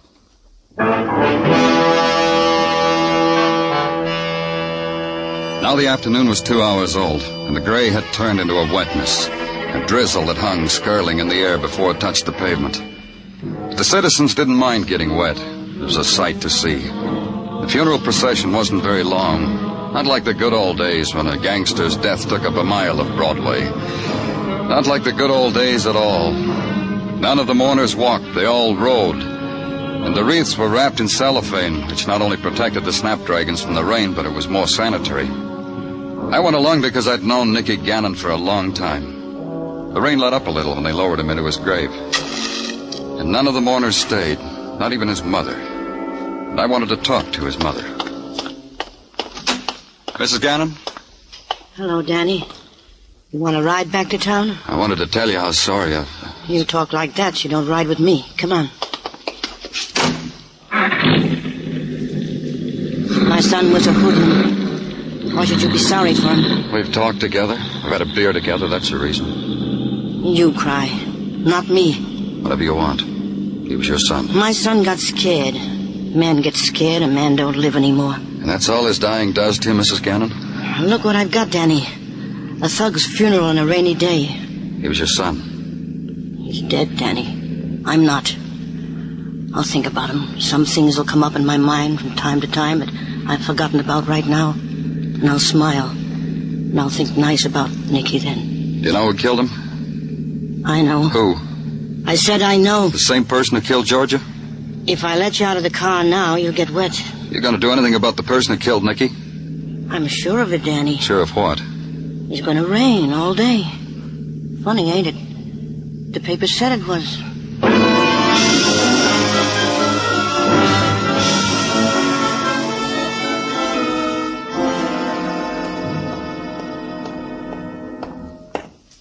In a hurry, Danny Clover? Yeah, I am. Bother you, mister? Mm-hmm. But it bothers me more, your unhappiness. Let's have a good cry over it in my office, huh? Here in the hallway suits me. Used to drafty hallways, spend my life in them, waiting to do things for unhappy people. Spreader of good cheer. That's your business at police headquarters, Mr... What name do you spread it under? Forbes, Counselor at Law, my card. Forbes, Counselor at Law. Someone came to you, said I was unhappy. You took the case. Almost precisely how it happened. They told you what makes me sad. Kindly people, they grieve when a policeman throws away a confessed killer. Cozy Barrett? It seems to them almost ungrateful. However, they respect your analytical prowess. You got something I can hang on my wall that says that? Something much better. Silver cup, maybe, with an inscription. Better. An envelope, manila with money. It could take you hours to count. No silver cup, huh? Better. A bonus. The killer. The real true killer of George and Nicky. That could bring so much happiness to a man like you. Where do I find it? Where else? Envelope and killer. The Diamond Dance Palace, where Georgia danced upstairs, 1 o'clock. That's this morning. Be there and a smile will grow on your face. You've brought me true happiness, Counselor. Thank you. Then he walked away. At the end of the hall, he stopped and looked back over his shoulder, grinned at me. Then he turned up his collar and walked out into the street. This was at 7 p.m. Then a walk down Broadway, and dinner, and a double feature on 42nd Street. Then it was time to go.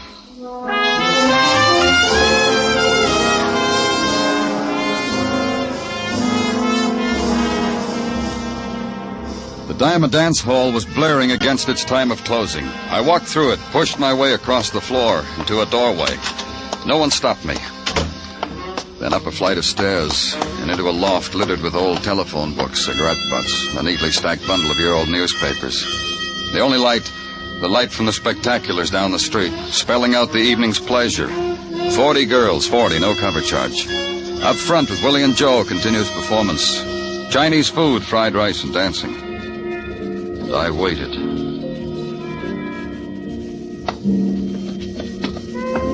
I didn't wait long. You here, Danny? Come on in, Tommy. Thanks. I brought you something. Here. It's all yours, Danny. Who is he? The killer that got promised to you. Dead? Uh-huh. You bring the envelope, Tommy? You bring it? Sure. Sure I brought. Here. Count it at your leisure. 15,000, kid. I don't know, Tommy. A dead killer. How am I going to explain a dead killer? I thought of that, too. What did you come up with? Danny, I found a guy on Skid Row. He wasn't doing anybody any good. So I figured he could do us some good. So you shot him? With a police positive, just like you carry. Here's the gun. You tracked this killer down, he tried to escape, you shot him, makes you a hero. That's right. And how many heroes have $15,000? We're gonna get along fine. You've taken over for Gannon? I deserve, don't I? Yeah, you do. Killing Georgia and Nicky Gannon, sure you deserve it. Took courage. You don't know how much. Had me sweating there for a while that she didn't die right away. Only Georgia was a girl with character. Live and let live. Die and let live. Great girl. Well, I call you from time to time, Danny. Wait a minute, Tommy. Get used to it, Danny. I said I'd call you. Don't go away. You're under arrest for murder. You practicing being a cop? Don't be a cop around me. You forgot something, Tommy. I can't be anything else. Let's go. Because you're pointing the police positive. You got trouble, sucker?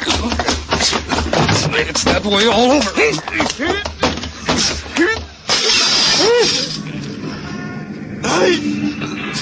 Don't let me fall! I got your coat. Don't let me fall! I don't want to die that way. Hold me! Yeah. Daddy, hold me! His fingers clawed against the sheer stone. Daddy! Body twisting.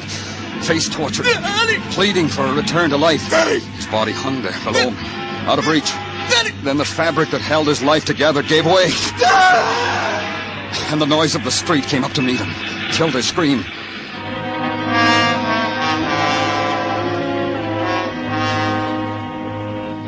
When I got outside and walked through the gathering crowd, I remembered something in my hand. Tommy Chandler's torn coat.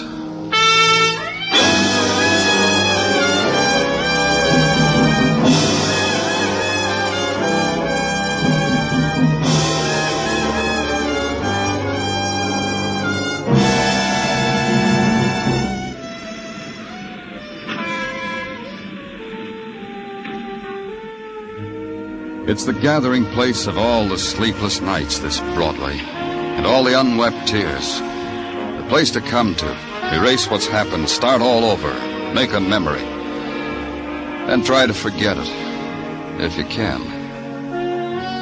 It's Broadway, the gaudiest, the most violent, the lonesomest mile in the world. Broadway, my beat.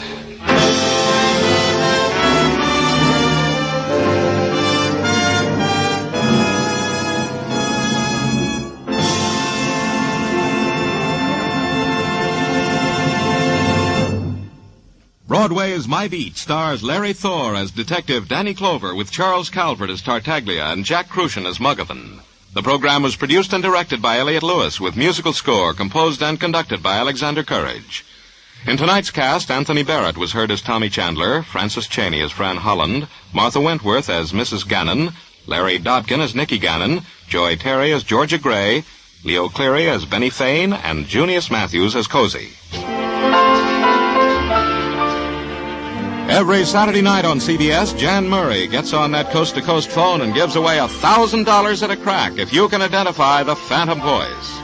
Be listening for Sing It Again, which follows immediately on most of these same CBS stations. Joe Walters speaking. This is CBS, where you laugh at Jack Benny every Sunday night, the Columbia Broadcasting System.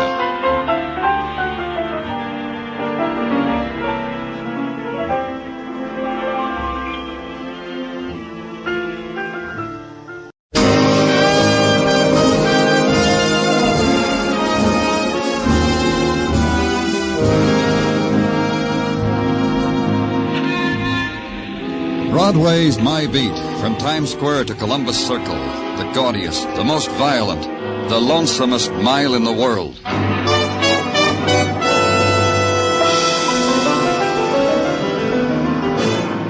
Broadway's My Beat, with Larry Thor as Detective Danny Clover.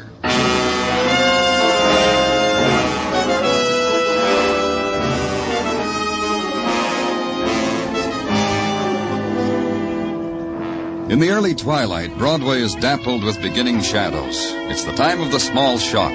The springtime's day starts its long scream down into night. It's time clock time, the hour for going home again. Close the ledger, lock the store, figure the overtime, smile at the boss, and out into the street. Blink, then run. The subway waits for no man. Home again. End another day again.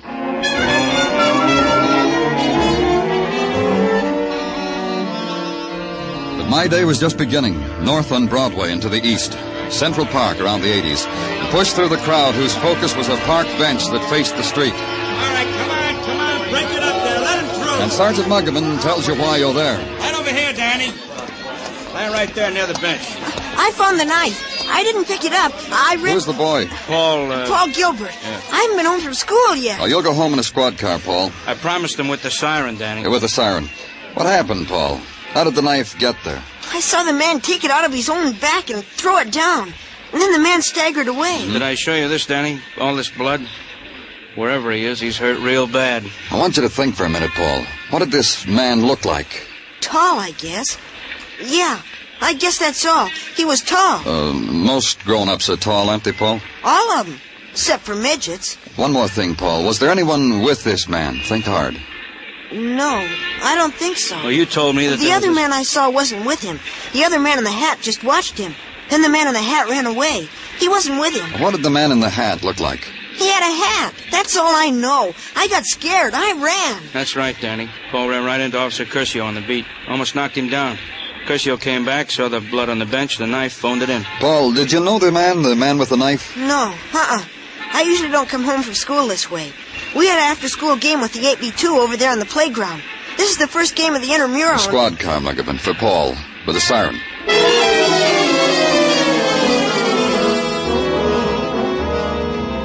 Then the careful tracing, the sifting through the shadows of a city, the dust of a city, the hiding places of a city into which a wounded man must crawl and lie for a time, and then wander in search of a kindlier place, a darker place, and leave behind him the trail of the wounded, the blood of his life.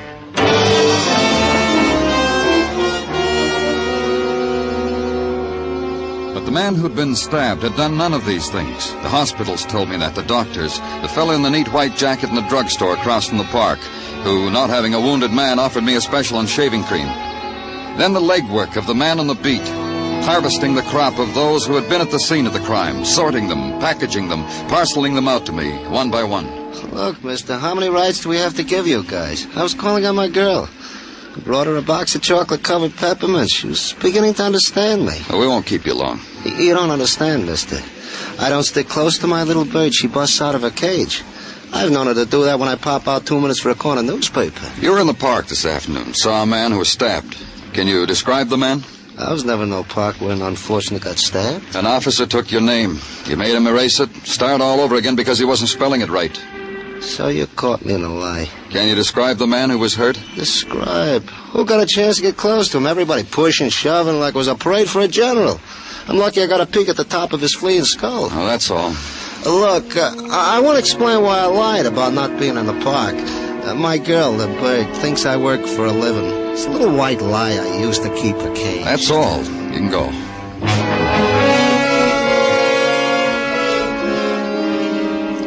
Then the man who is eager, whose eyes dart and pierce, who follows you as you move away from him, stays close to you, needs the lapel of your coat. I was real close to him. He had a knife in his back. He breathed in my face. I could tell you the color of his eyes, how close I was. Now tell me. Blue eyes. Washed out blue, and no tears in them. No tears at all. No remorse for the evil doing that had brought wrath upon him. Blue eyes. What color hair? Dirty. A dirty color. All matted. No, it was blonde and shining. And there was a kind of light that shone about it. That's because he was dying. Dying in protest against all the wickedness that'll drown us all. A big man, a short man, What does it matter how he looked? I was close to him, I tell you. He reached out his hand to me, touched my hand, tears on my face. Help him out of your office. Motion a policeman over. Watch him be gentle with the man. Take him away. And then motion for the next one to come in.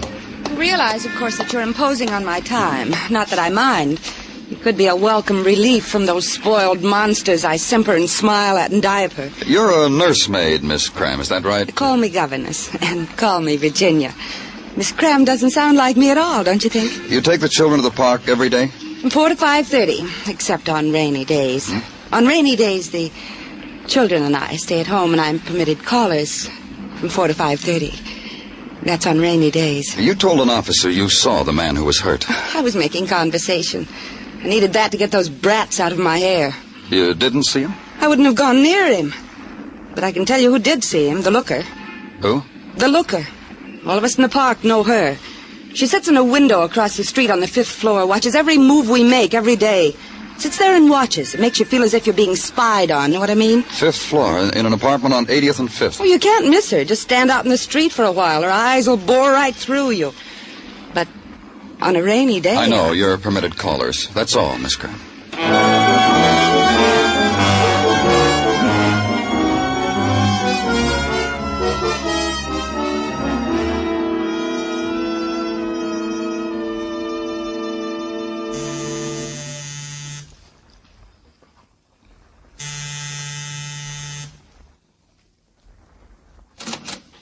Yes? I'm Danny Clover, police. We haven't done anything. I know. I don't even know who you are. There's no name card on your door. You want to come in and talk to us? All right. I'm George Mason. She's in the wheelchair. Diane's my wife. Good evening, Miss Mason. Diane? Diane, dear. Diane, we've got a visitor. He said good evening to you. Say hello, Diane.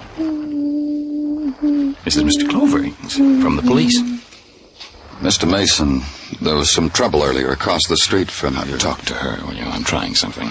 Maybe it'll do her some good, talking to her. No one ever does, you know. You just talk to her and I'll answer you. All right. There was a man stabbed across the street from you, Mrs. Mason, in the park. Yes, I heard about it when I came home.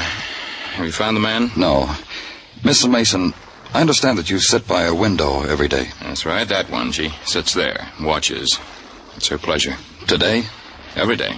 Then she must have seen what happened. She must have... Pretty. What? What are you trying to say, Diane? Can't you see how it is? I'm sorry.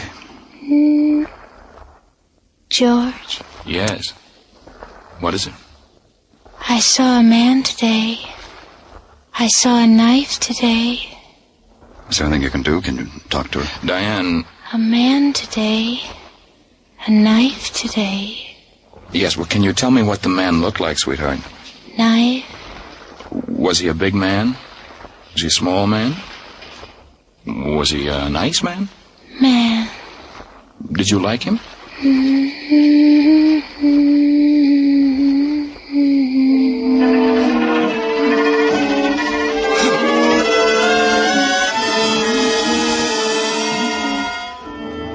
And try to erase from memory the eyes of the woman filled with the named terrors, the known terrors that dart and scurry, gnaw and nibble at the fleeting instants of serenity within her.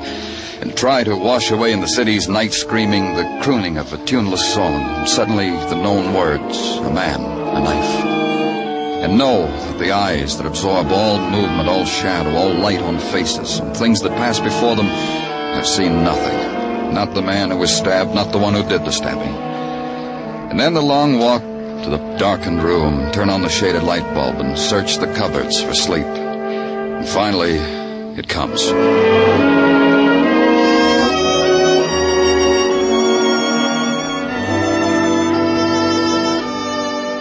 In the morning, the scorching cup of coffee, the walk to headquarters, and the cheery greeting on the threshold from the cheery Sergeant Tartaglia. Oh, welcome, Danny. Welcome to your abode away from your abode. Good morning, Gino. Ah, the best.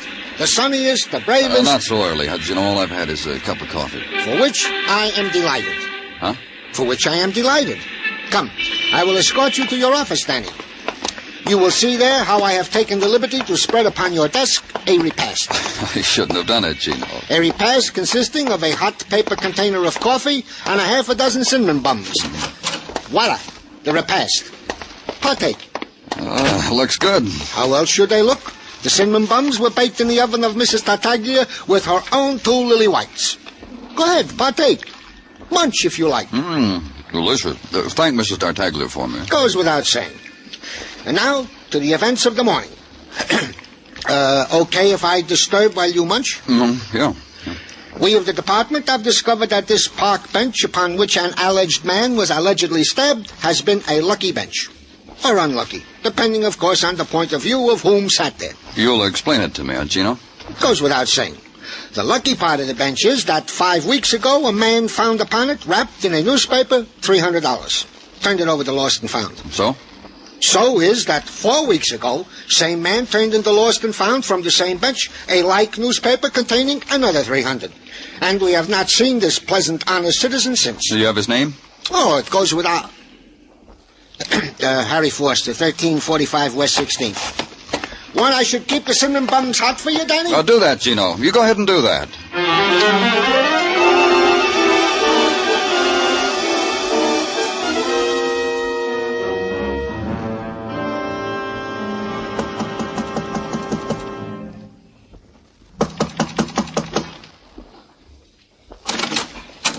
Please help me.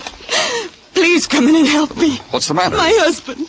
No one will help me. I asked the neighbors. They said, call the police, call an ambulance. Please help. Where is he? You'll help. He's in our bedroom. I think he's dying, and no one. You're Mrs. Foster? Yes, Harry's wife. He came home last night, and there was blood. He just looked at me like an animal, and there he is, mister. Help him. Please help him. Dead. No, you're wrong. He's been dead for a long time. He was asleep. Only asleep.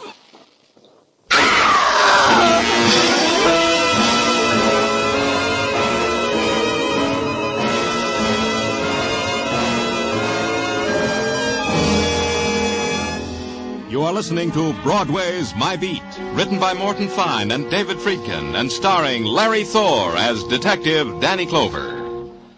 On CBS this Sunday evening, Charlie McCarthy will play a tattoo artist for a group of sailors, while beautiful Ann Southern acts as his reluctant model. There'll be more fun with Eve Arden, Amos and Andy, Red Skelton, and Corliss Archer. Stay with CBS this Sunday, for these great comedy programs will be heard on most of these same stations.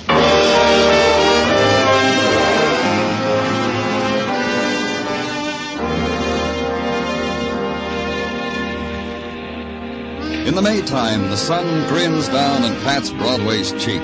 Broadway loves it. The sunlit minutes are added to the 10-minute break for a cigarette. The walk is slower, the sway gentler. The windows are opened wide, and the doors, too. And glints of sunlight are carried through long hallways on the sigh of a summer's wind, touching the lips of the girl at the typewriter, touching the hand of the man at the water cooler watching her, touching the steel of the file cabinets, warming them. And having made the tour, back onto Broadway and start all over again. But where I was, there was no warmth. Only a woman drawing a shawl tight around her shoulders and talking quietly to her dead. Harry, listen to me. You were right. We should have told them. We should have told them all about it. Then you wouldn't be like this, and I would. Mrs. Foster, What should you have told us? What? What did you say? What should you and your husband have told us? About the money, nothing else. Money found on the park bench? Yes. You see, we should have told them, Harry. But he did, Mrs. Foster. He reported it. Turned it in. You don't understand. I knew no one would understand. Then maybe you can help me. Friday was always Harry's day off. In the factory out there. You can see it from here, see? On his day off, I'd pack him a little lunch, and he'd kiss me goodbye. Walk uptown to Central Park. Go on. He always went alone. He always sat on the same bench. Harry used to describe it to me. What he saw, people he talked to. Felt as if I'd been there with him. And one day he found money in a newspaper. And turned it in like you said. The next week turned it in. But after that, I told him he didn't have to do that anymore. You mean he found more money? Is that what you're trying to tell me? What? You mean he found more money? For 5 weeks in a row. I told Harry he didn't have to turn it in anymore. I told him to go back. To be sure and keep going back. Every week. Yesterday, too. And we'd be rich. No more of this. No more factory. Why didn't you call us when he came home hurt? Call a doctor. It would have spoiled it, ended it. The money, don't you see? I thought he'd live, and we... With that money... No. You couldn't. You couldn't see.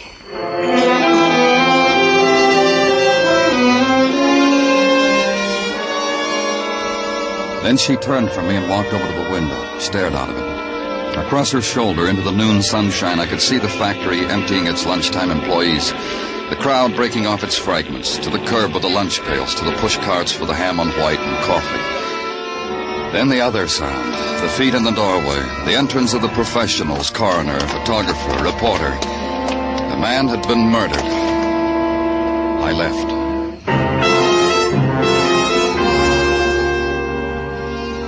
Then back again to Central Park and the park bench of the stabbing. Sit on it. A man named Harry Foster used to find money here, and he was killed. And a woman who had seen it happen, a woman who sat at a window every day. I looked up to the window. She wasn't there. I wondered why.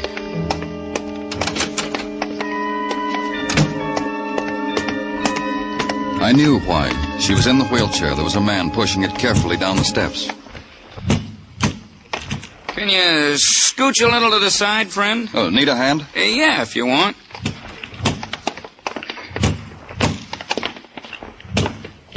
Thanks. How are you feeling, Mrs. Mason? She ain't gonna answer you. I didn't know she left the house. Why should you even bother? Oh, I'm Danny Clover, police. Oh, hi, I'm Ben Taylor. Got a U-drive down the street. Only Mrs. Mason here, different. Kind of a take drive. Oh, I see. Just today? Oh, no, all the time. From 1 to 3, the elements willing. I take her for a ride. Sometimes here, sometimes there. Oh, sure. Right away, Miss Mason. See you, Danny. Oh, wait a minute. How long have you been doing this, Ben? Right. Well, since her accident. Since at Coney last year. Hurt her back. Here and up here, her head. Right. Car, right. I guess I better take her. I heard her cry like that before. I can't stand it. Sure. It's a nice day, Mrs. Mason. I hope you enjoy your ride. Oh, she will. She likes riding in the car. See you around, Danny.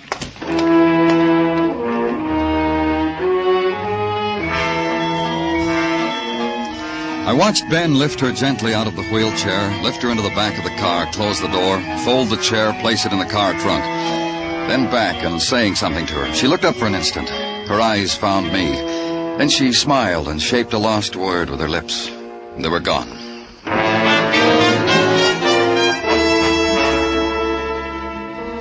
And back at headquarters, the wall clock ticking off the hours of Harry Foster's death. Ticking off the hours that his murderer came to a park bench, looked at it, smiled, walked away in the warm sun. Ticked off the question of why money had been left there for Harry Foster to find week after week on Friday's twilight. And at 4 o'clock, the door opening slightly, and all you saw of the man was his cocked head.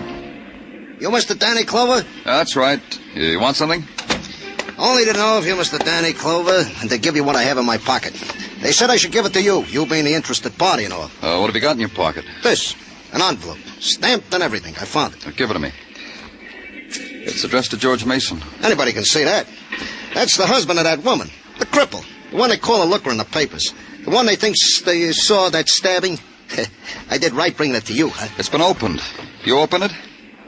Don't lie to me. You opened it and then resealed it. All right, I opened it. I'm a normal kind of fella with all the normal curiosities. First, I was going to mail it when I found it. But then I saw who it was addressed to. I couldn't restrain myself. I'm like the proverbial cat, Mr. Clover. It could make trouble for you being like that. Not when you see what's in it. Not when you see what it says. It says, you've made a terrible mistake. That's all. Not another word. See? You can't do anything to me for just reading that. You just read it yourself. That's why I brought it to you. Because I'm a cooperative citizen. Where'd you find it? At Grant's tomb. You know, I've been curious about that tomb for years now.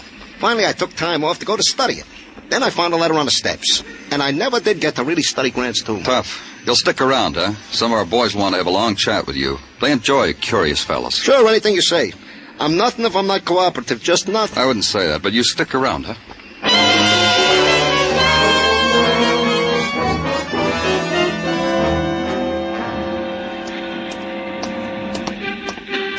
Hi, Ben. Well, hello, Danny. Hey, how do you like this, huh? I rigged up so when it's a sunny day, the telephone is on the outside of my shack. Inspiration, huh? Fine. Who wants to be on the inside when outside it's sunny? You car renting, Danny? I can give you rates. Just talk. If you don't do business together, we never become enemies, huh? What's on your mind? Mrs. Mason. Ah, yeah. Sad, huh? You know, if you set your mind to it and consider all she's been through, and then look at her, she's a pretty woman. I noticed. You said she was hurt in an accident at Coney Island, Ben. What kind of an accident? On the roller coaster. You know, one of them rides. Fell off right near the end of the ride. She stood up, fell. Was she with anyone? Yeah, her husband. You want to know something? In spite of the heartbreak of having a wife like that, you know, Mr. Mason is one of the nicest guys I ever met. What about Mrs. Mason, Ben? Huh? What about her? Can anyone ever talk to her, have a conversation with her? I talked to her. About what?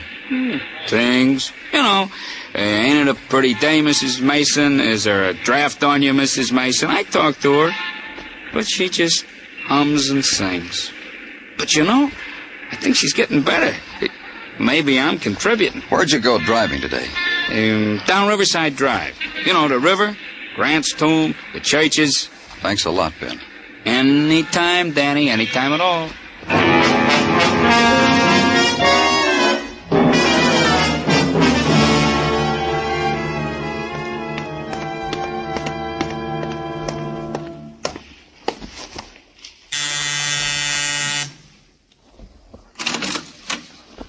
Oh, hello, Mr. Clover.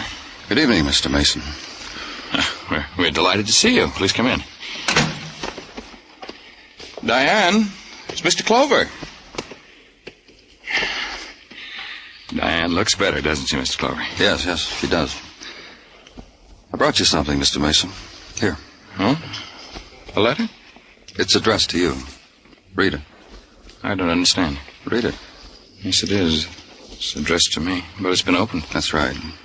Read it. All right. Note says you made a mistake, Mr. Mason. Mrs. Mason, your husband might be electrocuted for a murder he committed. Leave her alone. I wasn't going to touch her. Cut it out, Mrs. Mason. What's the matter with you? Have you gone out of your mind, Clover? I said cut it out, Mrs. Mason. I told you leave her alone. All right, you've come here to accuse me of murder, but leave her alone. George. Don't worry about anything, dear. Get me a drink of water. What? What did you say? A drink of water, George. Cold water from the refrigerator. Diane. Darling, a drink of water. Do it. You won't be able to wait on me anymore. Mr. Clover's going to take you away from me. You're talking like you know what you're saying. You do know what you're saying. What's happening? What's happening to us? It's already happened. It's all over.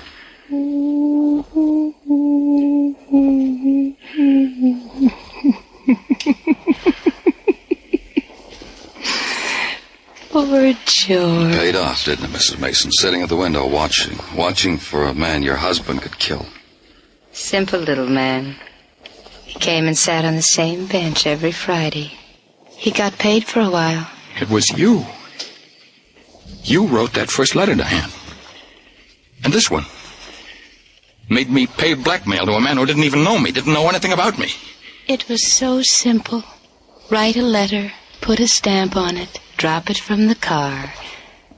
Someone picked up the first letter and mailed it. About 5 weeks ago, a letter with instructions in it. Why, yes. Leave money every Friday on the park bench. And the man who picked it up, Mr. Mason, you thought was a blackmailer, so you killed him. She's crazy. She really is. She's crazy. No, I'm not. I'm just a cripple, George. I can't move from this chair. Honest. But I'm not crazy. She's crazy. What did that first letter say, Mr. Mason? Well, the man saw me push my wife off a ride at Coney Island. He demanded blackmail, but I didn't push, Diane. Then why did you pay the money, darling? But you weren't going to let your husband alone, were you, Mrs. Mason? Even after he did what you wanted him to do, murder a man. Another letter that one your husband's holding, telling him he killed the wrong man. It's not much to ask, is it?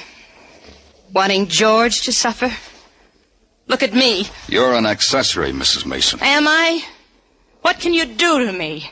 A cripple in a wheelchair. In a prison? Will that be different? Tell me how. I didn't push you, Diane. I didn't push you. You fell off that ride. You fell. Liar. Diane. You're a liar, George. Diane, will you listen to me? I made it up to you. I carried you. I waited on you. I went crazy that day. I hated you. I don't know why. I don't know. Oh, I know why. You're an evil woman. Evil. Poor George. You should have died. You should have. You should have. Poor George. Poor George. You should have died.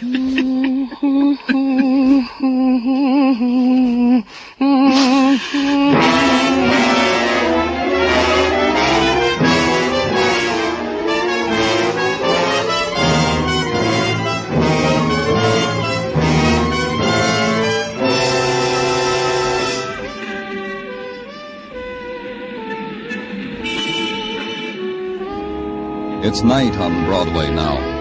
There's easy laughter, and a trumpet skirls its music into the grinning mob.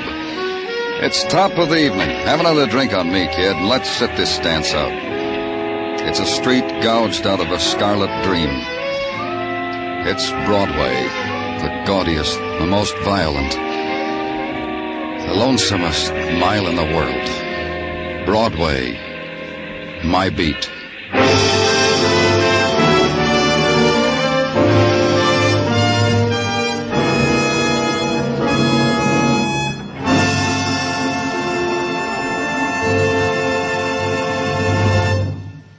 Broadway's My Beat stars Larry Thor as Detective Danny Clover with Charles Calvert as Tartaglia and Jack Crucian as Muggavan.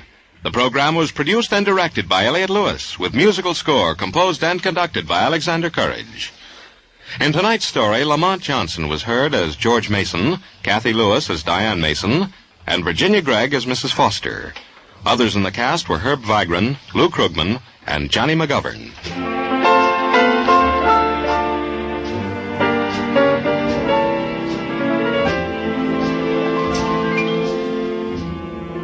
Every Saturday night, Jan Murray takes a tip from Danny Clover and goes looking for people.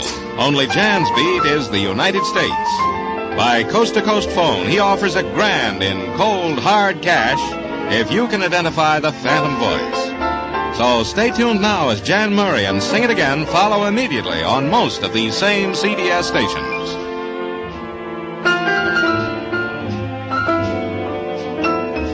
Joe Walter speaking. This is CBS, where you laugh at Jack Benny every Sunday night, the Columbia Broadcasting System.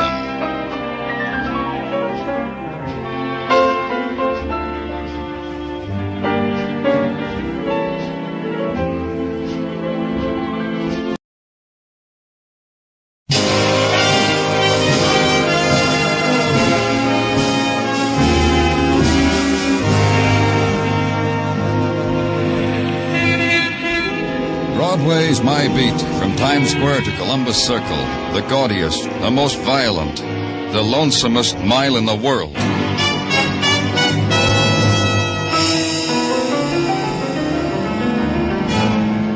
Broadway's My Beat, with Larry Thor as Detective Danny Clover.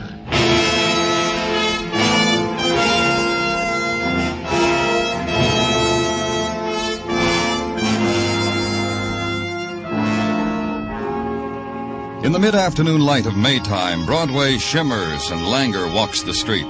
The dream walk, rhythm to the pulse of the sleeping neon, to the sun-warmed blues yawned out of loudspeakers, to the slow, erratic dance of the litter of night, held close, thrown away by a gutter wind.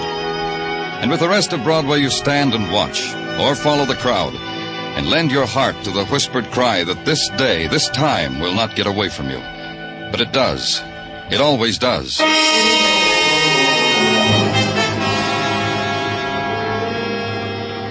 The web of blood in the alley was already dust-heavy, its threads leading you to the man huddled in a forgotten anguish against the flaking brick of an alley wall, his hand still clutched to the bullet wound as if he tried to claw out the pain and never made it, and the other man leaning over him being gentle and polite as he searched the dead man's pockets, then finding something and looking at it, then making the only observation left to him. It's a nice day, wasn't it, Danny? What did you find, Muggavan? Found him like that, all broken up about the bullet in his chest. Tried to tell me why it was there. The word never got out. It was phoned in? Yeah, from the back room of a bar down the alley. A friendly chap wandered out for a breath of fresh air, saw this, ran back to the bar, made his phone call. Bought drinks for the house. He's still celebrating if you want to talk to him. You talked to him? Yeah, friendly lush, invited me to a cold beer. I didn't take it. He knew this man? Never had the pleasure, he told me. All the citizens of the alley never had the pleasure, I checked. Uh-huh. What's that in your hand? This?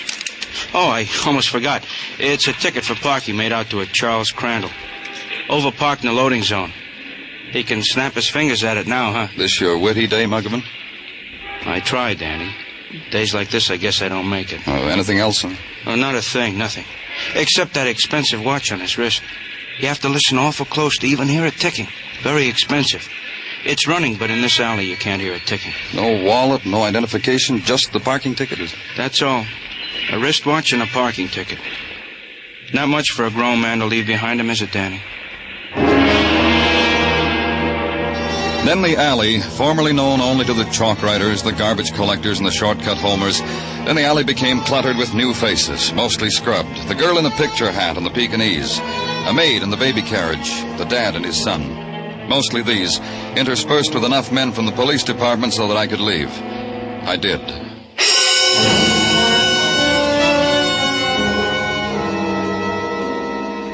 Back to headquarters briefly with a traffic ticket, and to the traffic department, long enough to check an automobile license number against a name and be given an address. Charles Crandall, rooming house on West 17th Street. And go there. Wait a few seconds until the woman at the front door had finished shaking out her mop. Good morning. Guess I should say good afternoon. House cleaning, you sure lose track of the time. I'm looking for Charles Crandall. I'm from the police. Oh, my. Charlie hasn't done anything, has he? Is he home? I wish you'd answer me. I'm his landlady, and I never had a better roomer than Charlie. What's Charlie done? We found a man with a traffic ticket in his pocket. Charlie told me parked illegally. Is he home? Why, no. Charlie hasn't been home for the last couple of days. I see. Yeah. Charlie's engaged, you know. No, I didn't. Brought his young lady over just last week, introduced us, Rosemary. Such a nice girl, helped me with the dishes. Rosemary what? Oh, I don't remember quite. Nielsen or something. Rosemary, such a nice name for a girl gonna be married. Can you tell me why Charlie hasn't been home? Of course.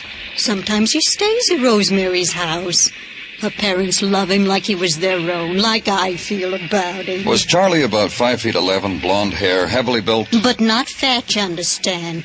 Charlie takes exercise every morning. When the chandelier shakes in the parlor, I know Charlie's taking his exercises. And the chandelier shakes every morning before he goes to work. Do you know where Charlie works? Surely Charlie's a longshoreman. That's another reason why he's not fat. Works the Peerless steamship line, unloads. That's an idea. If you want to talk to Charlie, why don't you go there? You're a policeman. They'll let you talk to him.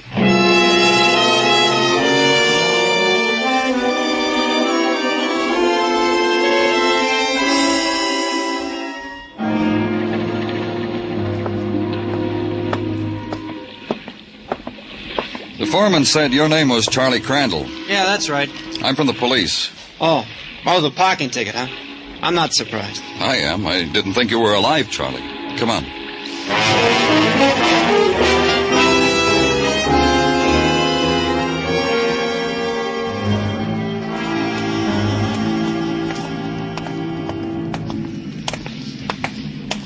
If I'm not being too previous, where you taking me, Mr. Clover? You'll see.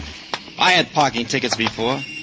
Nobody ever took me by the arm and led me down a cold, damp hallway. That's so? Nobody ever? Never. So help me. I've been missing out on things. Life has passed me by, huh? In here, Charles. Don't tell me. Let me guess. It's a morgue. Uh-huh. I keep looking at such things in the papers whenever you boys put on the safety campaign. Look, the paper says, drive carefully, or this on the slab is you.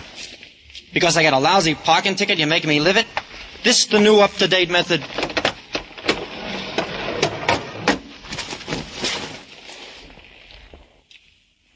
There's a chill in the air here. How come I'm sweating? Take a good look, Charles. I'm looking. I make you a promise. I will drive carefully, observing all the traffic signals, and I will never overpark in a loading zone again. Promise. Cross my heart.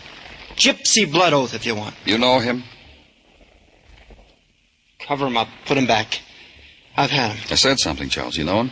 Who knows people who ask for this kind of thing? A shelf for a grave.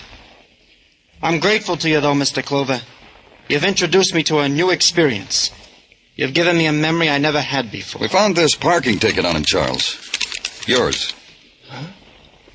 Look at it, yours. Why do things like this happen to a man like you? It's very complicated. I'll listen. You sure you got the time? You got nothing better to do? Down here, there's all the time you'll ever need. Fortunate me. That's right, Charles. Count your blessings. What I'm building up to if you give me the chance. Last night was a blessing.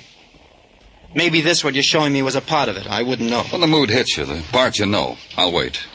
Well, last night was my night in Solly's bar on 3rd Avenue. Oh? This man was found in an alley near Solly's bar. I wouldn't know about that. All I know is Solly's a man with an open ear. I cried into it. Yeah, you'd had a tough day. That, too. I'm a longshoreman, remember? That, too. So you cried a glass full of tears into Solly's ear. Yeah, about the engagement ring I needed for my girl. Or my betrothed, I call her. About the engagement ring I couldn't afford to buy for her. Because a man like me don't lay away for things like that. Must have been very dramatic. Yeah, I put it on. Maybe more than it needed. Because a girl walks over to me, runs her fingers across the beard on my cheek, tells me she has heard the whole thing. Well, the big trouble I'm in with my betrothed. And she stopped your weeping. You could say that.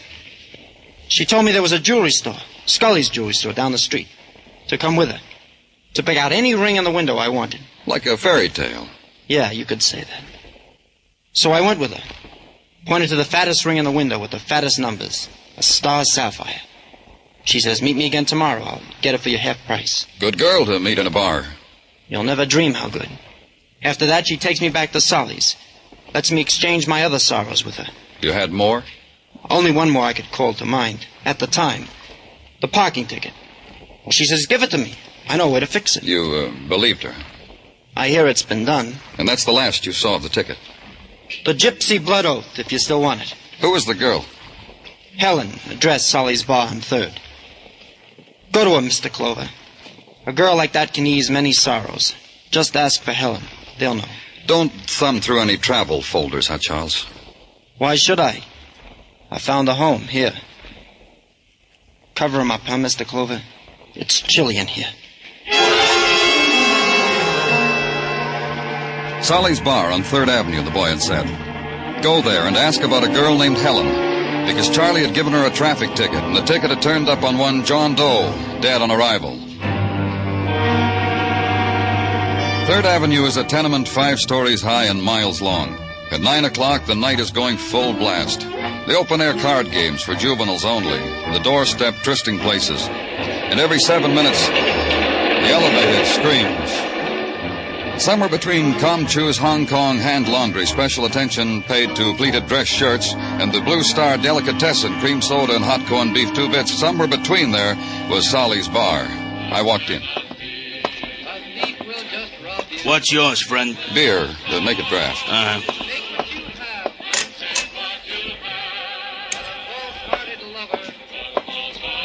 $1 dime. Thanks. Your name's Solly? You own this place? Yeah, so? You work here every night? Yeah, why? Skip any nights this week?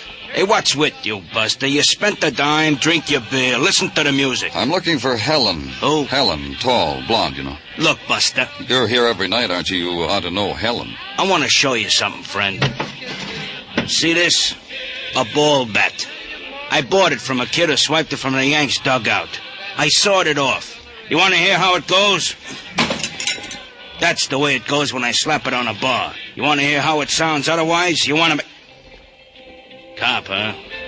Why didn't you show me the badge before? What about Helen? I get it. Don't be a cop. You figure I'd tell you about Helen, huh? What about her? I told her to stay out of here. What'd you want me to do? Hit her over the head with the bat? The other night she was in here talking to a longshoreman named Charlie Crandall. You know anything about that? Who's in trouble? She or this Charlie? Charlie Crandall was talking to you about an engagement ring. Do you remember that? Who remembers for what reason my ear gets bent? Helen, I know. You want her, huh? Where do I find her? You wait on that bar stool, she'll be in whispering at you for a drink. Or you can't wait, try the 2nd floor back of the corner house at the end of the block. This side of the street. Can't wait, huh?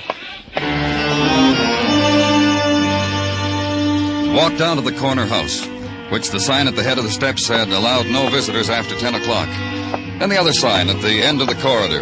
Do unto others as you would have them do unto you. Wash out the bathtub. And the door that was swinging open briefly, then closing, opening. Helen? Helen? And yet no answer.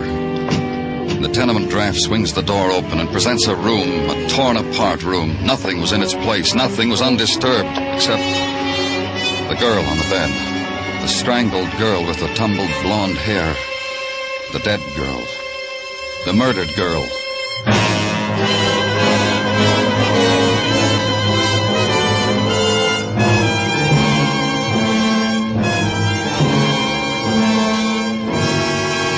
You are listening to Broadway's My Beat, written by Morton Fine and David Friedkin, and starring Larry Thor as Detective Danny Clover. Anyone interested in an auto ride from Hollywood all the way to New York? A fella in Hollywood named Jack Benny has to make the trip. He's got a fine Maxwell automobile, and he's looking for someone who loves sharing the scenery and the expenses. For full details and fascinating highlights, be listening to CBS's Jack Benny Show this Sunday evening. And remember, Eve Arden as our Miss Brooks will be on hand, too.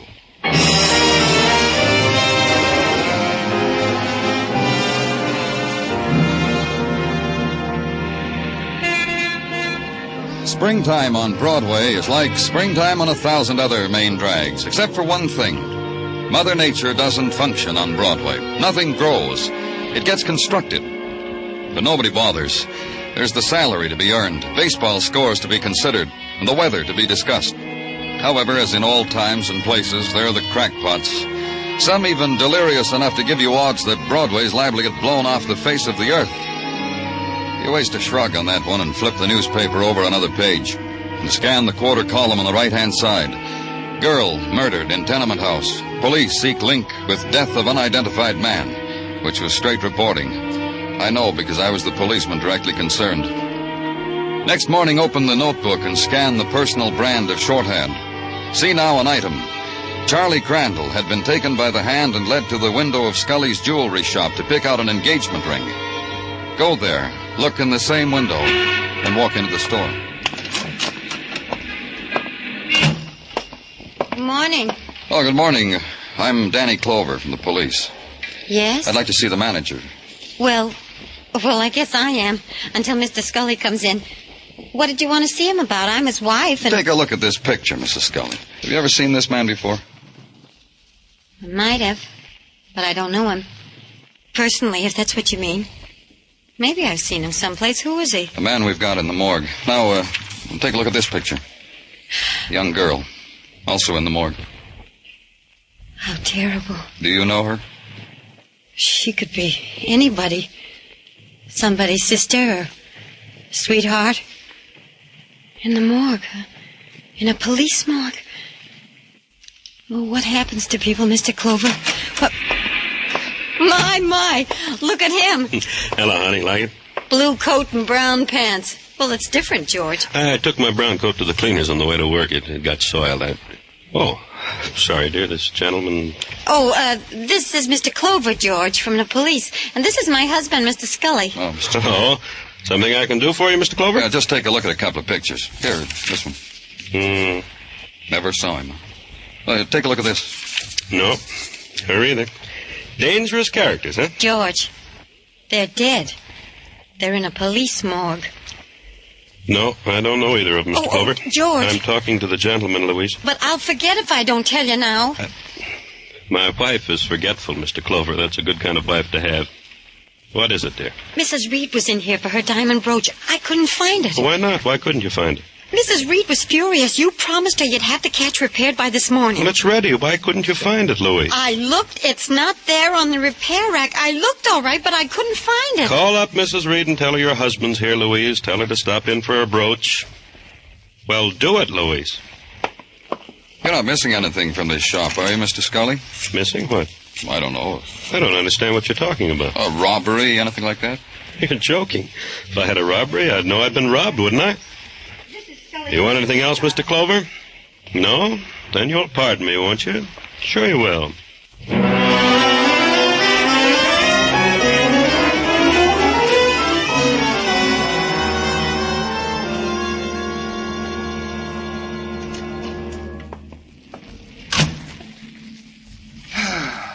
Gino. What's the matter, Tartaglia? You got a big sadness? From your office window, Danny, you can see the harbor in the yawn. It makes you unhappy, huh? Lady Jane Pugh, the ne'er-do-well girl detective from London town. She has pushed off from our fair shores, Danny. The paper said she grew lonesome to eat an English kipper in the fog. Happens to a girl sometimes. You're fighting me, Danny.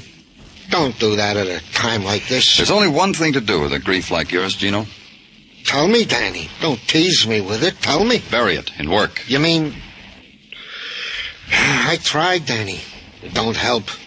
There it is on your desk. You buried your grief in this envelope? A part of it. The rest, what's in the envelope, is news from the FBI concerning the fingerprints of the man now in the morgue whom you found bullet-holed in the alley. They matched them? To a minor hoodlum. Name of Johnny Malloy. Used to work our fair city. Crossed a few sweaty palms with silver. Address unknown. I informed them his new address. Finally caught up with him, huh, Gino? Yeah. Danny Clover speaking. This is Rosemary Nelson, Mr. Clover. Can you come to our house right away, please? Who did you say? Rosemary Nelson. I'm Charles Crandall's fiancée. He told you about me, he says. It's about the ring he gave me. The engagement ring. I don't want it. Nor him anymore. Please come. What's your address, Rosemary? The brownstone with the marble stoop. 1827 West 58th. You'll be here? Right away. You going out, Danny? You mind? If you want to leave me alone with a memory, it's all right. Go ahead, Danny. I'll be all right. I've been alone before. Bye, Danny.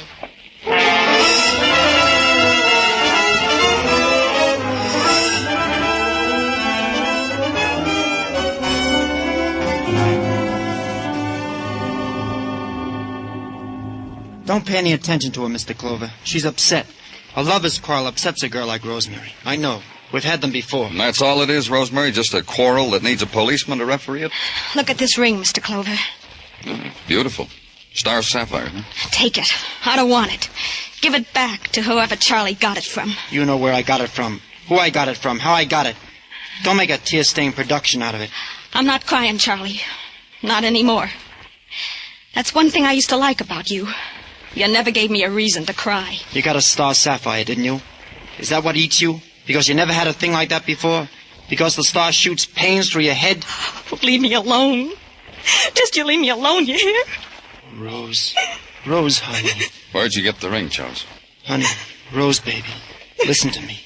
I told you I'd tell the police. I dropped into Scully's jewelry store a little while ago and noticed a little square, clean place in the window, like where a ring box had been. This the ring, Charles? Yeah. You need an engagement ring, lonely man? Take it. Looks like I don't need it anymore. Helen Griffith get it for you like she said she would? Half price and everything? Half price and everything. You could go ask her. Except I read in the paper she's dead. So you'll have to take my word for it, huh? You were with her. You were with her. And she sold you the ring.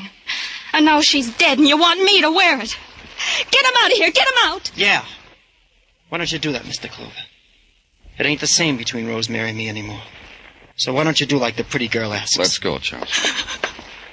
I'm sorry, Rosemary. Oh, leave me alone. Just you leave me alone, you hear? What are you waiting for, copper? What is it? Come on.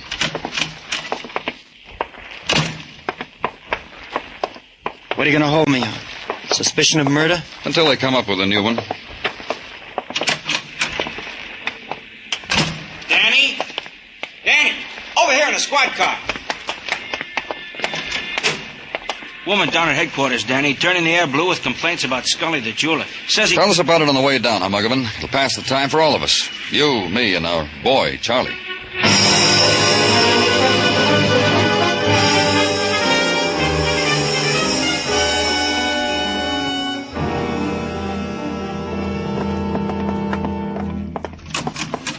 Well, finally.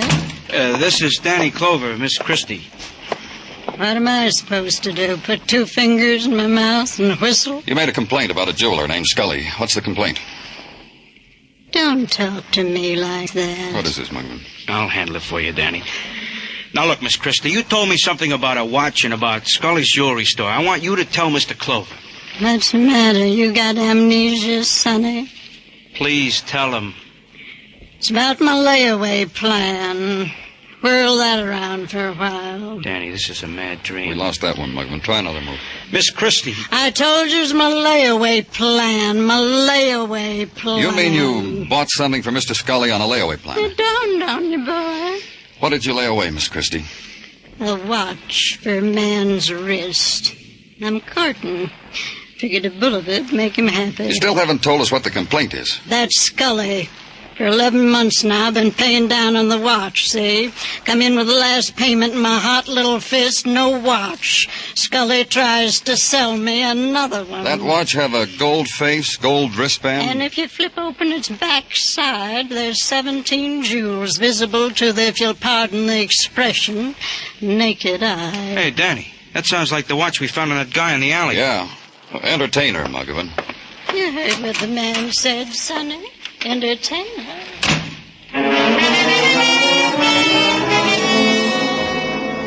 Then a squad car, and on the way to Scully's jewelry shop, the gathering together of the after images of 2 people's dying. Item, Miss Christie. The fact that her wristwatch had disappeared from Scully's store had turned up on a murdered man's wrist. Item, Helen. The fact that she had gotten a star sapphire from Scully at a big saving. The fact that she'd been murdered. Conclusion. Mr. Scully had been robbed, or he'd been giving away merchandise. Anyway, it was a conclusion that needed Mr. Scully.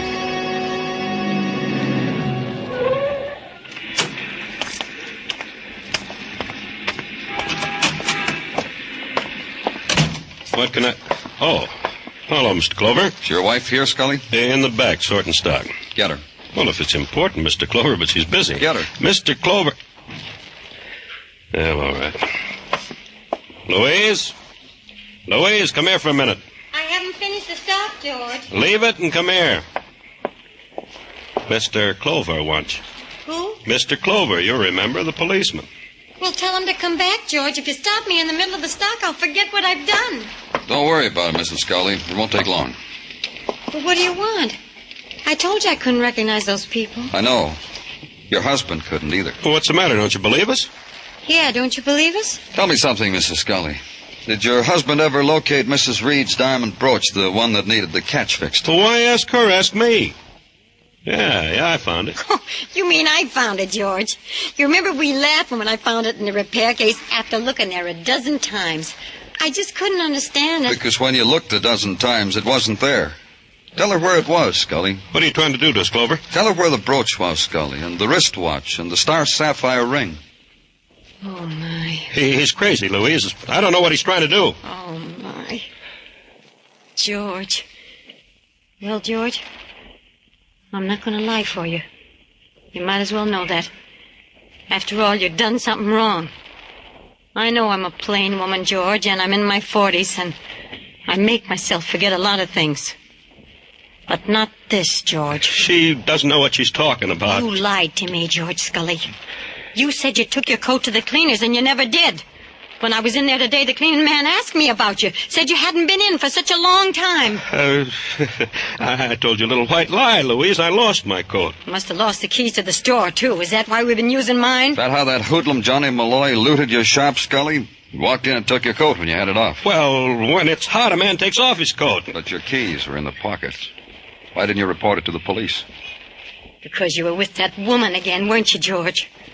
That's why you couldn't report it. But I was only drinking with her in a bar. I don't care what you were doing. After all, you promised me. Louise, I lied for you about the pictures. But I'm not going to lie anymore. Not about her, even if she is dead. Louise! What do you want me to say? I don't know. Tell her you killed Johnny Malloy, only he didn't have the loot. He'd already given it to Helen, so you had to strangle her to get it. And you got it. Hey, I don't know what got into me, Louise. I didn't want you to know. It was such a beautiful night. I was walking along. I stopped to light my pipe. It was in front of the bar, and I heard a tap on the window. It was Helen. She waved me in, and I just didn't want you to know. But you promised you wouldn't. And now look at you. George Scully. You're a murderer. I think we better go, Scully. Louise, you gotta help me. We'll get a lawyer. He'll tell you what to say. I won't lie, George.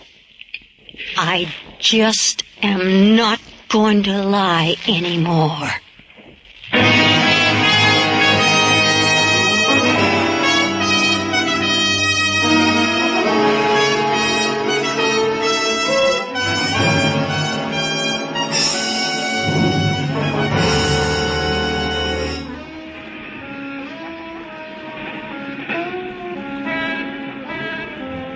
In May, the night sighs down on Broadway like a rosy promise. And someone smiles and takes your hand, whispers. And for an instant, the lights are brighter, the noise louder, and your scream mixes well with the scream of the night.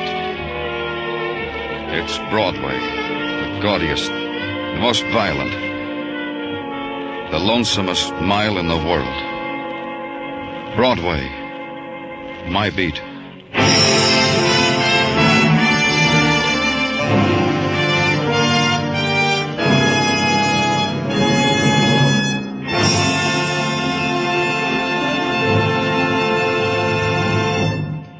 Broadway's My Beat stars Larry Thor as Detective Danny Clover with Charles Calvert as Tartaglia and Jack Crucian as Muggavan. The program was produced and directed by Elliott Lewis, with musical score composed and conducted by Alexander Courage. In tonight's story, Lou Merrill was heard as George Scully, Jeanette Nolan as Louise Scully, and Adam Williams as Charles Crandall. Others in the cast were Peggy Weber and Joy Terry. Say there, Sing It Again's current phantom voice is really a phantom. For the past 2 Saturdays, she's mystified everyone. Jan Murray's called in his coast-to-coast Sing It Again phone.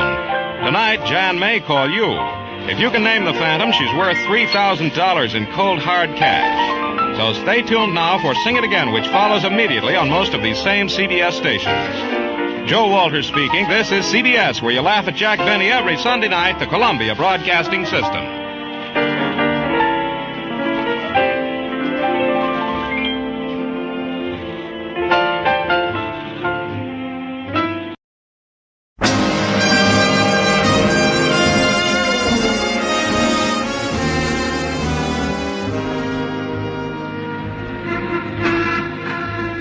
Broadway's My Beat, from Times Square to Columbus Circle, the gaudiest, the most violent, the lonesomest mile in the world.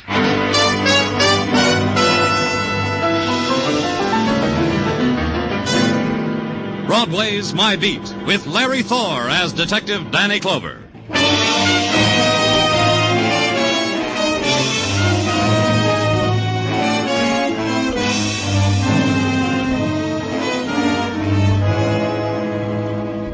When the rumor gets around that summer has begun, Broadway is beside itself with glee. Somebody notices the sunlight and tells somebody else, and the word gets around. It drifts across town, and a man reaches into his closet for a hand organ, puts the funny hat on his monkey, and takes a walk up to Broadway, just to grind out background music for the big grin.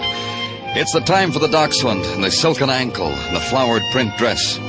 The orange juice is sweeter, the knish is lighter, and a guy runs down the street screaming, "I'm in love." It's June.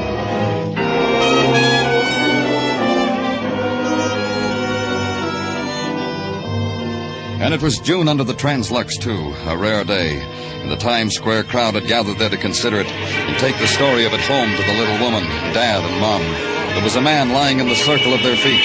He was expensively dressed. He's dead, Danny. What happened, Muggavan? Come on, you people. Break it up. Come on, get going. What is it with them, Danny? What happened? How can you tell what happened? People milling around, crossing streets, going to lunch, looking at the want ads over there in the Times building. Suddenly a guy's face down on the pavement. Somebody laughs, drunk, and somebody sees blood. So we got him on the pavement and them watching. Stabbed. Yeah. Know who he is? Uh-huh. Here, wallet. Loads of identification. Yeah. Earl Lawson, Park Avenue. Earl Lawson. Earl Lawson, stocks and bonds. He's got a name. Wizard or something. Makes money by the buckets. Anybody see it happen? 1 million people on Times Square, high noon, nobody saw anything. Nobody. Now look, you people, why don't you move along, go home, get out of here. Safest place in the world to kill somebody, Muggavan, in a crowd. Walk up to him, stab him in the back, keep walking. Well, it started off to be a pretty day. Yeah, real sunny. And just across the street, the file of crowd waiting for the movie that was better than life held on close to its place in line. Held on close against the insinuating whisper of the violent dead. It was a trick, kid. A trick to make you lose your place, to cheat you out of a front row seat where love and beauty and other high-class things are handed you on an air-conditioned platter. But a few were sold by the whisper and were drawn by it, and joined the cluster attending the dead man. The woman pushed her way close and turned away. She opened her purse, smeared a lipstick nervously across her lips, studied their reflection in a window, and then carefully retraced them with the perfumed scarlet. And death had raised its banner on Broadway.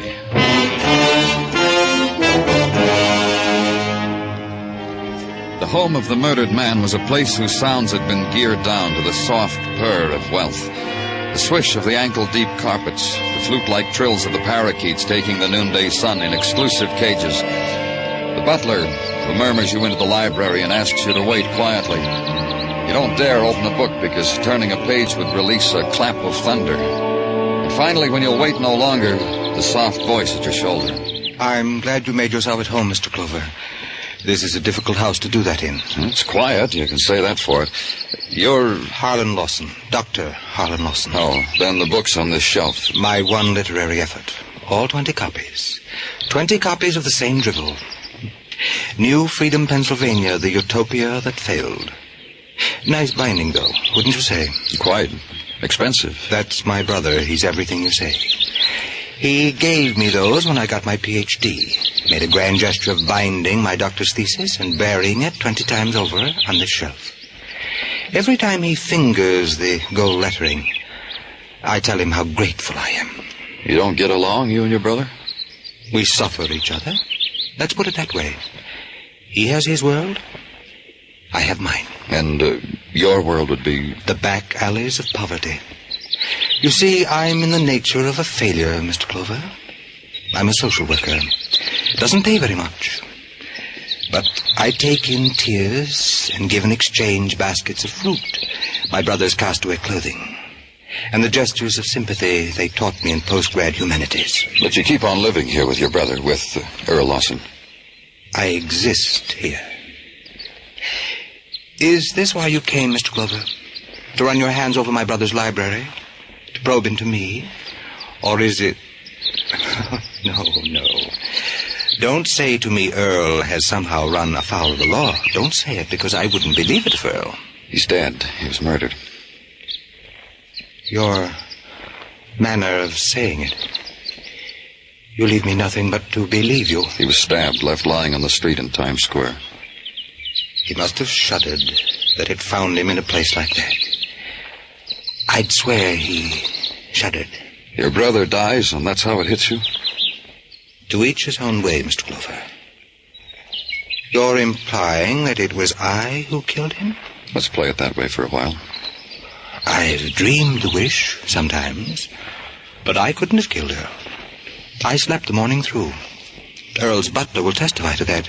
He was serving me brunch when you came in. Expensive brunch with wine. Who else would want your brother dead? Besides me? That would be your thesis, wouldn't it, Mr. Clover? I suggest the scholar's approach... Yeah, thanks. I'll try.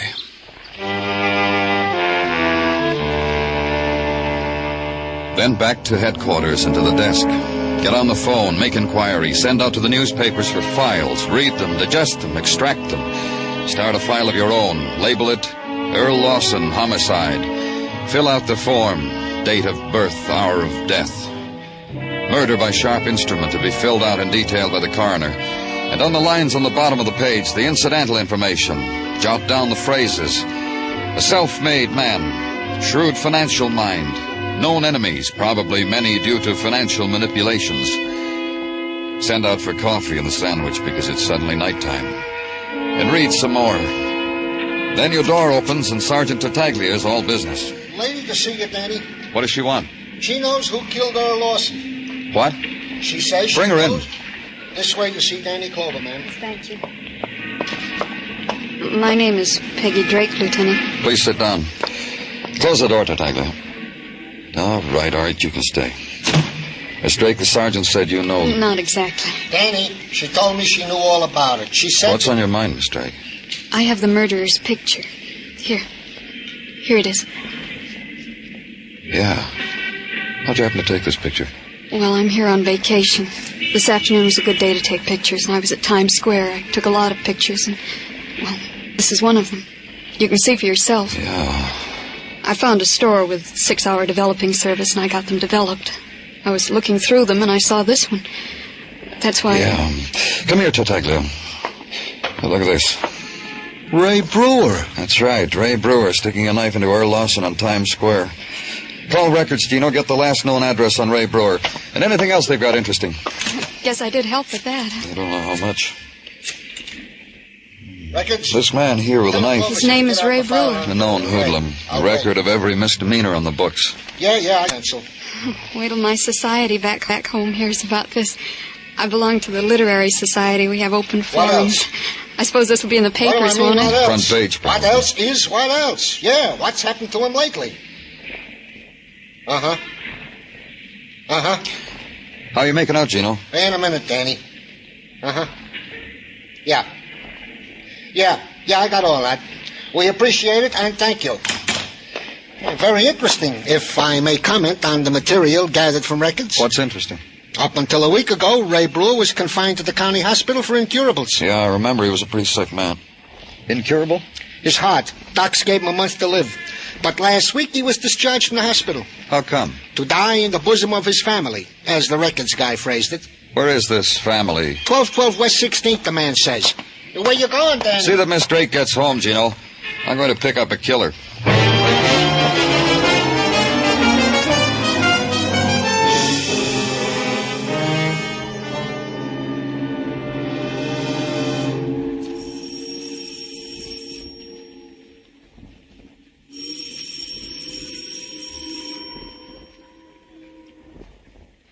Open up, Brewer, or I come in anyway.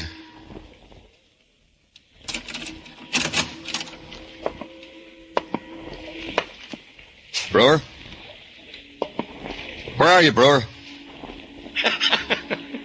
Huh? Out here, Danny. Taking my ease on the fire escape, watching you.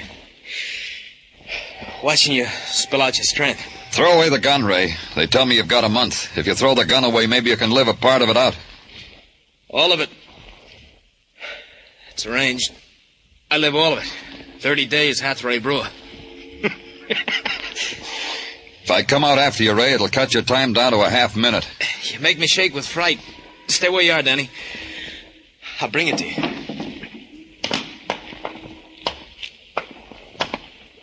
The gun, Ray. Now, don't drool, kiddo. You'll get it. Funny, when you rang the doorbell, I thought it was a boy from Milford's, but no, it was you. How come you find me so lightning quick, Danny? A girl, a visitor, got your picture sticking a knife into Lawson. I never could learn to be camera shy. Broke a camera in my nose, I smiled for all birdies.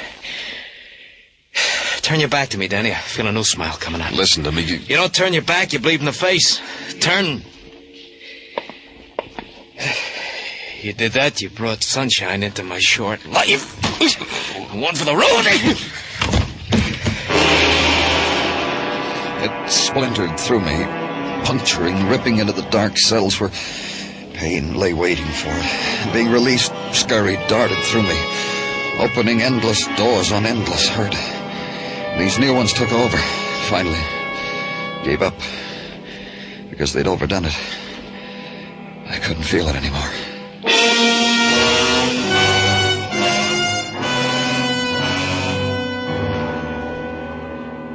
And then the hall wind, cold on the sweat that had drenched me. And looking for Brewer, knowing he wasn't there.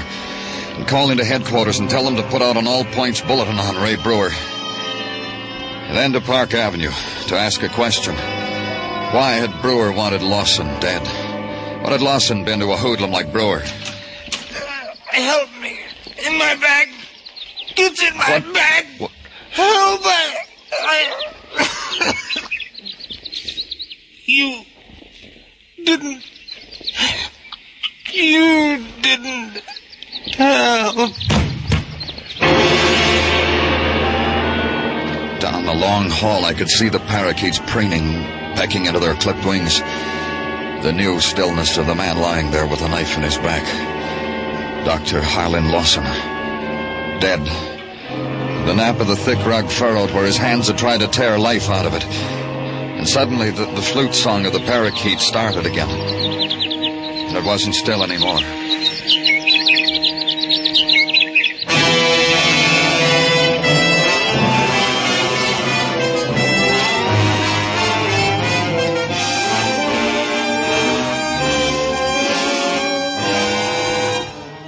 Listening to Broadway's My Beat, written by Morton Fine and David Friedkin, with Larry Thor as Detective Danny Clover. The sensational young tenor Mario Lanza will take the place of Charlie McCarthy and Edgar Bergen on CBS, while the famous pair are on summer vacation. Mario Lanza starts his new series tomorrow, and you'll be heard each Sunday this summer on most of these same stations. And while Jack Benny is off for Korea, Guy Lombardo and his orchestra will be on hand to entertain you in CBS familiar Jack Benny time.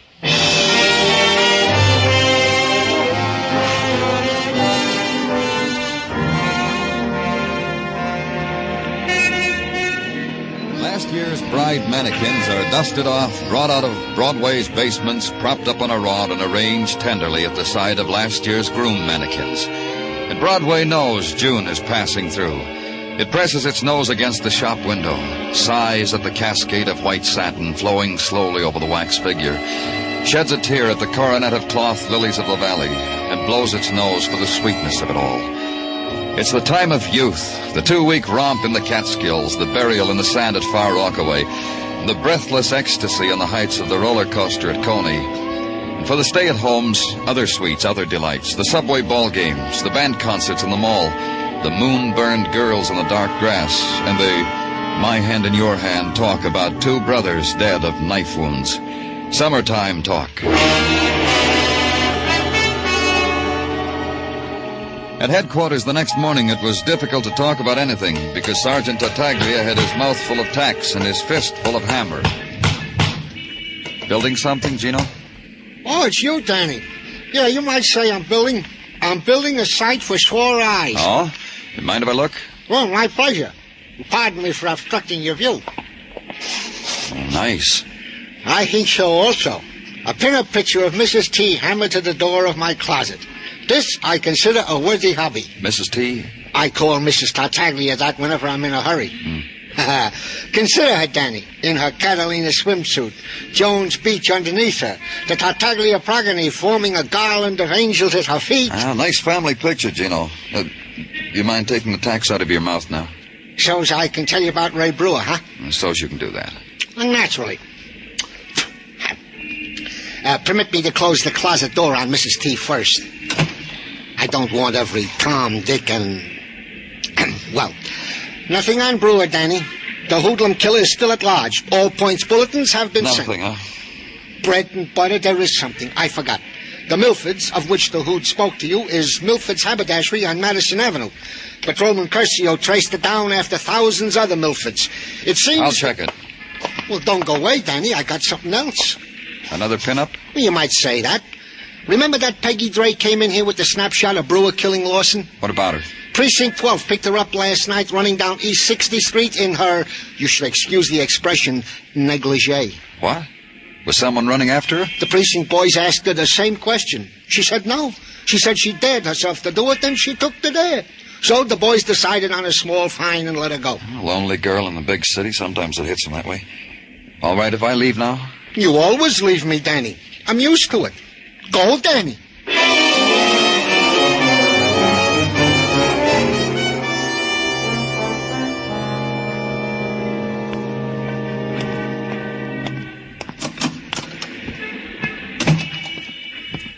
Good morning, sir. Is someone helping you? I'm looking for Mr. Milford. Mr. Milford is dead. What? 12 years ago. Like that. Zut. He was discussing plans with a buyer and... I know. Zut. Who are you? Mr. Milford, Jr. May I be of some service? I'm from the police. I want some information.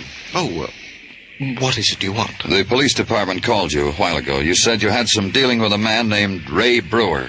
Oh, yes, I did. I did indeed. You want to tell me about it? I don't see why not. Then tell me. Surely. Last week, Mr. Brewer entered Milford's and was fitted for a complete outfit, from linens to huaraches. Huaraches? Buttery a la Mexico. Mr. Brewer was going to Mexico. Note that I said was. Note that. Mr. Brewer changed his mind, huh? Well, it's a man's right. Mr. Brewer decided to stay around the city. Thus, he canceled the Mexican clothes and ordered town wear. Gabardines. And he paid you? I only ask because it's been bandied about that Mr. Brewer is not a wealthy man. His friend paid me. The friend who was with him when first he ordered. This friend? Here, this man's picture in the newspaper? The very one. Dreadful clothes. Not ours. Is he from here in town? What's his name? It says right here, Harlan Lawson. Ph.D. It says this chap was murdered. That's right. Do you have any idea why Mr. Brewer changed his mind about going to Mexico? None. He was so delighted, too, the first time he was in here. Showed me a travel brochure put out by the airplane people, Central American Lines, I think. I've been to Mexico, you know, ridden on a donkey. Thanks, Junior. Thanks a lot.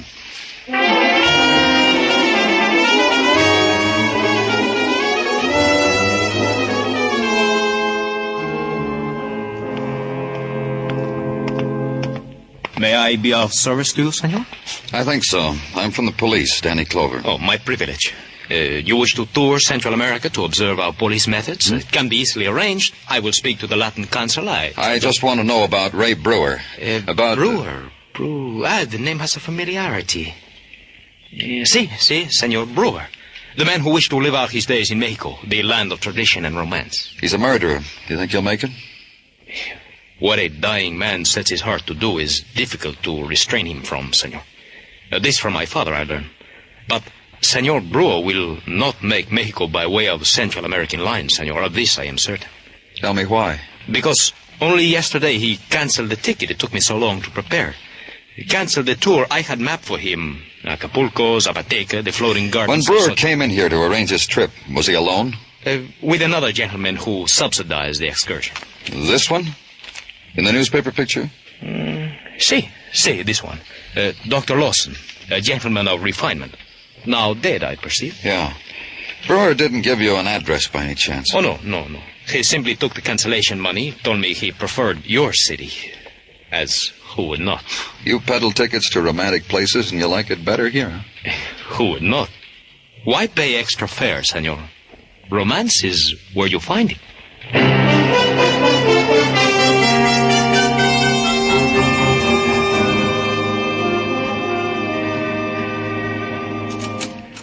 Danny? Oh, come in, Muggavan. Sit down. Nice. Got anything? Nothing. Guy Brewer's hiding someplace. Where, I can't even begin to guess. Nobody knows anything. Stool pigeons, old friends of Brewer's, not a thing. If he gets out of the city, it's going to be tough. Yeah. How do you figure it, Danny?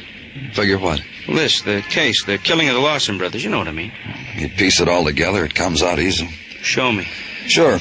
Harlan Lawson wanted to get rid of his brother. For money? Well, maybe. But more than that, I think. Earl Lawson was a man who beat up the world. Harlan just stood there and cried for it. Well, Harlan was a social worker, Danny. He probably did a lot of good where it counts. Sure he did. But I met Harlan. It's the way he impressed me, Muggavan. He felt sorry for himself. Uh-huh. So he finds a little hood like Brewer, hires him to kill Earl. Like you said. Harlan was a social worker. Brewer was in a charity hospital. That's where they met. Harlan found out Brewer only had a month to live, promised him a fling that month in Mexico for killing Brother Earl. Well, then why did Brewer turn around and kill the hand that fed him? If we go on the assumption that he killed Harlan, too. Well, Brewer killed twice, all right. The knife in Harlan matches the stab wound in Earl. He killed both brothers. But why? I don't know why he killed Harlan. Another thing I don't know is why Brewer changed his mind about going to Mexico. If we found that out...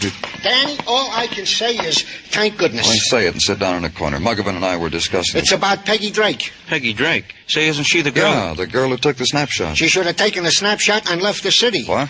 Just a few minutes ago, at 5 until midnight to be specific, she had a to-do with a cab driver. Tried to force him to take a wardrobe trunk in his back seat. Broke a window while so forcing. Quite a scene. The police suggested a moving company.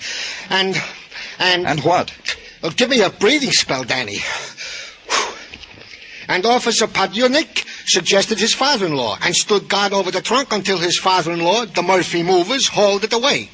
Thank jeepers this girl leaves for her hometown of New Freedom, PA in the morning. Where? New Freedom, Danny. The trunk has already left by Murphy Trucking Company, and the girl, Peggy Drake, leaves tomorrow, for which leaving the police only again waved the finger under her nose. Highway Patrol, Muggavan, pick up that van. Escort it back to Peggy Drake's place. Right there. What do you know? So that's why Brewer changed his mind about going to Mexico. Then I waited. It was a little less than an hour when the phone call came. The Highway Patrol had picked up the van at the entrance to the Delaware Bridge. There was plenty of time. Time to grab a bowl of chili and walk over to the 60s, and to the rooming house where Peggy Drake was staying. Inside, the banisters of the staircase had been worn smooth by 1,000 respectable hands, and the color had just begun to drain from the flowers in the wallpaper. On the third-floor landing was a trunk. Beside it, Detective Muggavan. She's in there, Danny. She know we're here? We talked loud. She knows. Stay with the trunk, Muggavan. Okay.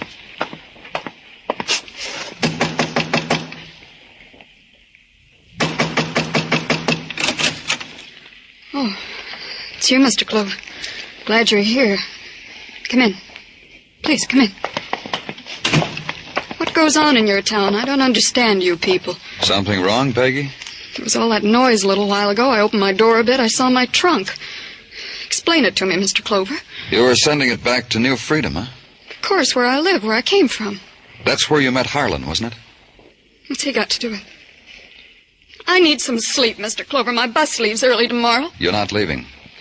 You want to bring your trunk back in here and unpack? I'm not leaving. Wait a minute. Muggavan, bring that trunk in here. What are you doing? I don't have to unpack. The trunk's pretty heavy, Danny. I'll need some help. Okay. I'll give you a hand. Yeah. Better grab the handle on the other side.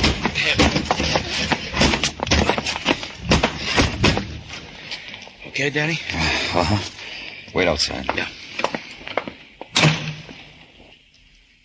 I wish you'd tell me what this is all about. How long did you plan to stay in New York, Peggy? 4 days. You needed a trunk that big for a 4-day trip? It's a brand new trunk, Peggy. Yes, I just bought it. It's for things I want to take home. Books, lamps. Books, huh? I like books. Let's see what you bought. Don't open that! Don't! Why not, Peggy? Leave me alone. What's the girl have to do?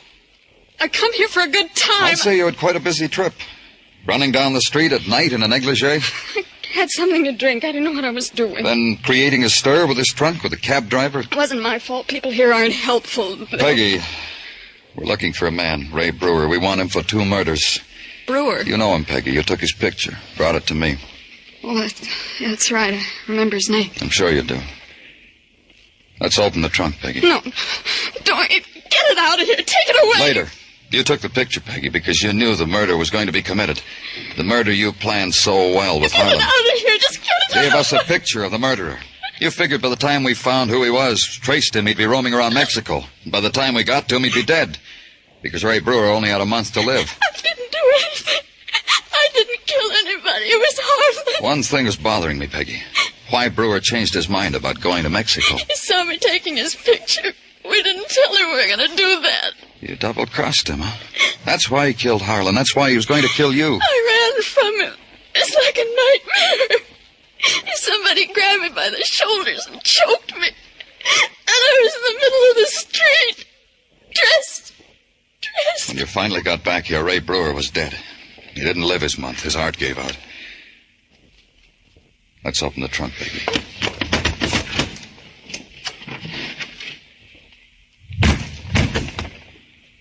There he is. Ray Brewer. I won't look. I'm not going to look at him again. All the while I was putting him in there. Staring at me. Staring.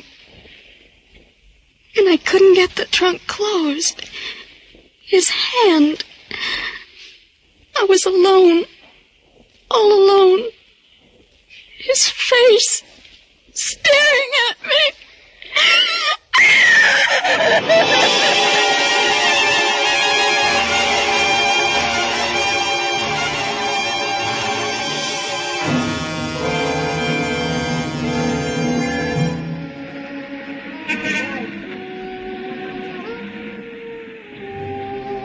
Dawn touches Broadway now. The remnants of the night are driven back into the earth. You walk the streets, and from behind a doorway you hear the old sound, the sound of weeping.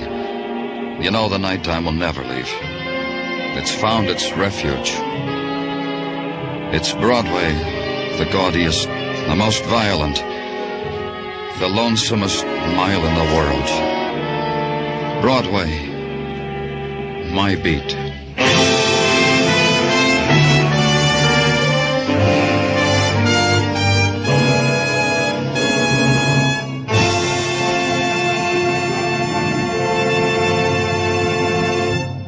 Broadway's My Beat stars Larry Thor as Detective Danny Clover, with Charles Calvert as Tartaglia and Jack Crucian as Muggavan. The program was produced and directed by Elliott Lewis, with musical score composed and conducted by Alexander Courage. In tonight's story, Peggy Weber was heard as Peggy Drake, Ted Osborne as Harlan Lawson, Anthony Barrett as Ray Brewer, and Don Diamond as Milford. For a full hour of outstanding musical entertainment, plus one of radio's biggest cash awards, play Sing It Again every week over most of these same CBS stations. Laugh along, win along with Jan Murray as he picks up his coast-to-coast telephone and invites you to sing it again and land a big batch of loot. It's exciting, it's outstanding radio entertainment. Stay tuned now for Sing It Again, which follows immediately over most of these same CBS stations. Bill Anders speaking. This is CBS, where you meet adventure with Charlie Wilde, Sundays on the Columbia Broadcasting System.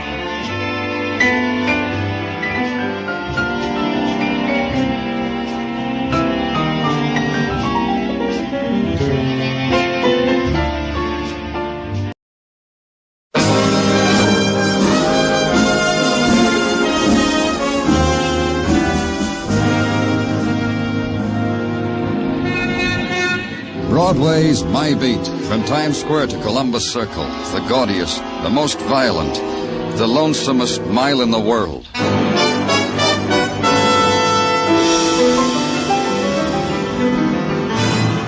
Broadway's My Beat, with Larry Thor as Detective Danny Clover.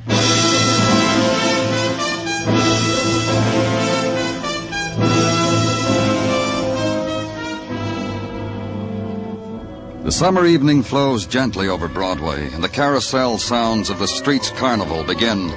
The brazen trumpet screams, calling the believers to the basement sanctuaries at a dime a prayer. The barkers of the night shout their spiels into passing ears. In the rustle of perfumed silk rides the June wind.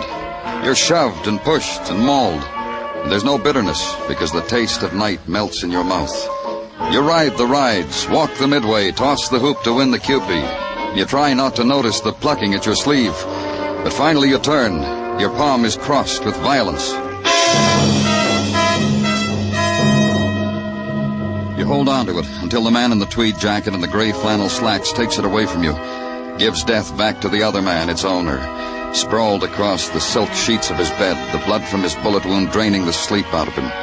And because blood like that can stain the reputation of an exclusive apartment hotel, the man in tweed makes a suggestion. I offer it in all modesty, Mr. Clover. A mere suggestion. This can be... What, Mr. Tracy? What can it be?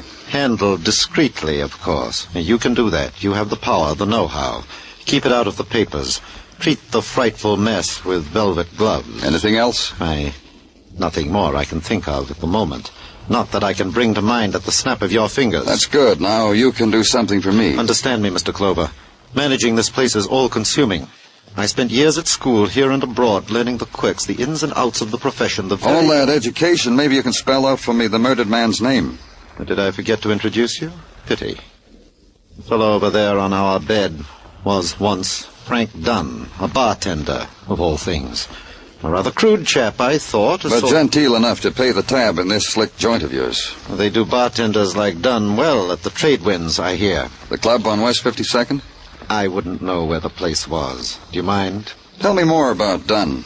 Well, he appealed to the female of the species, shall we say. They called on him constantly, at all hours. Tonight? Difficult to say. But do you not detect the faint odor of a lingering perfume? The aura a woman leaves? Pardon, I'll rid us of that. Never mind, I'll get it. Hello? Hello? Frank? Would you put Frank on the line, please? Frank just stepped out. Could I give him a message? Who are you? Why'd you answer for Frank? I know he's there. Does he not wish to speak with me? Who is this? Who shall I say is calling? No. No, there is something. This is not the way Frank would have it with me. Hello? Hello?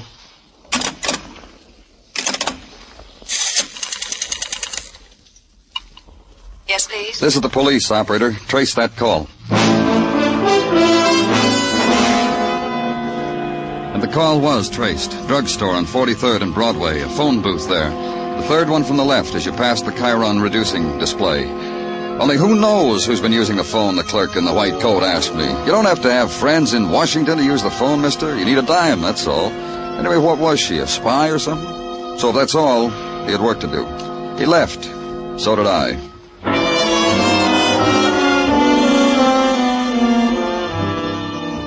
It was a short walk up to 52nd Street and the nightclub that's known as the Trade Winds. Outside, a beach boy in a custom-made loincloth said aloha and pointed inside. And inside, a beach girl said aloha and offered her nose to be rubbed, which came with a cover charge, the price of admission to tropical paradise. And it was. Even to the tropical birds playing tropical games and singing their sad songs in huge cages of gilded bamboo. And sitting in a fan-shaped wicker chair in the corner was Trader Milt Barker, wearing yellowed linen, his eyes bleary with the grandeur of it all. Until he saw me. Hey, Danny. Grab yourself a wicker and take a load off. Yeah. Quite a place you have here, Milt. Wait till you see the floor show, Danny. Got a dame here does a routine on a bed of hot coals. Milt, You try the authentic cuisine yet? You like fish? I got cold huma nuka hapawa. That would set you crazy. You sit still. I'll slice you some from the middle. Sit down, Milt. Huh? All right. So I'm sitting. So? About a bartender here, Frank Dunn. Frankly, he ain't showed up yet tonight. He commit something? He's been murdered. Kismet. Pure kismet. Fate, Danny. The way the department figures, it took a murderer to do it. Yeah, I guess. How'd he go out? Shot. Like I say, kismet. What are you talking about? A guy like Frank, it figures. It just don't make me surprised. Come on, Milt, talk to me. What's on your mind? Well, he served smiles with the tall, cool ones.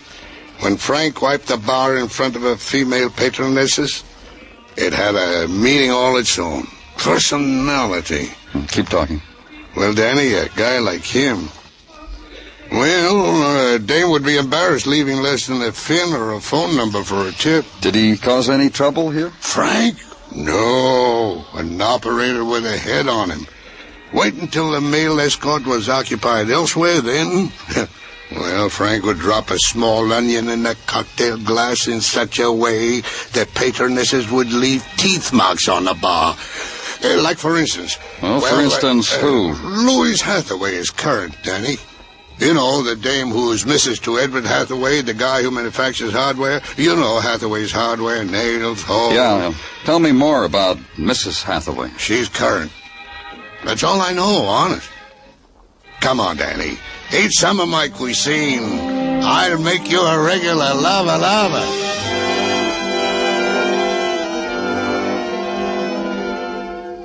And so, as the surprise pink spotlight dimmed slowly over Trader Milt's paradise, I heaved a sigh for the regular lava that would never touch my lips, and bid a fond farewell to the land of the Huma Huma Kukanuka Apawa.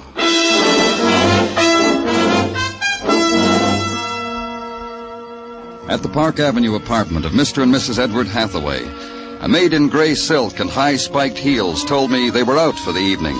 She tightened a black shoulder strap to inform me that the Hathaways never informed a person in what glamorous places they were boozing it up, that this usually took till dawn. I said I'd come back in the morning. She said sometimes a person didn't know what side his evening was buttered on, and kicked the door shut with her heel.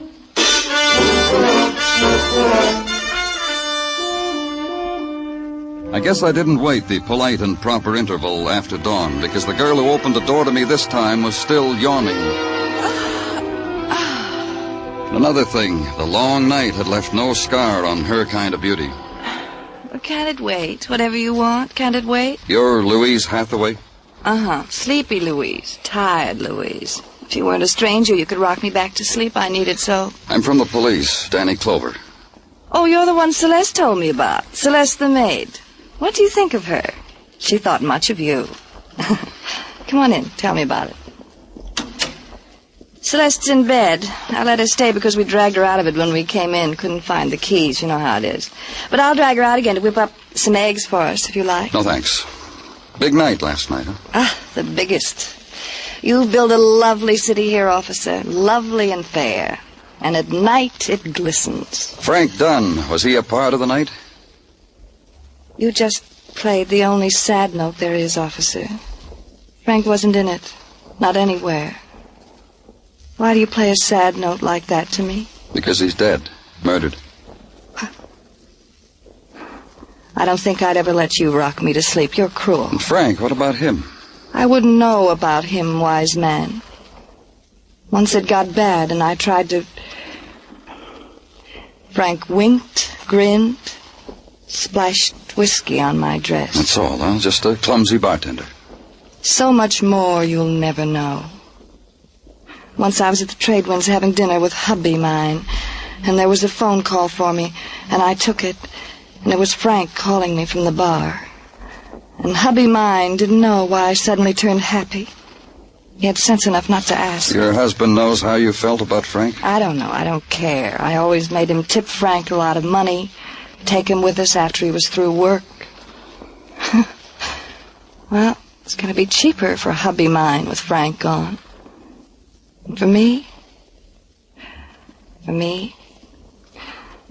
such a high price, I don't mind telling you. Will you wake your husband, Mrs. Hathaway? I want to talk to him. He's awake. You can talk to him. At his factory. Hathaway's Hardware Incorporated. Always the first man there.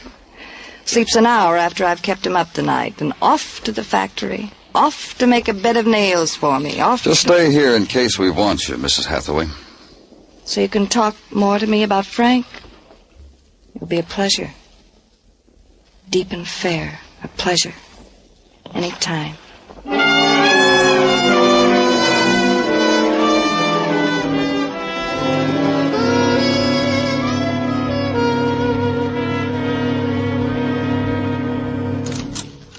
call, Miss Garvey. All right, sir. Who are you? I gave my name at the gate, Danny Clover. From the police, aren't you? That's right. What's on your mind? I just came from your house, Mr. Hathaway. My house? What's the big idea? What did you want there? I had a chat with your wife. My wife?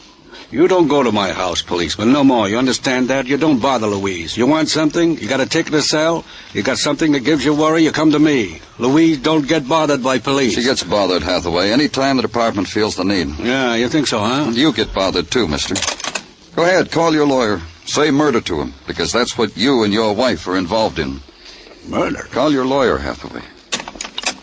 Look, now... The death of Frank Dunn, bartender, at the hands of person or persons unknown. Your hands, your wife's hands, both...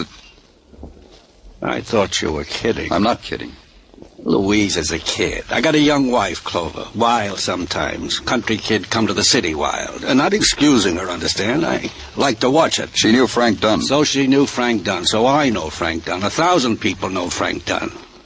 She didn't kill him. Why should she kill him? What could he do for her? Give her a double martini? A couple of those go a long way. Look, Frank Dunn was a joke passed over the bar to Louise. Louise is married. So that settles that. All right. Who killed Frank Dunn? I'll tell you this. If he would have put a finger on Louise, I'd have killed him. One finger on Louise.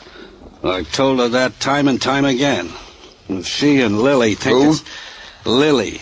They think it's smart. They got to have cocktails at 5. They go in by themselves. Who's Lily? Lily. Lily Prokosh, a dopey dame who writes poetry, wears glasses that goes like this. Lily Prokosh. Prokosh? Foreign? Yeah, talks accent talk. Where do I find her? Lily. Sometimes I pick up Louise at Lily's place in the village hotel. Yeah, I know where it is. Good. Maybe you're onto something, Clover, huh?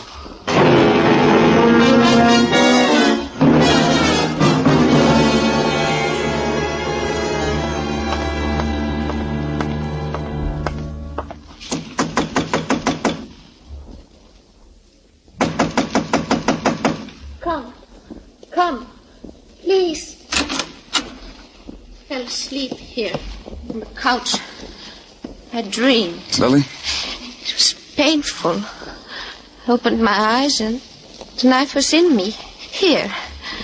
I say, open your eyes, Lily. It is still a dream. I can't feel my body. I can't move. Lie here. Look at the Operator, knife get me the in my house body. doctor, quick. Help me.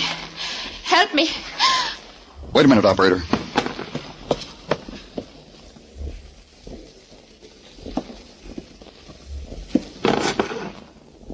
Never mind, operator.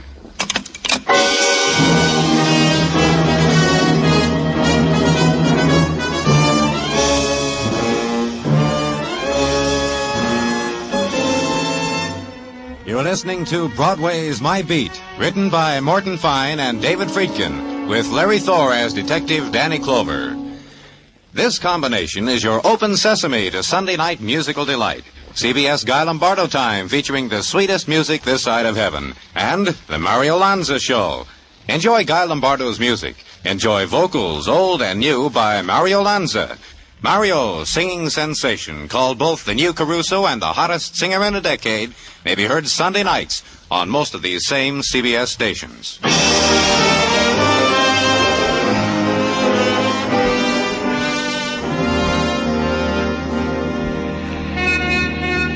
The nice thing about Broadway, the good thing, the reason why you run the rest of the way until you get there, is that Broadway never lets you down. It's all things to everybody. For the gourmet, the foot-long wiener with a seated roll. For the musically inclined, the rosette of loudspeakers over the slightly used record shop. For the art lover, the windy corner. And for those who just like to walk and be amazed, there are people who will be amazed right back at you. Walk it or wait it out. The day's 24 hours long, kid. Take that dream along. It'll happen to you, one way or another. But where I was going, there was no dream. Only the reality of a girl lying there frail against the decor of plump upholstery, the expensive drapes, the built-in silences, the lifeless girl, the stabbed-to-death girl. And talk to a man about it, the practice talk over the telephone, because a policeman speaks of death by formula. Apartment 612, huh? Yeah, I got it, Danny. The door to the suite was open when I got here. The girl's name is Lily Prokosh. Okay. The one who called Frank Dunn when I was in Frank's apartment. I'm pretty sure that, Gino. Anyhow, coroner, lab boys, the works. I'll talk to you later, Gino. Lily, it's me. Lily. Oh, I didn't... Come on in. Oh, that's all right. I can come back later. I'm from the police. Come on in. Come on. Who are you? Police? Why, I... Lily! What happened to you, Lily? What did they do to you? Are you somebody to her, husband or brother? I live across the hall. It's the first time I've ever seen her this close. The first time I've ever knocked on her door.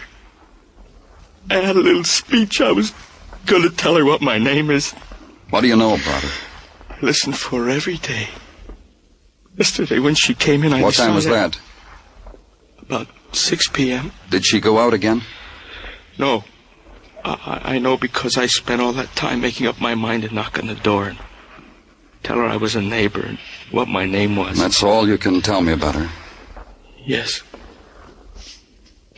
Lily? Lily, listen to me. My name is Harry. Harry Lynn.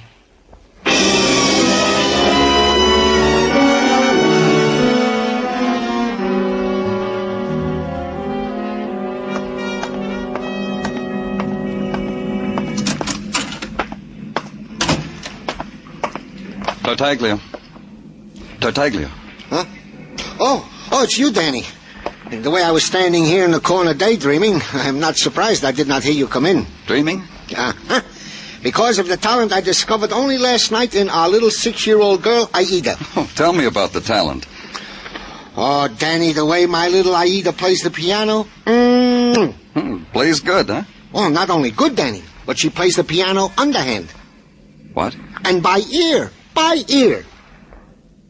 Gino. Yeah, Danny. Did you run down that stuff I asked for on the phone? Goes without saying. What'd you Danny, get? this is the only comment? It's not important. What did you get, Gino? Yeah. Well, Lily Prokosh, a writer of things that rhyme, gathered material nightly for her rhymes in the trade winds at the bar stool facing the station of the also deceased bartender, Frank Dunn. In the daytime, escorted said Frank Dunn to literary teas. Last night, came home at 6, an hour after the established time of Frank Dunn's murder. Nothing else? Only that the knife handle was wiped clean. I kept after the boys, Danny, but that's all they could dig up. Yeah. Underhand, huh? Yeah, Danny. You should see little Aida. I'd like to. I really would. Be sure to invite me sometime, Gino.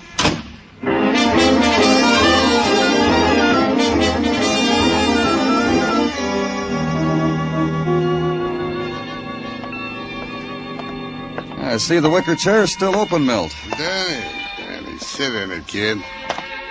2 nights, I see you each time. To what is due this sudden harvest of Danny Clover? Not that the trade wind ain't humored, but to what is due. You know a girl named Lily Prokosh? Well, names don't register with me, Danny, unless for a reason. Is there a reason? A tall girl, blonde, harlequin glasses. Spoke with a little bit of an accent. The one who wrote lousy sonnets on my napkin? Yeah, she was a poet. The one who always comes in here with Mrs. Hathaway? That one, Danny.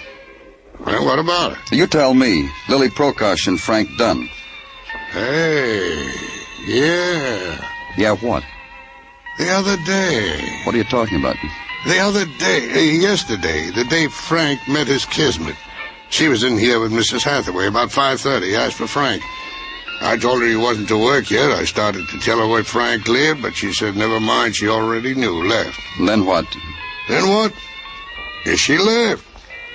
Left Mrs. Hathaway with a martini at half-mast. The poet walked out. To see Frank? Yeah. She bumped Frank, huh? A doll like her. What do you know?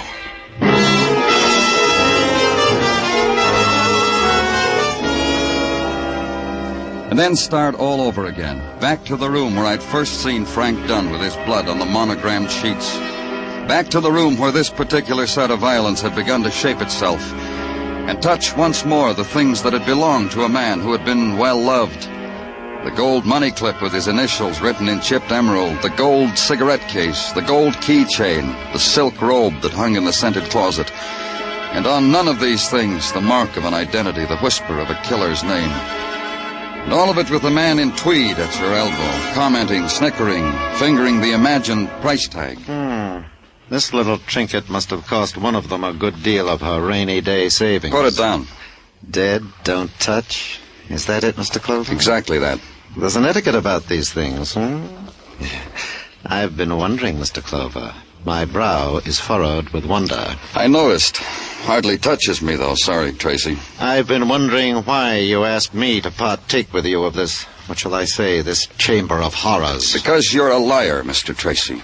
And I indulge myself on the proper occasion. What was the occasion of my doing it to you? Yesterday, when you showed me Frank Dunn. Oh, that. You mean when I didn't reveal to you who had been visiting the bartender at his siesta before death? Now's a good time for revealing. Sorry, but it's slipped my mind. There's nothing the police can do about a mind like mine. Is there, Mr. Clover? Correction, there is. Who was here, Tracy? Who was here? Else you'll beat me? You hardly make it worthwhile defending a dead woman's honor. Who? That foreign thing, with the wind in her hair and the mist on her eyeglasses. Lily Prokosh? I've heard her announce herself that strange way on the house phone. She stayed long enough with the bartender to read him her newest poem. But they had an interruption. You can reveal that, too. It'll cost me a dear little savings plan I had in mind. The interruption, who was it?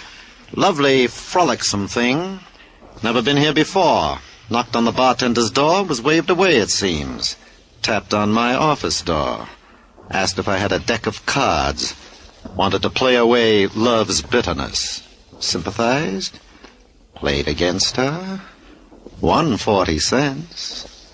Would have won more, only... Only what? In the midst of a deal, I had a call from the bartender ordering me to whisk the Prokosh thing away by freight elevator. I did. When I got back, my card-playing lady was gone. You won 40 cents from her. That ought to make a girl like that unforgettable. Ever seen Louise Hathaway, Mr. Clover? I have, in society columns. And that evening, she played cards with me. She's precisely what you say. Unforgettable.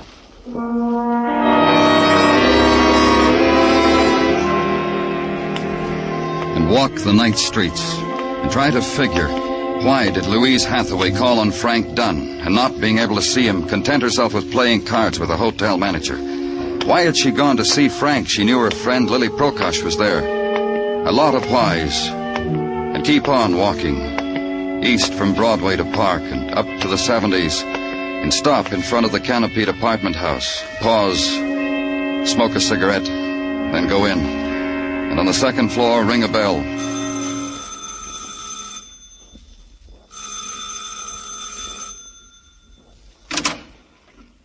What do you want? Hello, Mr. Hathaway. I told you before. Let's go inside. You can tell me all over again. Thanks. Who is it, Edward? That cop. Yeah, me. Oh, hi. See, Mr. Clover, I stayed as put can be. I'm glad you did. That'll make it easier. What are you two talking about? Oh, we've got secrets, Edward. Yeah. About Frank Dunn. Oh, Danny, Edward knows all about that. Look, Louise and I were playing chess. Chess, huh? You know a lot of games, don't you, Louise? All the ones that are fun. Did you have fun losing 40 cents yesterday to that hotel manager? What's he talking about? What am I talking about, Miss Hathaway? Louise. Stop it. Darling, listen to me. Let me handle this. Take your hands off me, Edward. Louise. You knew Lily was with Frank Dunn. Why did you go there, Mrs. Hathaway? Why? That's right. Lily was my friend. I didn't want to see her get into any trouble.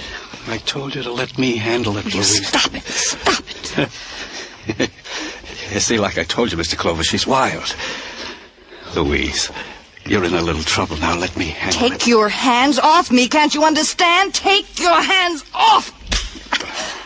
Oh, I'm sorry. I lost my temper. I didn't mean to slap you. Hardware man, fat man, bald man, nothing man. Jump. Jump, Edward. Louise, don't make me lose my temper again. Why don't you jump for the man, Edward? You do everything else I want you to do. Tell the man what you did for me, Edward. Crazy. What are you talking about? About murder. About murder, Edward. You once told me something, Mr. Hathaway. You said you'd kill anybody who laid a finger on your wife. Yes, he told me, too, over and over again. That's why you always followed me, Edward. That's why you followed me to Frank Dunn's apartment house that night. Shut up. And Frank wouldn't even look at me. He sent me away, Edward. And you killed him all because I spent an hour playing cards with a hotel manager.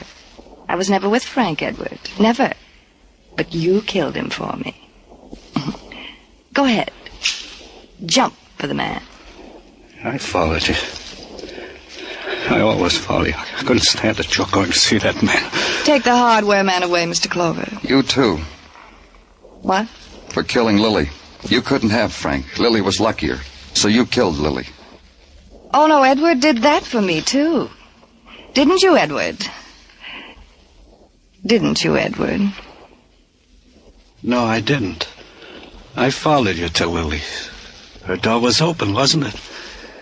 I saw Lily after what you did to her. Oh, you don't know what you're saying, Edward. Listen to me. You love me, Edward.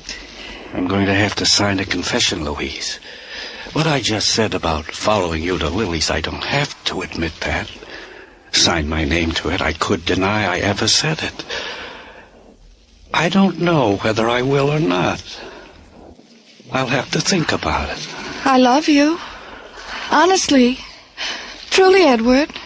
I love you. Jump, Louise. Jump. Jump.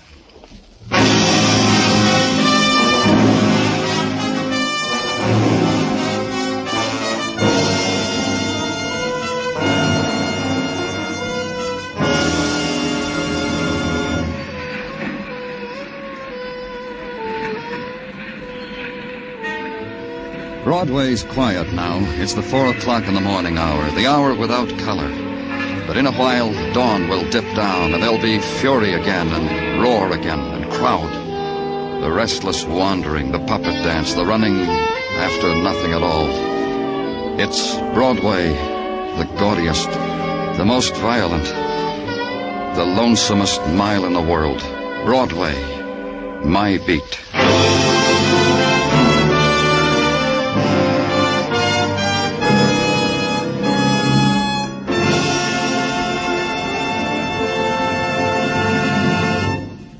Broadway's My Beat stars Larry Thor as Detective Danny Clover, with Charles Calvert as Tartaglia and Jack Crucian as Muggavan. The program was produced and directed by Elliott Lewis, with musical score composed and conducted by Alexander Courage. In tonight's story, Mary Jane Croft was heard as Louise, Herb Butterfield as Edward, Joe Granby as Milt Barker, Edgar Barrier as Neil Tracy, and Gladys Holland as Lily Prokosh. Just once around the clock aboard the second hand for Singin' Again, an hour of comedy, music, and cash for the CBS listener who can identify the phantom voice. Jan Murray is your host, Judy Lynn, Allendale, the Riddlers, and Ray Block supply the music. Stay tuned now for Singin' Again, which follows immediately over most of these same CBS stations. Bill Andrews speaking. This is CBS, the Columbia Broadcasting System.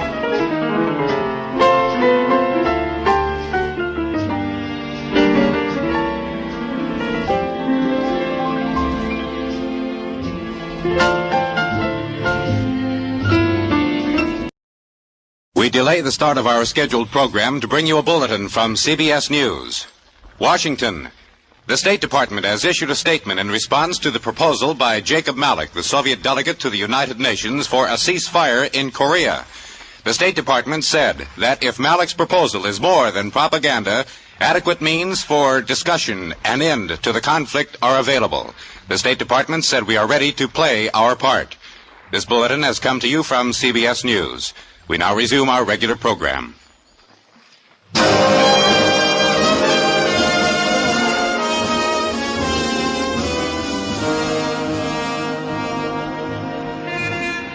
Broadway's My Beat. From Times Square to Columbus Circle, the gaudiest, the most violent, the lonesomest mile in the world.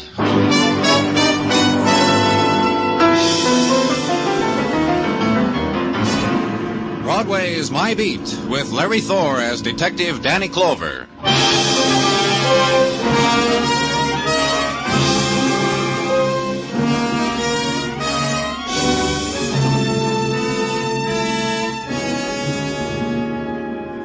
The nighttime starts at the river before it closes over Broadway.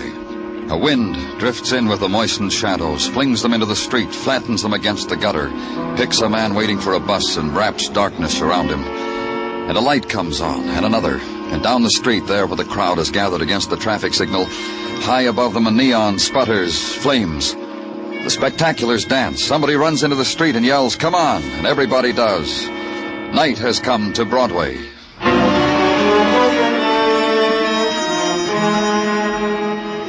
And where I was, there was a wind.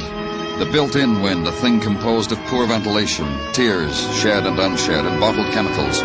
It was the basic ingredient of the city morgue, though not to be found on blueprints or bills of specifications. It was something new to the man walking beside me. This place? This place? Just take it easy, Mr. Larson. I'll tell you something. I guess it'll sound funny. I've read about places like this, and I've closed my mind to what I read. I guess I never wanted to visualize anything. Right here, Mr. Larson. What was your daughter wearing? Mrs. Larson wrote it down for me. You see, I wasn't home when Ruth went to the movies, so Mrs. Larson... Ruth was wearing a skirt and blouse, pink bobby socks and saddle shoes. I guess you want to know this, too. She was 5'1". She was 14 in May. She had brown hair and brown eyes.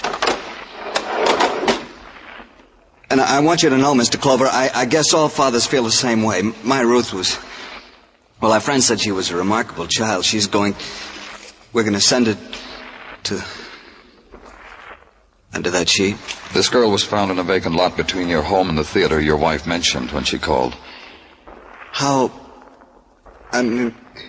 Look, you know what Beaten, fractured skull. I have to look, don't I? Yes. If it's your daughter. Ruth's a nice girl. She started to go to parties with boys, and she always gets home by 11 o'clock. She's going to be a dancer. When people come to the house, she dances for them. Mr. Larson. You see, as I told you before, Ruthie?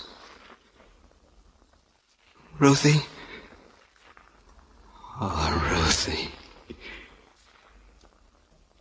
Who did it? What monster? Who did it to you? Who?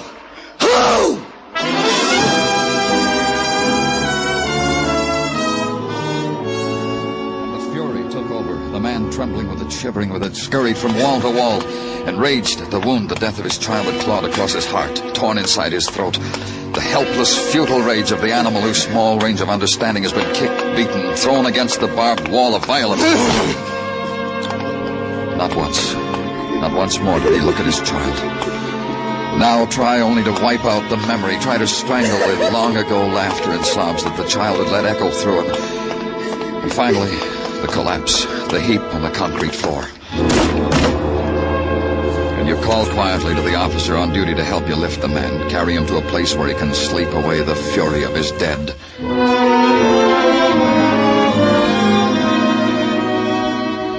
Then back to your office and close the door on it. Stand at the window, watching the squalls of the nighttime wash against it, beat against it, and then stare at the walls.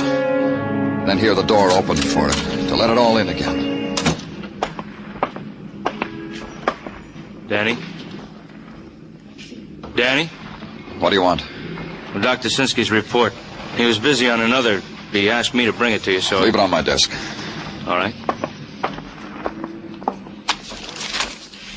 You're not going to look at it, Danny? Why? I know what's in it. Well, I thought I did, too, till I glanced it over on the way to your office. You better take a look at it. You're so eager, I don't want to spoil it for you. Tell me about it, Muggavan. Danny. You tell me, Muggavan. We've had other kids who... And this one's no different. That all, Muggavan? That's what I've been trying to tell you. This one is different. Just what you saw when you first found her. That's what's in the report. Beaten, skull fractured with the butt of a gun. Nothing else. Then give me a motive. Give me another motive why a 14-year-old child should...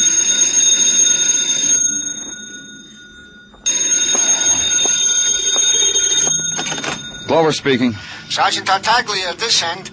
Homicide, Danny. Woman in backyard of house at 1845 West 11. People named Murray.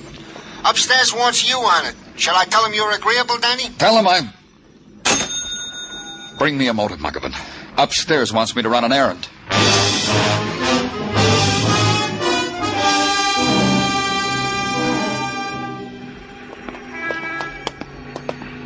She's over here, Mr. Clover. Right here. Dead. Beaten. I'd say her skull had been fractured, Mr. Murray. Oh, I don't understand it. I just don't understand it. Tell me what happened. We were sitting in the library. A knock came on the back door. I wanted to answer it, but Beatrice said I looked so comfortable. There was just you two in the library. You and your wife. And Sis. Sis? My sister Claudia. She can't hear anything. She's deaf. She never goes out of the house. I take care of her. Well, who's in the house with her now? Who's playing that organ? Oh, Sis plays. I see. Go ahead. Well, there was this knock on the door, and Beatrice went to the door, and I heard it talking to someone. At least I think I did. I want you to know I'm not sure about that. I kept reading, that's all, and Sis was practicing. Didn't your wife scream? Didn't you hear anything? No, I didn't. I happened to look up from my book a little later, after she went to the back door. How much later? Well, I don't know. I looked up, and she still wasn't there. She hadn't come back yet from answering that knock on the door. That's right. So I went out back. The back door was still open, but there wasn't anybody there. I called to her, and then I started toward the alley, and I stumbled. I stumbled over Beatrice lying... Then what did you do?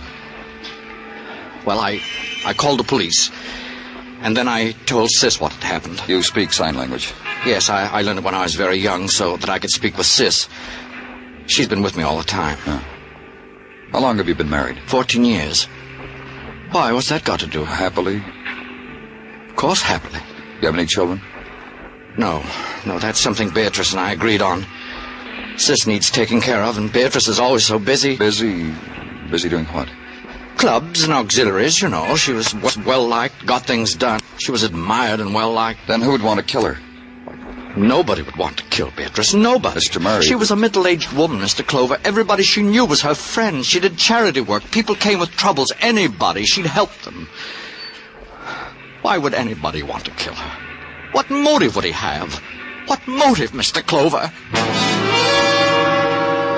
It was there again. What motive? A 14-year-old girl, the loved child of a quiet, nameless family, until a killer had taken the butt end of a gun, beaten their name and their dead child's name into the newspapers that choked the trash bins supplied for the purpose by the Department of Sanitation. What motive for that? And for Mrs. Beatrice Murray, admired, liked, charitable, a woman to whom the trouble came, a childless woman who sat in the evening and sewed together the patchwork of her day while her husband read and his sister released the music she couldn't hear. What motive for that brutal death? Because you find no answer, share it with Dr. Sinsky. Ask the question of him. Burden the gentle doctor with it. You put me a question, Danny, that is not strictly in my department or in my education. Mind if I bum another cigarette? Oh, here. Help yourself. Thanks. You've been with us a long time, Doctor. Some of it must have rubbed off. Danny, I deal only in known quantities. You boys bring me the wounds you find, I wash them, bandage them. You bring me the dead, I perform autopsies. Known quantities, Danny. Like I know my name, your name, that this Mrs. Murray was murdered by the butt of the same gun that hammered away the life of the child Ruth. Why? Tell me why. I'll go out and buy my own pack of cigarettes. If I had gold, you could have it, Danny. No strings to it. No. For the question you ask, go consult a specialist. A man who puts the microscope of his training to the emotions. The department psychiatrist? Yes, to him. Perhaps he will agree with me. And I'm only an amateur, a dabbler, mind you, Danny, that this violence, this ugly, bestial violence, has been committed by what is called a paranoid. I've read about them. Had them screaming in my office. They dream up hates against themselves. For this they kill. An animal, a child, a woman. Excuse me, Danny. Come in, please. Looking for me, Gino? Yeah, Danny. Fresh homicide. Alley on West 10th. Buckerman's got a squad car. Let me finish my cigarette, Tartaglia. Well, sure, Danny. Well, sure, if you want. It's finished.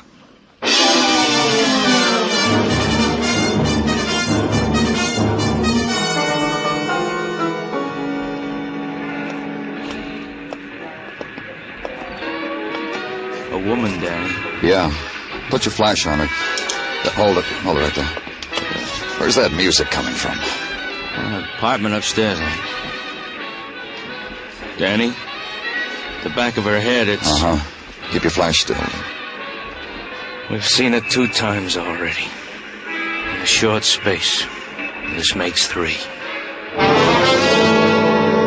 It made 3.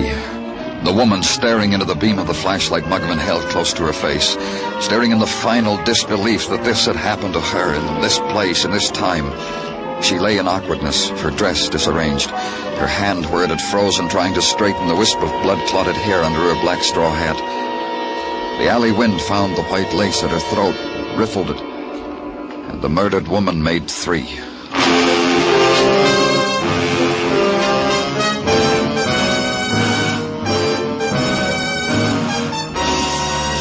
You are listening to Broadway's My Beat, written by Morton Fine and David Friedkin, with Larry Thor as Detective Danny Clover. The Peggy Lee Show bowed in over most of these same CBS stations last Sunday night. Folks who heard it will be back tomorrow for more of Peggy's charm, Peggy's vocals, Peggy's previews of coming popular musical events. Enjoy the Peggy Lee Show for lighthearted summer listening at the Star's address.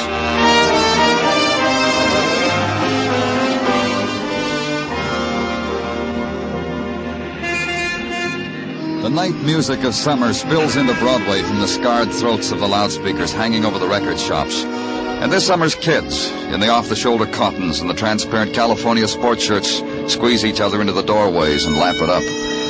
And then someone shrills a new diversion in a new shop window on a new corner, and Broadway's youth rebops on down to it.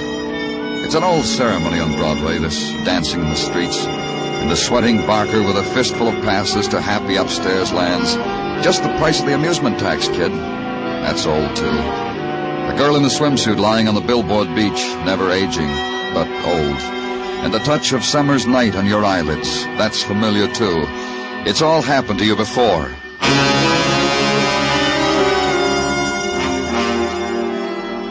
And where I was, where Muggavan was, it had happened before, too. To a 14-year-old girl named Ruth. To Mrs. Beatrice Murray. And now to the woman lying dead in an alley, not feeling the touch of the man who had first timidly and then with effort twisted the purse out of her hand. She was holding on to it so tight, Danny. Open it. So tight. Yeah. Killed the same way as the other 2, wouldn't you say, Danny? Uh-huh. Maybe our fair city's being honored with a mad killer, huh? Maybe. A sick man with a grudge against women, even if they're a kid. Looks like it. How long does it take to go through the purse, Muggavan? I'm just sorting the unnecessary stuff, Danny. Tissues, compact, change purse, bobby pins. There's a sales slip for... Let's see. Hold a flash a minute, Danny. Yeah. For China ware. A tortoiseshell comb with silver edging. That's all? No identification? Well, I haven't tried this inside flap yet, Danny. Yeah, here it is. New Social Security card made out to, hold it again? Alma Russell, 4212 6th Avenue. That's around 8th Street, Danny. Well, maybe she was on her way home, took this alley. It cuts through to 6th. Killer knew she took it sometimes, waited for her here, slugged her, made sure she was dead. Got a confession, Danny. It puzzles me. You alone in the world? 3 of them dead. That girl, that woman with her husband, and the sister who plays the organ. Now, this one. I could understand it if... If what? There wasn't a mark on him, Danny, other than the beating from the gun, but not a mark. And this girl's young. About 25, I'd say. Pretty. Neat. Clean. I bet she was attractive. Sweet. What are you building, Muggavan? Well, we've had them before, Danny. The guys who wait in alleys, go to moving picture houses, talk to little girls, and in the vacant lot. This kind we've had before. And in a way I could understand it. But the killer who... You said he was sick. Dr. Sinsky called him a paranoid. Whatever they call him, it scares me sick. I got a niece lives 3 blocks from me with my brother. She's... Funny. You're trying to talk about her like the girl's father did when... Go call them, Morton, Muggavan. Danny, the thought that it could happen... Go call them. I'll wait for you.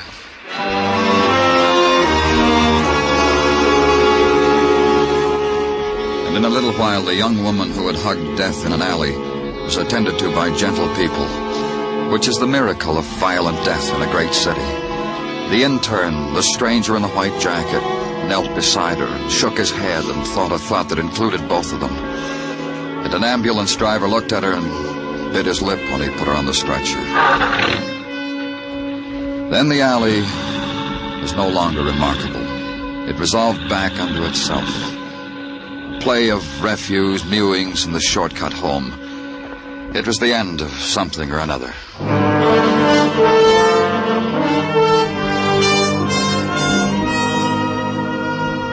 For me, it was the end of the day. Home now in bed. Adjust the mind not to dream. This can be done by a policeman assigned to homicide. Sleep the night through and wake and have the coffee and read the paper and get to work. Go now to the address on 10th Street because a girl named Alma Russell once lived there. Ring the bell. Adjust your mind again to the fact that you're going to talk about the murder of a young woman at 8:30 in the morning. You from the police? Yes, I am. Well, come in. In here. The kitchen. Sit down. Thanks. What's your name? Danny Clover. Mine's Perdon. Ethel Perdon. I'm mine host to the boarders. Had your coffee yet, Danny? Uh-huh. Me too. You won't mind if I try making up this face of mine, do you? I say making up because that's the phrase that's used. How is it that you're expecting the police, Mrs. Perdon? Well, I read the morning papers, don't I? Alma got killed, didn't she? She lived here, didn't she? So, who should I expect? Humphrey Bogart? Yeah. How does the lipstick look, Danny? Kissable or otherwise? Otherwise, huh? Look, Mrs. Perdon, I want you to tell me everything you can about Alma Russell. Sure. Can you reach that mascara, Danny? Yeah, right there on the shelf, see? Thanks. About Alma? A maid. Cleans, sweeps, dusts. $1 an hour. Who'd she work for? Well, she never said. Quit a job a couple of weeks ago. I think she got another one just the other day. Well, I guess that's the best I can do with my facial equipment. Mirror, mirror on the wall. What else about her? Well, I don't know what else. She paid board, kept to herself, was no trouble, didn't talk except a how do you do and a very well thank you. Nice table manners. Broke her bread and never left much crumbs. Nice girl. What about boyfriends? None here in my establishment. All ladies. What happens in the street, I wouldn't know. Help me with my coat, will you, Danny? You going someplace? Well, sure I am. I want to look at Alma's room. First landing, door on your right. You want to talk to me soon again, Danny? Maybe. After I look at Alma's room. I'll be easy to find. Your place. Your morgue. I'm going down and cry for Alma Russell. Somebody's got to cry for her. Watch her leave for a session of weeping through mascaraed eyelashes. The pastime, the protest against her being bitter and lonely and unwanted. And then to the dead woman's room. Search it. Note its primness. Handle the modest belongings of a girl who had washed, dusted, arranged the belongings of other women in other, richer rooms. The pile of old magazines carefully saved on the closet shelf. And on the bedstand, the new ones. The fan magazines, the romances, truer than her own because they were printed on slick paper. The dresser, lined with a thin layer of inexpensive underclothes. The wardrobe with the bargain flowered prints. The starched maid's uniform, the cloth coat, and the moth-proof bag. And that was it. The sum of Alma Russell's life.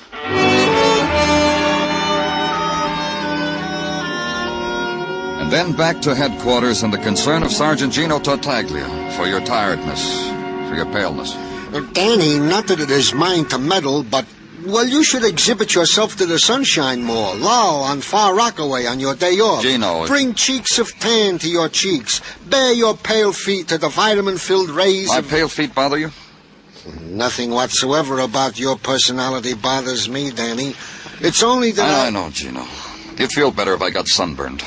Well, it is the fashion of the season. There's a rumor murder is the fashion. Yeah, this also. 3, the members of the opposite sex. It would be so simple. If only somewhere I could find where their lives had been touched by one man, by one killer. Danny, don't whip yourself. I put the boys working on it like yes. They can't find it either. All they come up with is a reading on a sales slip. Huh? The sales slip you found in the purse of the deceased Alma Russell. It seems the girl bought a teapot from a place called Ivar's, paid $200 for it. And this makes a mishmash, upsets your colleagues in the department. $200 for a teapot bought by a girl who makes $1 an hour. Doesn't it upset you?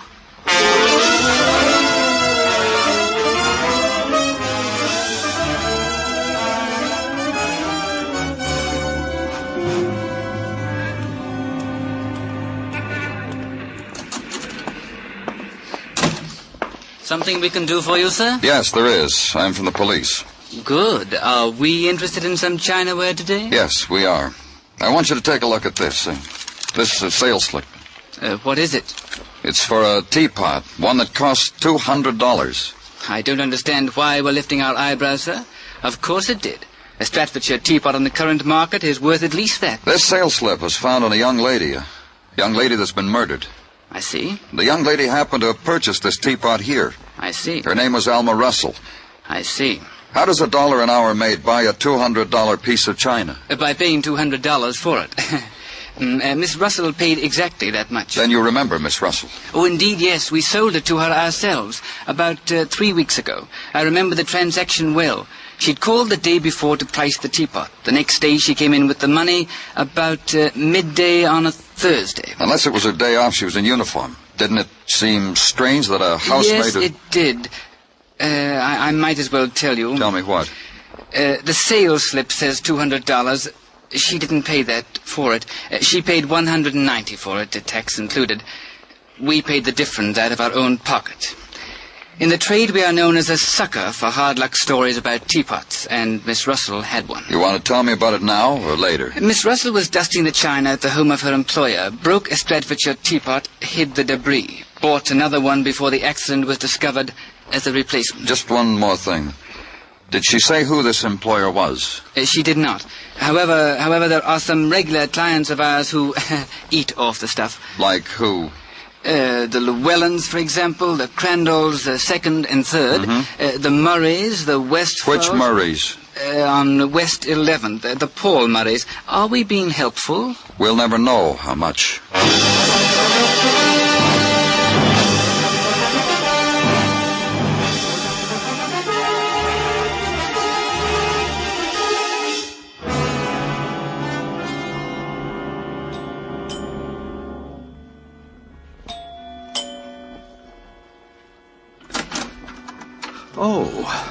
Oh, it's you, Mr. Clover. Please come in. Thanks. Mr. Murray... You want to talk to me, don't you? This way, down the hall.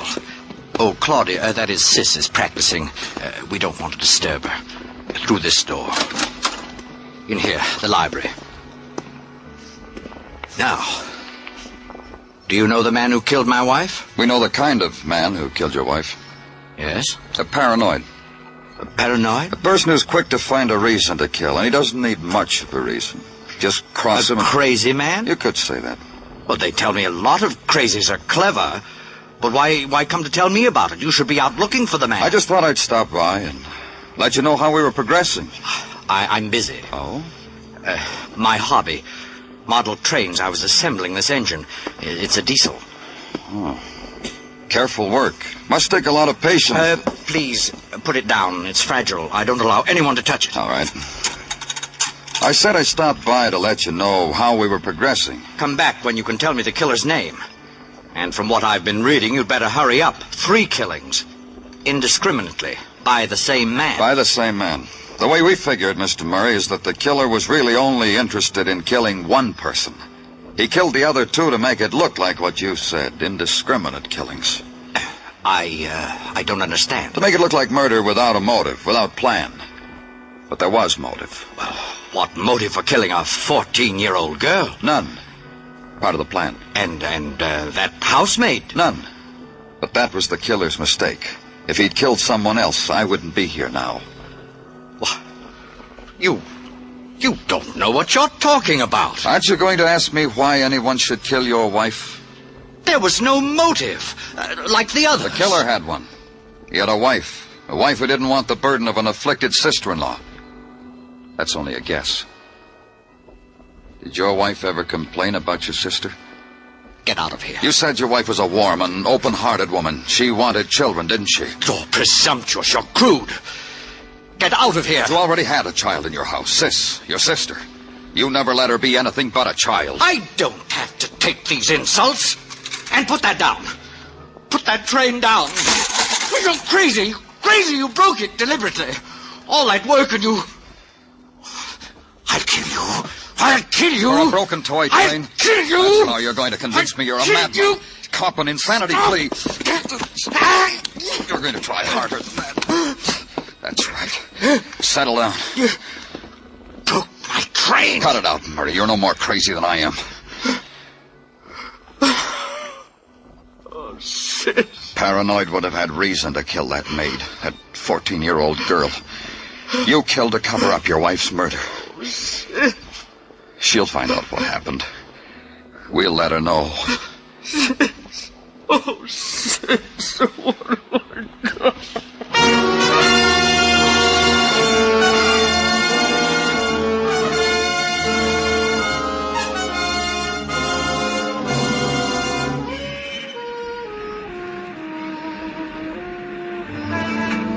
Broadway leaps against the night. The sound it makes is the crash of life deep inside the earth, and the hiss of neon, the laugh that screams. They melt together. The sound you get is shock. There's another sound, the teardrop. But no one listens. No one hears. It's Broadway, the gaudiest, the most violent, the lonesomest mile in the world.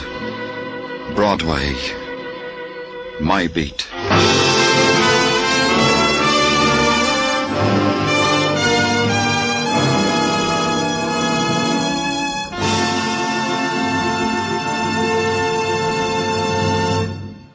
Broadway's My Beat stars Larry Thor as Detective Danny Clover with Charles Calvert as Tartaglia and Jack Crucian as Muggavan. The program was produced and directed by Elliott Lewis with musical score composed and conducted by Alexander Courage. In tonight's story, Joseph Kearns was heard as Paul Murray. Featured in the cast were Charles Davis, Martha Wentworth, and Harry Bartell.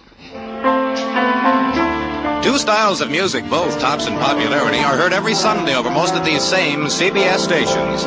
Guy Lombardo's Sweetest Music This Side of Heaven is one. The other's the singing style of Mario Lanza, new vocal sensation of the airwaves.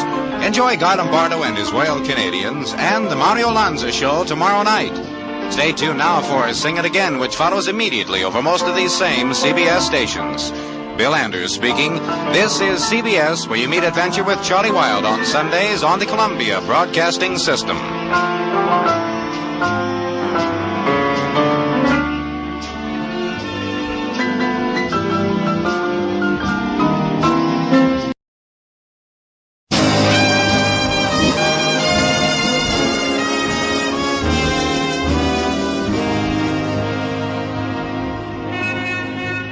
Broadway's My Beat, from Times Square to Columbus Circle, the gaudiest, the most violent, the lonesomest mile in the world.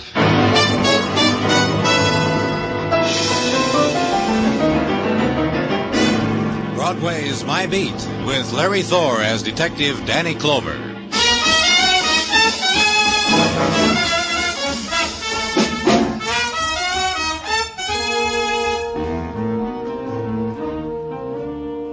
In the time before dawn, Broadway is an island of silence torn from the blazing neon, the midnight sun of the spectaculars. The river mists mingle with the vapors rising from manhole covers. Through them move the rejects, the stragglers, the wanderers, the men without sleep. One detaches himself, scavenges in a trash bin choked with the remnants of night, finds nothing, moves on to the next. It's the time of the endless search, the restlessness of an anguish you can't understand, on the street built for the purpose. You walk it, and if shadow whimpers and you hurry on, close your heart to it, because the whimper was yours.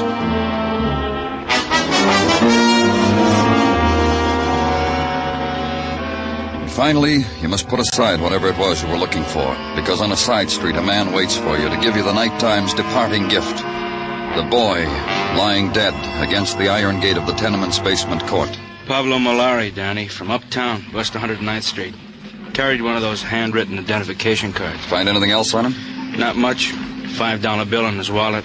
His saint's medallion he's wearing on a chain around his neck. That's about all. Now, you question the people in the... Yeah, Danny, every door. No one ever heard of the kid, had nothing to do with him, didn't want to talk about him. You know, most of them were trying to sleep, the heat, the kids squalling, you know. Yeah. Beaten. Jaw broken. This bruise on his throat. Must be the one that killed him. Here, come down here, Danny. Huh? What? Take a look at the sign on this door. Hudson Club, Johnny Hammett, president. I guess it's one of those street clubs the kids make up for themselves. This neighborhood's loaded with them. You think what happened to this kid is part of it? Yeah, I think. What do you think? Maybe. Check it, Muggerman. I'll get back to you. And wait now for the decent hour. Give to someone a few more hours of sleep before breaking the news about the death of a young man. And at 8:30, to an address on West 109th Street. Climb 4 flights and be careful of the rotting steps and the 3-year-olds at play. The door opens to your knock, and the woman who pinches her shawl close to her throat doesn't understand what you're saying, and calls a neighbor who understands, who explains to the woman, the mother of a murdered young man, explains what must be done. Accept the fact of death. Identify the body. Bury her son. Then walk away from all of it. You've started a new day. Call headquarters. Detective Muggerman gives you an address. Looked for and found and checked by the night shift. Johnny Hammett, president of the Hudson Club, a tenement on West 43rd near the docks. Johnny's glad for the company. I dislike having my coffee alone, Mr. Clover. You work, Johnny? Yeah, here and there, mostly on Broadway, sir. People always want things done. You mean you run errands? No, if you think all it is running down to the corner drugstore, no. Broadway, Mr. Clover. It's full of tourists. Anybody else live here with you? Yeah, my father. I think he still does. I hardly ever see him. How's the Hudson Club coming along? Oh, fine. Fine, thank you. What kind of club is it? Oh, a little bit of everything. Sports, dances, beach parties. The girls do most of the arranging. Girls? Isn't that funny? About a month ago, I mentioned girls to my father. He had the same expression on his face as you do. Yeah, girls. I'm 19. I don't chalk walls anymore. Johnny, a member of your club was murdered last night. A boy by the name of Pablo MOLARI. Oh, is he dead? Nah, he wasn't a member of the club, sir. He just hung around. What about him, Johnny? Who killed him? I didn't. And no one's come up to me since last night and said he did it either. Where were you last night? We had a meeting at the club, a special one.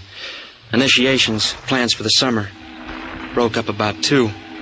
I came right home. I want a list of your members, Johnny. Names, addresses. No, sure. Before you go. Look, where was Pablo found? Outside your club, in the vestibule. Nelson might know. Nelson? Toby Nelson. We had him in front of the door last night to keep away undesirables. Where can I find him? Works at a cigar and magazine counter in the Flick Building lobby. I wish there was more I could tell you. I really do, sir.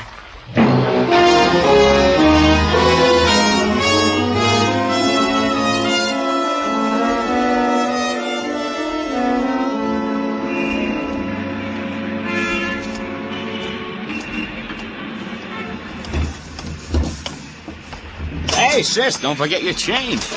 There you are, baby. Good luck at the track. What's yours, Buster? Your name, Toby Nelson? Someone send you to ask an important question? Police. That buzzer could stand a little metal polish, mister. Don't worry about it. Oh, sure not. Tell me what I should worry about. About a boy named Pablo MOLARI. Yeah, I've been reading him in the newspapers. What's he to me? He was found beaten to death in front of Hudson Club, I know. It says so in the papers. What went on there last night? I'll have to read the minutes of the meeting. I was outside making these 2 big muscles that Tatsu wanted in and couldn't get in. What happens at these initiations, Toby? Kid stuff. You swear to do this and that and be a nice Hudson. To tell you the truth, I was embarrassed for the kid. Who are you talking about? Paula got taken into us last night. Johnny Hammett wanted it, so I arranged it. Paula Chopak, which makes us fellow members, which makes me happy. This Paula's your girl? Manicures my pinkies. Look. Pretty job, huh? Gives me locks of hair, lets me argyles. Oh, it's a nice thing we got.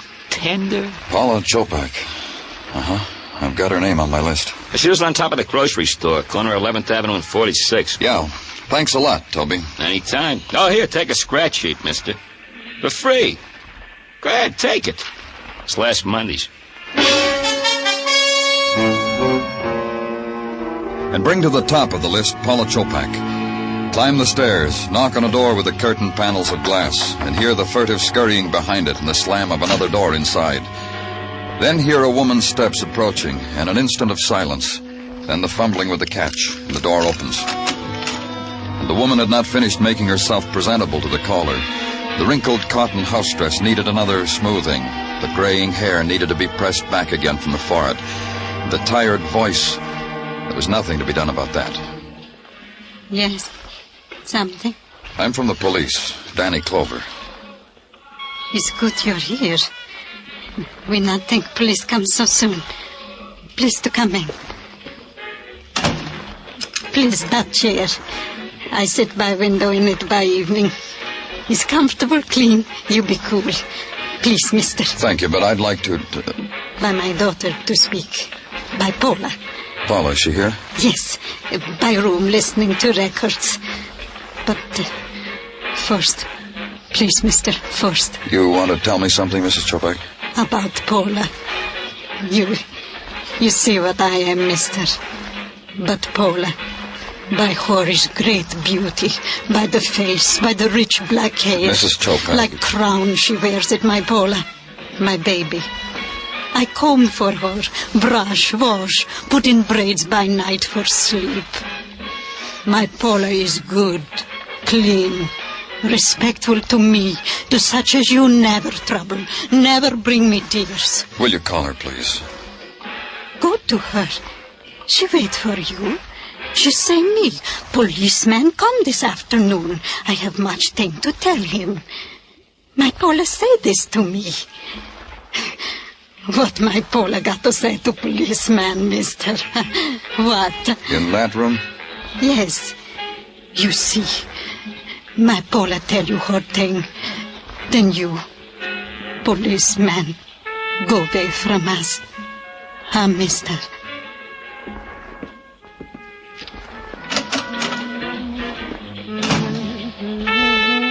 Paula, I'm from the police. I know.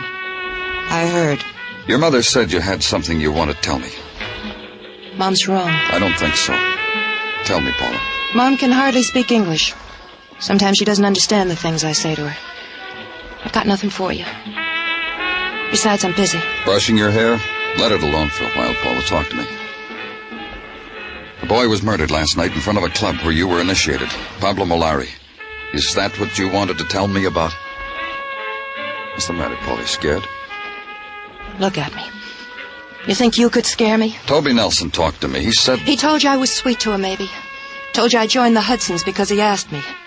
Because I used to jump when he asked. That he told you? That, too. Well, next time you see him, explain to him it's finished. Through, wiped off my memory book. As of last night. What happened last night? I got initiated in a club. What else can happen to a girl? Murder, maybe? A murder she saw being committed, maybe? Something she's afraid I said it once. I got nothing to tell you. So go tell Mom I got nothing to say to a policeman. It'll cheer her up. I hope you're right, Paula. For you. For your mother. I hope you're right.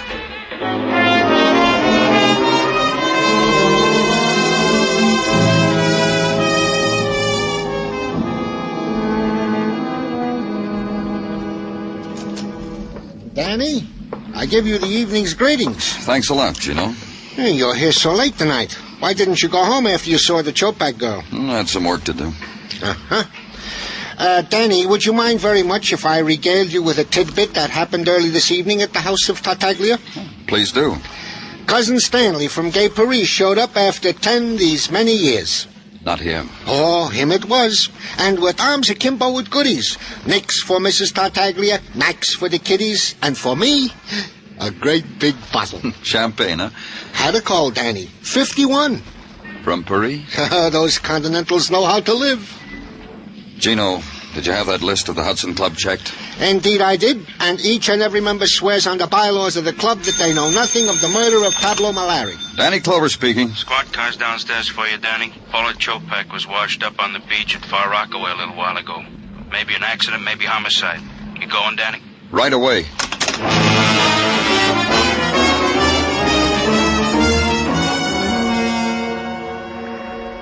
The night wind off the sea was soft, warm. It sighed against the flames of the beach fire strung along the coast, riffled the sand across driftwood, across the litter. It brought close the far-off sounds of a summer beach at night. The laughter from behind screened porches, the siren call of the ukulele gently strummed, the distant screeching of gulls, and closer, the other sounds, the lash and wash of the surf, the opening and setting up and adjusting of the mechanical devices that attend the dead, and then the trembling voice of the boy who tries to tell you about the girl lying there, how it was, why it was. We were swimming, sir. Lost her someplace out there in the dark, and I heard her kind of scream. Just you and Paula, Johnny? You know, it was a beach party like the ones I told you about. The other members left. Paula wanted to stay. Asked me to stay with her. You said she screamed. Why? She hit her head on one of those rocks out there. The high tide covers them up. I didn't know till I hit the beach she was dead. I tried to... Dead? She is, isn't she? Look at me. I killed Paula.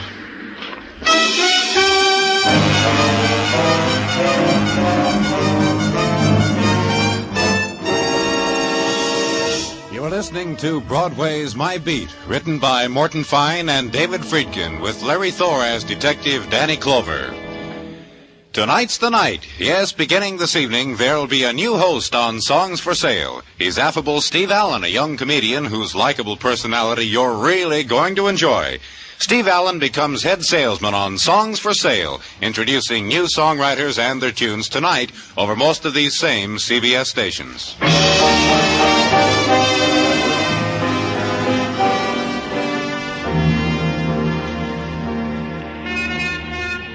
On an early summer's night, Broadway stands in a corner, leans against the orange juice stand, and sums up the day. Some days are better than others.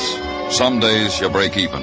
You only had one end of the daily double, but the new blonde in the office looked over her shoulder at you and smiled. And later, when she dabbed on her lipstick with a finger, she smiled again. Oh, it was quite a day today. The Dodgers passed a miracle. You forgot to pay the check at the cafeteria and got away with it. And a girl. A song of a girl was washed up on the beach at Far Rockaway. Here's maybe a tragic day, but here is a day. It was 11:30 toward the end of it when we got Johnny Hammett back to headquarters. Sit down there, Johnny. Cigarette, kid? No. No, thank you. Well, maybe you'd rather have one of Danny's. Yeah, here, have one, Johnny. I don't want one. Guess Johnny doesn't like the brands we smoke, Danny. I just don't want to smoke, that's all. Can a man not want to smoke? Take it easy. Sure, relax, kid. Am I under arrest? You said you killed Paula. It was my fault. I shouldn't have let her swim out that far. Did you kill her or didn't you kill her? It was my fault. Who killed Pablo MOLARI? You think I did? Did you, Johnny?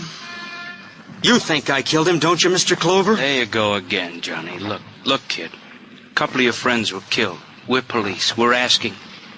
I didn't kill anybody. You don't have to explain to Johnny Muggerman. He knows why he's here. He knows we need his help. Yeah, help, Johnny. That's what we want. We're not asking for a confession. Who's kidding? Who? Were you in love with Paula? She wasn't around long enough. She was around tonight. What happened tonight? You know what happened. What's the matter with you? Look, Johnny, I'm going to tell you something. You're not talking to your little hoodlum friends. You're talking to a policeman. Nobody's trying to intimidate you. Nobody's trying to make you say things you don't want to say. You're talking to a policeman that's trying to do his job. What happened tonight? We had a beach party. The Hudsons? Yes, sir. That's better, Johnny. Paul and I came late. The others were already there. Toby Nelson? Yes, sir. Toby wanted to take Paula home. Paula wanted to stay. So we stayed. Paula and I. We were the last ones there. What made Paula want to stay? She'd never been swimming at night. And she swam out past the breakers and a wave washed her against a rock. Is that what happened? Yes, sir. All right, Johnny. Can I go now? Good night, Johnny. Thanks. What do you think, Muggerman? You believe him? I don't know. I'm going to check. I'm going to talk to Toby.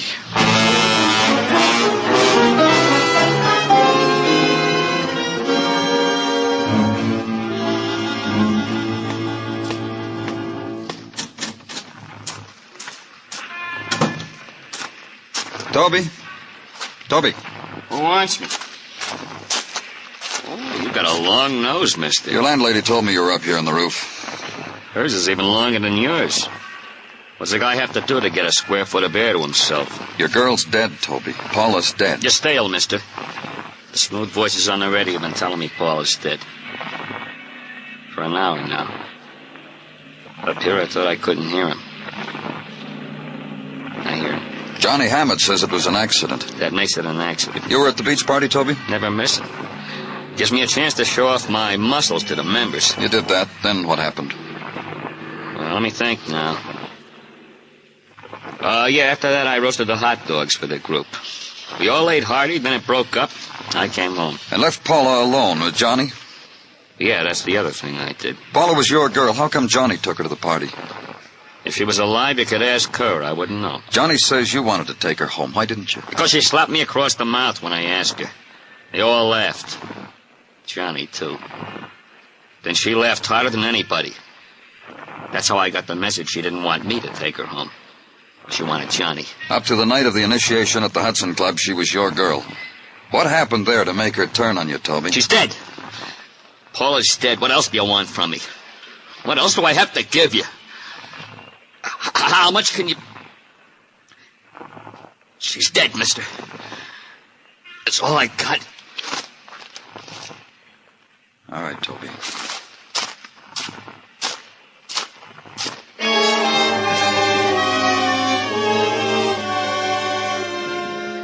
And leave the boy alone. Give him the time and place of his grieving, and the quality of it that's bled out of a tenement rooftop in a city stretching into the hours after midnight. Go away. Resign yourself that another day is over.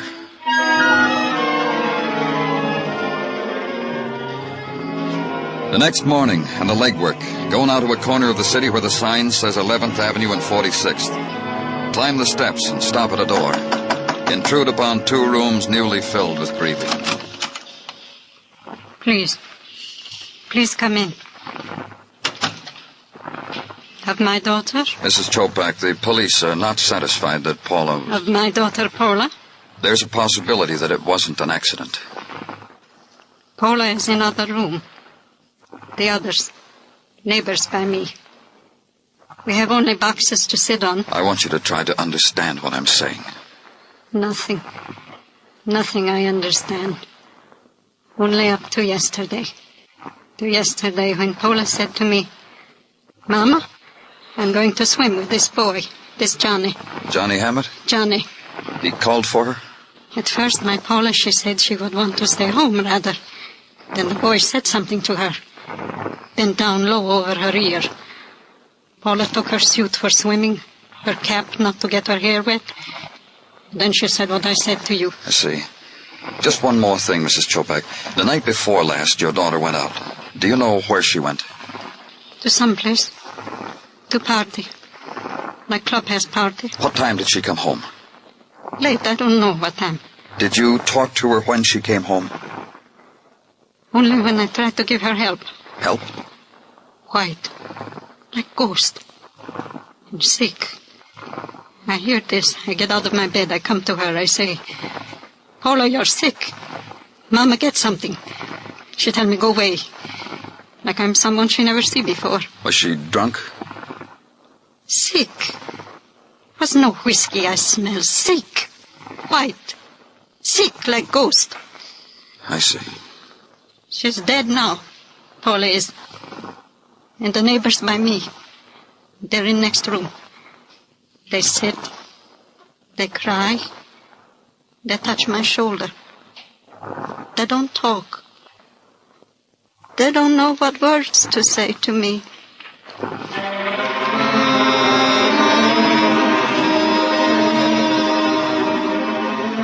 Then walk the tenement street. and have your passage greeted by the sudden silences of the yelling kids, the turning of backs after the furtive gesture of insult, because somehow you were guilty of that anguish over the corner grocery store. Once you had been welcomed by a mother, and for that you had left her a dead child. And on that street the guilt was yours. So I got away from it.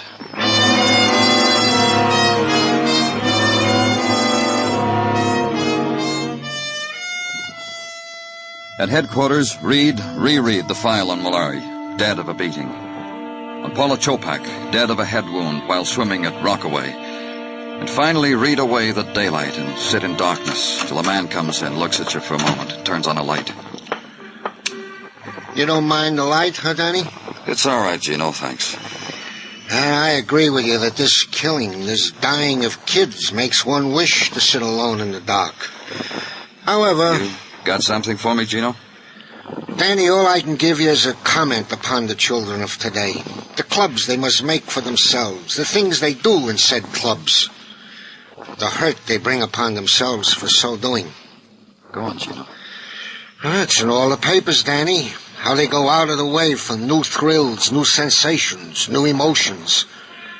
Only this morning, while shaving, I was bending an ear to the comment from the radio. I called in the Tartaglia You got crowd. something, Muggerman? I don't know, Danny. Maybe yes, maybe no. What? Gordon and Technical gave it to me to give to you. See if the big man can figure it, he says to me. I got news about Gordon. I actively dislike What did he give you? Now, he's been studying the bathing cap Paula Chopak wore to the beach party. He says it's curious. Why? He says the girl didn't have the cap on when she went into the water. Paula was proud of her hair. She'd have worn the cap. Why does he say she wasn't wearing it? Because there was no blood stain inside it. Gordon says if she was wearing the cap when she hit the rock, it would have held some of the blood. Which means, he says, that the cap was put on her after she was carried to the beach. It means another thing, Muggerman. What?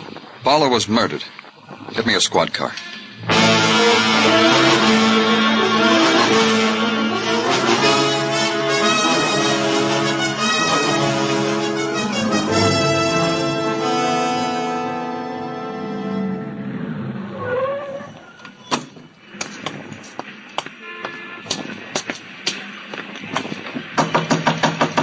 Go away, we're not open. It's the police. What do you want? Let's go inside, I'll tell you. Inside, Toby. Are you the only Hudson here? Hey, Johnny, look what's here. We got a caller, Johnny. Good evening, Mr. Clover. Nice clubhouse you've got here. Can I show you around? Where's everybody? I thought you had quite an organization. They'll be around. When you leave, people will start swarming in here. I'm glad you came, Mr. Clover. Thanks. Hey, what's with you, Johnny? You buy a cop for a friend? Don't pay any attention to him, sir. He doesn't know about policemen. He doesn't know they have a job to do. You understand all about that, though, don't you? Hey, what's going on? Too bad about you, Toby. Huh? I said too bad about you. Your muscles, your temper. The mad you had on the other night. Hey, Johnny, what's eating you? You never saw Toby work over a guy, did you, Mr. Clover? No. Tell me about it. Once, a boy tried to get in here. Tried real hard. Toby was in front of the door. The boy never made it. Pablo MOLARI? Johnny? It wasn't premeditated, Mr. Clover. Toby didn't mean it. He was just angry about something. You're under arrest, Toby. Put out your hands. Gotta do something first! Don't be a fool! Take him off me! Yeah! Take him off! Thanks. Thanks, Mr. Clover. That's just the way he went after that boy. He would have killed me. Toby will rest a while. What are you doing, Mr. Clover? Frisking him. Nice cigarette case. Cigarette, Johnny? Are you kidding? I don't smoke those. Don't blame you. Marijuana brings you grief. That's what it brought Paula. Paula? Uh-huh. Paula was a sick girl after she got home from her initiation. You have to smoke this stuff to become a member of your club? Oh, now look. You look, Johnny. Paula was Toby's girl. You wanted her. That's why you insisted she become a member. Put her on this stuff, she'd lose her sense of values. You think I'd do anything like that? Yes, I do. You know me better than that. I know you killed her. I told you what happened out there on the beach. You forgot to tell me why she went there with you. What were you going to do, Johnny? Tell her mother she was smoking marijuana? Is that why she went with you, stayed at the beach after the others left? I don't know what to say to you, Mr. Clover. You're wrong. And I think you ought to take care of Toby here. Paula had beautiful hair, Johnny. I'd go along with that. She'd have worn her cap into the water. You killed her before she went into the water. How, Johnny? With a rock? Mr. Clover... Then you threw her in the surf so her suit would be wet. Pulled her back, remembered about the cap, put it on her. Why did you murder her? She was so beautiful. She was so beautiful, Mr. Clover. She refused more of your cigarettes? Funny. Worked before. Let's go, Johnny. It always worked. You know, it got so they'd come around here begging for the stuff. A young man like me, connections, is like a king. I'll tell you another funny thing. I wouldn't touch this stuff. Come on. Yes, sir.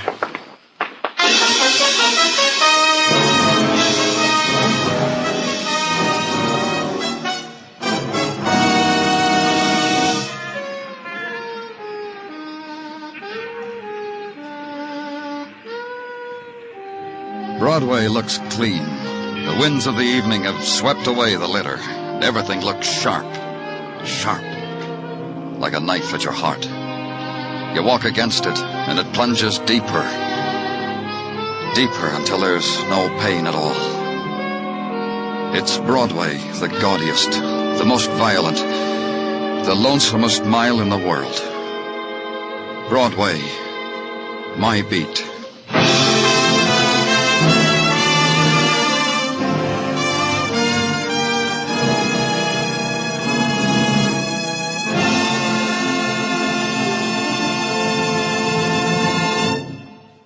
Broadway's My Beat stars Larry Thor as Detective Danny Clover, with Charles Calvert as Tartaglia and Jack Crucian as Muggavan. The program was produced and directed by Elliott Lewis, with musical score composed and conducted by Alexander Courage. In tonight's story, Dick Crenna was heard as Johnny Hammett, Bill Tracy as Toby Nelson, Peggy Weber as Mrs. Chopat, and Michael Ann Barrett as Paula Chopak.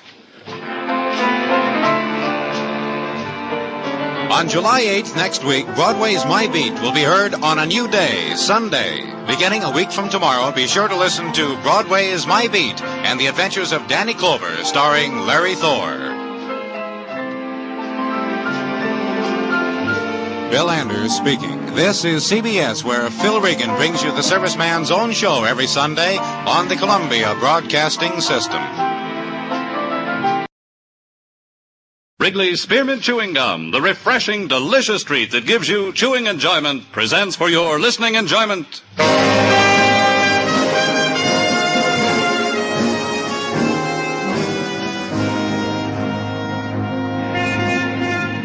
Broadway's My Beat, from Times Square to Columbus Circle, the gaudiest, the most violent, the lonesomest mile in the world.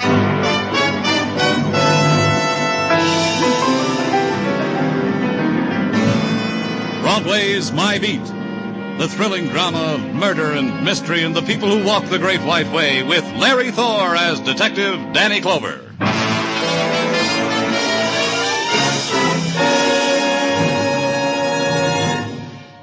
For refreshment while you work, for enjoyment anytime, chew a stick of Wrigley's Spearmint Gum. The delicious, long-lasting, real mint flavor of Wrigley's Spearmint cools your mouth and freshens your taste. The good, smooth chewing helps keep you feeling fresh and alert, adds enjoyment to whatever you're doing. So, indoors, outdoors, at work or play, enjoy chewing Wrigley's Spearmint Gum. Wrigley's Spearmint. Refreshing, delicious.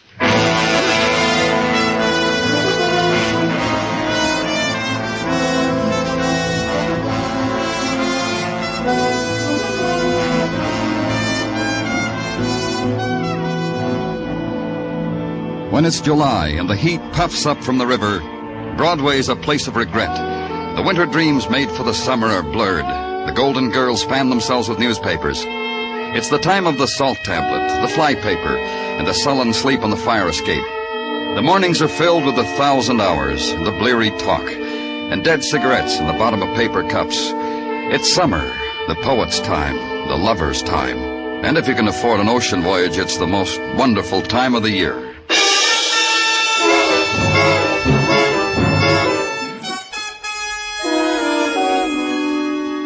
Which is equally true for a policeman if he's retired, if he's come into a fat inheritance from Uncle Ned, ex-wonder boy of the oil fields. Not me, nor Detective Muggavan. We were still working to pay off the bills. Current job, stakeout in front of an apartment house in the West 80s. Stakeout for an armed robber who had shot a bystander to death, ran across roofs, down alleys, finally trapped. He's holed up on the second floor, Danny. Empty apartment. Ready? Let's go.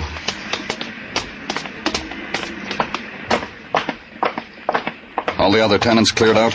Uh-huh. Had a little trouble with the people in 2B. How come? People named Morgan, their grandmother died. A funeral. Got all the mourners out.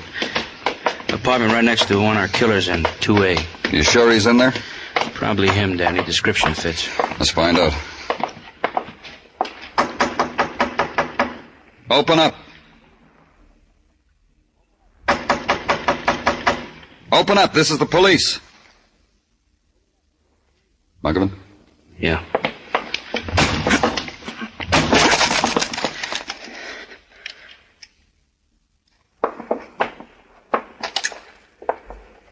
Yeah, those windows over there, Danny, open. The screen's been kicked out. Come on. The killer left this apartment in a hurry. Uh-huh. Yeah, these windows lead to a fire escape. He could have gone out this window onto the fire escape into the next apartment, Danny. Let's find out. Yeah. Must have done it this way. The screens on this apartment have been knocked out, too. Let's go see her. Yeah, this is the Morgan apartment, Danny, where the Morgan grandmother. Want me to look around? For appearances, Muggavan. I'm guessing our man walked out with the mourners and got lost. Must have made him happy.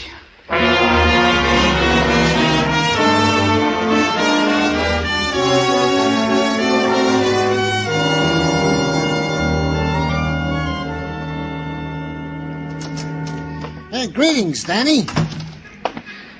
Well, looks like we made a boo-boo. It amuses you, Sergeant? Well, Danny, it is only that I am trying to tickle your funny bone with what otherwise could blossom into a severe headache. You got out the all points on the killer? Goes without saying. The bulletin is out, but the puzzle lingers on. Oh, that Muggavan and I were on him and he got away from us? No puzzle, Gino. We lost it, that's all. Be friendly with yourself, Danny. Such things happen. The puzzle to me is that a burglar in his chosen line of duty should so overstep himself as to enter the ranks of the killers. Overambitious type, huh? Tried to beat his way into Mrs. Conlon's apartment on West 76 with a gun. It bothered a neighbor. The neighbor tried to stop him, tried to beat him off. The neighbor got killed. You got any other troubles, Gino? Oh, nobody's got troubles compared to the way Mrs. Conlon's got troubles. A man with a gun tried to get to her. He didn't make it. If I were Mrs. Conlon, what'd you say? About Mrs. Conlon? Oh, when your call came in, Danny, the name Conlon registered on my gray matter. So I nudged it up a notch by referring to a file and flash. It came to me that like a year ago, a Mr. Hugh Conlon was found shot dead at the side of an unidentified woman, also shot dead. Verdict? Murder with suicide. This Conlon was the husband of the said... Hey, yo, to see Danny Clover, permission must be obtained and granted. Don't try to stop me. Don't anyone. Who are you? Don't try to bypass me, sir. You have spoiled the plans of Lucian Cobb, funeral director, after we'd rehearsed and rehearsed. This is a new type show business, Danny? Sit down, Mr. Cobb. Tell me what I've done to you. I'll not sit, sir. While bearding a criminal, you this morning did destroy the careful staging of a month. We rehearsed the old woman, Grandmother Morgan. How the little old lady would lie in her coffin, her pose, her attitude. And when death took her, we were ready for it. And now... You're saying out trying to take a killer ruined your carefully planned funeral, eh? How? 20 minutes ago, the granddaughter of the deceased phoned me, told me tearfully she'd opened a clothes hamper, and there was her grandmother folded in with last week's wash. I'm sorry, Mr. Cobb. Death has a dignity, Mr. Clover. I'm aware of it, Mr. Cobb. Gino? Yeah, Danny. That's how the killer got away. Climbed into the coffin himself. Get on the phone. Find out what happened to that funeral. Tartaglia did very well. He lifted a receiver and dialed and asked a question. He got an answer and replaced the receiver. Hey, Danny, the hearse took off for parts unknown. Deserted the rest of the funeral. Make some more calls to traffic and to highway patrol, and wait. And finally a call comes back. One hearse located on a side road off Queens Highway. Driver recovering from pistol whipping, but still bewildered by the strangeness of it all. Go there and talk to him. Look, mister, the first thing I want you to understand is I'm not lying to you. Just tell me what happened. We were cruising along through the streets, uptown toward the cemetery. It happened at 180th Street. What did? There's a glass panel between my driver's seat and the coffin, the flowers. That's where the tapping came from. Tapping? Yeah, with the butt end of a gun. The coffin was open and this guy was kneeling there with the gun. Then he busted through the glass, pointed the gun at my ear, says, "Take a right here." I took a right. Wouldn't you? Go ahead. I took a right. I took off from the rest of the funeral. A long nose, a head full of red hair, and a big gun. When we got to where we are now, he tells me to stop this hearse, to get out. I get out. He slugs me. Is that all? Is that all? You think this happens every day?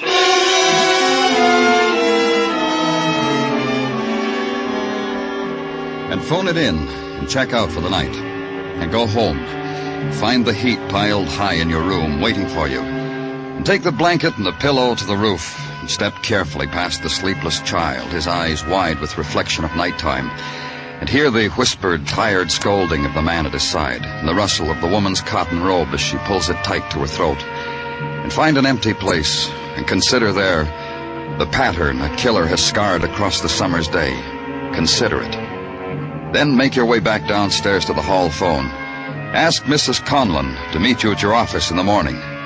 And go back for the sleep you left on a brownstone's roof.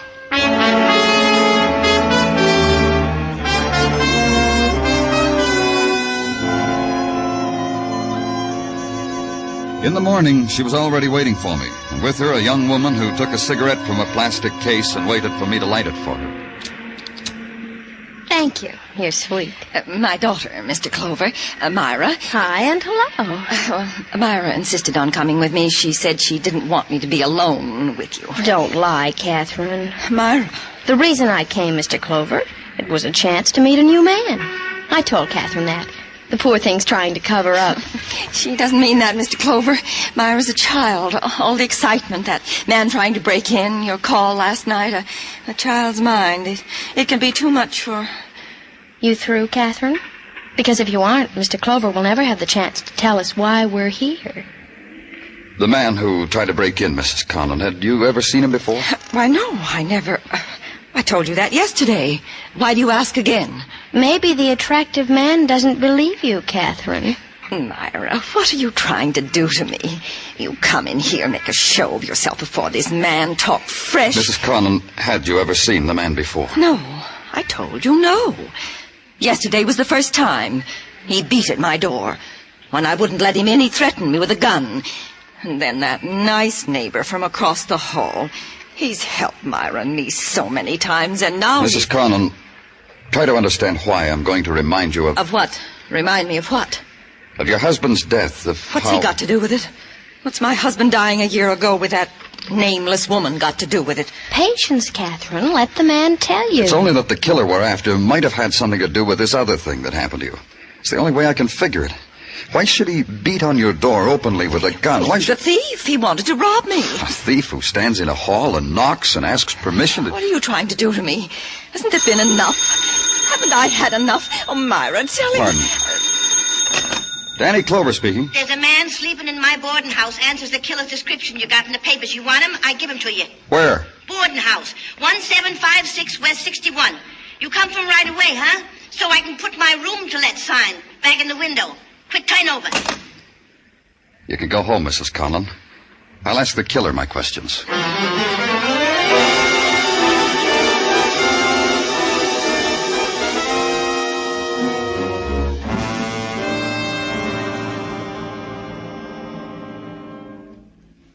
I'm telling you, mister, when I give this man a room, I thought there was something funny. Why didn't you call the police then? Just because he was breathing hard? Like he'd been running? Well, that ain't no reason. The reason was this morning. Oh, when you saw his description in the paper? Yeah. The bright red hair, you know, and the nose. He registered last night, and he hasn't gone out since. Is that right? He had a caller late last night, late. Who? Oh, I don't know who. I don't peep. He made a phone call from the hall phone, went back to his room, and later I heard someone go into his room. How long did the caller stay? I went to sleep. I don't know. Where's his room? Down on the right. I'll take you. Here it is. This one. Give me the key and step back. Hey, he's that dangerous? You gotta use a gun? Don't worry about it. Ooh.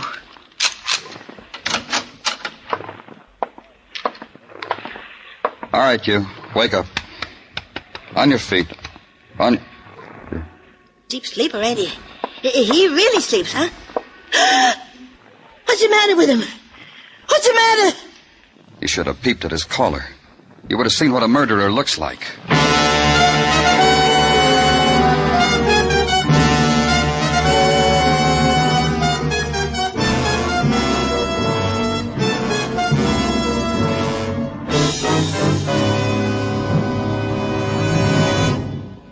For refreshment while you work, for enjoyment anytime, chew a stick of Wrigley's Spearmint Gum. When your mouth feels dry, when you're warm or tired, Wrigley's Spearmint is really refreshing. The lively, full-bodied real mint flavor cools your mouth, moistens your throat, freshens your taste. And the chewing itself gives you a little lift, helps you feel your best and do your best. So for chewing enjoyment plus pleasant refreshment, chew delicious Wrigley's Spearmint Gum. We now continue with Broadway's My Beat, written by Morton Fine and David Friedkin and starring Larry Thor as Detective Danny Clover.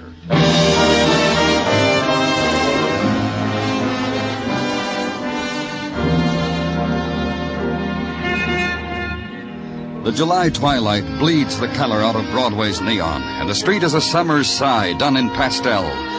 The delicate cottons cling to the visitors' shoulders, and their husbands shoo them away from Broadway's kindly folk. And Broadway's forced to other summer delights. The boat ride to Coney, try that, kid. The quick shipboard romance, and at the end of it the guided tour through the Hall of Mirrors, or the rendezvous at the coffee pump in the automat. Or just stand on the corner and sniff the cool air from the Catskills sent in the open envelope from the wife and kids, and compare its message with the one in the headlines. Fugitive killer found murdered in boarding house. And decide, it's better here, kid. Happiness is where the heart is. It's better here. And at headquarters, feel the twilight slip from your fingers as the door opens, and the nighttime is brought to you in the capable hands of capable Sergeant Gino Tartaglia.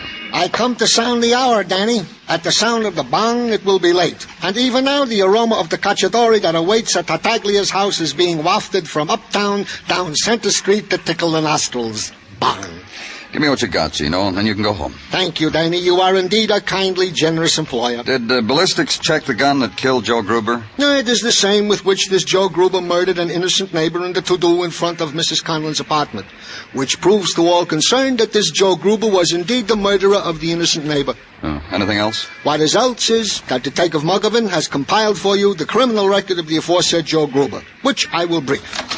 It seems that in his past, Joe Gruber Danny, was... I got the record on Gruber. Detective Muggervan, I'm surprised at you. What's the matter with you, Gino? I was about to parlay the information you have gathered. Efficiently, I grant, but I was about to parlay this info into the ear of Lieutenant Clover with my own mouth. When you were so rude... Well, you did good anyway, Gino. You can go home now. Mrs. Tartaglia will be waiting for you. She at least appreciates the endeavor I make to... Good night, Lieutenant Clover. Detective Muggervan. Good night to all. Good night, Gino. Tell Mrs. Tartaglia you were fine today. Tell her I... What's eating him? Call him up in a little while. Tell him you're sorry. What for? What'd I do to him? Well, just do it, Muggerman. Okay. What have you got on Gruber? Oh, Technical's got the knife that killed him. Trying to trace the make, manufacturer, distributor, retail outlets, etc. You said you had a record on him. Yeah, 20 years long. Gave it to us when an officer booked him up for disturbing the Pell Mell Rotisserie and Bar on 3rd. Got in a beef with some woman, mauled her. She yelled police. Happened 5 days ago. Oh, who was the woman? No, we don't know. She didn't show up to make complaints, so we released Gruber. You want the rest of the rundown on him? If it means anything. Well, it's up to you. Gruber began 20 years ago in San Francisco. Car heists, filling station holdups. They finally got him good on a negligent manslaughter charge. 15 years in San Quentin. Released 6 weeks ago. Next heard of at the Pell Mell Bar. then released to murder Mrs. Conlon's neighbor, then dead on arrival. That all of it? Yeah. Anything, Danny? Not much, huh? It wasn't much, but it was all I had. Joe Gruber had been mixed up in a disturbance at the Pell Mell Rotisserie and Bar, which was on 3rd Avenue, which took up 40 front feet of sidewalk, and whoever was thirsty enough to dare what was inside. The inside was all bar and 3 fellas deep. The rotisserie part of it being a cheap hot plate burner that melted things upon occasion. It took a few minutes to get close, but I finally made it. And what's yours? Talk. I'm from the police. Here, badge. Was something wrong? No, just talk. Oh, sure. Hey, Ed, come here, take over, will you? I gotta talk to a guy. Yeah, scooch down to the end of the bar, mister, so we won't get our talk mixed up with people. Better, huh? Hey, can I give you something from the shelf? Some Johnny Walker? About a week ago, there was a little trouble in here. At least I keep the trouble inside, off the sidewalks. Take a look at this picture. You ever see this man before? Well, who is he? Name's Joe Gruber. His eyes are closed because you took her while he was on the slab, huh? That's right. Yeah, I seen him. Like you said, about a week ago. Trouble with a dame. What dame? I don't know. I didn't see much what happened. I got told. Had you ever seen Joe before? First time. He was in here, picked up one of my customers. You know, throw the arm around the shoulder, I'll buy you a drink, pick up. Friendly, buys drinks. I ask him to pay. He says, sure, my sister'll be in a minute and pay. He looked serious, so I fed him drinks. Later, I was back in the storeroom, I hear yelling. I get back in time to see a cop off the beat hauls this guy away. Leaves Mal standing there. Drinks unpaid. Mal? Mal who? The arm around the shoulder pickup. Mal. Hey, Mal! Mal, come here! Yeah? What do you want? Yeah, my friend here's a cop. A very nice cop, one. out of my way. Hey, come back here. Let me through. Let me through. Let go of me. Let go. If I'm going to have to take you down on the floor to talk to you, that's where you're going. How'd you get here so fast? It ain't been 5 minutes I opened up that payphone. But it was only because the operator got snippy. A man's got a right. Let's go.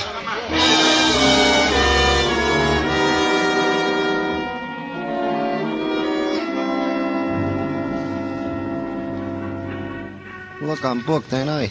So give me my shower and a cell like always. What, am I different or something? I want you to look at a picture, Mal. Here. You know that man? Must have been a lot of long-distance calls from that pay booth you tumbled, Mal. That change could add up to grand larceny. It was that much, huh? I guess I was just born lucky. It's gonna be a hot summer in that jail yard, Mal. Sit down, Mal. Cigarette? Your friend's got a cigar in his pocket. Muggerman? Yeah. You want a light? Here. My feet are killing me. Put them up on my desk. Comfortable? Well, what's your trouble, fellas? What about the picture? The guy's name is Joe. Bought me drinks. Nice fella. Very nice. My cigar went out. Now, let's hear all about it. He buys me a lot of drinks, tells me the story of his life.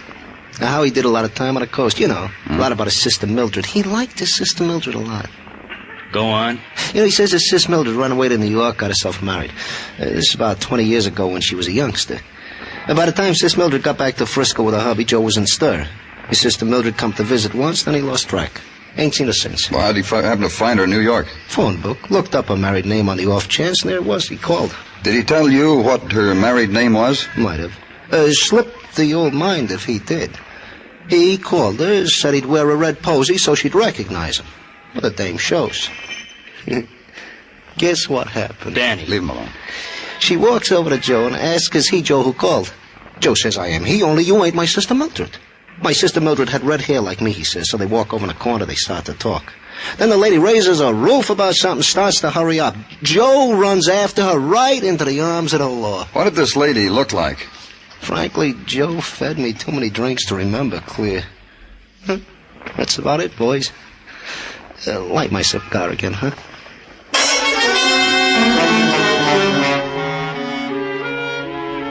Muggerman picked the nickel thief up by the frayed collar and carried him off to the showers, which left me alone to sift the pleasant time we'd had together, come up with a name, Mildred Gruber, the sister who had run off to New York 20 years ago to marry. And wonder why it wasn't Mildred who showed up when Brother Joe phoned her. And wonder why it wasn't possible to go and ask her herself. But for that, you needed her married name, the name only Joe Gruber could tell you, the dead Joe Gruber. And remember that the city has a hall of records, and that girls' names are entered there for births and deaths and marriages.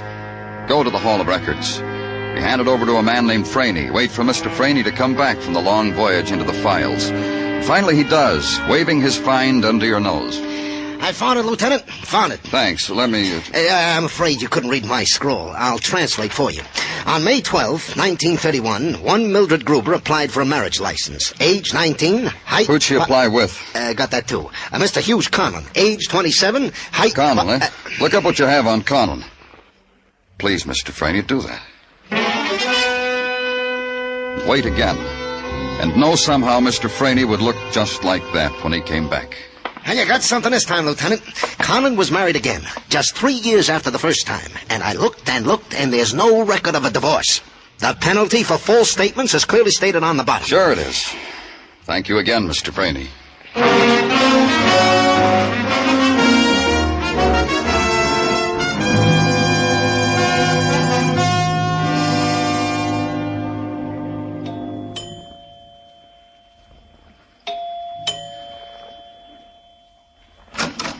Oh, hi and hello, Mr. Clover. Come on in.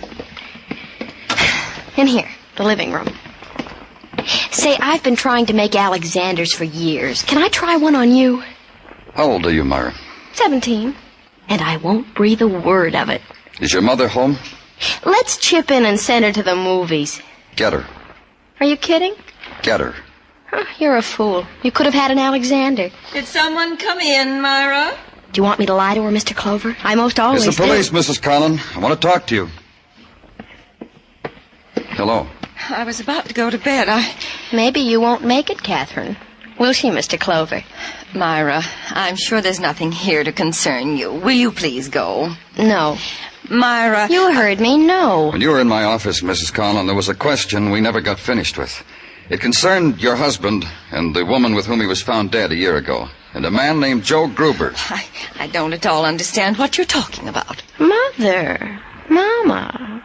Mom. Don't you have a date tonight, Myra? Every night. It'll keep. They always keep. All of them.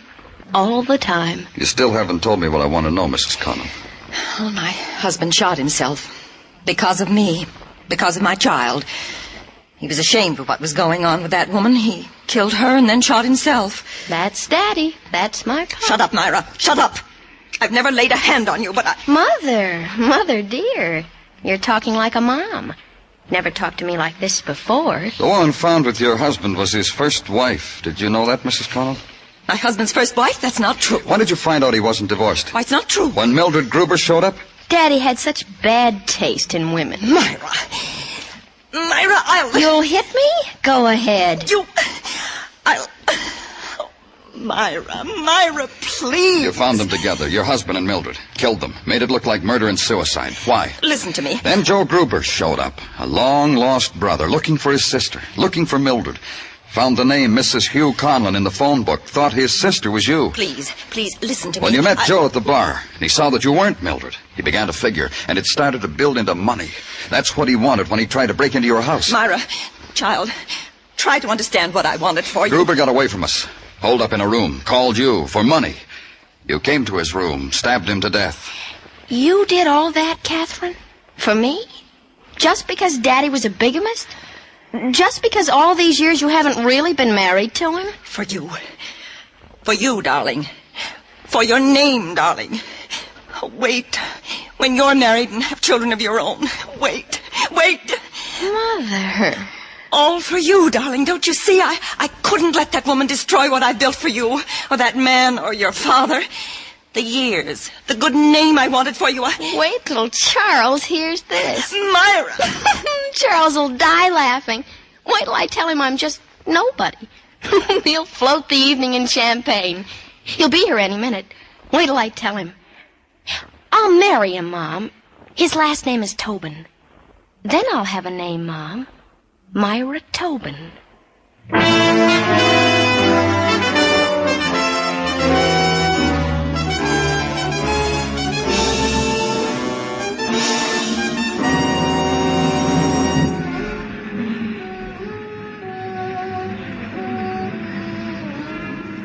Midnight's a happy time on Broadway.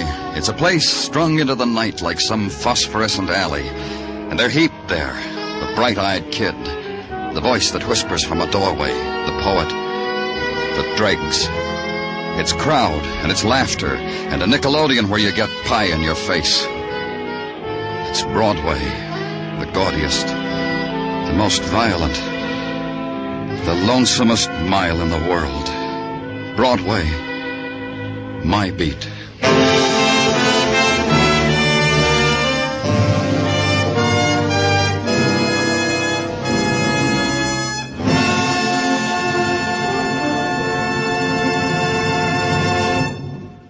Remember, friends, for refreshment while you work, for enjoyment anytime, chew a stick of Wrigley's Spearmint Gum. There's lots of lively, real mint flavor in it to cool your mouth, freshen your taste, and sweeten your breath. And chewing Wrigley's Spearmint helps keep you fresh and alert. You feel better, work better, get more fun out of doing things. So indoors, outdoors, at work or play, always keep delicious Wrigley's Spearmint Chewing Gum handy. For refreshment while you work, for enjoyment anytime, chew a stick of Wrigley's Spearmint Gum. The makers of Wrigley's Spearmint Chewing Gum hope you've enjoyed tonight's story, and that you're enjoying Wrigley's Spearmint Gum every day. We invite you to join us next week at this same time when Detective Danny Clover returns again with Broadway's My Beat. Broadway's My Beat, brought to you by Wrigley's Spearmint Gum, is produced and directed by Elliott Lewis, with music composed and conducted by Alexander Courage. The program is written by Morton Fine and David Friedkin, and stars Larry Thor as Detective Danny Clover, with Charles Calvert as Tartaglia and Jack Crucian as Muggavan. In tonight's cast, Barbara Whiting was heard as Myra, and Irene Tedrow as Mrs. Conliffe. Featured in the cast were Lou Krugman, Martha Wentworth, Norman Field, and Jerry Hausner. Bob Stevenson speaking. This is CBS, the Columbia Broadcasting System.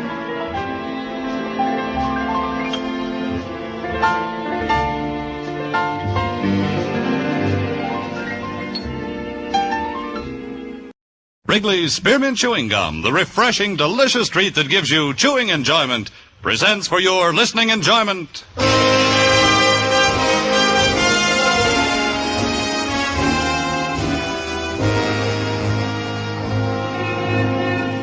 Broadway's My Beat, from Times Square to Columbus Circle, the gaudiest, the most violent, the lonesomest mile in the world.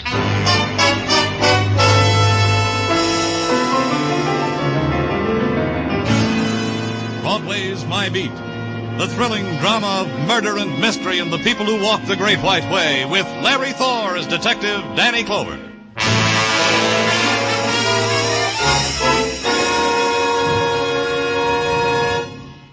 For refreshment while you work, for enjoyment anytime, chew a stick of Wrigley's Spearmint Gum. The delicious, long-lasting, real mint flavor of Wrigley's Spearmint cools your mouth and freshens your taste.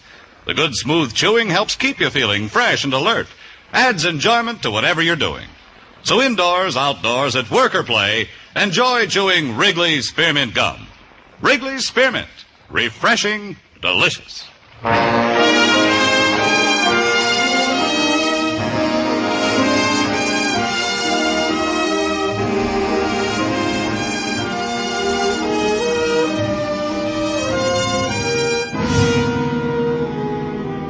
In July, the night slips down over Broadway like a black silk stocking, and you drift to it because the other promises you made to yourself never happened. The part of your life that never counted is left behind.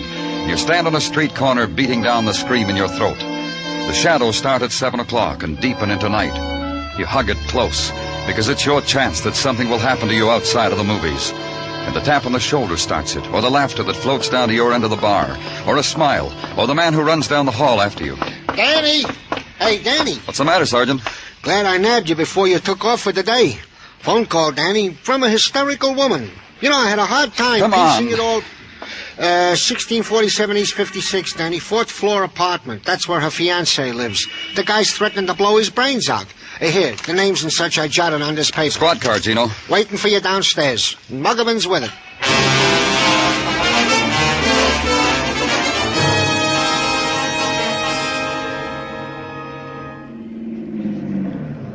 Yeah, that's it, Danny, 1647. Who'd you say was doing all this threatening? A man by the name of Blaine. First name is, let's see, David.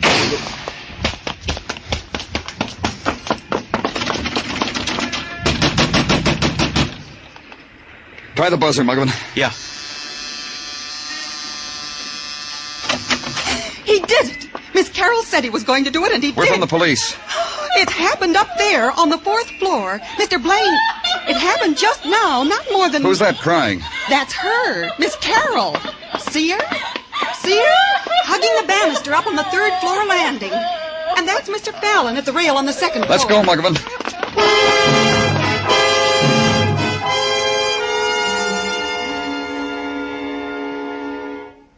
Dead. The gun's here, Danny, by his chair. It looks brand new. Looks like Mr. Blaine had his choice. Uh-huh.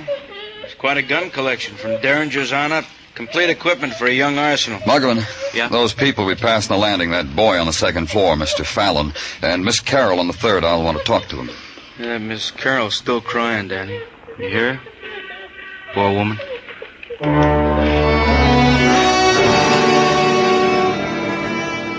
And stand for a moment and consider the virulence of death. How it is not content with its own, must reach out to slash the livid scar into the heart of those crowding its edge. The woman crying softly. The other tenants whispering, moving restlessly in the lower corridors, and then hugging the wall because the attendants on violence must pass. The photographers, the interns, the technicians. And the moment is gone. It's routine now, official. The first entry in the file of night.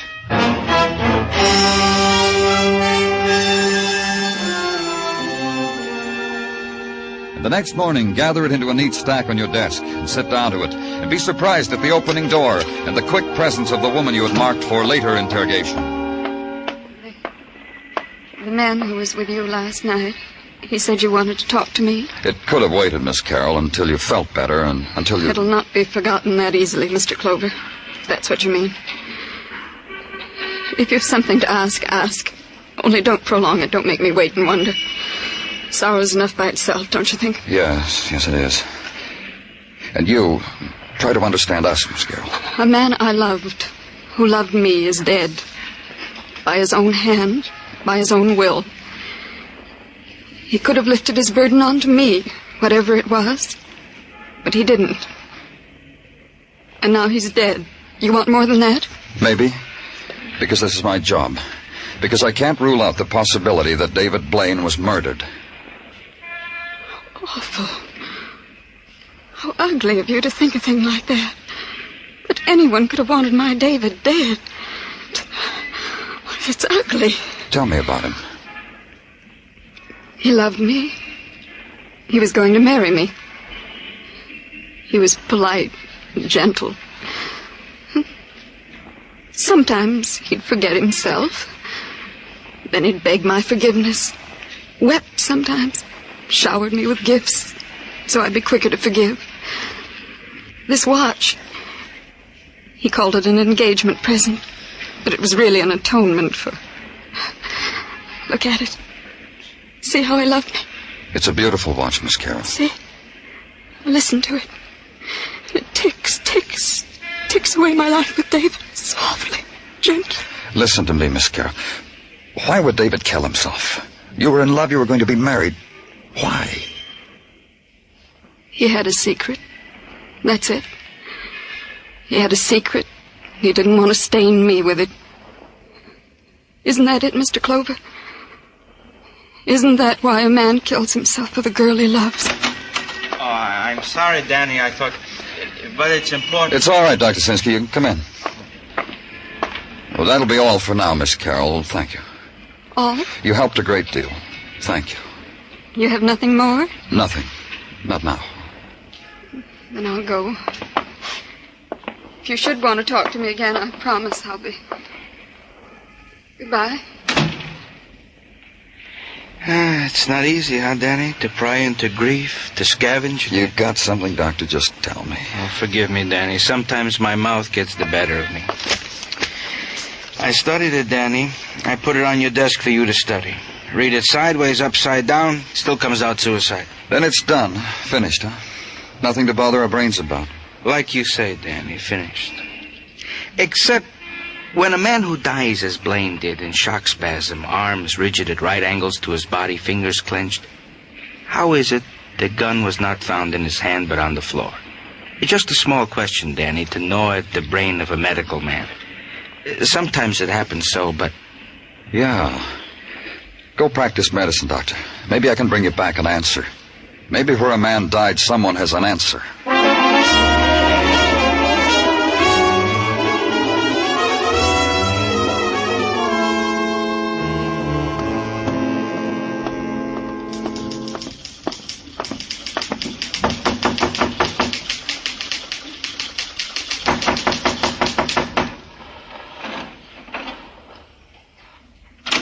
I'm busy right now. Your name, Richard Fallon? I'm from the police. I guess that gives you a right. Come on in. You want to sit?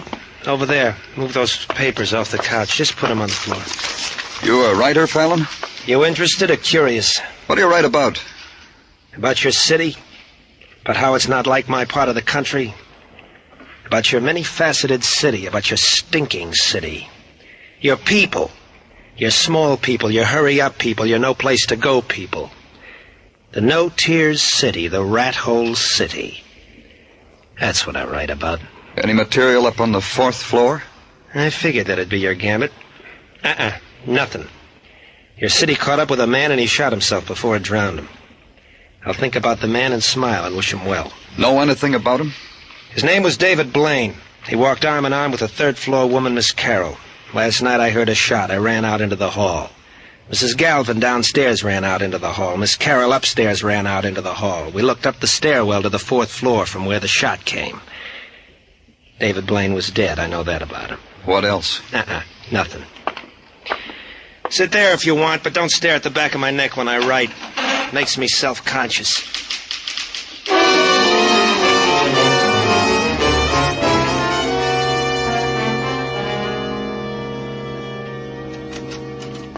My gratitude for permitting me my 10 minutes at the water cooler, Danny. Feel better, Gino? Goes without saying. And now to the toils of the day. It comes to that part of the rundown in which I proffer you your daily piece of resistance, in 2 parts. To wit, gun found at side of deceased David Blaine is indeed gun with which deceased did do himself in. Now, Gino, that hasn't been... Patience, Danny. Part 2 will settle the question itching in your brain of suicide versus murder. Scratch it for me, Gino. Delighted. Part 2 of report from technical states. Impossible for any tenant to have shot said deceased, make an escape down the fire escape, arrived in the hallways in time to look up and yell, "Man dead on the 4th floor," in your presence. Add to this the double whammy I have held out on you. Give it to me, Tartaglia. Piques you, huh, Danny? The lakeman assigned to such duty have come up with that David Blaine did indeed lose upwards to 50 grand by sour bets in the stock market. This in the period of the last month. 50 grand in 30 days. For this, guys killed themselves, Danny. For a lot less sometimes. Yeah. All right, Gino, close the file on Blaine. There's nothing more... Danny Clover speaking. They switched me to you. You the man on that Blaine thing? Yes, what about it? Who are you? Blanche Hemby, mister.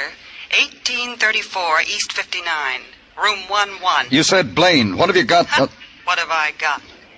I got he was murdered, mister.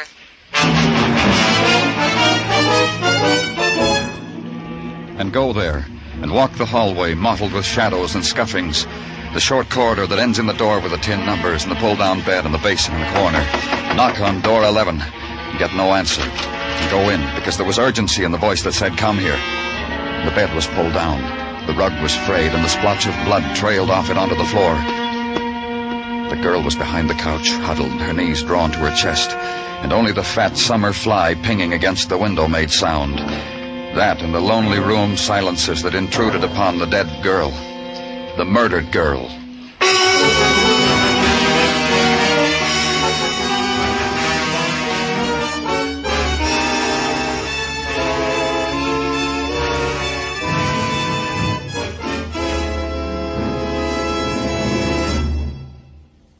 For refreshment while you work, for enjoyment anytime, chew a stick of Wrigley's Spearmint Gum. When your mouth feels dry, when you're warm or tired, Wrigley's Spearmint is really refreshing.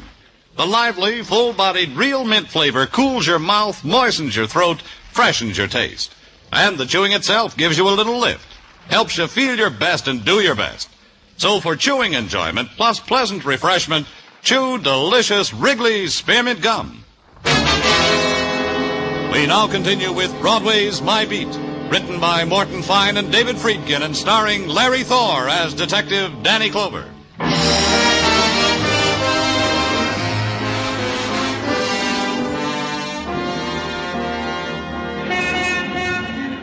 In the glittering midsummer's day, Broadway takes time out to shimmer. The chrome is polished high, the better to reflect the passage of women who lean for a moment against the summer's heat and then walk slowly on. The mouthpieces of the payphones glisten with the moist whispers of an empty summer afternoon. A money clip glints through the dark of an alley, and you know that someone has gotten odds on a piece of the day. There's the drone of the neon and the tired wind nudging a headline in a shining trash bin. Cop finds murdered girl in tenement room, and the wet shirt pulled from your back. Like other summers, other days.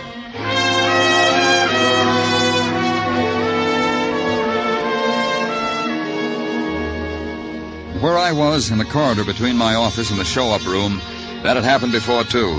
Only the names of the dead were different. Blanche Hemby. I got the rundown on her you wanted, Danny. What'd you get, Muggerman? Oh, I'll have to slice it off fast, Danny. I'm due at the show-up. A woman there, Mrs. Westfall, real eager to identify a prowler she dreamed last night. I'll walk you down. This girl, Blanche Hemby, frequent visitor.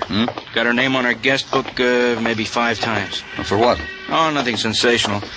Brawl over a hairdo with another dame in a bar. Phonograph screaming. Her screaming, disturbing the neighbors. Beat a guy's head open with a bottle because he called her a gimme-gimme girl. Things like that. Any tie-up with David Blaine? I noticed around the bars where she had the trouble. The tenement where she lived, the place she was working at 2 weeks ago. They fired her? No, she gave notice, Danny, 2 weeks ago. Said she was sick and tired working for nickel tips behind the hamburger counter. She had better, she told him, a lot better. Bit a hole in her time card, threw it on the griddle, walked out. Work anywhere else? See anyone else? I checked that, too. Blanche slept away the days in her room. 3 times a day she got up to phone for beer, once a day for sandwiches. Here I am. I'll check with you later, Danny. Yeah. How do I know where I got it? Why don't you leave me alone? Muggerman. Stop making a show. That kid up there. What about him, Danny? Some punk, probably. That's the boy who was the tenant on the 2nd floor where Blaine was murdered.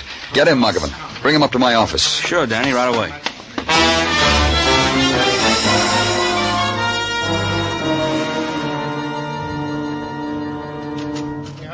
There he is, Danny. He's not anxious. Sure, hands off me. You're scum, all of you. Take it easy, kid. What happened? The city trying to drown you the way you said it does to people? I hate it. I get drunk at night because I hate it. That way I see it for what it is. And you can't stand that when someone like me sees you for what you are. You hate me. And you kick me, you throw me in jail because I'm better. Even drunk, I'm better. He's right, Danny. He's a lot better than us. He goes around with a pocket full of watch. Like this, because he's so much better. Let's see it. Where'd you get this watch, Richard? I held out my hand and I begged, and a kindly person dropped it right into my begging hand. Where'd you get it? I told you. I walked the streets and it fell into my hand because I was crying and lonely. And sick for home. Miss Carroll, your neighbor, has a watch like this. You steal it from her? You steal it, Richard?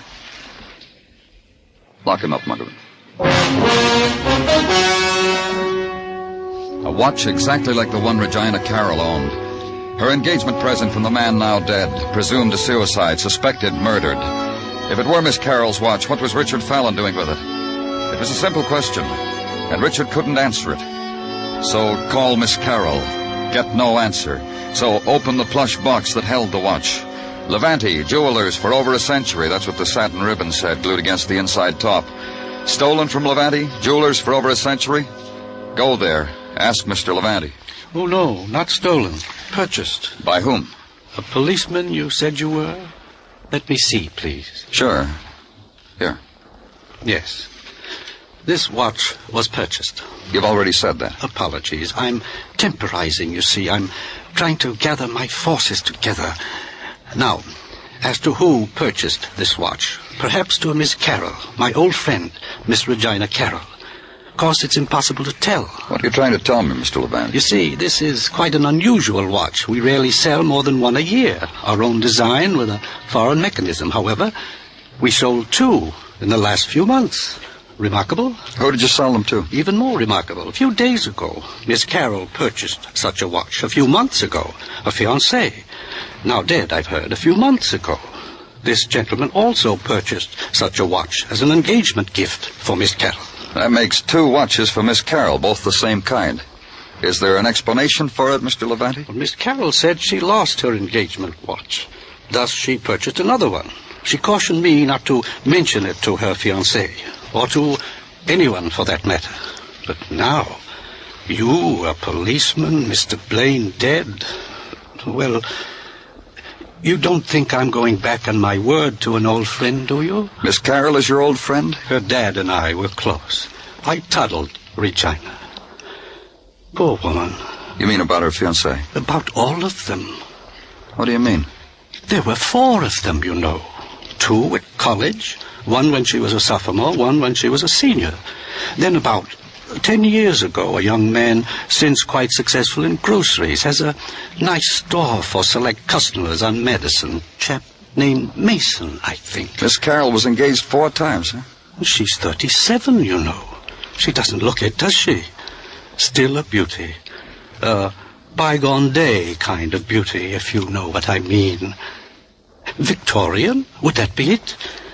I often wondered why she never married any of her young men, why they backed out on their marriage. I wonder why, too.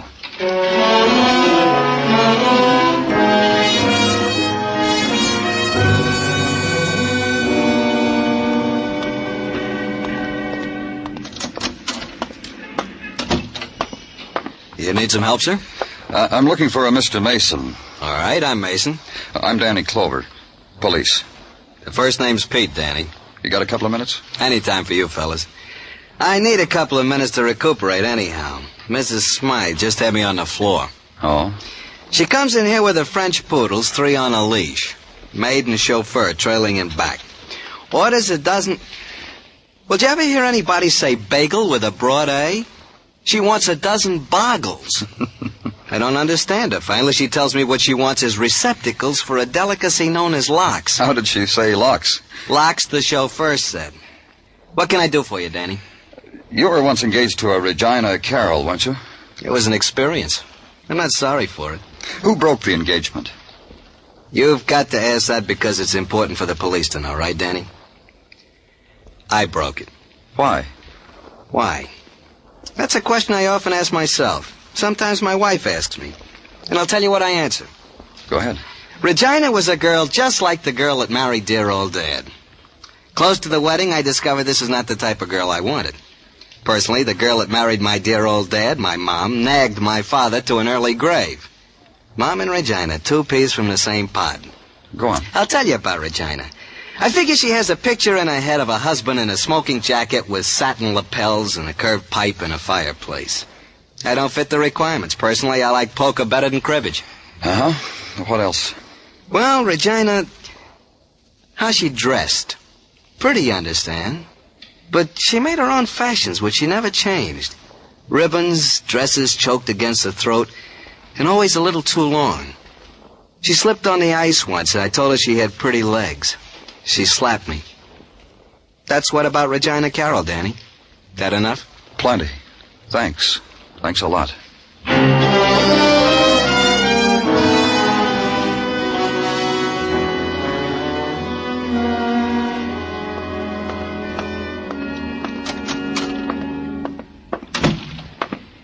Gordon? Danny Clover. I couldn't be more charmed if I tried. A quiet evening in Technical, huh, Gordon? It was. Now the place screeches at me. Did you do that, Danny, just by walking in here? You mix yourself bitter pills in those test tubes? I don't have to. I have company. No offense. The gun that killed David Blaine. Get it out and go over it again. I've already examined it thoroughly. My report was placed on your desk. Get it out. Well, I can recall it to you if memory fails you. .32 caliber Smith & Wesson, fired once. Get it. Examine it. All right, Danny. See? I'm examining. It's still as it was when Blaine held it close to it. The barrel. Put it on a slide. Hold it up to the light, whatever you have to do. If you ask, Danny. I'll do better. Perhaps this will amuse you. The spectromicrograph enlarges 45 times. And there. Have a look, Danny? You look. All right, Danny, all right. Wow. What? These infinitesimal scratch marks on the barrel. Fascinating. And a new quirk. It didn't register on me before. I checked the rifling in the barrel against the slug, which we call standard operating procedure. I didn't think of looking at the outside of the barrel. Why should I, with a suicide? I guess I should have, huh? And what would you have found out, Gordon? That the man killed himself with a silencer on his weapon. Now, that's what I call taking quiet pleas a shade too far, didn't it?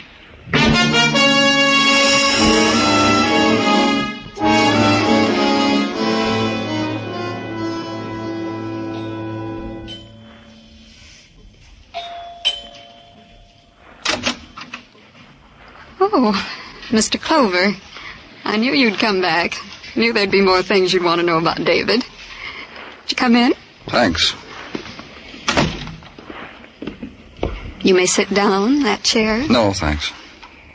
What makes you think I wanted to find out any more about David? I assumed it. Suicide. Files to complete.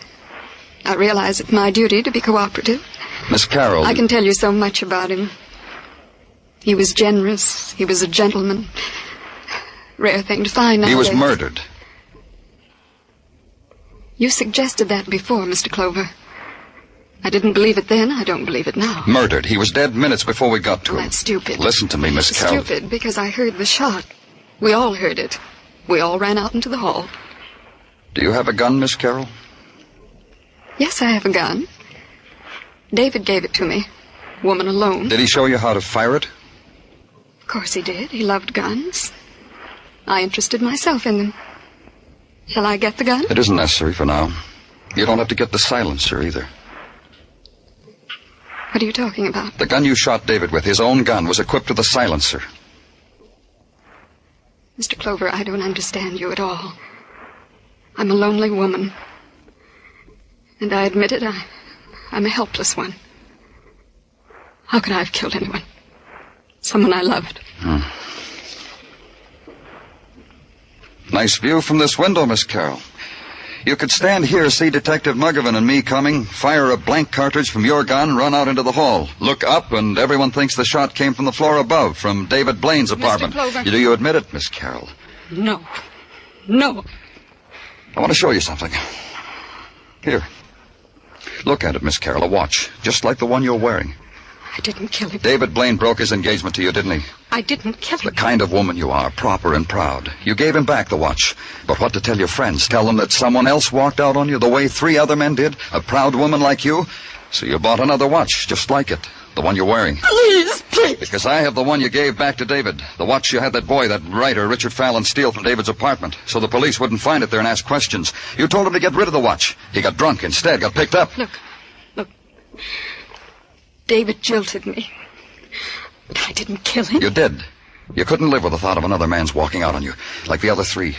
That's why you bought the watch, so your friends would think you were still engaged. Mr. Clover. So your friends would think David died because of the money he lost.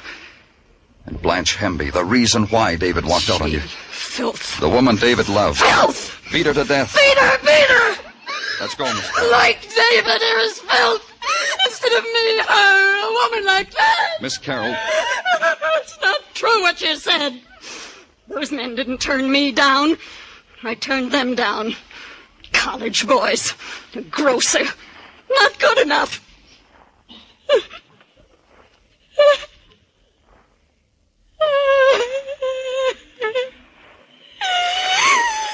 It isn't true. It isn't true. They did walk out. Why? Take me away. Put me someplace. I don't want to look at anyone. I can't look at anyone.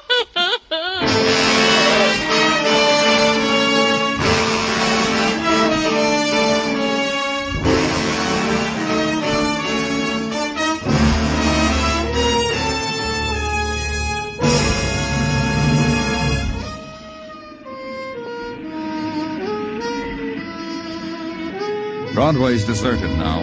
Maybe it's the heat. Maybe it's just that people get tired and want to go home because Broadway threw sand in their eyes. Maybe you found what you were looking for and couldn't stare it in the face because it's a street that'll give you anything you want, any way you want it. It's Broadway, the gaudiest, the most violent, the lonesomest mile in the world. Broadway, my beat.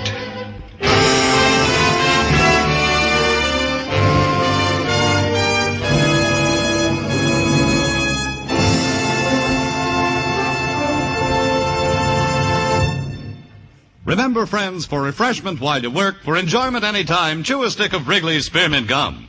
There's lots of lively, real mint flavor in it to cool your mouth, freshen your taste, and sweeten your breath. And chewing Wrigley's Spearmint helps keep you fresh and alert. You feel better, work better, get more fun out of doing things. So indoors, outdoors, at work or play, always keep delicious Wrigley's Spearmint Chewing Gum handy. For refreshment while you work, for chewing anytime, chew a stick of Wrigley's Spearmint Gum. The makers of Wrigley's Spearmint Chewing Gum hope you've enjoyed tonight's story and that you're enjoying Wrigley's Spearmint Gum every day. We invite you to join us next week at this time when Detective Danny Clover returns again with Broadway's My Beat. Broadway's My Beat, brought to you by Wrigley's Spearmint Gum, is produced and directed by Elliott Lewis with music composed and conducted by Alexander Courage. The program is written by Morton Fine and David Friedkin and stars Larry Thor as Detective Danny Clover with Charles Calvert as Tartaglia and Jack Prussian as Muggavan. This is CBS, the Columbia Broadcasting System.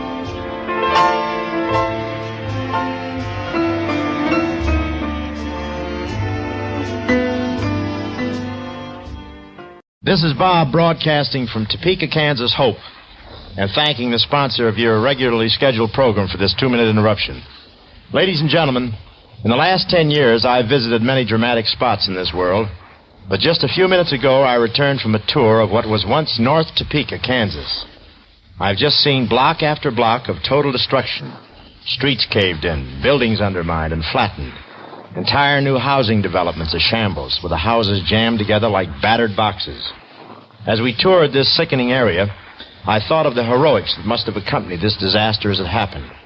The emergency operations of the Red Cross, Salvation Army, Air Force, Coast Guard, veterans organizations, and the thousands of civilian volunteers, all striving to hold this hungry Kaw River within its banks. Then the complete frustration when it crashed into the streets. But the excitement of that time has passed. Today, it's a dismal task of dirty drudgery. Imagine the heartbreaker returning to what was once your home and finding 3 feet of dried mud on the front porch. After scraping and digging for hours, you finally get the door open only to find dried, drifted mud banked throughout the house with everything in it destroyed beyond repair. Countless are the heartbreaking stories of human despair this great flood of 1951 has written.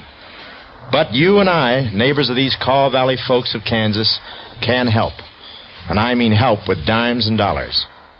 The Red Cross and other agencies have done a magnificent job, taking emergency care of 10 to 15,000 refugees, and they're still doing great work in helping the needy with rehabilitation. But that's a far cry from the tremendous job that lies ahead. In Topeka alone, the loss is $100 million. That amounts to $1,000 for each and every person in this city. I'm appealing to that great heart that has made America. It's never failed before. Won't you send your contribution, large or small, to Flood, Topeka, Kansas?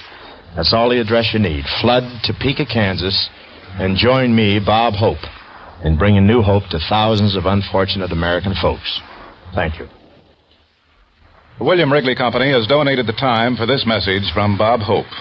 Now, after a short pause, we switch to Hollywood for your regular program, Broadway is My Beat.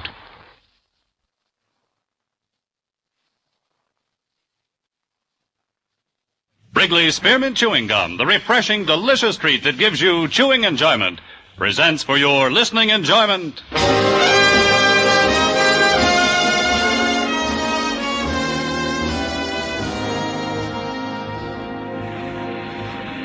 Broadway's My Beat, from Times Square to Columbus Circle, the gaudiest, the most violent, the lonesomest mile in the world.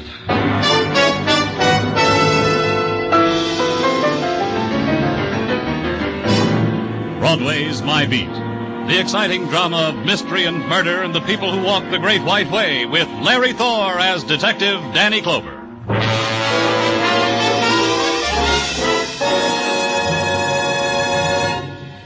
For refreshment while you work, for enjoyment anytime, chew a stick of Wrigley's Spearmint Gum. The delicious, long-lasting, real mint flavor of Wrigley's Spearmint cools your mouth and freshens your taste. The good, smooth chewing helps keep you feeling fresh and alert, adds enjoyment to whatever you're doing. So indoors, outdoors, at work or play, enjoy chewing Wrigley's Spearmint Gum. Wrigley's Spearmint. Refreshing, delicious.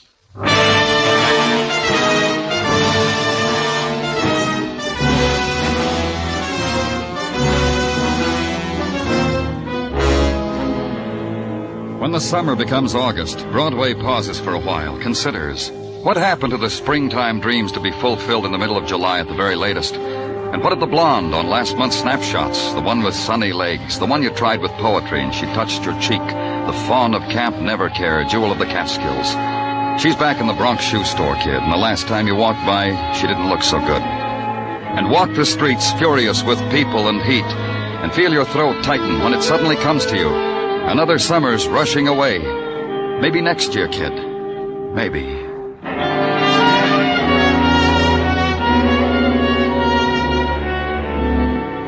And uptown, east of Broadway, where I was, in the outdoor swimming pool catering also to the seekers after something or other, the crowd was divided into swimmers, non-swimmers, sand-sitters, ukulele players, and miscellaneous. And the man in the swimming trunks, lying on the concrete walk, the man who had drowned, and the police emergency crew working over him with a respirator, and the man from headquarters who had gotten there before me.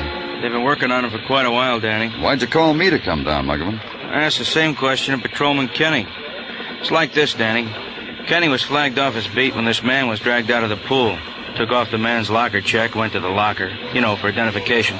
The locker was empty. Forced? No, those locks answered with dime store skeleton key. Robbery gets a dozen calls a day from these pools. So you figure that man's drowning and his locker's being robbed had something in Maybe a coincidence, Danny. Maybe something else. I don't know. I wanted you to be here in case... Yeah, let's take a look.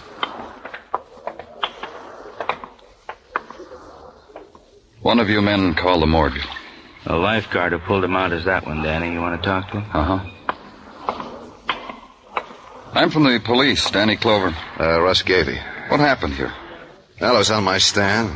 Him, he started to yell. I went in after him. How'd you get those scratches on your shoulder? He fought me.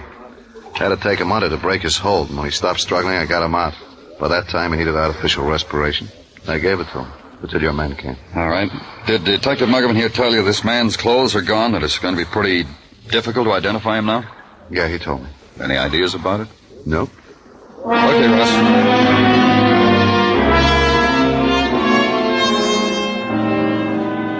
Back to the office at headquarters and sit with it. A man had been drowned in a public pool. From a policeman's point of view, worth only a quarter-page form in triplicate. However, the fact of his lockers being robbed may be something else again.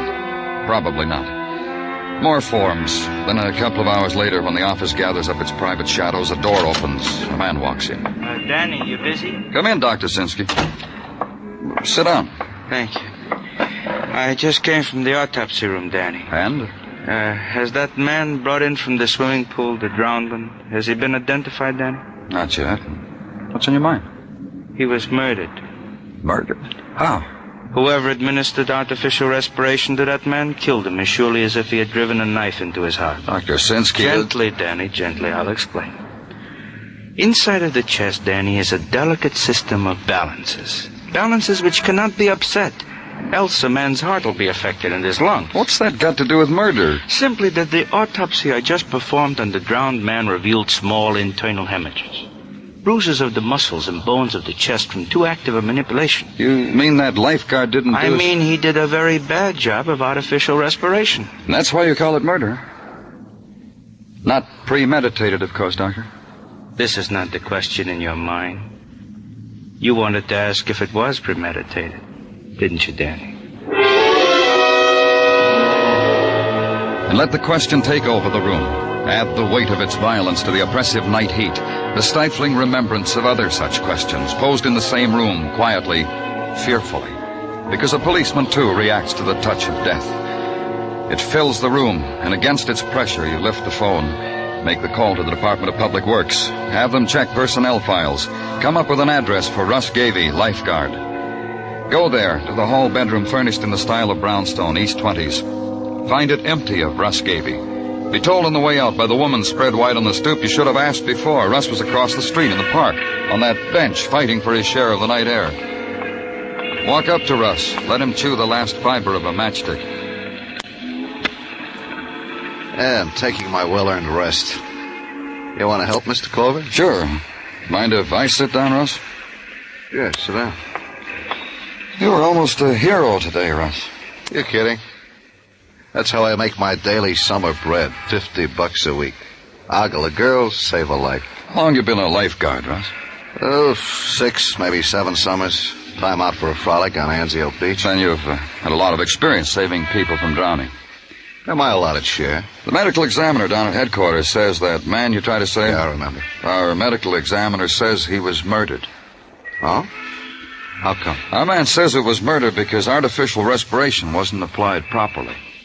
Well, your man is a smart man. But a 4-bit-a-week lifeguard does the best he can. He studies in classes, he follows the first aid manual. You call him a murderer because he didn't make out with one poor slob. You tell me, Russ. You murdered the man?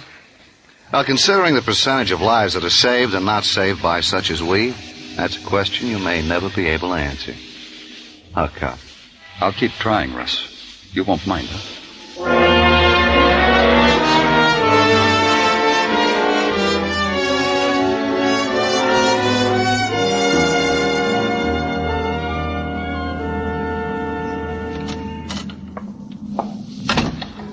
Danny, why don't you never turn on a light? You sit like this in the dark by yourself. I got one of the Tartaglia kids to home does the same thing. You both make me feel the same way. You've got your problems, haven't you, Gina?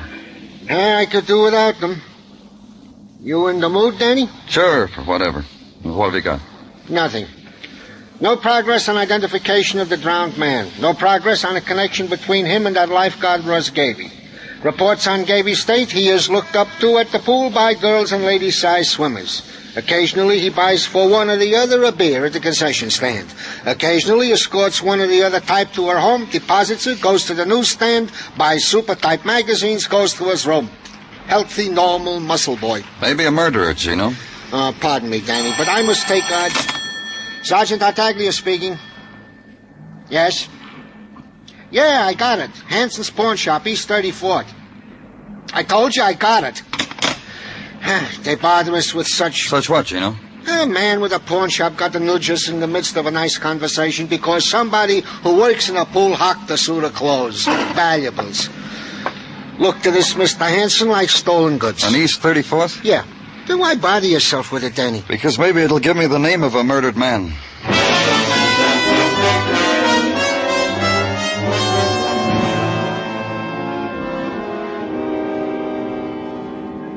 You might ask me why I called the police, Mr. Clover, after so many months of abstemiously staying away from you fellas. All right, Mr. Hanson, why? Because there was something fishy about it this time. This suit, this watch, ring, money clip was brought me by a boy who's an attendant at a public pool. Pool on Upper Broadway? Inevitably, that pool where that unidentified man was drowned, his things stolen. You read about it, of course. Who brought these to you? A boy. Know him well. I've had dealings with him intermittently. Who's the boy? Bobby Kent. He's got a room in one of those crates on East 37th, 1654 East 37th. Just ask for Bobby. We all know him. And you think these things belong to the drowned man? The man was robbed where Bobby works. Died where Bobby works. Bobby pawns things that obviously don't belong to him. What is there left for a decent man to think, Mr. Clover? Then the three walked through the languid summer night, the city-bound and the dream-bound people on the sandstone steps who find their delights in a pop bottle, or by taking possession of a star in the sky, or by cooling themselves with a fan, courtesy of Swanson's chicken fricassee. Past them and mind the kiddies at their nighttime play, the patter of little feet up an alley, and arrive at the address on 37th Street. And over one of the bells, see a name, Bobby Kent, apartment 3. And the sound you hear is the far-off thunder made of heat and air currents and stratosphere. And the lightning through the window at the end of the corridor lights up the number 3 on a door. Briefly. Then again.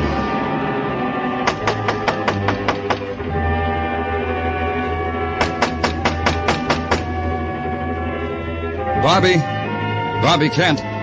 This is the police, Bobby. Open up. I'm coming in, Bobby.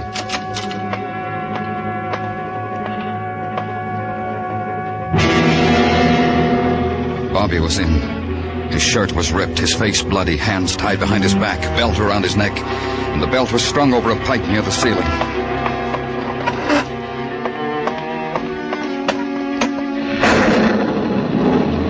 I brought over a chair to stand on. There was lightning again, and the whole room was stark white for an instant. It took a while to get Bobby down, but it didn't matter. Bobby had been dead when I got there. Bobby had been murdered.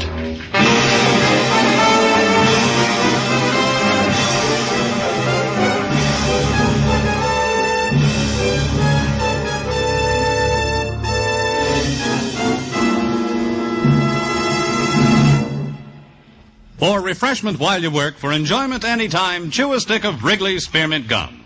When your mouth feels dry, when you're warm or tired, Wrigley's Spearmint is really refreshing. The lively, full-bodied real mint flavor cools your mouth, moistens your throat, freshens your taste. And the chewing itself gives you a little lift, helps you feel your best and do your best. So for chewing enjoyment plus pleasant refreshment, chew delicious Wrigley's Spearmint Gum.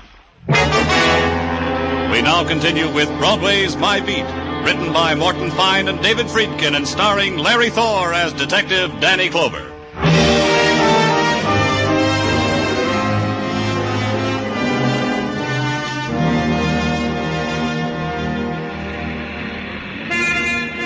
Broadway leans against a doorway, flips a coin, and makes odds on the 31 days of August.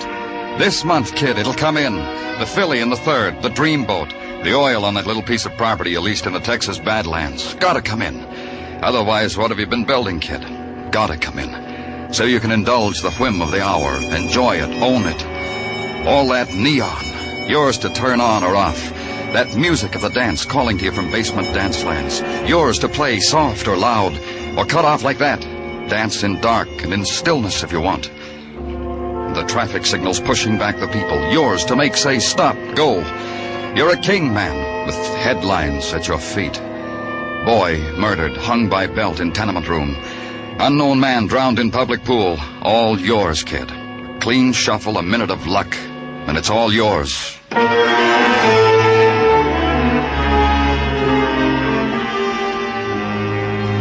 And the next morning at headquarters, consider your share of it. Yours and Detective Muggavan's. You still stick with that, Danny, that the man in the pool was murdered? Yeah. You don't like it? Oh, it's not that, Danny. It's only so many people drowned, so many can't be saved. You're going to go back and call everyone that wasn't a murder victim? Russ Gavey is a trained lifeguard. He told me the man fought him, had to be pushed under. Happens that way sometimes, Danny. It could have been the other way around. It could have been Russ wanted the man dead. It could have been he fought the man, drowned him, finished him with his own brand of artificial respiration. Could have been. But where's the string that knots it, Danny? What connection is there? That kid that was hung, Bobby Kent, the attendant at the pool. That could be a connection. Because he stole a man's clothes out of a crummy locker? We're not even sure they belong to the drowned man. What do we know about them, Muggavan? Well, from the cleaner's marks, they belong to a man named Howard Crawford. Married. I checked his wife. She'll be at the morgue to identify in a half hour. Would have come sooner, wanted to go out and buy a dress first. I let her. I'll go down and meet her. You get whatever you can on Bobby Kent. Friends, people he stole from, whoever wanted him I'm dead. working on it. But put a tail on Gavey. Every breath he breathes, I want to report. Got it. Anything else, Danny? Yeah. Why does a woman need a new dress to look at a dead man? Well, I don't know. Ask her when you see her.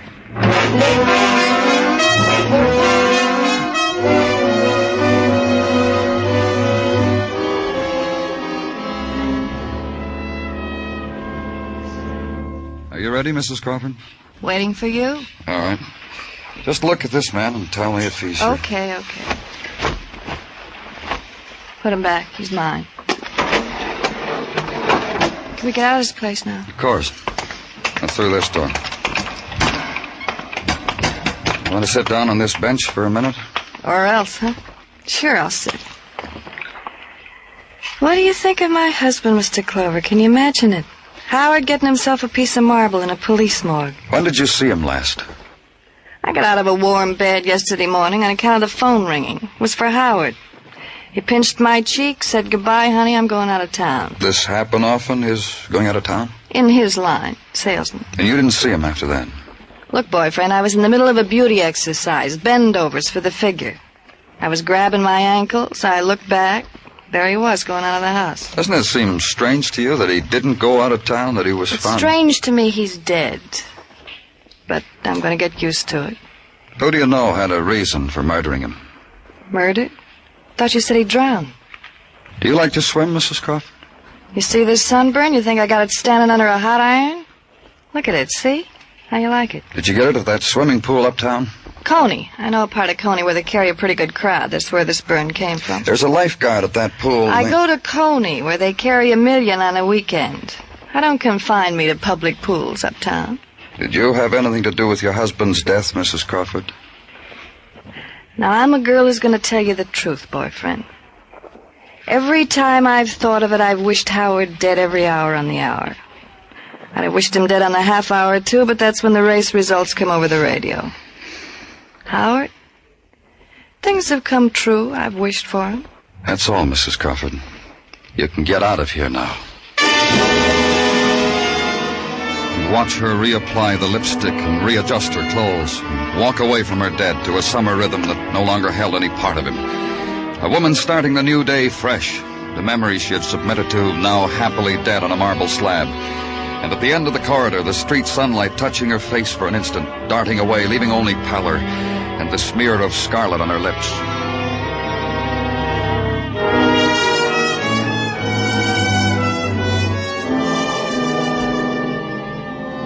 Back in the office, order a shadow for Mrs. Crawford.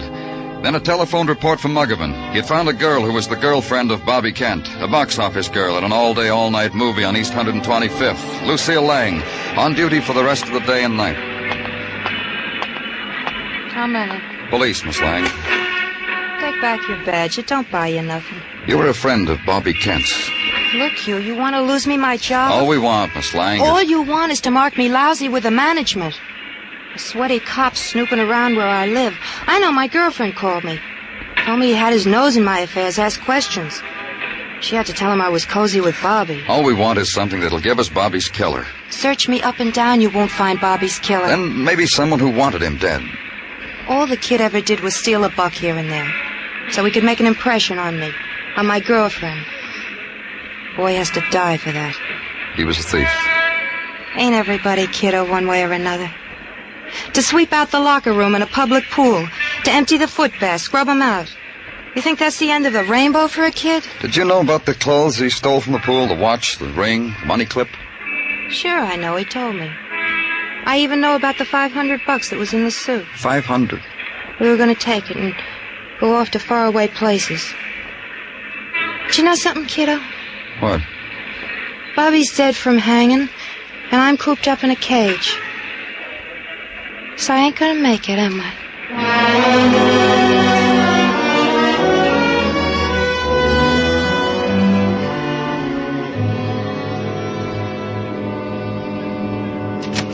Danny? Well, come on in, Muggavan. What do you want? An opinion? About what? About how soon we should pick up Russ Gavey for the murder of Crawford and that pool attendant? If we pick him up, how long do you think we can hold him? A killer, Danny. How are you going to prove premeditated murder by artificial respiration? Now, maybe we shouldn't start from there, Danny. Maybe we should start from the attendant. Now, he killed Bobby Kent because Bobby stole the clothes. Because Bobby would learn that the clothes belonged to Howard Crawford. Bobby was a sneak thief. From there to blackmail him, one easy lesson. So we get back to Howard Crawford. You know what we need, Muggavan. Yeah, motive. We gotta find out why... Danny? We got something, Gino? Officer Ratchie just called from a gas station on Queens Highway. Mrs. Crawford just registered at the Ritz Lodge Motel about 10 miles out of the city. Thanks, Gino. Muggavan. Yeah, Danny. That shadow you got on Russ Gavey, get him off. I don't want him followed. All right. Where you going? To find out why a widow wanders far from home.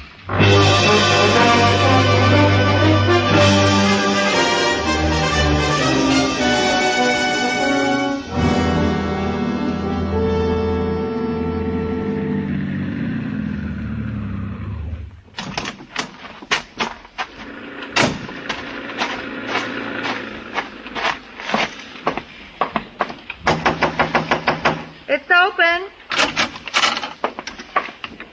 Pour yourself a drink. I'll be right in. I had my hair done. What do you see?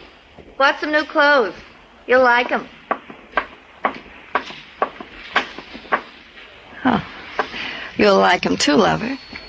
You like him? Is that your going-away dress, Mrs. Crawford? It could be for that, too. You've got a home in Manhattan, Mrs. Crawford. What are you doing here? Where's your home, boyfriend, and what are you doing here? I wanted to talk to you. Me and my sunburn made an impression, huh? So you got a flunky to follow me. You could have done it yourself. No uproar would have happened.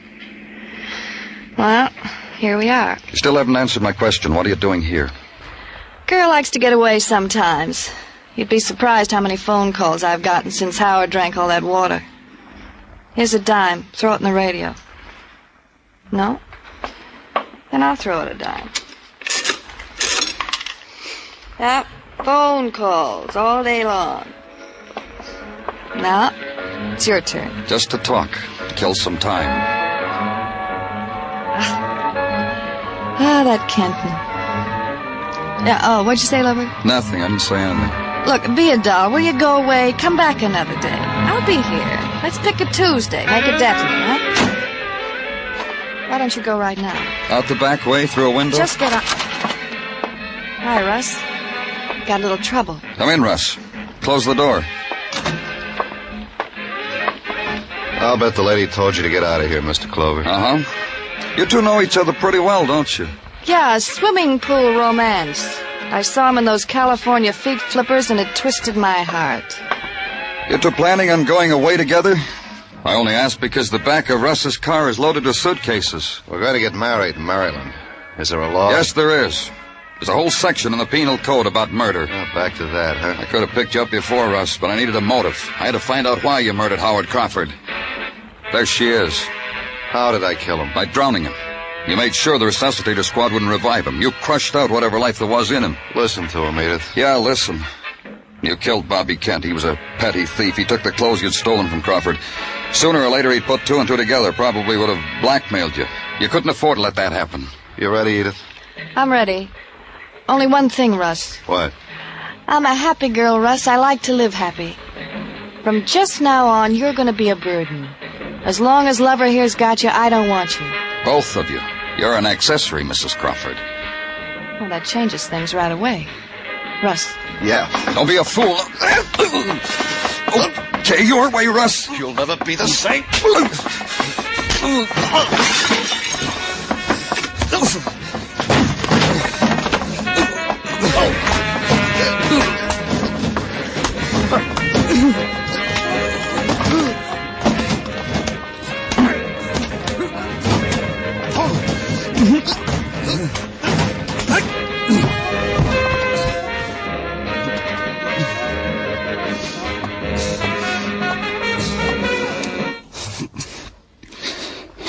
You ready to go back to town, Mrs. Crawford?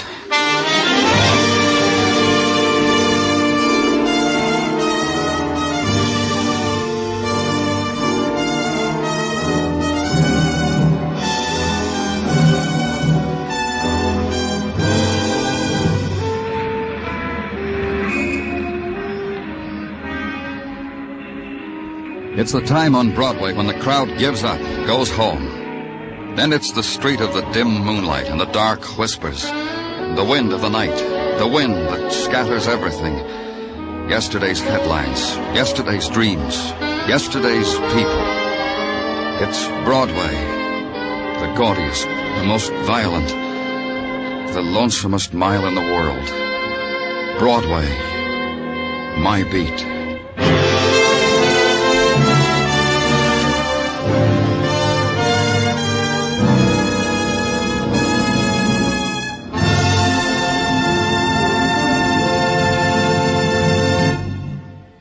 Remember, friends, for refreshment while you work, for enjoyment anytime, chew a stick of Wrigley's Spearmint Gum.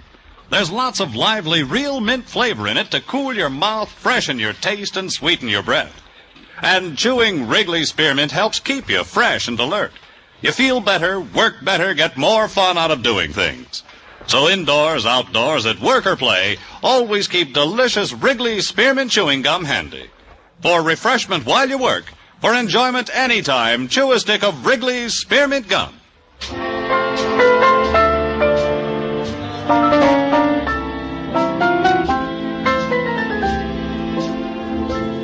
The makers of Wrigley's Spearmint Chewing Gum hope you've enjoyed tonight's story and that you're enjoying Wrigley's Spearmint Gum every day. We invite you to join us next week at the same time when Detective Danny Clover returns again with Broadway's My Beat. Broadway's My Beat, brought to you by Wrigley's Spearmint Gum, is produced and directed by Elliott Lewis, with music composed and conducted by Alexander Courage. The program is written by Morton Fine and David Friedkin and stars Larry Thor as Detective Danny Clover, with Charles Calvert as Tartaglia and Jack Crucian as Muggavan. In tonight's cast, Mary Jane Croft was heard as Edith Crawford, Hy Averback as Russ Gavey, Stan Waxman as Mr. Hanson, and Michael Ann Barrett as Lucille Lang. Bob Stevenson speaking. This is the CBS Radio Network.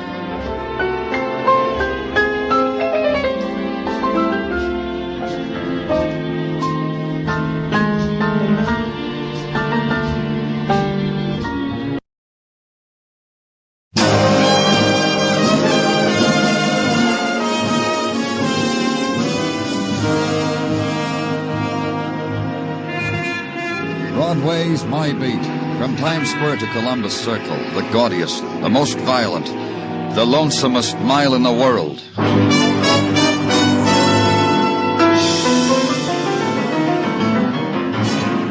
Broadway's My Beat, with Larry Thor as Detective Danny Clover.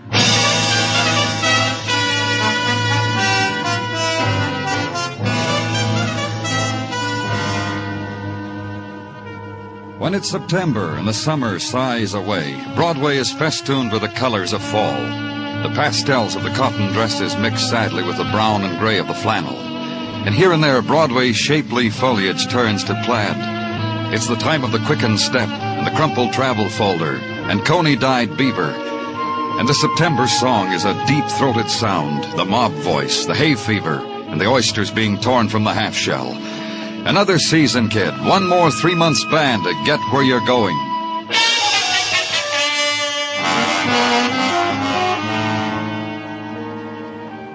And the autumn days have their 6 o'clock in the morning time, the just beginning another daytime. It was a street where Broadway turns a corner into the 40s, where I was, and Detective Muggavan, and a woman. She's in here, Danny, in this car. Up there on the floor in front. Who is she? Well, I don't know. No identification, no handbag. Just this. Car registered to Edward Bishop, 1110 160th. Uh-huh. Slip was in the glove compartment. Who found her? Officer Kaplan. Tagged it late last night for traffic violation parking. 5 o'clock when he was going off duty, he noticed the car still wasn't moved. Opened it, looked. Found her under that blanket. I'd say she was about 27, huh? Shot once in the back. From up close. Yeah, death probably instantaneous. Here they are, Danny. In the front of the car, Doc. Hey, you're a new doc, aren't you? Don't move her, Doctor. Wait for the photographers. But don't just stand there, Doc. You gotta... You'll get used to it, kid. This kind of thing happens a lot. And the cluster of the walkers to work, the people of the subway, glad for the delay of the dead woman who lies at the beginning of another day, stops it for a time, holds it, the desolate pause, the time for turning back. But the hungry day will not wait. Subways are empty and must be filled. The clever machines in the offices long for the fluttering caress of quick fingers. Can't stop for the dead kid, a buck has to be made. Give someone else your place in line. And in the corridor of the address on the registration slip, a woman in a raveled coat sweater sweeps away the night litter and autumn mists, gathers them on a dustpan, throws them into the street. You ask for Edward Bishop, and she shrugs you to a scarred door at the end of the hall, watches you as you knock, waits with you for the door to open. You're an early bird, mister. Police. Huh? Oh, my. The woman drops her broom, scurries away to tell her friends and neighbors. Early bird out to catch a worm, huh, mister? Not me, not for something I've done. I never do anything bad. You, Edward Bishop? Oh, not me. Mr. Bishop's my roomie. He gone and done something naughty? Come in, mister, and tell me all about it. Where is he? Oh, out frying his nightly kettle of fish, I presume. His bed ain't been slept in. No? Huh? Oh, my, that hollow you see in the bedclothes is where I tried it. I'm an experimenter. Long as he wasn't in it, I thought my roomie's bed might be better than my own. It wasn't. Mr. Bishop's gone and done something naughty, huh? Do you know where he is? I want to tell you something about Mr. Bishop, my roomie. He's a tight-lipped man. Rock face, I call him when he ain't looking. That's because he never whispers a secret to me or shares a Coke when I offer him part of mine. He just lets me dab his hanky with cologne sometimes when he's going out for a heavy evening. He had a lot of them, evenings like that? Well, for a man who has to shave twice a day, he has more than his share. You wouldn't know with whom? Oh, I might. But first you tell me what my roomie did to you. Maybe you'd find it cozier down at headquarters. Maybe that Japanese kimono you wear makes it You're look... getting rough. Hello there, mister. I'll tell you what I know, then you tell me what you know, huh? My roomie's been squiring a lady by the name of Anna Compton. You know her? Oh, just to talk to on the phone. A lovely voice. Haunts you. When'd you talk to her last? Oh, 2 or 3 days ago. I'll tell you just how it was. She kept calling here evenings, asking my roomie to call her back. Just leave her name. Anna Compton. My roomie squiring a married lady. Bishop never shared anything with you, and still I'll tell you about that, too. Her haunting voice made me nervous. I told you I'm an experimenter. So one day I sat down with the phone book and called every Compton there is. Then a man answered and said his wife Anna wasn't home. Who was calling? Of course I hung up. Then you know her address. In the New Rochelle phone book for everyone's eyes to see. And now it's your turn.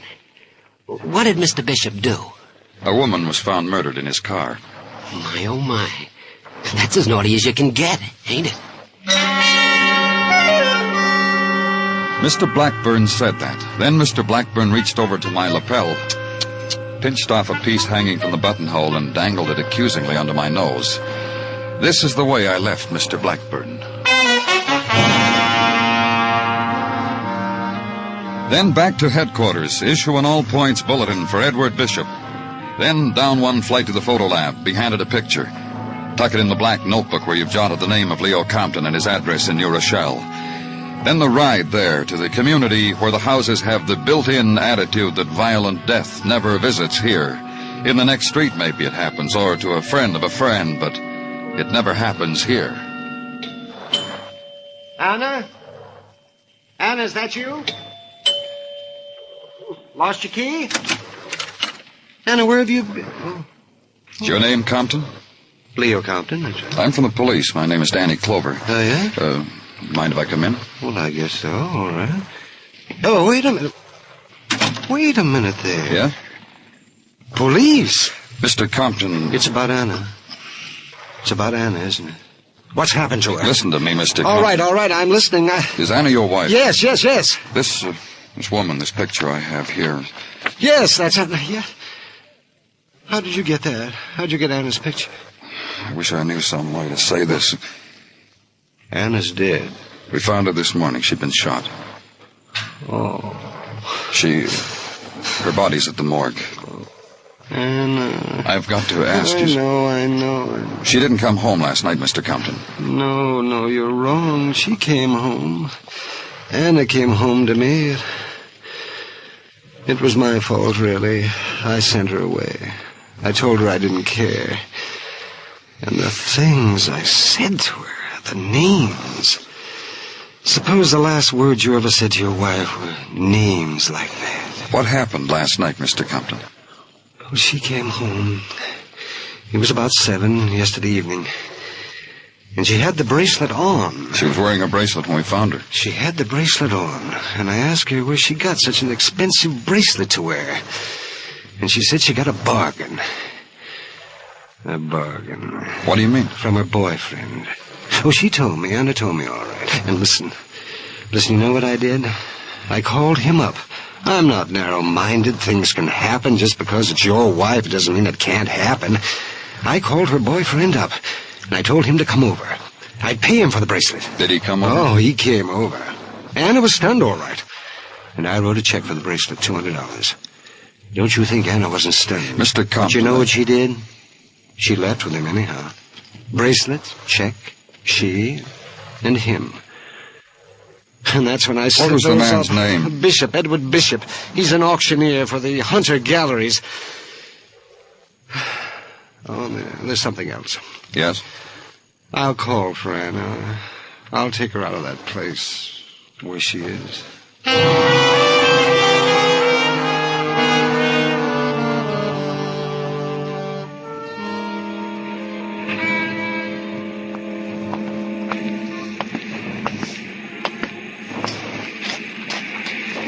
Come in off the Avenue of the Americas, mister. Behind these dirty shop windows, there are bargains.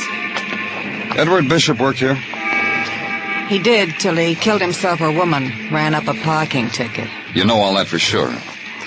I know Eddie, he works for me. The pitchman to end all pitchmen. The spiel that kills, that's Eddie Bishop. He talk you into buying something you don't like, mister? You said he killed her. Why? You're a cop, aren't you?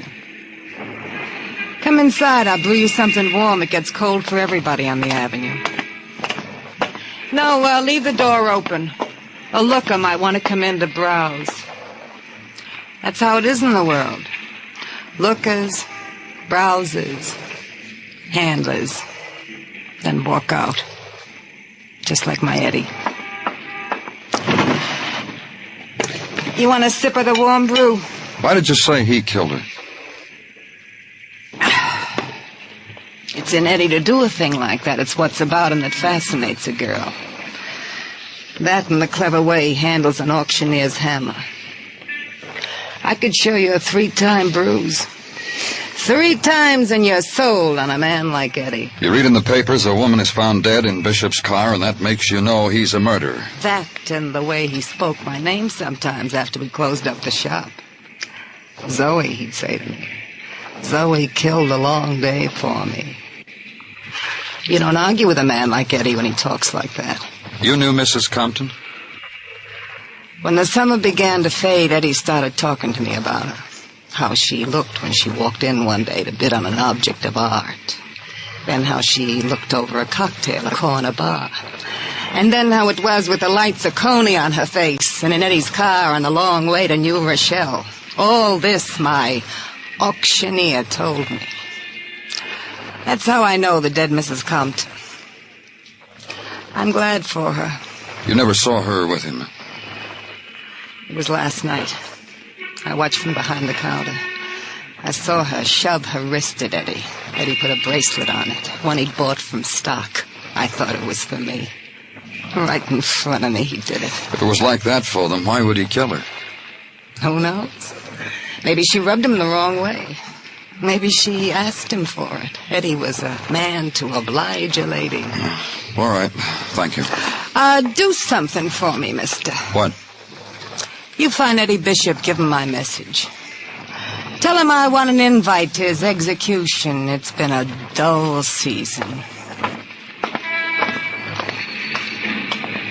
Danny? Over here in the squad car. You got something, Muggavan? Well, maybe not. Guy was found dead in the building excavation over on 3rd. Nobody wants to touch him. Yeah, let's go.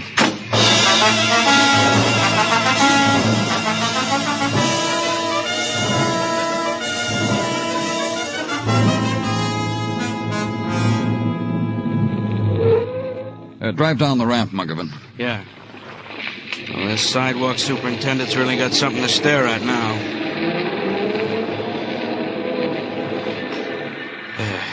Here. Hey, what happened, mister? Him and a scoop happened. Half hour ago, I decided to scratch this ground. First scoop full of shovel come up with was him. Hey, let's get it down, huh? Sure.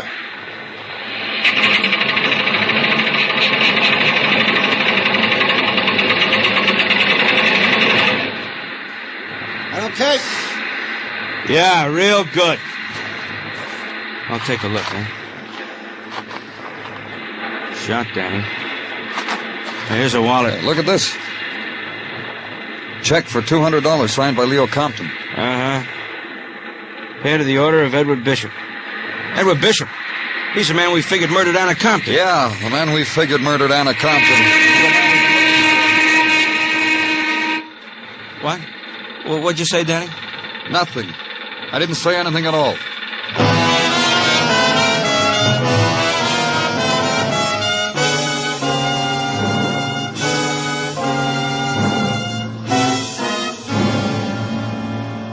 You are listening to Broadway's My Beat, written by Morton Fine and David Friedkin, and starring Larry Thor as Detective Danny Clover. Singers Alan Dale and Sarah Vaughan will be Steve Allen's guests on Songs for Sale just a little later tonight. Once again, Steve will be playing host to 4 amateur songwriters and their unpublished songs, one of which will be chosen for nationwide hearing. For merriment and melody, here's Songs for Sale later tonight on most of these same CBS radio stations.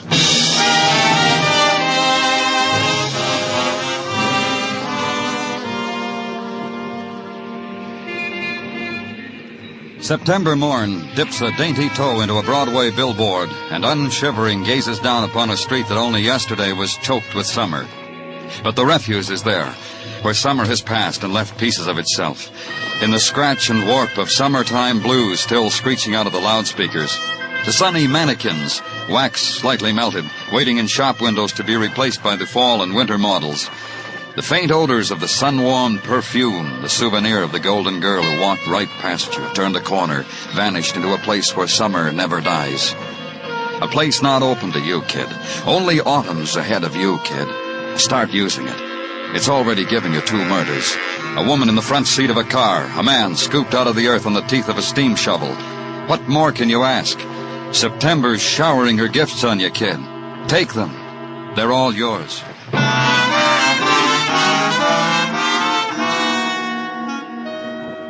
And at headquarters, Sergeant Tartaglia brings you your share of them. Holds them from you with a smile that shows he slept well last night. The accumulated atoms on the murders, Danny. In these papers I teased before you. And have a good night, Gino? No complaints come to mind, Danny. The evening was a fulsome one. Father McCleary came to call. A pleasant time was had by all, as is our usual procedure. Yeah, Father McCleary is a fine man. Salt of the earth. I asked Mrs. T to break open a bottle of Mogan Dovered wine. He don't even blink an eye. Sips with you, talks with you, brings presents for the Tartaglia brood. This is a man who also brings you the gift of restful sleep. Remember me to him, Gino. Roger, Wilco. Now to the papers I am about to bestow upon you. In them you will find a report from Technical, to wit. The bullets that killed Mrs. Compton and Mr. Bishop, Technical states, came from the same gun. Mm-hmm. Markings are identical. The rundown on the past histories of Mrs. Compton and Mr. Bishop is contained in reports from interested neighbors and relatives gathered by... You'll spare me a moment, Mr. Clover. Look, you. Standard operating procedure is to knock when one desires a moment of Danny Come in, Clover's... Mr. Compton. I've come to demand something, Mr. Clover, and I intend to. Not leaving here until you give it to me. What would that be? Anna's bracelet. The one that... Well, everyone's dead. It belongs to me. Because you gave Bishop a $200 check for it? I stopped payment on my check. After all, that Mr. Bishop did give it to Anna. I needn't have made that stupid gesture. And now she's dead. And he's dead. Yes, your wife is dead. You loved her, you told me. The bracelet's mine. You want to quibble about it? Have me spend money on lawyers? You're right, Mr. Compton. It's yours. Take it. We've no more use for it. We have photographs. You understand. It's not the money. It's only that if it once belonged to her, it now belongs to me. It's a kind of... Remembrance of the dead? Well, I'm not going to think about it. I have enough trouble. Living in an empty house with no one to... I scrimp and save all my life, share it with Mrs. Compton.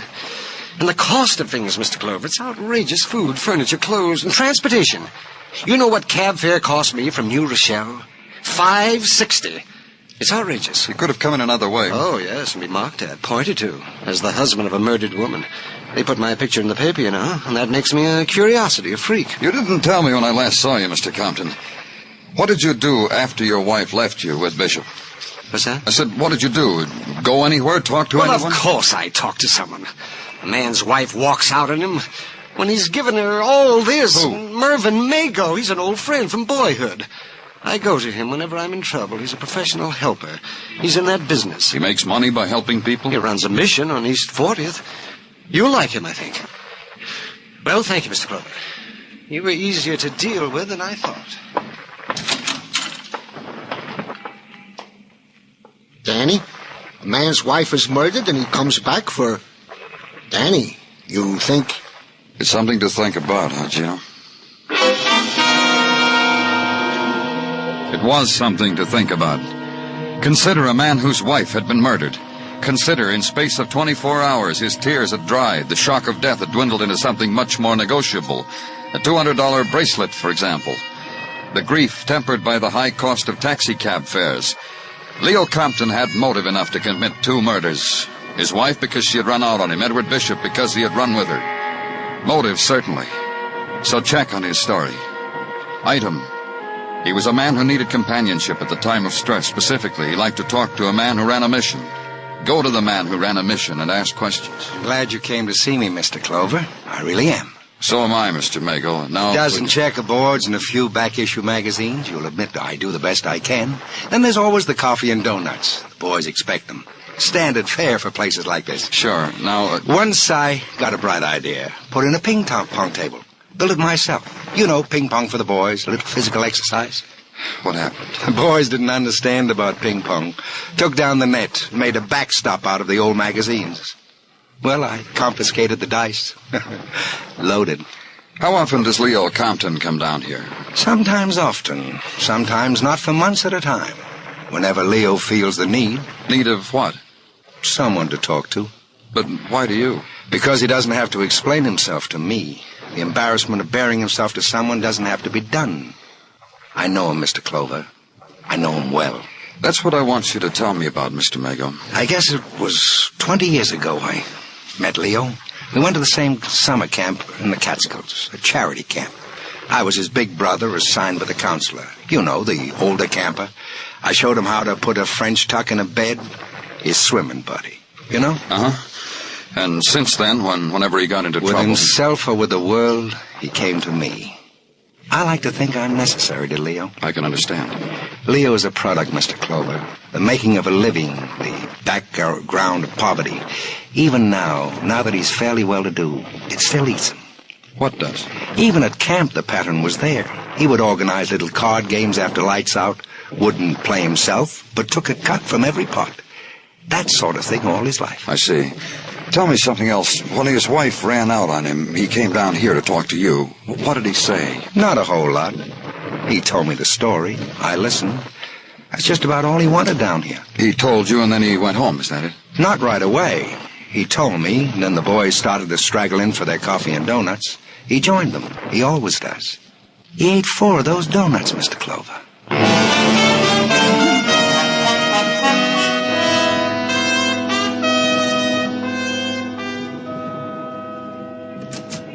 For a minute, Danny? Oh, sure, Muggerman. What is it? I want you to talk to a man. Come on, Mr. Scott.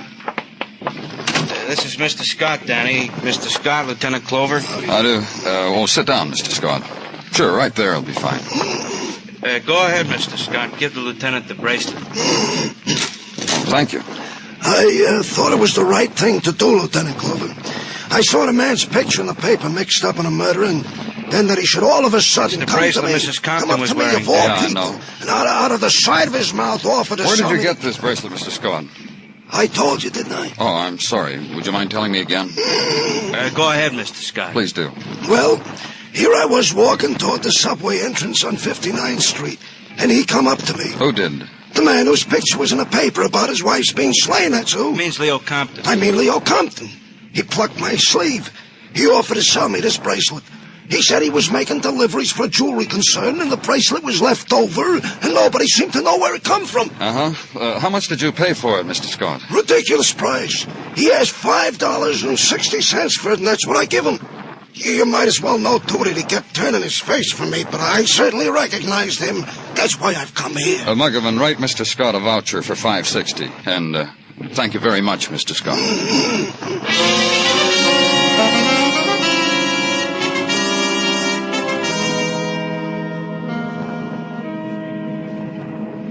You called me in, Danny, and you asked me to step over into a department that's not strictly mine. And why don't you wait for the reports from technical, huh? All I want is an opinion, Dr. Sinsky. Whose toes would you step on if you give me that?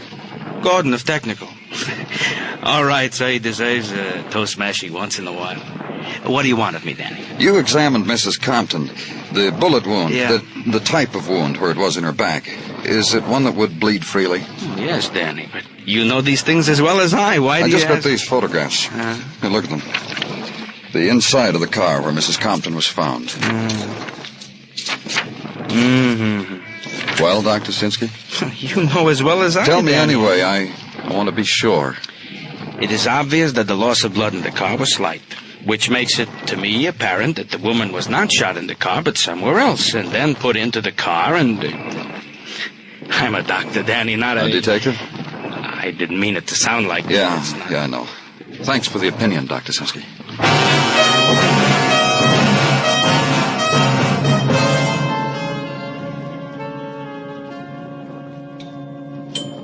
It's all around in the backyard. Go through the gate.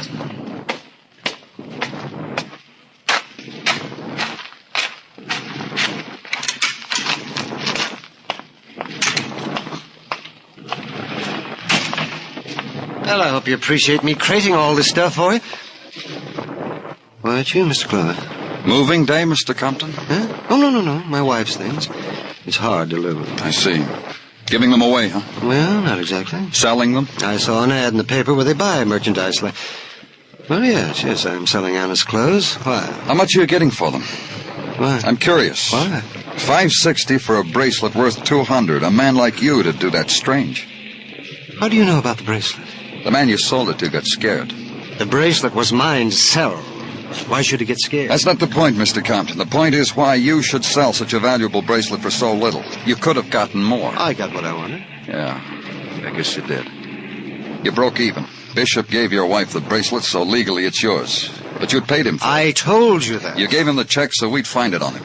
So your story of what happened the night of your wife's death would hold up. What's that? But with Bishop dead, and the bracelet legally yours anyhow, why should you be liable for the check? His estate would have the check cashed. Well, that's right, I did. I gave him a check for it. Stop payment on it, too. That's right. Why should I spend money I don't have to? Sure. You see what I mean, don't you? Sure. You know, you're a funny man, Mr. Compton. Well, I guess people say that about me. I don't care. You're so careful with money, and you're an honest man. But you couldn't stand having that bracelet around. It was a symbol of what your wife did to you. So you sold it for the cost of your cab fare, even all round. Oh, that's how much you know. I lost plenty. I lost my wife. You're a funny man. I told you my wife had a boyfriend, and I was ready to forgive her. She walked out on me anyhow. Oh, she would have come back, don't you worry about it. You'd already killed her when you called Bishop.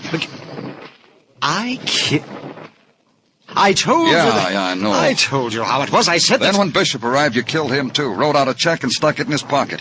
Put your wife and Bishop in Bishop's car as if she left with him. She did, I told... Oh, you didn't listen at all. I could call technical. They'd find blood in your house, no matter how hard you scrubbed. You don't understand anything. I worked hard all my life. I put my own price on things. My wife belonged to me. She was mine. And nobody gets her. Not for a $200 bracelet, they don't. What do you think I am, anyhow? Let's go, For Mr. a bracelet? What good is that? What did you need that for? As if it were something. I'm a hard worker. Things I own didn't come easy. What's going to happen to them now? Mr. Clover, you better get in touch with Mr. Mago. He'll know how to advise me. Well, he's just like a big brother to me.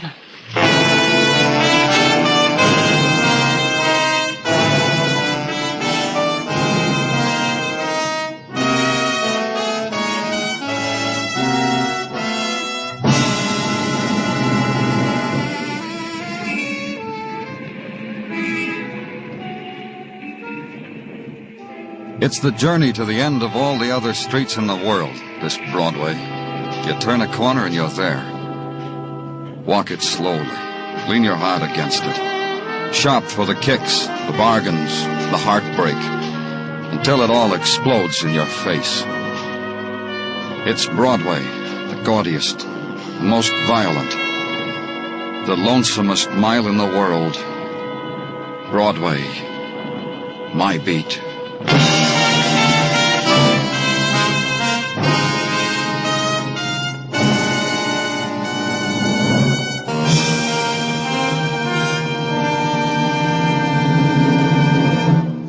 Broadway's My Beat stars Larry Thor as Detective Danny Clover, with Charles Calvert as Tartaglia and Jack Crucian as Muggavan. The program was produced and directed by Elliott Lewis, with musical score composed and conducted by Alexander Courage. In tonight's story, Howard McNear was heard as Leo Compton. Featured in the cast were Billy Hallopp, Lou Krugman, Joe Forte, and Francis Cheney. Two styles of music, both tops in popularity, are heard every Sunday over most of these same CBS stations. Guy Lombardo's Sweetest Music This Side of Heaven is one. The other's the singing style of Mario Lanza, new vocal sensation of the airwaves. Enjoy Guy Lombardo and his Royal Canadians and the Mario Lanza Show tomorrow night. Stay tuned now for Sing It Again, which follows immediately over most of these same CBS stations. Bill Anders speaking. This is CBS, where you meet adventure with Charlie Wilde on Sundays on the Columbia Broadcasting System.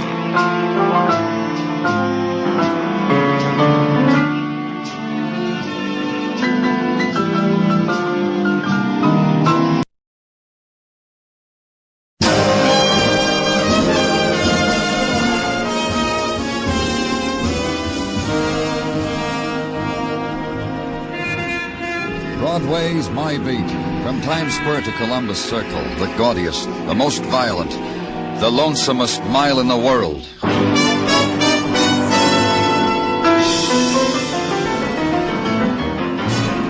Broadway's My Beat, with Larry Thor as Detective Danny Clover.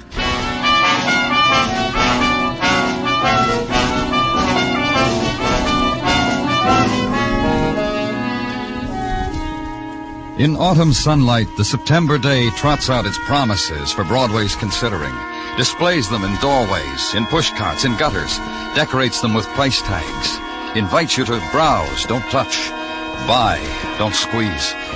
And at cut rates are the second-hand delights, the tears slashed down to any man's purse, the bolt ends of dreams. The vendors simper, the hawkers wink. Buy, kid. That's a winter sun on your shoulder, and the day is short, so buy. And that's what you do, kid, because on Broadway, there's no other choice.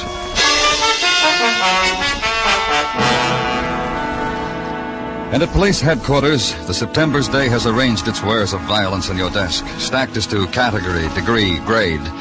Because the day is still fresh, you put off the reaching for them, the touching of them, but it screams close to your ear.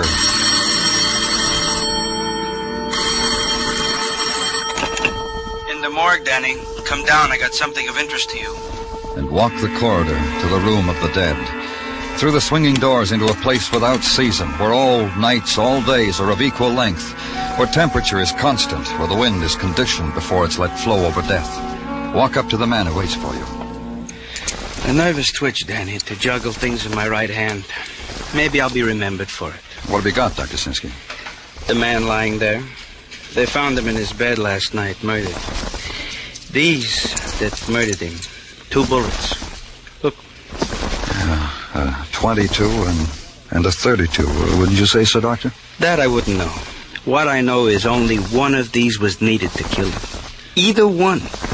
The man was wanted dead twice, Danny. He was killed twice. 2 bullets, different size, twice dead. You know who he was? When they brought him to me last night, there was a tag on him. A name, Tom Keeler. An address, the Nixon Hotel. Nothing else. No other word to the living about why such things must happen. You're sure, Doctor? You're sure that the... Each wound was a mortal wound, Danny. Each wound could... Yeah, I'm sure. You'll want these, huh? Yeah. Take them. And that's the way my day began. And the ingredients of it were a medical examiner, a murdered man, and 2 bullets. In a room of no value except to the dead, except to those whose business is with death. Consider that briefly, then push it away. Leave, go, get out, and hurry. And in the corridor, find what you're looking for. The breath of air not controlled by a thermostat. Then the walk down the hall. Turn over the 2 bullets to technical. Then outside, in the squad car, and the ride to West 25th Street and to the Nixon Hotel. To the 5-story brownstone that seemed to list from pressure of the insurance housing project next door to it. Go in. Ring a bell. Wait. And be greeted by the man in gray suspenders and no shirt. Morning. Good morning. I'm Danny Clover, police. Randy Quantrill, hi. You had a little trouble here last night, didn't you? Oh, just a mess of it. Did you know the man who was killed? You mean Tom, huh? That's right, Tom Keeler. What do you mean, know him? Talked to him, have a beer with him. Said hi to him. That's about the extent of my to-do with him. How about visitors? Did he have any? Look at the sign over my shoulder, Mr. Clover. Mr. Clover, you know some Clovers down in Selma, Alabama. You any kin to any Clover? No. Look at the sign over my shoulder. N.O. visitors, no visitors. And you think just because the sign is there, Tom Keeler didn't have any visitors? No, I don't, mister. We got a sign in each and every room says no smoking in bed. In the last year, we had 3 mattress fires. So what I'm saying is I never saw anybody sneak past this desk that I said to myself, there's a Tom Keeler visitor. What else about Keeler? Oh, we got mail this morning. Maybe I ought to tell you that. Yeah, maybe you should. I'm going to. Fresh mail that come this morning. Here, the letter. Oh, thanks. From the Great Northern National Bank. So I see. Please come in and talk to us with regards to your commercial account at your earliest convenience. You read upside down, Mr. Quantrill? I've lived in Baltimore. Oh. Thank you, Mr. Quantrill. Thanks a lot. And for that, Randy Quantrill winked at me, laughed noiselessly at me. Leaned against the mail rack, scratched his back with it. It wasn't the moment to intrude any longer on such private pleasures, so I left him.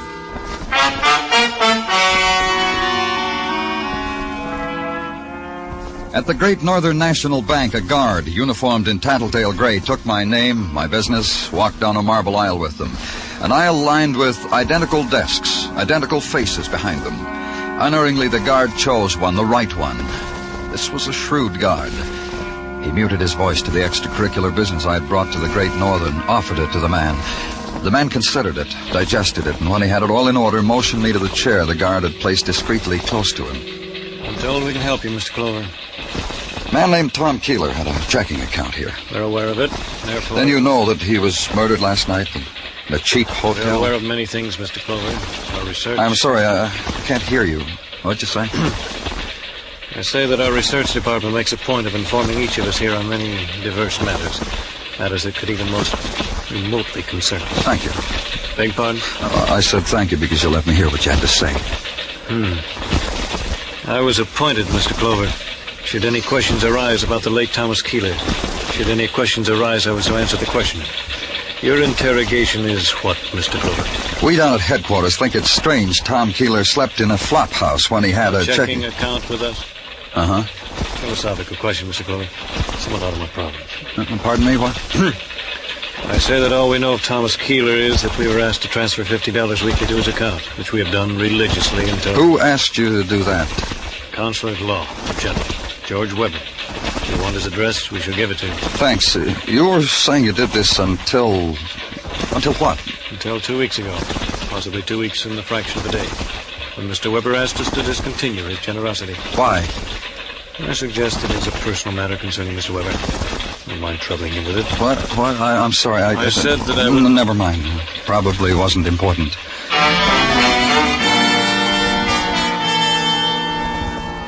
And go to the Park Avenue apartments of George Weber. Be told by the person at the desk that Mr. Weber is not at home. Perhaps at his office, the person suggested. And be handed a slip of paper with the office address in a handwriting with the I's dotted with small circles. Weber and Marley, the slip said. Attorneys, Finance Building, Suite 12. Go there. Go through a door and past the beam of an electric eye. Wade through a carpet to a desk and an olive-skinned girl with tight black hair. Offer your name, show your credentials, and be told Mr. Weber is out. Would you see his partner, Mr. Paul Marley? You would. You nodded past another door and another beam, and to a slender young man who was waiting for you in front of a wall lined with every law book ever written. Be chaperoned by him through yet another door. And there he was, Paul Marley, partner to George Weber, impeccable in morning coat, striped pants, and an army discharge button in his lapel. That'll be all, Roberts. Now, sit down, please, Mr... Clover. Clover. Please sit down. Thank you. The information you gave out there says you're a policeman. That's right. And this is about what, sir? What can I do for you? It's about a man named Tom Keeler. Keeler? Man found murdered last night. Yeah. Shot twice with different caliber bullets, either one fatal. Yeah. Is all this a matter of legal advice for the police department? You want to know if a man was shot by two people and each That's shot... not it at all. Tom Keeler, it seems, was supported by your partner. By Mr. Weber? That's right. Each week, $50 was drawn on Mr. Weber's account and deposited in favor of Tom Keeler. Surely there's no mistake. That's the way it was. But I know Mr. Weber so well. His affairs, everything. Where is he? On Fire Island, since the day before yesterday. He has a place there. I'm pretty sure he went there. Well, out of season for Fire Island, isn't it? Oh, I don't think so. The end of September? Mr. Weber goes there all year round. Whenever. Whenever what? Whenever he's disturbed. He has the idea of the sea, the strand, the loneliness of it. Personally, what was I don't Mr. Weber disturbed about? Well, he has a sister, Peggy. She's just 20, so you can imagine. No, I can't. Beautiful girl of 20, rich, and you can't imagine? Look, Mr. Marley... My partner was constantly arguing with her. We're a conservative firm, Mr. Clover. Individually, both Mr. Weber and myself What's that got to do with Peggy? Peggy Weber is headstrong. How? Well, I take my partner's word for it that she's headstrong. Therefore... And they argued, Peggy and her brother. What about? I have no idea. And he went to Fire Island to recuperate. One way of saying it. Anything else, Mr. Clover? No? Then please, these documents here, if you don't mind.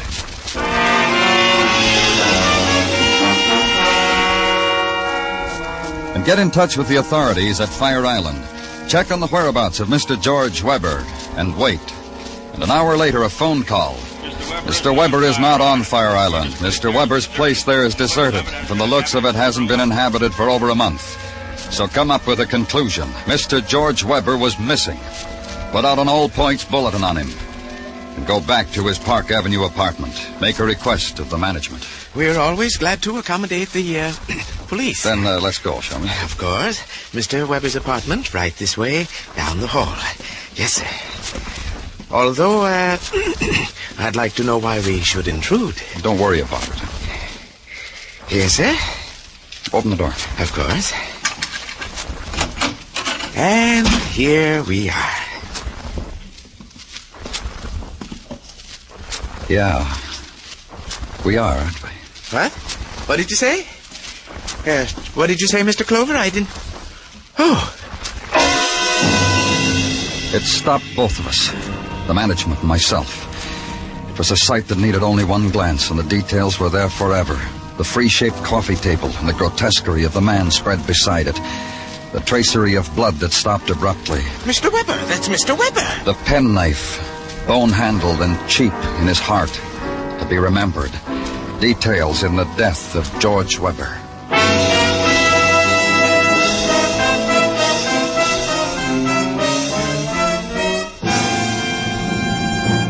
You are listening to Broadway's My Beat, written by Morton Fine and David Friedkin, and starring Larry Thor as Detective Danny Clover. There will be a slight pause while we think of an adjective to describe Mario Lanza. Sorry, guess there just isn't one adjective to describe a guy who sings just as well in the popular range as in the classics. But here's a suggestion. On CBS Radio tomorrow night over most of these same stations, don't miss Mario Lanza's All Request Show. And more of the same by lovely Giselle McKenzie and Ray Sinatra's music.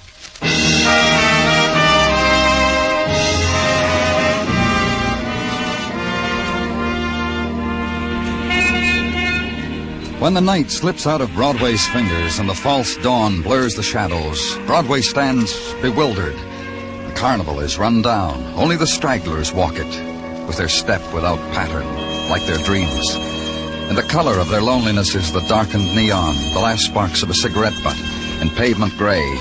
And they walk it. They never know Broadway's closed for the night.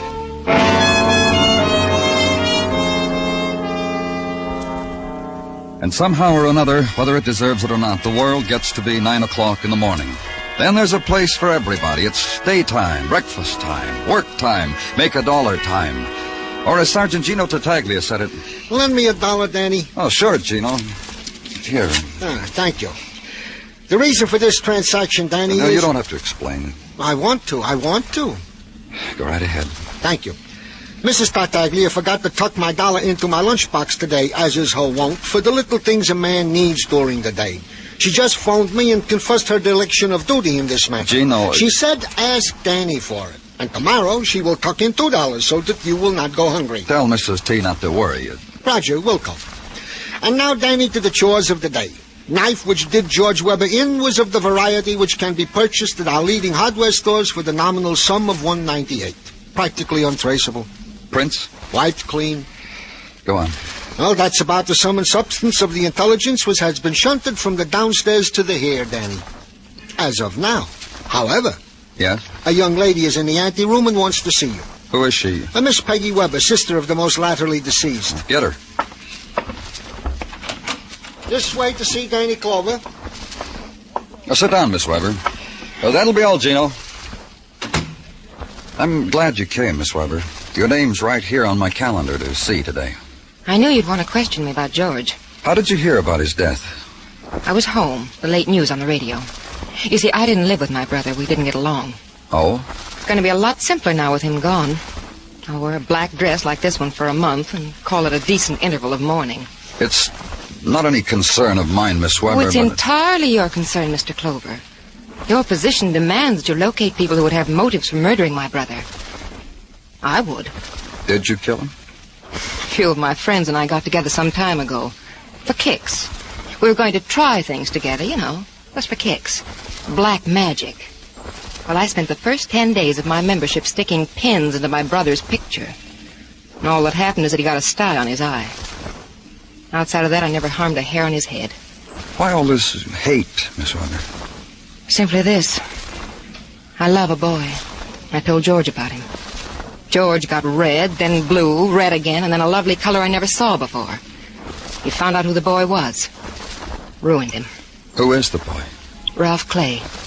Now runs a bowling alley on 3rd. One more thing. Do you know a man named Tom Keeler? Not offhand. Why? Oh, never mind. Well, leave your address with Sergeant Tartaglia, Miss Weber, and thank you very much.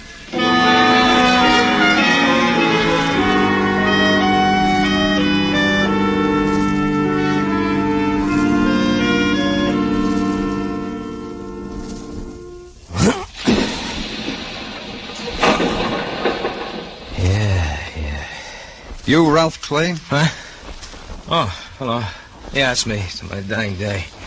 You walked into an empty hall, mister. Feel real sorry about it. Oh, don't be. This way we can have a long talk. Shall we? Don't let it get away from us, mister. I want to take care of this thing coming up. Kingpin, 7-pin. Challenge.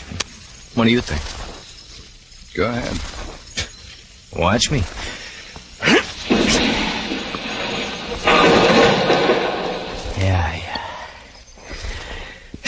Never say go ahead to me in that toe, mister. Not on that shot. My quirk, each day I live for it. I'll remember, Mr. Clay. Look, police. Yeah. Stick your thumb in the ball, mister, please. Have fun.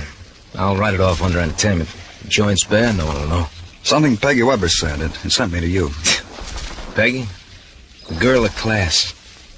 She tell you I killed her brother? I got the impression she was in love with you. Pity the girl. She lives in ancient history. In a time where she loved and I loved back. But ancient history.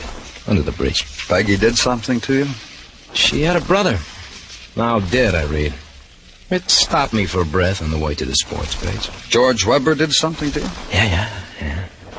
And I'm a man who likes to talk about it. My daily nourishment.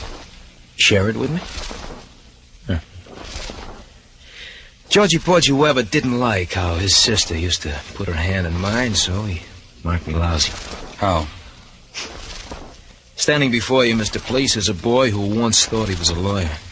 Cap in hand, he went to Georgie, his soon-to-be brother-in-law, asked for a job, keep it in the family. Georgie smiled, shook his head no. And with words and music, he told me he'd spoil for me any job I took from anyone he knew. Because you loved his sister? I was second in my class in law school. You want to invent other reasons? Why hate Peggy for it?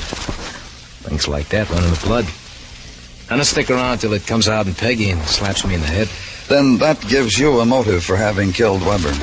You're not a lucky one. And Tom Keeler, what did you have for him? Keeler? A man who got killed in a flea bag. A man Weber supported until... Typical. This supporting him. Good old Uncle Tom was an old friend of Georgie's and Peggy's father. After the father died, Uncle Tom still hung around. Why is he called Uncle? Peggy calls him Uncle because he was her confessor, her hero. Everything that ate Peggy, she brought to good old Uncle Tom. Not to her brother. Who goes to a man like that except to kill him? I give you something to ponder, Mr. Police? Yeah, you did. I'm glad. Makes me want to live through another day. Watch the bitter boy make his strike.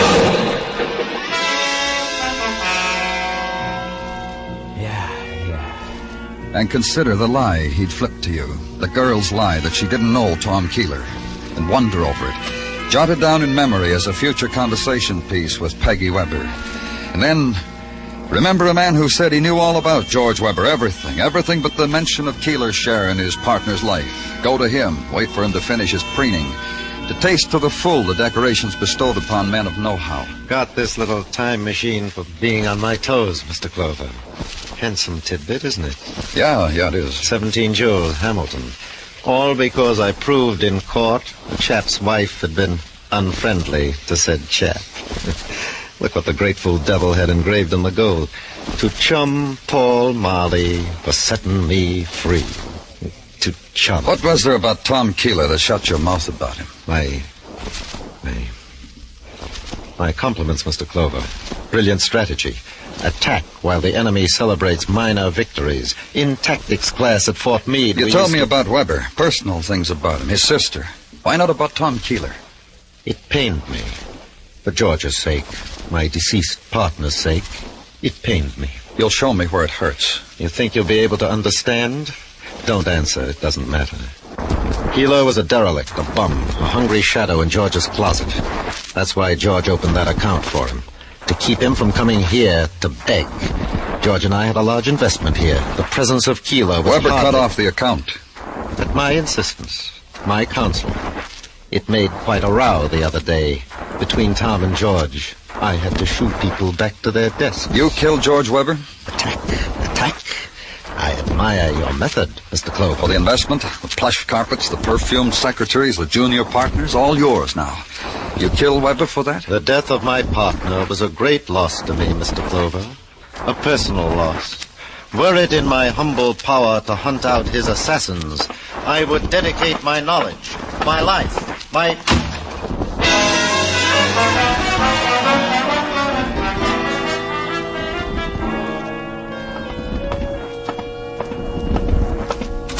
Yes?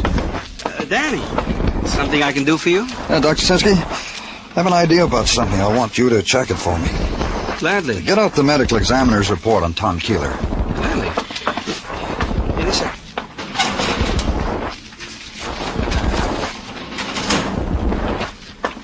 Here. What do you want it for? I want to put it side by side with this one I got on George Weber.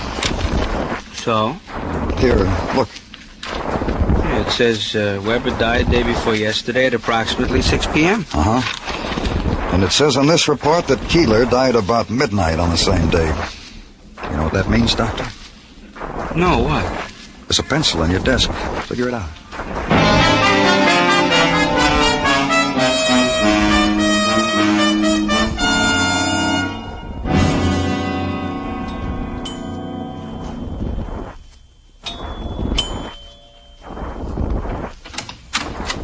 Well, Mr. Clover, you used my address after all. Mind if I come in, Miss Weber? This evening you can go as far as calling me Peggy, but you can't come in.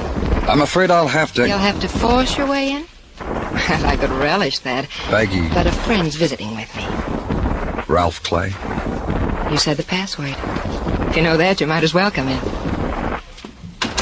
Ralph! Come out wherever you are. Say hello to Mr. Clover, Ralph. I told you a big fib, didn't I, Mr. Clover? Well, now you know. I didn't know whether you'd broken off with Peggy or not. It doesn't matter anymore. You want to ask Peggy questions, huh? You too. Goody, goody. You lied to me too, Peggy. Because I'm a liar. I give Ralph a lot of trouble that way, don't I, Ralph? Let's just listen to what the man has to say. Your lie about Keeler, Peggy. You said you didn't know who he was. I explained it to you. I'm a liar. I found out who killed your brother, Peggy. I said We heard you. There were a lot of motives floating around, Peggy. Yours... Leave her alone. She didn't kill her brother. I did. Oh, cut it out, Ralph. Peggy. Ralph had nothing to do with it. I did it. What's the matter with you, Peggy? You're crazy. You're a liar. You lie. That's why you're saying you kill your brother. Ralph. Neither one of you killed him.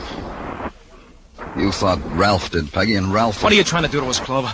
What are you doing? Police methods? Trying to get us to play against each other? Take it easy, Ralph. Go on, take it easy, Ralph. Take it easy, Ralph. What are you trying to say? Talk! Tom Keeler killed Peggy's brother. What? Clover, so help me out. Listen to me, both of you. Clover! Let him talk, Ralph.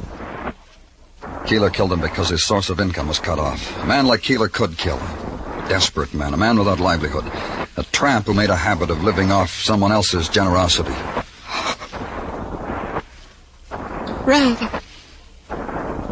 Ralph, it was all my fault. You found your brother dead, didn't you, Peggy? Yes, and you thought Ralph did it. Yes, I thought... Oh, Ralph. It's gonna be all right, baby. And Peggy went to her Uncle Tom like she always did when she was in trouble. Told him Ralph had killed her brother. What did Tom Keeler say to you, Peggy? He said not to worry. Just not to worry. Then he got in touch with you, huh, Ralph? Yeah. Yeah, he did. You know what he told me? I think so. He told me Peggy killed her brother. And he was the killer all the time. And I'm supposed to be a bright boy. So he had each of you believing the other had killed George Weber. How much money did he want from each of you to protect the other? Oh, what difference does it make? Doesn't matter anymore. Blackmail. That's why Tom Keeler's dead, too. Murdered. Yeah. You slapped the cuffs on me for that one, Clover. No, Ralph. No more. You don't have to anymore. Mr. Clover, my uncle said he wanted everything I had to keep quiet about Ralph.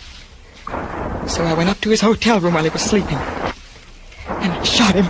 No, Peggy, that's what I did. That's what you both did, to protect the other. You both shot Tom Keeler.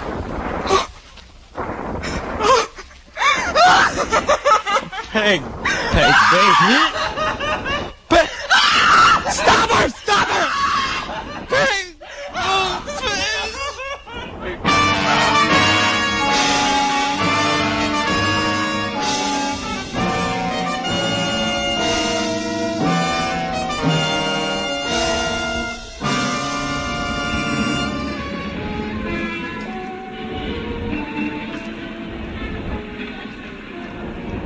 There's a time on Broadway when the crowd gives up, goes home. The lights buzz fitfully, die. Then it's a street of dim moonlight and dark whispers and the wind of the autumn night. The wind that scatters everything. Yesterday's headline, yesterday's dreams, yesterday's people. It's Broadway, the gaudiest, the most violent, the lonesomest mile in the world. Broadway, my beat.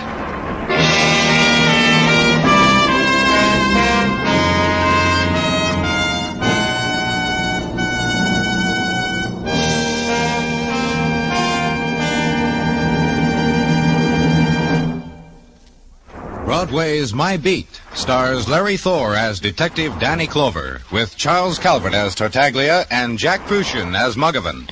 The program was produced and directed by Elliott Lewis, with musical score composed and conducted by Alexander Courage. In tonight's story, Lillian Byoff was heard as Peggy Weber, Anthony Barrett as Ralph Clay, Paul Frees as Randy Quantrill, Bob Bruce as Mr. Chase, and Edgar Barrier as Paul Marley.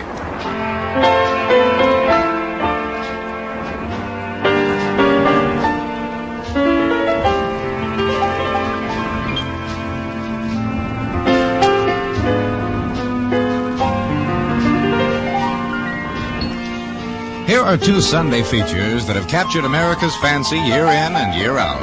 On Sunday afternoon, the distinguished music of the Symphonette, directed by Michel Piastro.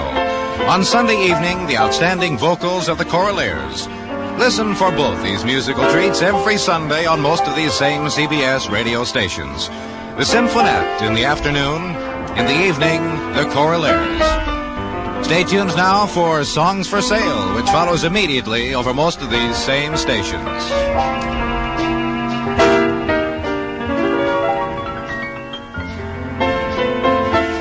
Bill Anders speaking. And remember, this Monday night, Lux Radio Theater features 13 Hollywood stars in the Gala Salute on the CBS Radio Network.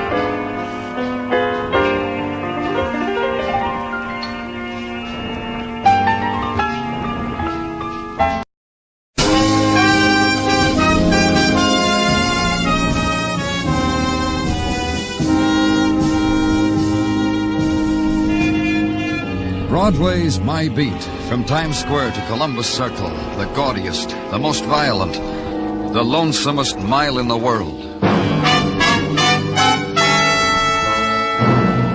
Broadway's My Beat, with Larry Thor as Detective Danny Clover.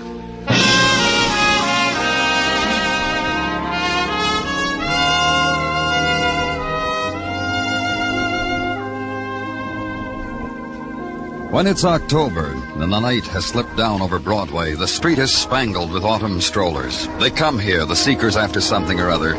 Pick a doorway with promising neon. Pick a smile and run after it. Pick a postcard, write home about it. It's the place to be. You've got to leave your mark. Buy a turtle and have your name painted on its back. Buy a necktie, buy a pillow and send it back to Mom. Sometimes you'll be lucky and get lipstick on your handkerchief. But the odds say you'll buy a newspaper and go to bed. But it's Broadway, kid, and you've had it.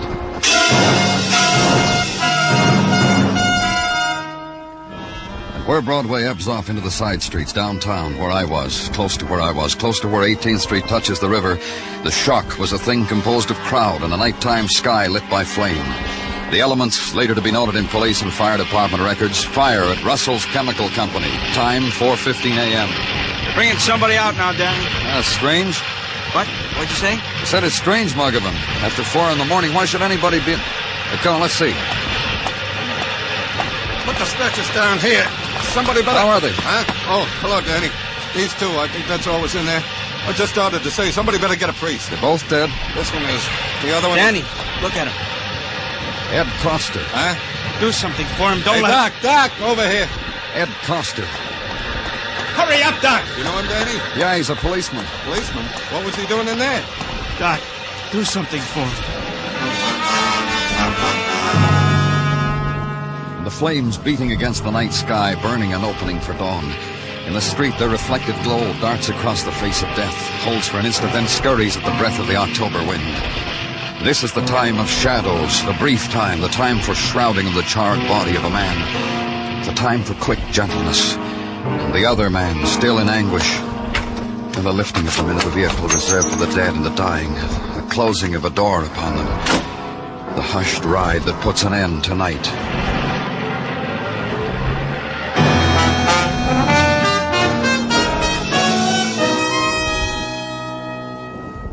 In the morning at headquarters, watch the sergeant lift a phone, dial a number, and after a silence, ask for news of a man who was known to him, who was a friend.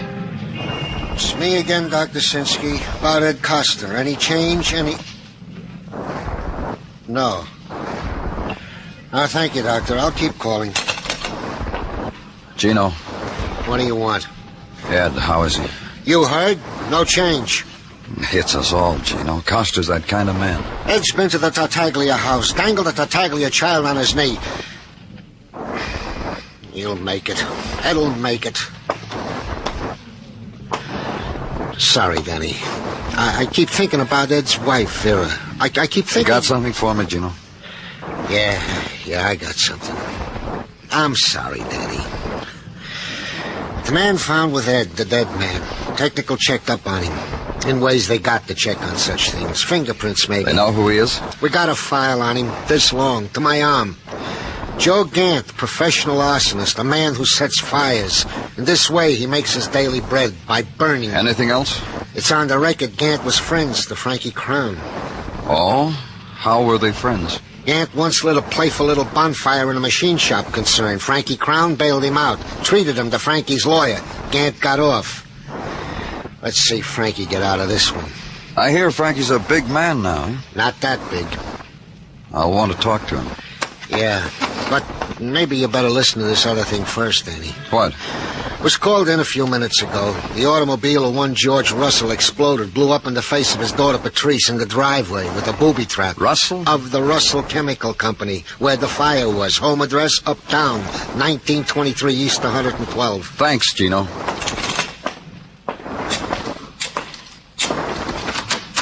Dr. Sinsky? Me again. About Ed. Any change? Any... No. I'll call again in a little while.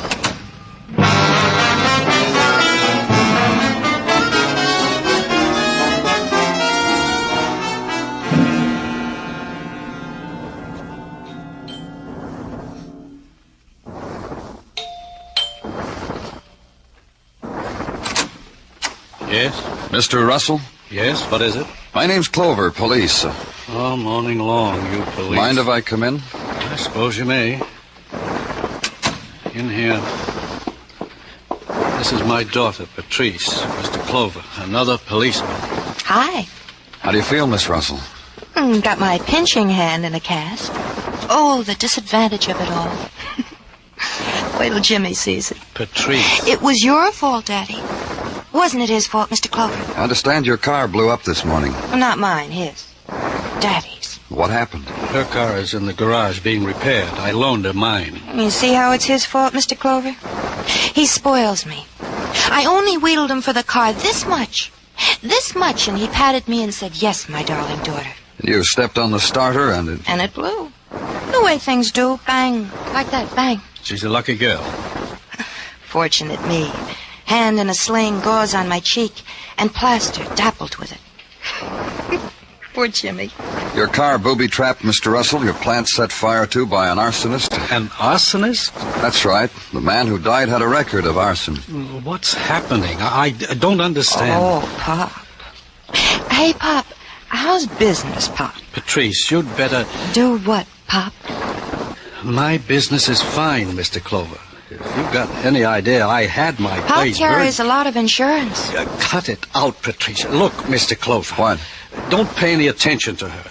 I know you police have to think along certain lines. If it was arson, what happened to my plant, you've got to think maybe I was the cause of it. Look for reasons. Well, I netted $70,000 last year, and this year it's better than ever. To coin a phrase. What am I going to do with you, Patrice? I'm a mess, huh, Daddy? Mr. Russell, there's some connection between the arsonist who was found and a hoodlum named Frankie Crown. Do you know Frankie? Frankie Crown, a hoodlum? Why should I? Look, Mr. Clover, I didn't ask you into my house to listen. I just asked. That's all he did, Pop. I don't know him. Never heard of him. All right. It's fun, huh, Mr. Clover? Hoodlums, arson, booby traps. The nice things that can happen to a modern miss. Brother, wait till Jimmy hears. Tonight's the night he won't be able to shut me up. And consider the girl for a moment. Consider the delight she had found in the touch of horror upon her. Then the intrusion of her father's face, stricken with a sudden, fleeting understanding of the girl. Then turning to you, trying to smile, trying to erase the impression his child has made. She's suffering a shock she doesn't understand, Mr. Clover. She doesn't know why. And the girl looks up, laughs at him. And leave them like that.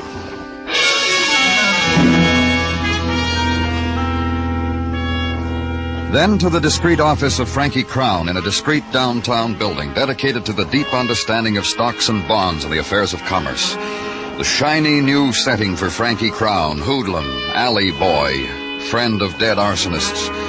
And Frankie holds out a discreetly manicured hand to have it shaken, only it doesn't happen to him. Have it your own way, Danny. I thought it would spark something between us if he shook my hand. You're a long way from home, Frankie. Blessed, that's me. I've been blessed.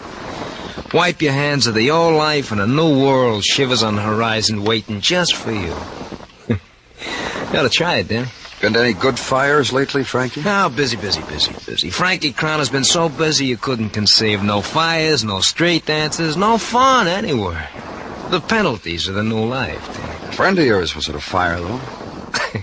I got crazy friends. They flip over the craziest things. Joe Gant, arsonist. Friend of yours, Frankie. Somewhere in the back of my brain, the name Gant shivers. Help me, Dan. The consensus is he set a fire early yesterday morning at the Russell Chemical Company. He died in it. Can't. You bailed him out once, favored him with your private lawyer, got him off. Joe Gant. I did all that for him, huh? We got a memory course at headquarters, Frankie. You just signed up. Don't get hard, Danny. Doesn't suit you. I always said about Come you... on. The touch of your hand brought it back to me. Gant. Somewhere's got a mother. I know because she came to me that time, cried on my sleeve. Please help Joe, she cried. He's a good boy, she cried.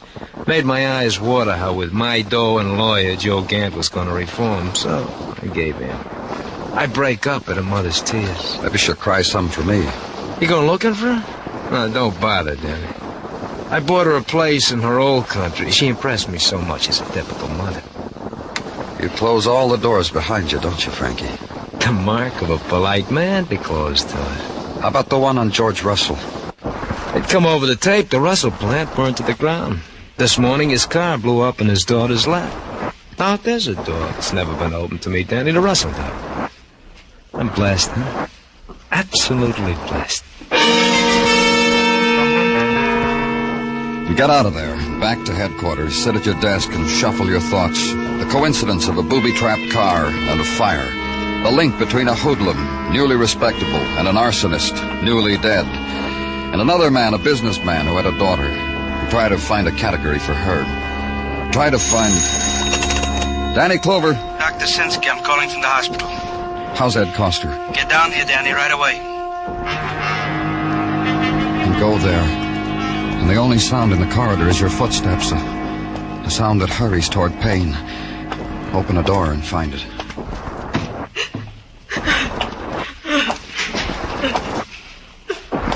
Doctor. He's dead, Danny. Vera. I'm sorry. Ed. Oh, Ed.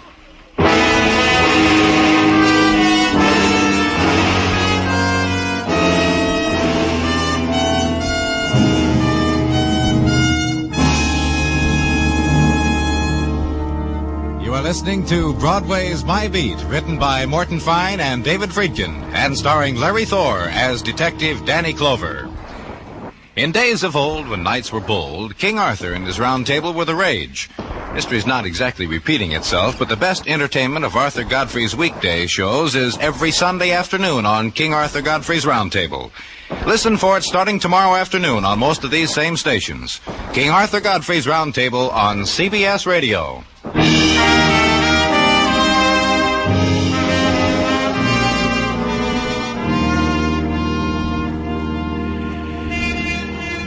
The October wind shrills through Broadway's corridors, sets in motion the light bulbs dangling from twisted, frayed cords, grates the new autumn soot against scarred window panes. And Broadway walks faster now. The wind that slept in the summer-warmed river is awake now and sirens the coming of the cold days, the gray days, the days sodden with autumn's mists. And the corridor people, the doorway people, try to hold back, clutch once more at the sunlit visions that never happened. But the October wind shrieks it out of their hands, pushes it into a corner with the rest of the debris. That's how autumn happens to Broadway, kid. Go fight it.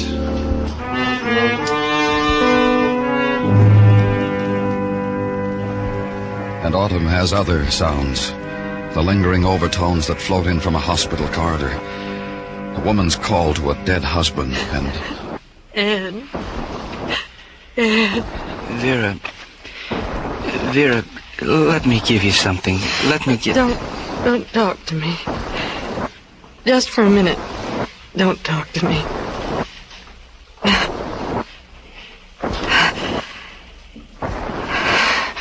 Vera. It's all right now, Danny. Empty. Nothing. There's no more crying left in me. I'll get you something, Vera. Something it says on the bottle that makes you feel better. I told you, Doctor. There's nothing I want. Nothing I need. from anyone. Ed was a fine man, Vera. You'll miss him? You, Danny? You, Dr. Sinsky? All of you? Vera. They say death comes when They say bitterness won't help. They're dead wrong. It helps. I'll take you home, Vera. Then when you... Some other time we'll talk. About Ed? Yes. What's wrong with now, Danny? You can talk to me about Ed now.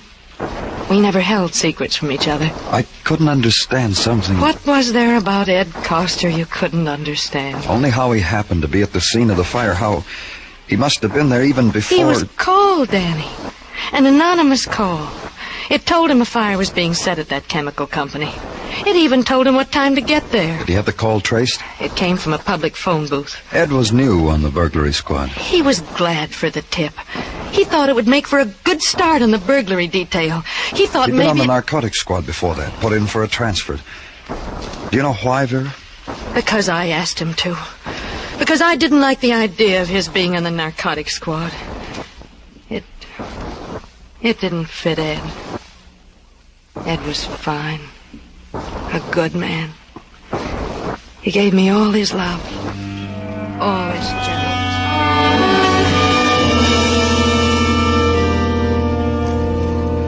And listen to her until the time comes when your only answer is silence. And not silence quite, because the screaming questions intrude themselves. What is the word to give to a woman whose husband is dead? How do you fill in reports? How do you make a statistic out of it and file it in a ledger? How do you write heartbreak as a number? You don't know how. So you turn your back on it. Leave.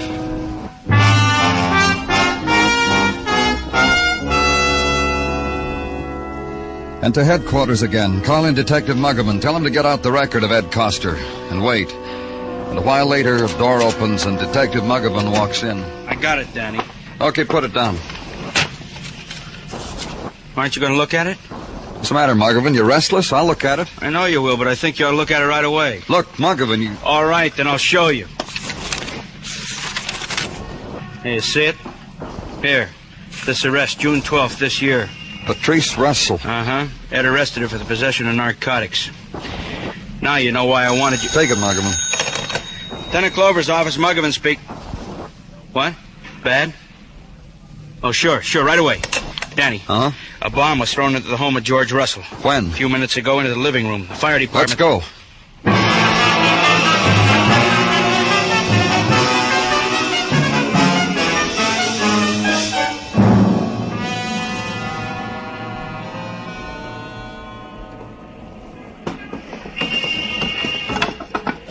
No one else in the house, Danny.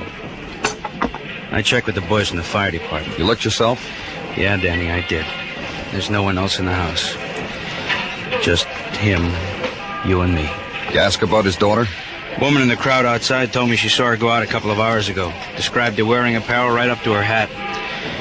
The woman in the crowd leans out her window and notices things like that about her neighbors. You make a note of what the girl was wearing? It happens to me like a reflex now, Danny. They tried to kill Russell once before. This time they made it.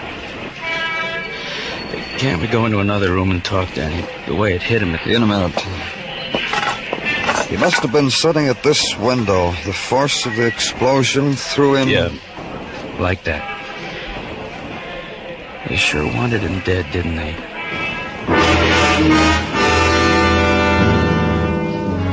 Then routine. Put it on the teletype for all the precincts. Have men go to places where a girl like Patrice Russell might be. Wait. Patrice Russell is at none of these places. Then an all-points bulletin, find Patrice Russell. And more routine. Out of your office, down 2 flights of steps, down a corridor, open a door. And for all that effort, a man named Gordon greets you. Close the door, Lieutenant. Thank you very much, Lieutenant. Don't you ever open a window in here, Gordon? For fresh air? You need fresh air, Lieutenant? Oh, poor you. Down here in Technical, you're hermetically sealed. Take a whiff, Lieutenant. Hermetic, About the fire at the Russell Chemical Company. I've been sitting here for 2 hours watching the door, waiting for you to scrape in here, Lieutenant. You need Gordon again, don't you? Look, Gordon... Don't raise your voice, Lieutenant. I'm a civilian technician. I don't have to bow my head and shuffle my feet when you talk to me. Next time you walk in here, say to yourself, don't raise your voice to Gordon. What about the report? Nicely phrased.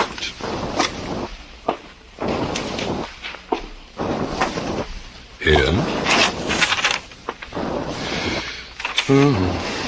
In case the 3-syllable type words make you scratch your head in utter dismay, I'd better tell you.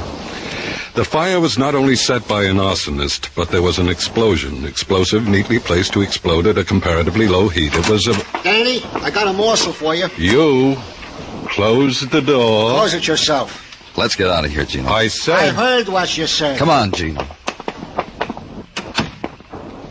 What have you got? Patrice Russell. Detective Fuller spotted her in the village. She climbed the stair, went to a party at 1212 Bank Street, where she is at this moment. Thanks, Gino.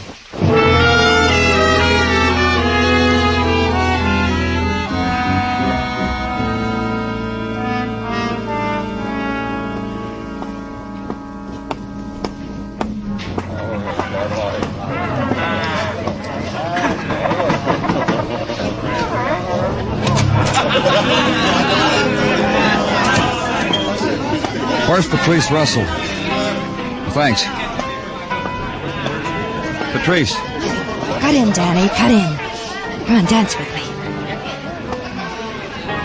Come to me, Danny. Come to me. Come on, we're getting out of here, Patrice. Honey, where'll we go? Just away from here, I've got to talk to you. My car's outside. I know a lovely place to talk. Outside in the hall's far enough. Halls are trapped. Come on. Or you'll bruise me. All right, come on, let's go out in the hall. Here? Here. For what? Your father's dead. Kidding? No, you're not, are you? How? Someone tossed a bomb in your living room. Poor Dad. Poor Daddy. Who did it, Patrice? Honest, I don't know. Poor Daddy. I loved him, you know. I really did. He loved you. I know. I know he did. Patrice. I wasn't very nice to him, Daddy. You know something? Every morning I'd wake up and say to myself, this is a day that I'm not going to hurt Daddy. And it never worked out. I want to ask you something, Patrice. Because I never tried. Around breakfast time, I'd think of something to do, and during the day, I'd find out a way to do it. What about the narcotics? Huh? The narcotics. Oh, no more, Danny. I promised him that. And I kept my promise. I took the cure, and it worked. I haven't touched it since. Not since that detective picked me up for it. His name is Ed Costa, Patrice. He died because of that fire at your father's place. I'm sorry. Listen, Danny, about the narcotics. I want you to know it's all over. It lost me everything. I had a boy. We were going to get married. And he's gone. So, you know what I do now? I go to parties. Like this. Goodbye, Danny.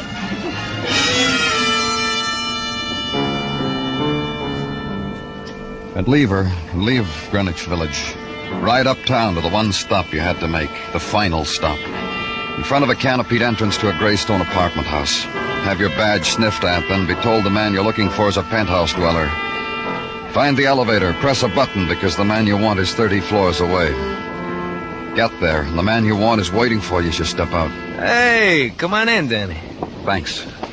Yeah, like Frankie's new house, Danny? Classic. Wait till I show you outside.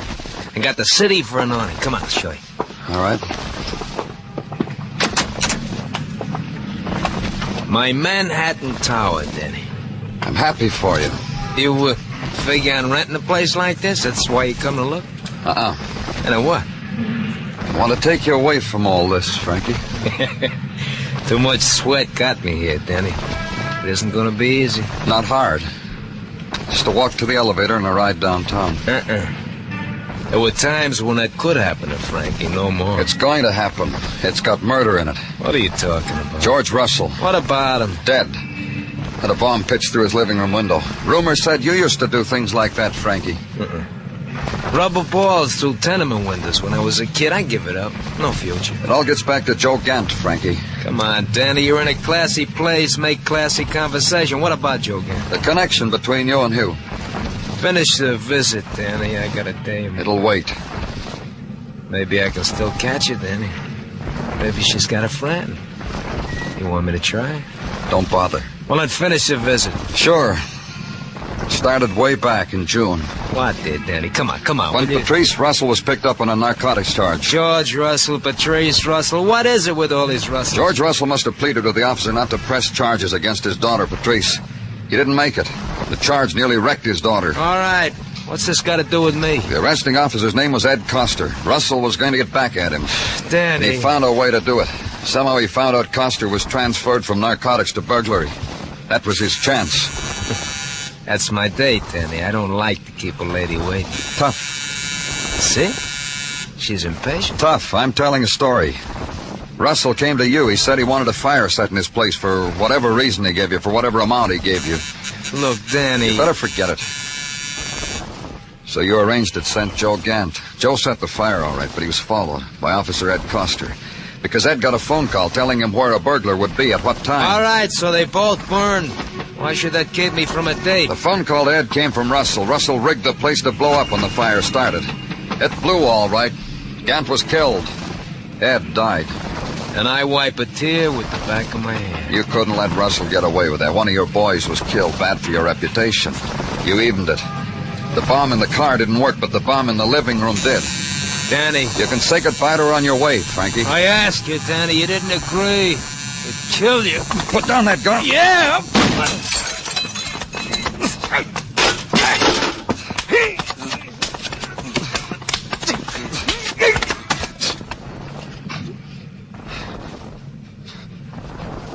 You're not going to get to say goodbye to her, Frankie. She went away.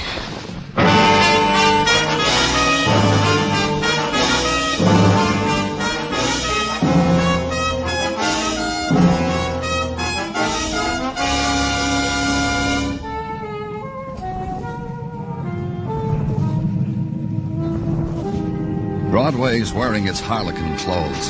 It winks an eye and beckons.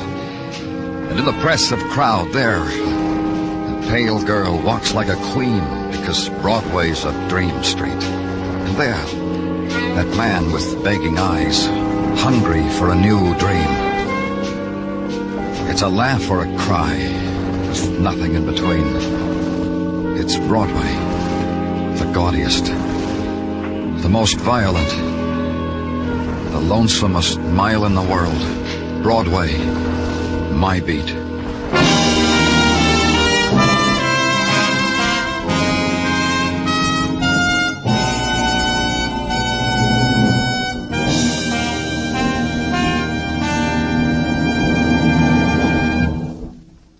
Broadway's My Beat stars Larry Thor as Detective Danny Clover, with Charles Calvert as Tartaglia and Jack Crucian as Muggavan.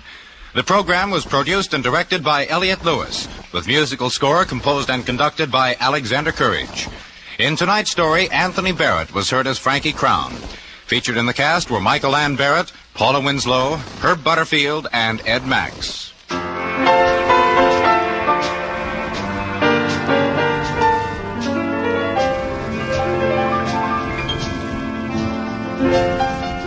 My Friend Irma is everybody's friend Irma. There's something downright appealing in that gal's goofy mentality, and every Sunday evening, Marie Wilson stars as the world's most adorable dumbbell, My Friend Irma. Kathy Lewis is her level-headed roommate. On most of these stations, Sunday nights, enjoy CBS Radio's My Friend Irma. Bill Anders speaking. And remember, the Frankie Lane Show is your date for slick syncopation every Sunday afternoon on the CBS Radio Network.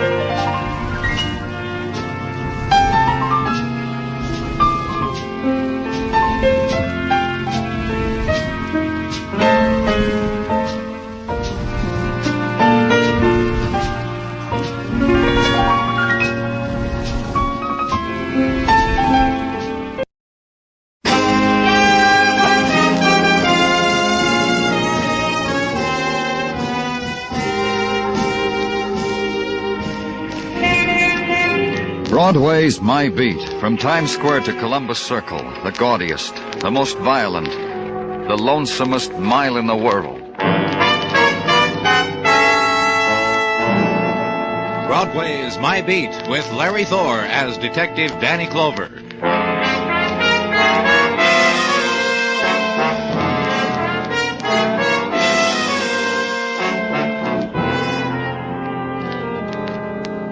In the sunlight of an October morning, Broadway stands on its street corner and breathes deep of the autumn-filtered air, presses out of its lungs the taste of the night past. This is the time of day when neon is silent, spectaculars doze. The shadows have not yet found their final shapes, and the pavement is flecked with glints of sun fragments. Doorways are opened on the October day, and the night dreams are swept into the gutters. It's the time of the coffee and cakes, and break from the starting gate. And the odds, even up, you never come in.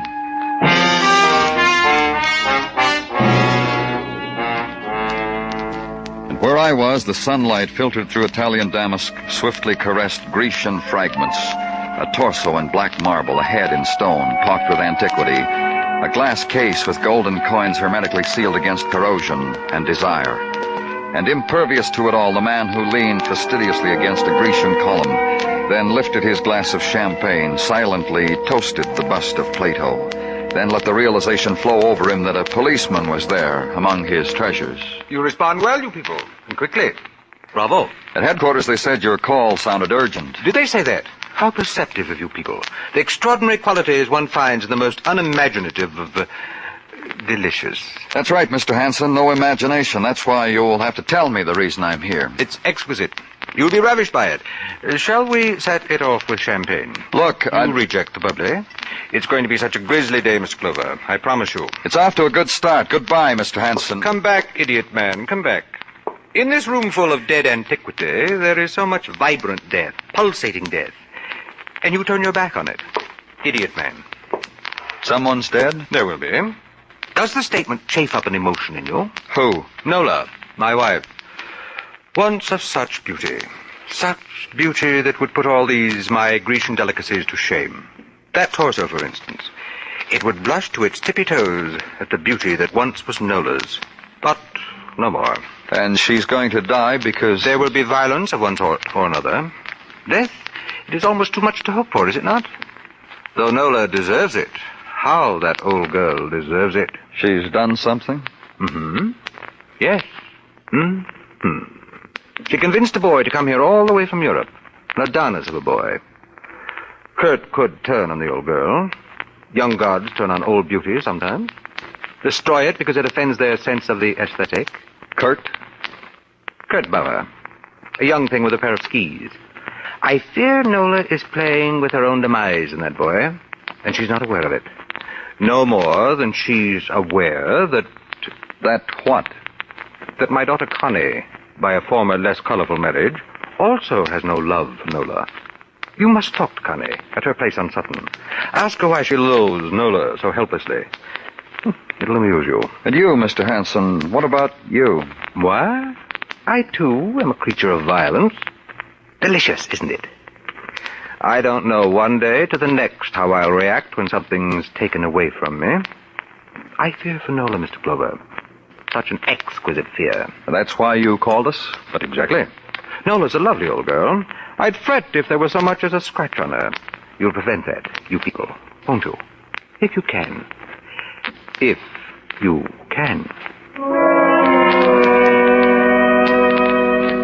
And saying it, Mr. Hanson poured himself a drink, moved over to the slender Grecian column, faced me, and took his stance next to Plato.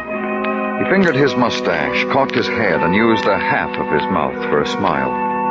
That's the way I left Mr. Hanson.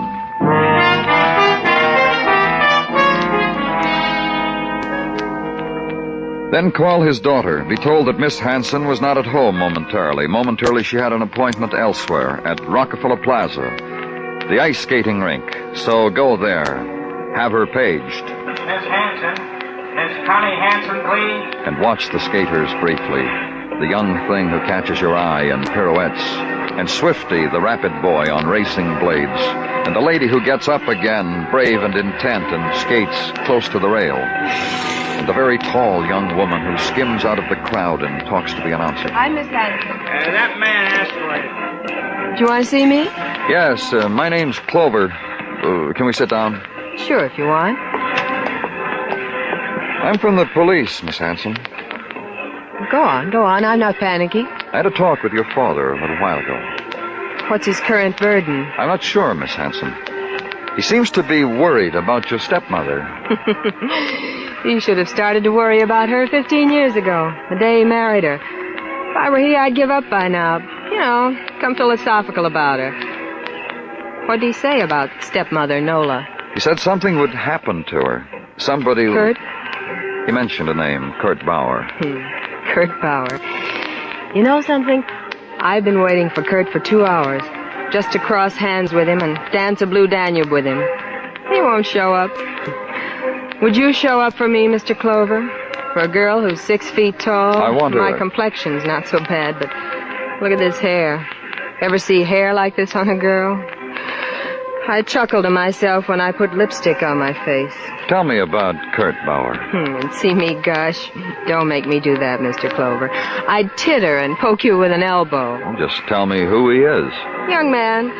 We found him in the Italian Alps. We? Stepmother, Nola, and I. We were skiing. Something came out of the blue and plopped down beside us and made nasty little slaloms in the snow. That was Kurt. What's he doing here? Stepmother Nola stopped waxing his skis long enough to tell him she could get him a job come winter at Lake Placid. Then why would he want to do anything to harm her? My daddy tell you he would? Dad was ribbing. He's a ribber. Great sense of humor. He reads Plato and hits passers-by over the head with folded newspapers. How about you? You don't like Mrs. Hanson, do you? I don't like any woman who's lovely. You blame me? Now, pardon me, Mr. Clover. There's a tall man skating over there. He's alone. I never saw him before, but maybe he's looking for me. I'll give him something to look at.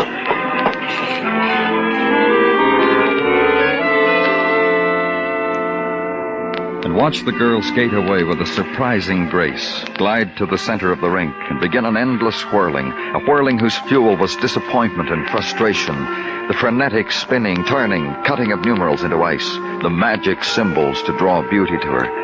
And it doesn't happen until the awkward crash against the spectator's railing, the clumsy fall that sparked only a laugh, and no one helps her to her feet.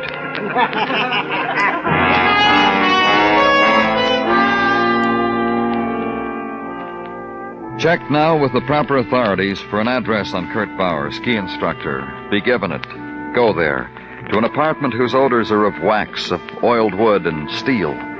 And blended with it the perfume of the woman who runs her fingers across the boy's mouth as he speaks. Please, Nola, please. The man frighten you, Kurt. You've met his type before. Don't be frightened, darling. You will understand, Mr. Clover, that Mrs. Hanson... Nola, darling, Kurt, Nola. Please take your hand from me. In the presence of this gentleman, it is not... You realize what you're doing to this boy, Mr. Clover? You frighten him. Because he's been harassed by men like you before. By police? You're all alike, whatever they call you. Police, authority, men on horseback, men in uniform. Only you're not, are you, Mr. Clover? On horseback, I mean, or in uniform. But Kurt has met you before. What Mrs. Hanson is trying to say for me, and I would wish she did not... Kurt, I was only trying to... What Mrs. Hanson is trying to say is that I served with the Nazi Alpine Corps, against my will. That I deserted them. That my innocence has been proven by your occupation forces in my native Germany. That my relationship with Mrs. Hanson is only... Only that, Mr. Clover. I'm a sort of fading employment agency for young men who fly beautifully through the air. Your husband said he was afraid for you, Mrs. Hanson, that something was going to happen to you. Something bad? By whose hand? Your stepdaughters, maybe. Kurt's, maybe. Your husband's, maybe. Shall I give you my reaction? Mrs. Hanson, I'll give it to you, my reaction. Connie, my stepdaughter, pathetic girl, she's so in love with Kurt. She might hurt me. Even try to kill me. Yes, she might. And I could understand it, believe me, I could. And my husband, you've met him. He's vicious, no? But if he stooped to soil his hands that much, it would astonish me. And Kurt, my Kurt, could you hurt me? Why? I want you to go away from here, Nola. Someplace where you will be safe, where you... You're frightened for me, Kurt? You don't want anything to happen to me, your nice American friend? That inn in Vermont. There is snow there now. You will enjoy it, Nola? We'll talk about it, okay? When this gentleman leaves, we'll talk about it. I wish to assure you, sir... He's leaving now, Kurt. See? I'm helping him with his coat. And then we'll discuss it. Here. A tug on your jacket, Mr. Clover, and you're ready for the street. Goodbye, Mr. Clover.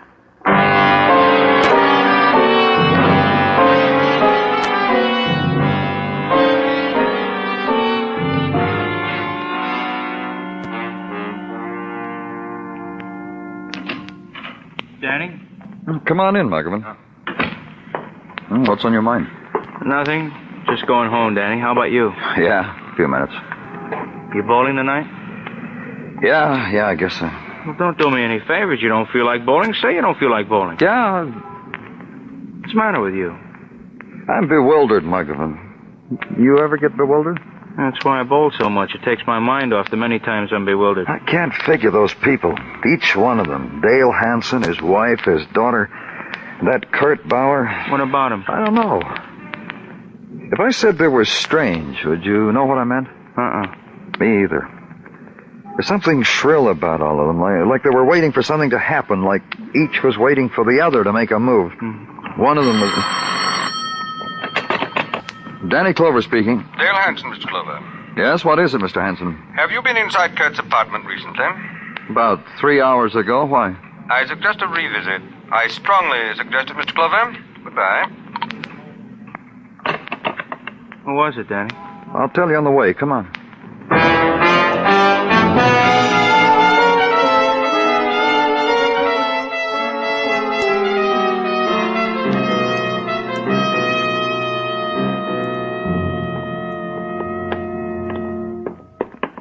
The door's wide open, Danny. Thank you very much for the information, Muggerman. Go on in.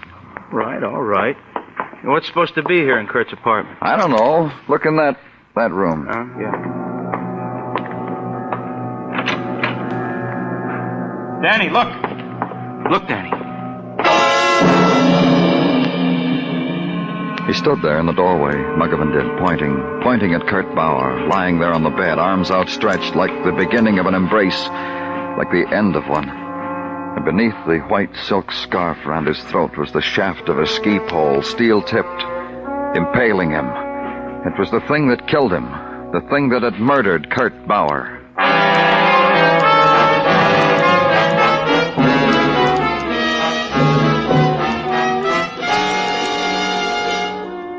You are listening to Broadway's My Beat, written by Morton Fine and David Friedkin, and starring Larry Thor as Detective Danny Clover.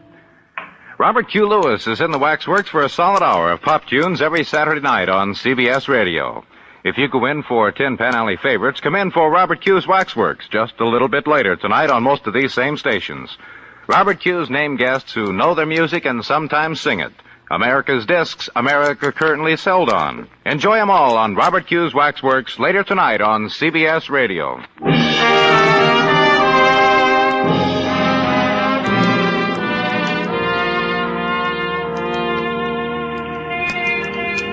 It's the time that was saved up for, Saturday night on Broadway. The time when the great explosion flings itself out over the city, and the lights climb in columns against the wall of night like licking serpents.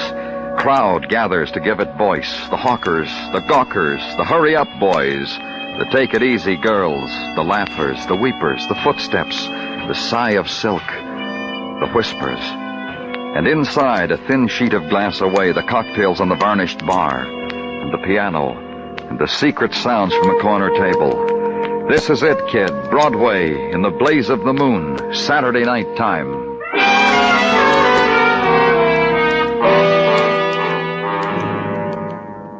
And the night had an hour in it to find a man murdered, to consider him, to watch the police technical department attend him, to talk to the medical, then to leave, and to make a call to Dale Hansen, summon him to headquarters. For the first time in my life, Mr. Clover, I feel, well, municipal, like a citizen. It has the shade of a sensation about it. You knew we'd find Kurt Bauer dead, didn't you? Of course. I called you from the phone next to his deathbed. I've been complimented before on my presence of mind, so you needn't bother. Did you kill him, Mr. Hanson? You are Mr. Clover's, I suppose you people would say, sidekick? Did you kill him? Certainly not. I went to give him his fee for making my dear ones proficient on ice. Let's see that medical examiner's report, Muggavan. Thanks. Kurt Bauer died at about 7 o'clock, according to this. And I called you at 9. From 6 to 8:30, I was being sweated and massaged. You may check my club, the Hermitage Club. Well, check it, Muggavan. Gramercy 51110. Let me ask you something, Mr. Hanson. Certainly. You tried to throw us off the track, didn't you? Told me your wife was in danger while it was... Believe me, this whole turn of events is merely a pleasant surprise. Who killed him, Mr. Hanson? I suppose someone whose forte is pleasant surprises. I caused you to frown. Forgive. Did you know your daughter was in love with him? She'll grieve. And your wife? My wife is a foolish woman. And harmless. Her attempts to recapture a lost youth is saddening, but I bear with it. I just spoke to a master named Bill, Danny. Yeah? Yeah, he baked him and massaged him from 6 to 8. Give him a half hour to get dressed. You're in the clear, Mr. Hanson. You can get out of here.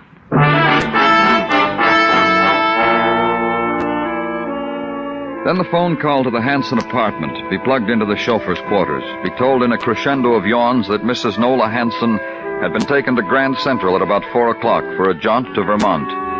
That she packed 3 custom-made bags, stopped off at Brooks Brothers for an undersuit of Woolies. Then to your room to watch the October night die out of your reach. Then the morning and the quick searing coffee against the call to be made. The call on Connie Hanson, stepdaughter of Nola, hater of Nola, unloved by Kurt.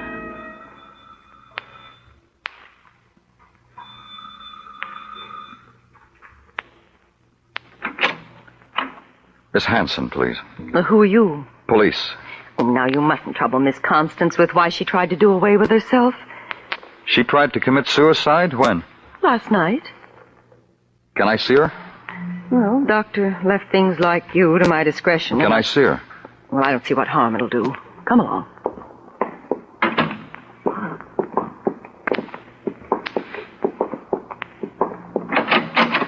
Miss Constance?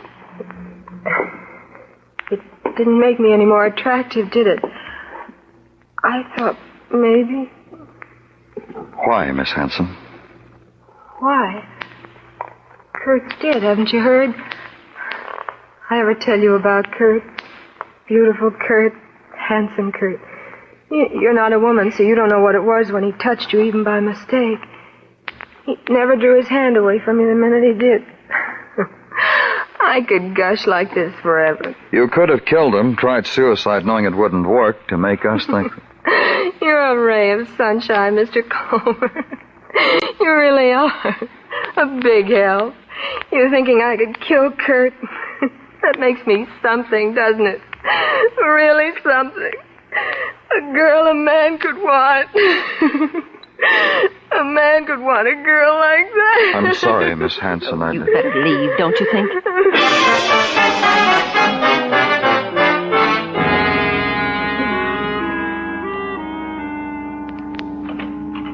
Danny? Oh, hello, Gino. Happy holiday. Oh, thanks, Gino. Holiday? What holiday? You kidding? No, I'm not. What holiday? Why, Danny, on this date in 1774, Samuel Adams did call together the Continental Congress. Oh, I guess it slipped my mind. Don't let it bother you. Last year I forgot too. And Danny, to celebrate this auspicious occasion, I gave my oldest, Emilio, a new Columbia bicycle. Why, what a happy, laughing lad he was upon receiving it. I'm sure he was. Well, Danny, let us not twaddle. To work. If you insist. As indeed I do. However, the news I have to give you is pause. It's what? Pause. Not much of it. I put in a phone call to Vermont and the inn where Mrs. Hanson is staying. She was out walking the hills, so I left a message to get down here post-haste. What else, Gino? Well, I already told you, Danny, that the news was... hello, Muggerman. Hi, Gino. Danny. Yeah? I've been over the immigration department most of the morning checking on Kurt Bauer. What'd you find out? Oh, not much we don't know already. He was in the German army, deserted. You know what Kurt told you. Just one thing, though. Yeah? Bauer came over here with his mother. Set her up in a little house out in Flushing. Here's the address. Oh. Thanks, Muggerman.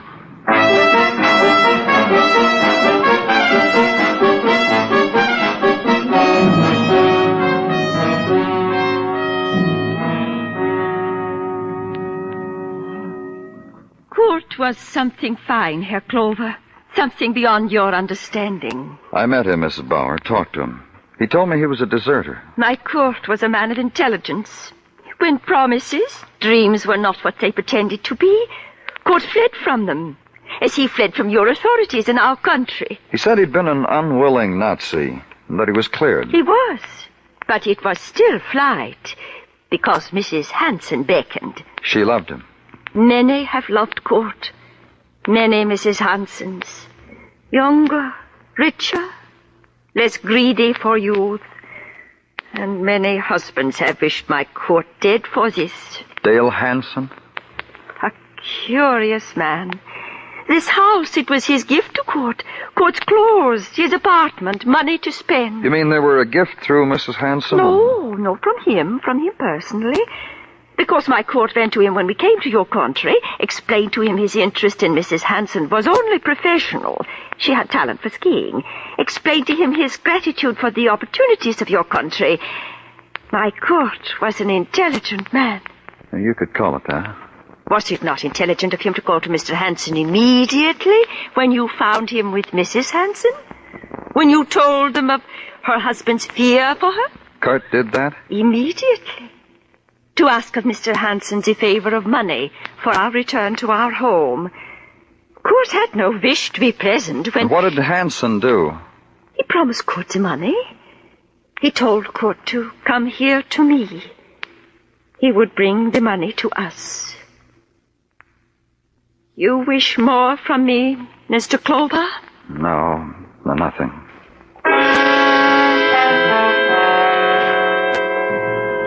And leave there, get back to Manhattan and back to headquarters. Check in and make another phone call. Call Vermont and talk to a desk clerk and be given answers. Then to a Park Avenue apartment where you'd been once before. Mr. Clover, come in. And watch Mr. Hansen as he took up his post again, next to Plato. And then notice that to the room another treasure had been added, his wife, Nola Hansen. This is a delight. I'm glad you're back in town, Mrs. Hansen. We're all glad.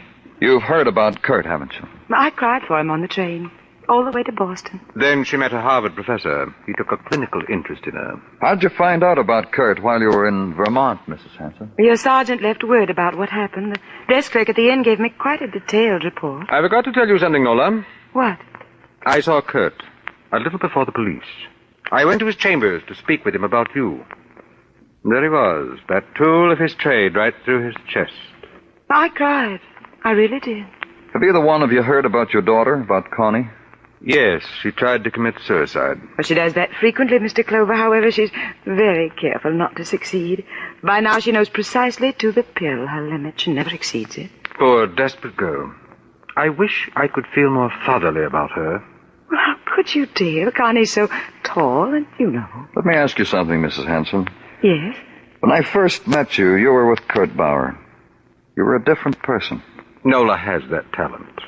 Thank you, dear. When I first met you, Mrs. Hansen, you seemed so concerned about Kurt, so warm toward him.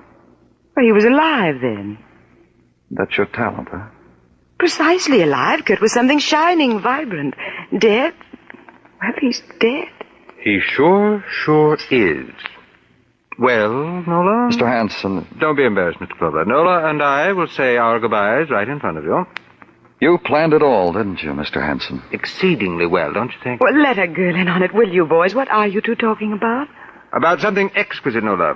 I had a man murdered, and Mr. Clover can't touch me. You murdered Kurt? I didn't say that, my dear. What time did you catch the train for Vermont, Mrs. Hansen? Oh, well, let me see now. The chauffeur drove me to the station a little before 4, and the train left soon after that. The train left, but you didn't. What do you mean? There was a train at 4 and another one at 8. You took the one at 8. I called the inn at Vermont. You arrived too late to have taken the 4 o'clock train. What do you mean I stayed around that dismal station all that time? You don't pay attention, Nola. He didn't say that either. That's right, I didn't. You didn't stay at the station. You used that time to murder Kurt Bauer. Me? This is very important, Nola. You really should make an effort to concentrate. He said, you. Your husband said he had a murder committed. And he was right. He had you commit the murder, Mrs. Hanson. Dale, do you expect me to listen to that? I do. Indeed I do. Your husband's a clever man. He understands people. He knows how people close to him will react. Right. He set something in motion, Mrs. Hanson, through me. He used me to frighten Kurt away from you. I told Kurt that something might happen to you. Kurt didn't want to be mixed up in it, so he ran. Like he always ran from everything, whenever there was trouble. Kurt didn't run, I ran. Kurt told you to go. And while you were away, he planned to leave the country. I found that out, too. I drew a diagram about what was going to happen. It has. So, congratulate me, Nola. Dale, help me. That's more emotion than you've shown to me for years. Truly, Nola, I've missed it. That's why I did what I did.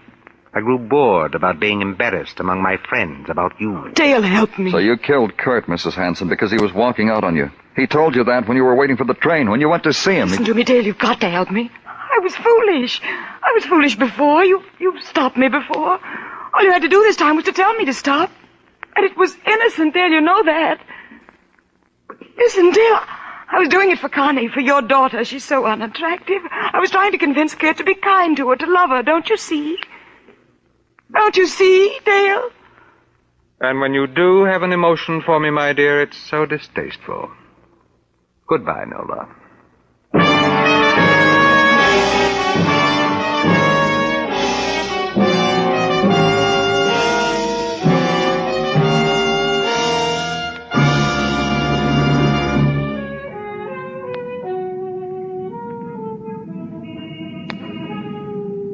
Nighttime blares down Broadway. The canyon streets gather it in like some passion. And the night is a backdrop for a million fragments. Neon and roar and melting shapes and shock and clots of crowd. It's a fury that sweeps you up and holds you close and throws you into the gutter of your choice.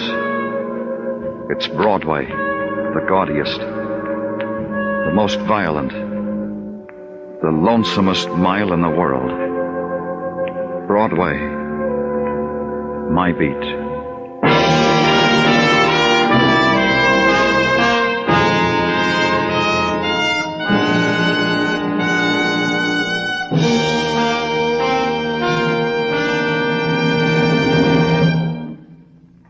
Broadway's My Beat stars Larry Thor as Detective Danny Clover, with Charles Calvert as Tartaglia and Jack Crucian as Muggavan. The program was produced and directed by Elliott Lewis, with musical score composed and conducted by Alexander Courage. In tonight's story, Betty Lou Gerson was heard as Nola Hanson and Ted Osborne as Dale Hanson. Featured in the cast were Mary Shipp, Irene Tedrow, and Robert Boone.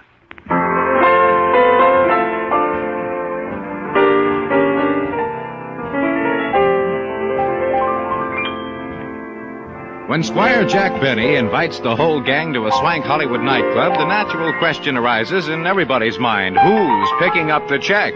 They'll find out, and so will you tomorrow night when CBS Radio brings you Jack Benny Time. Bill Anders speaking. And remember, the Frankie Lane Show is your date with slick syncopation every Sunday afternoon on the CBS Radio Network.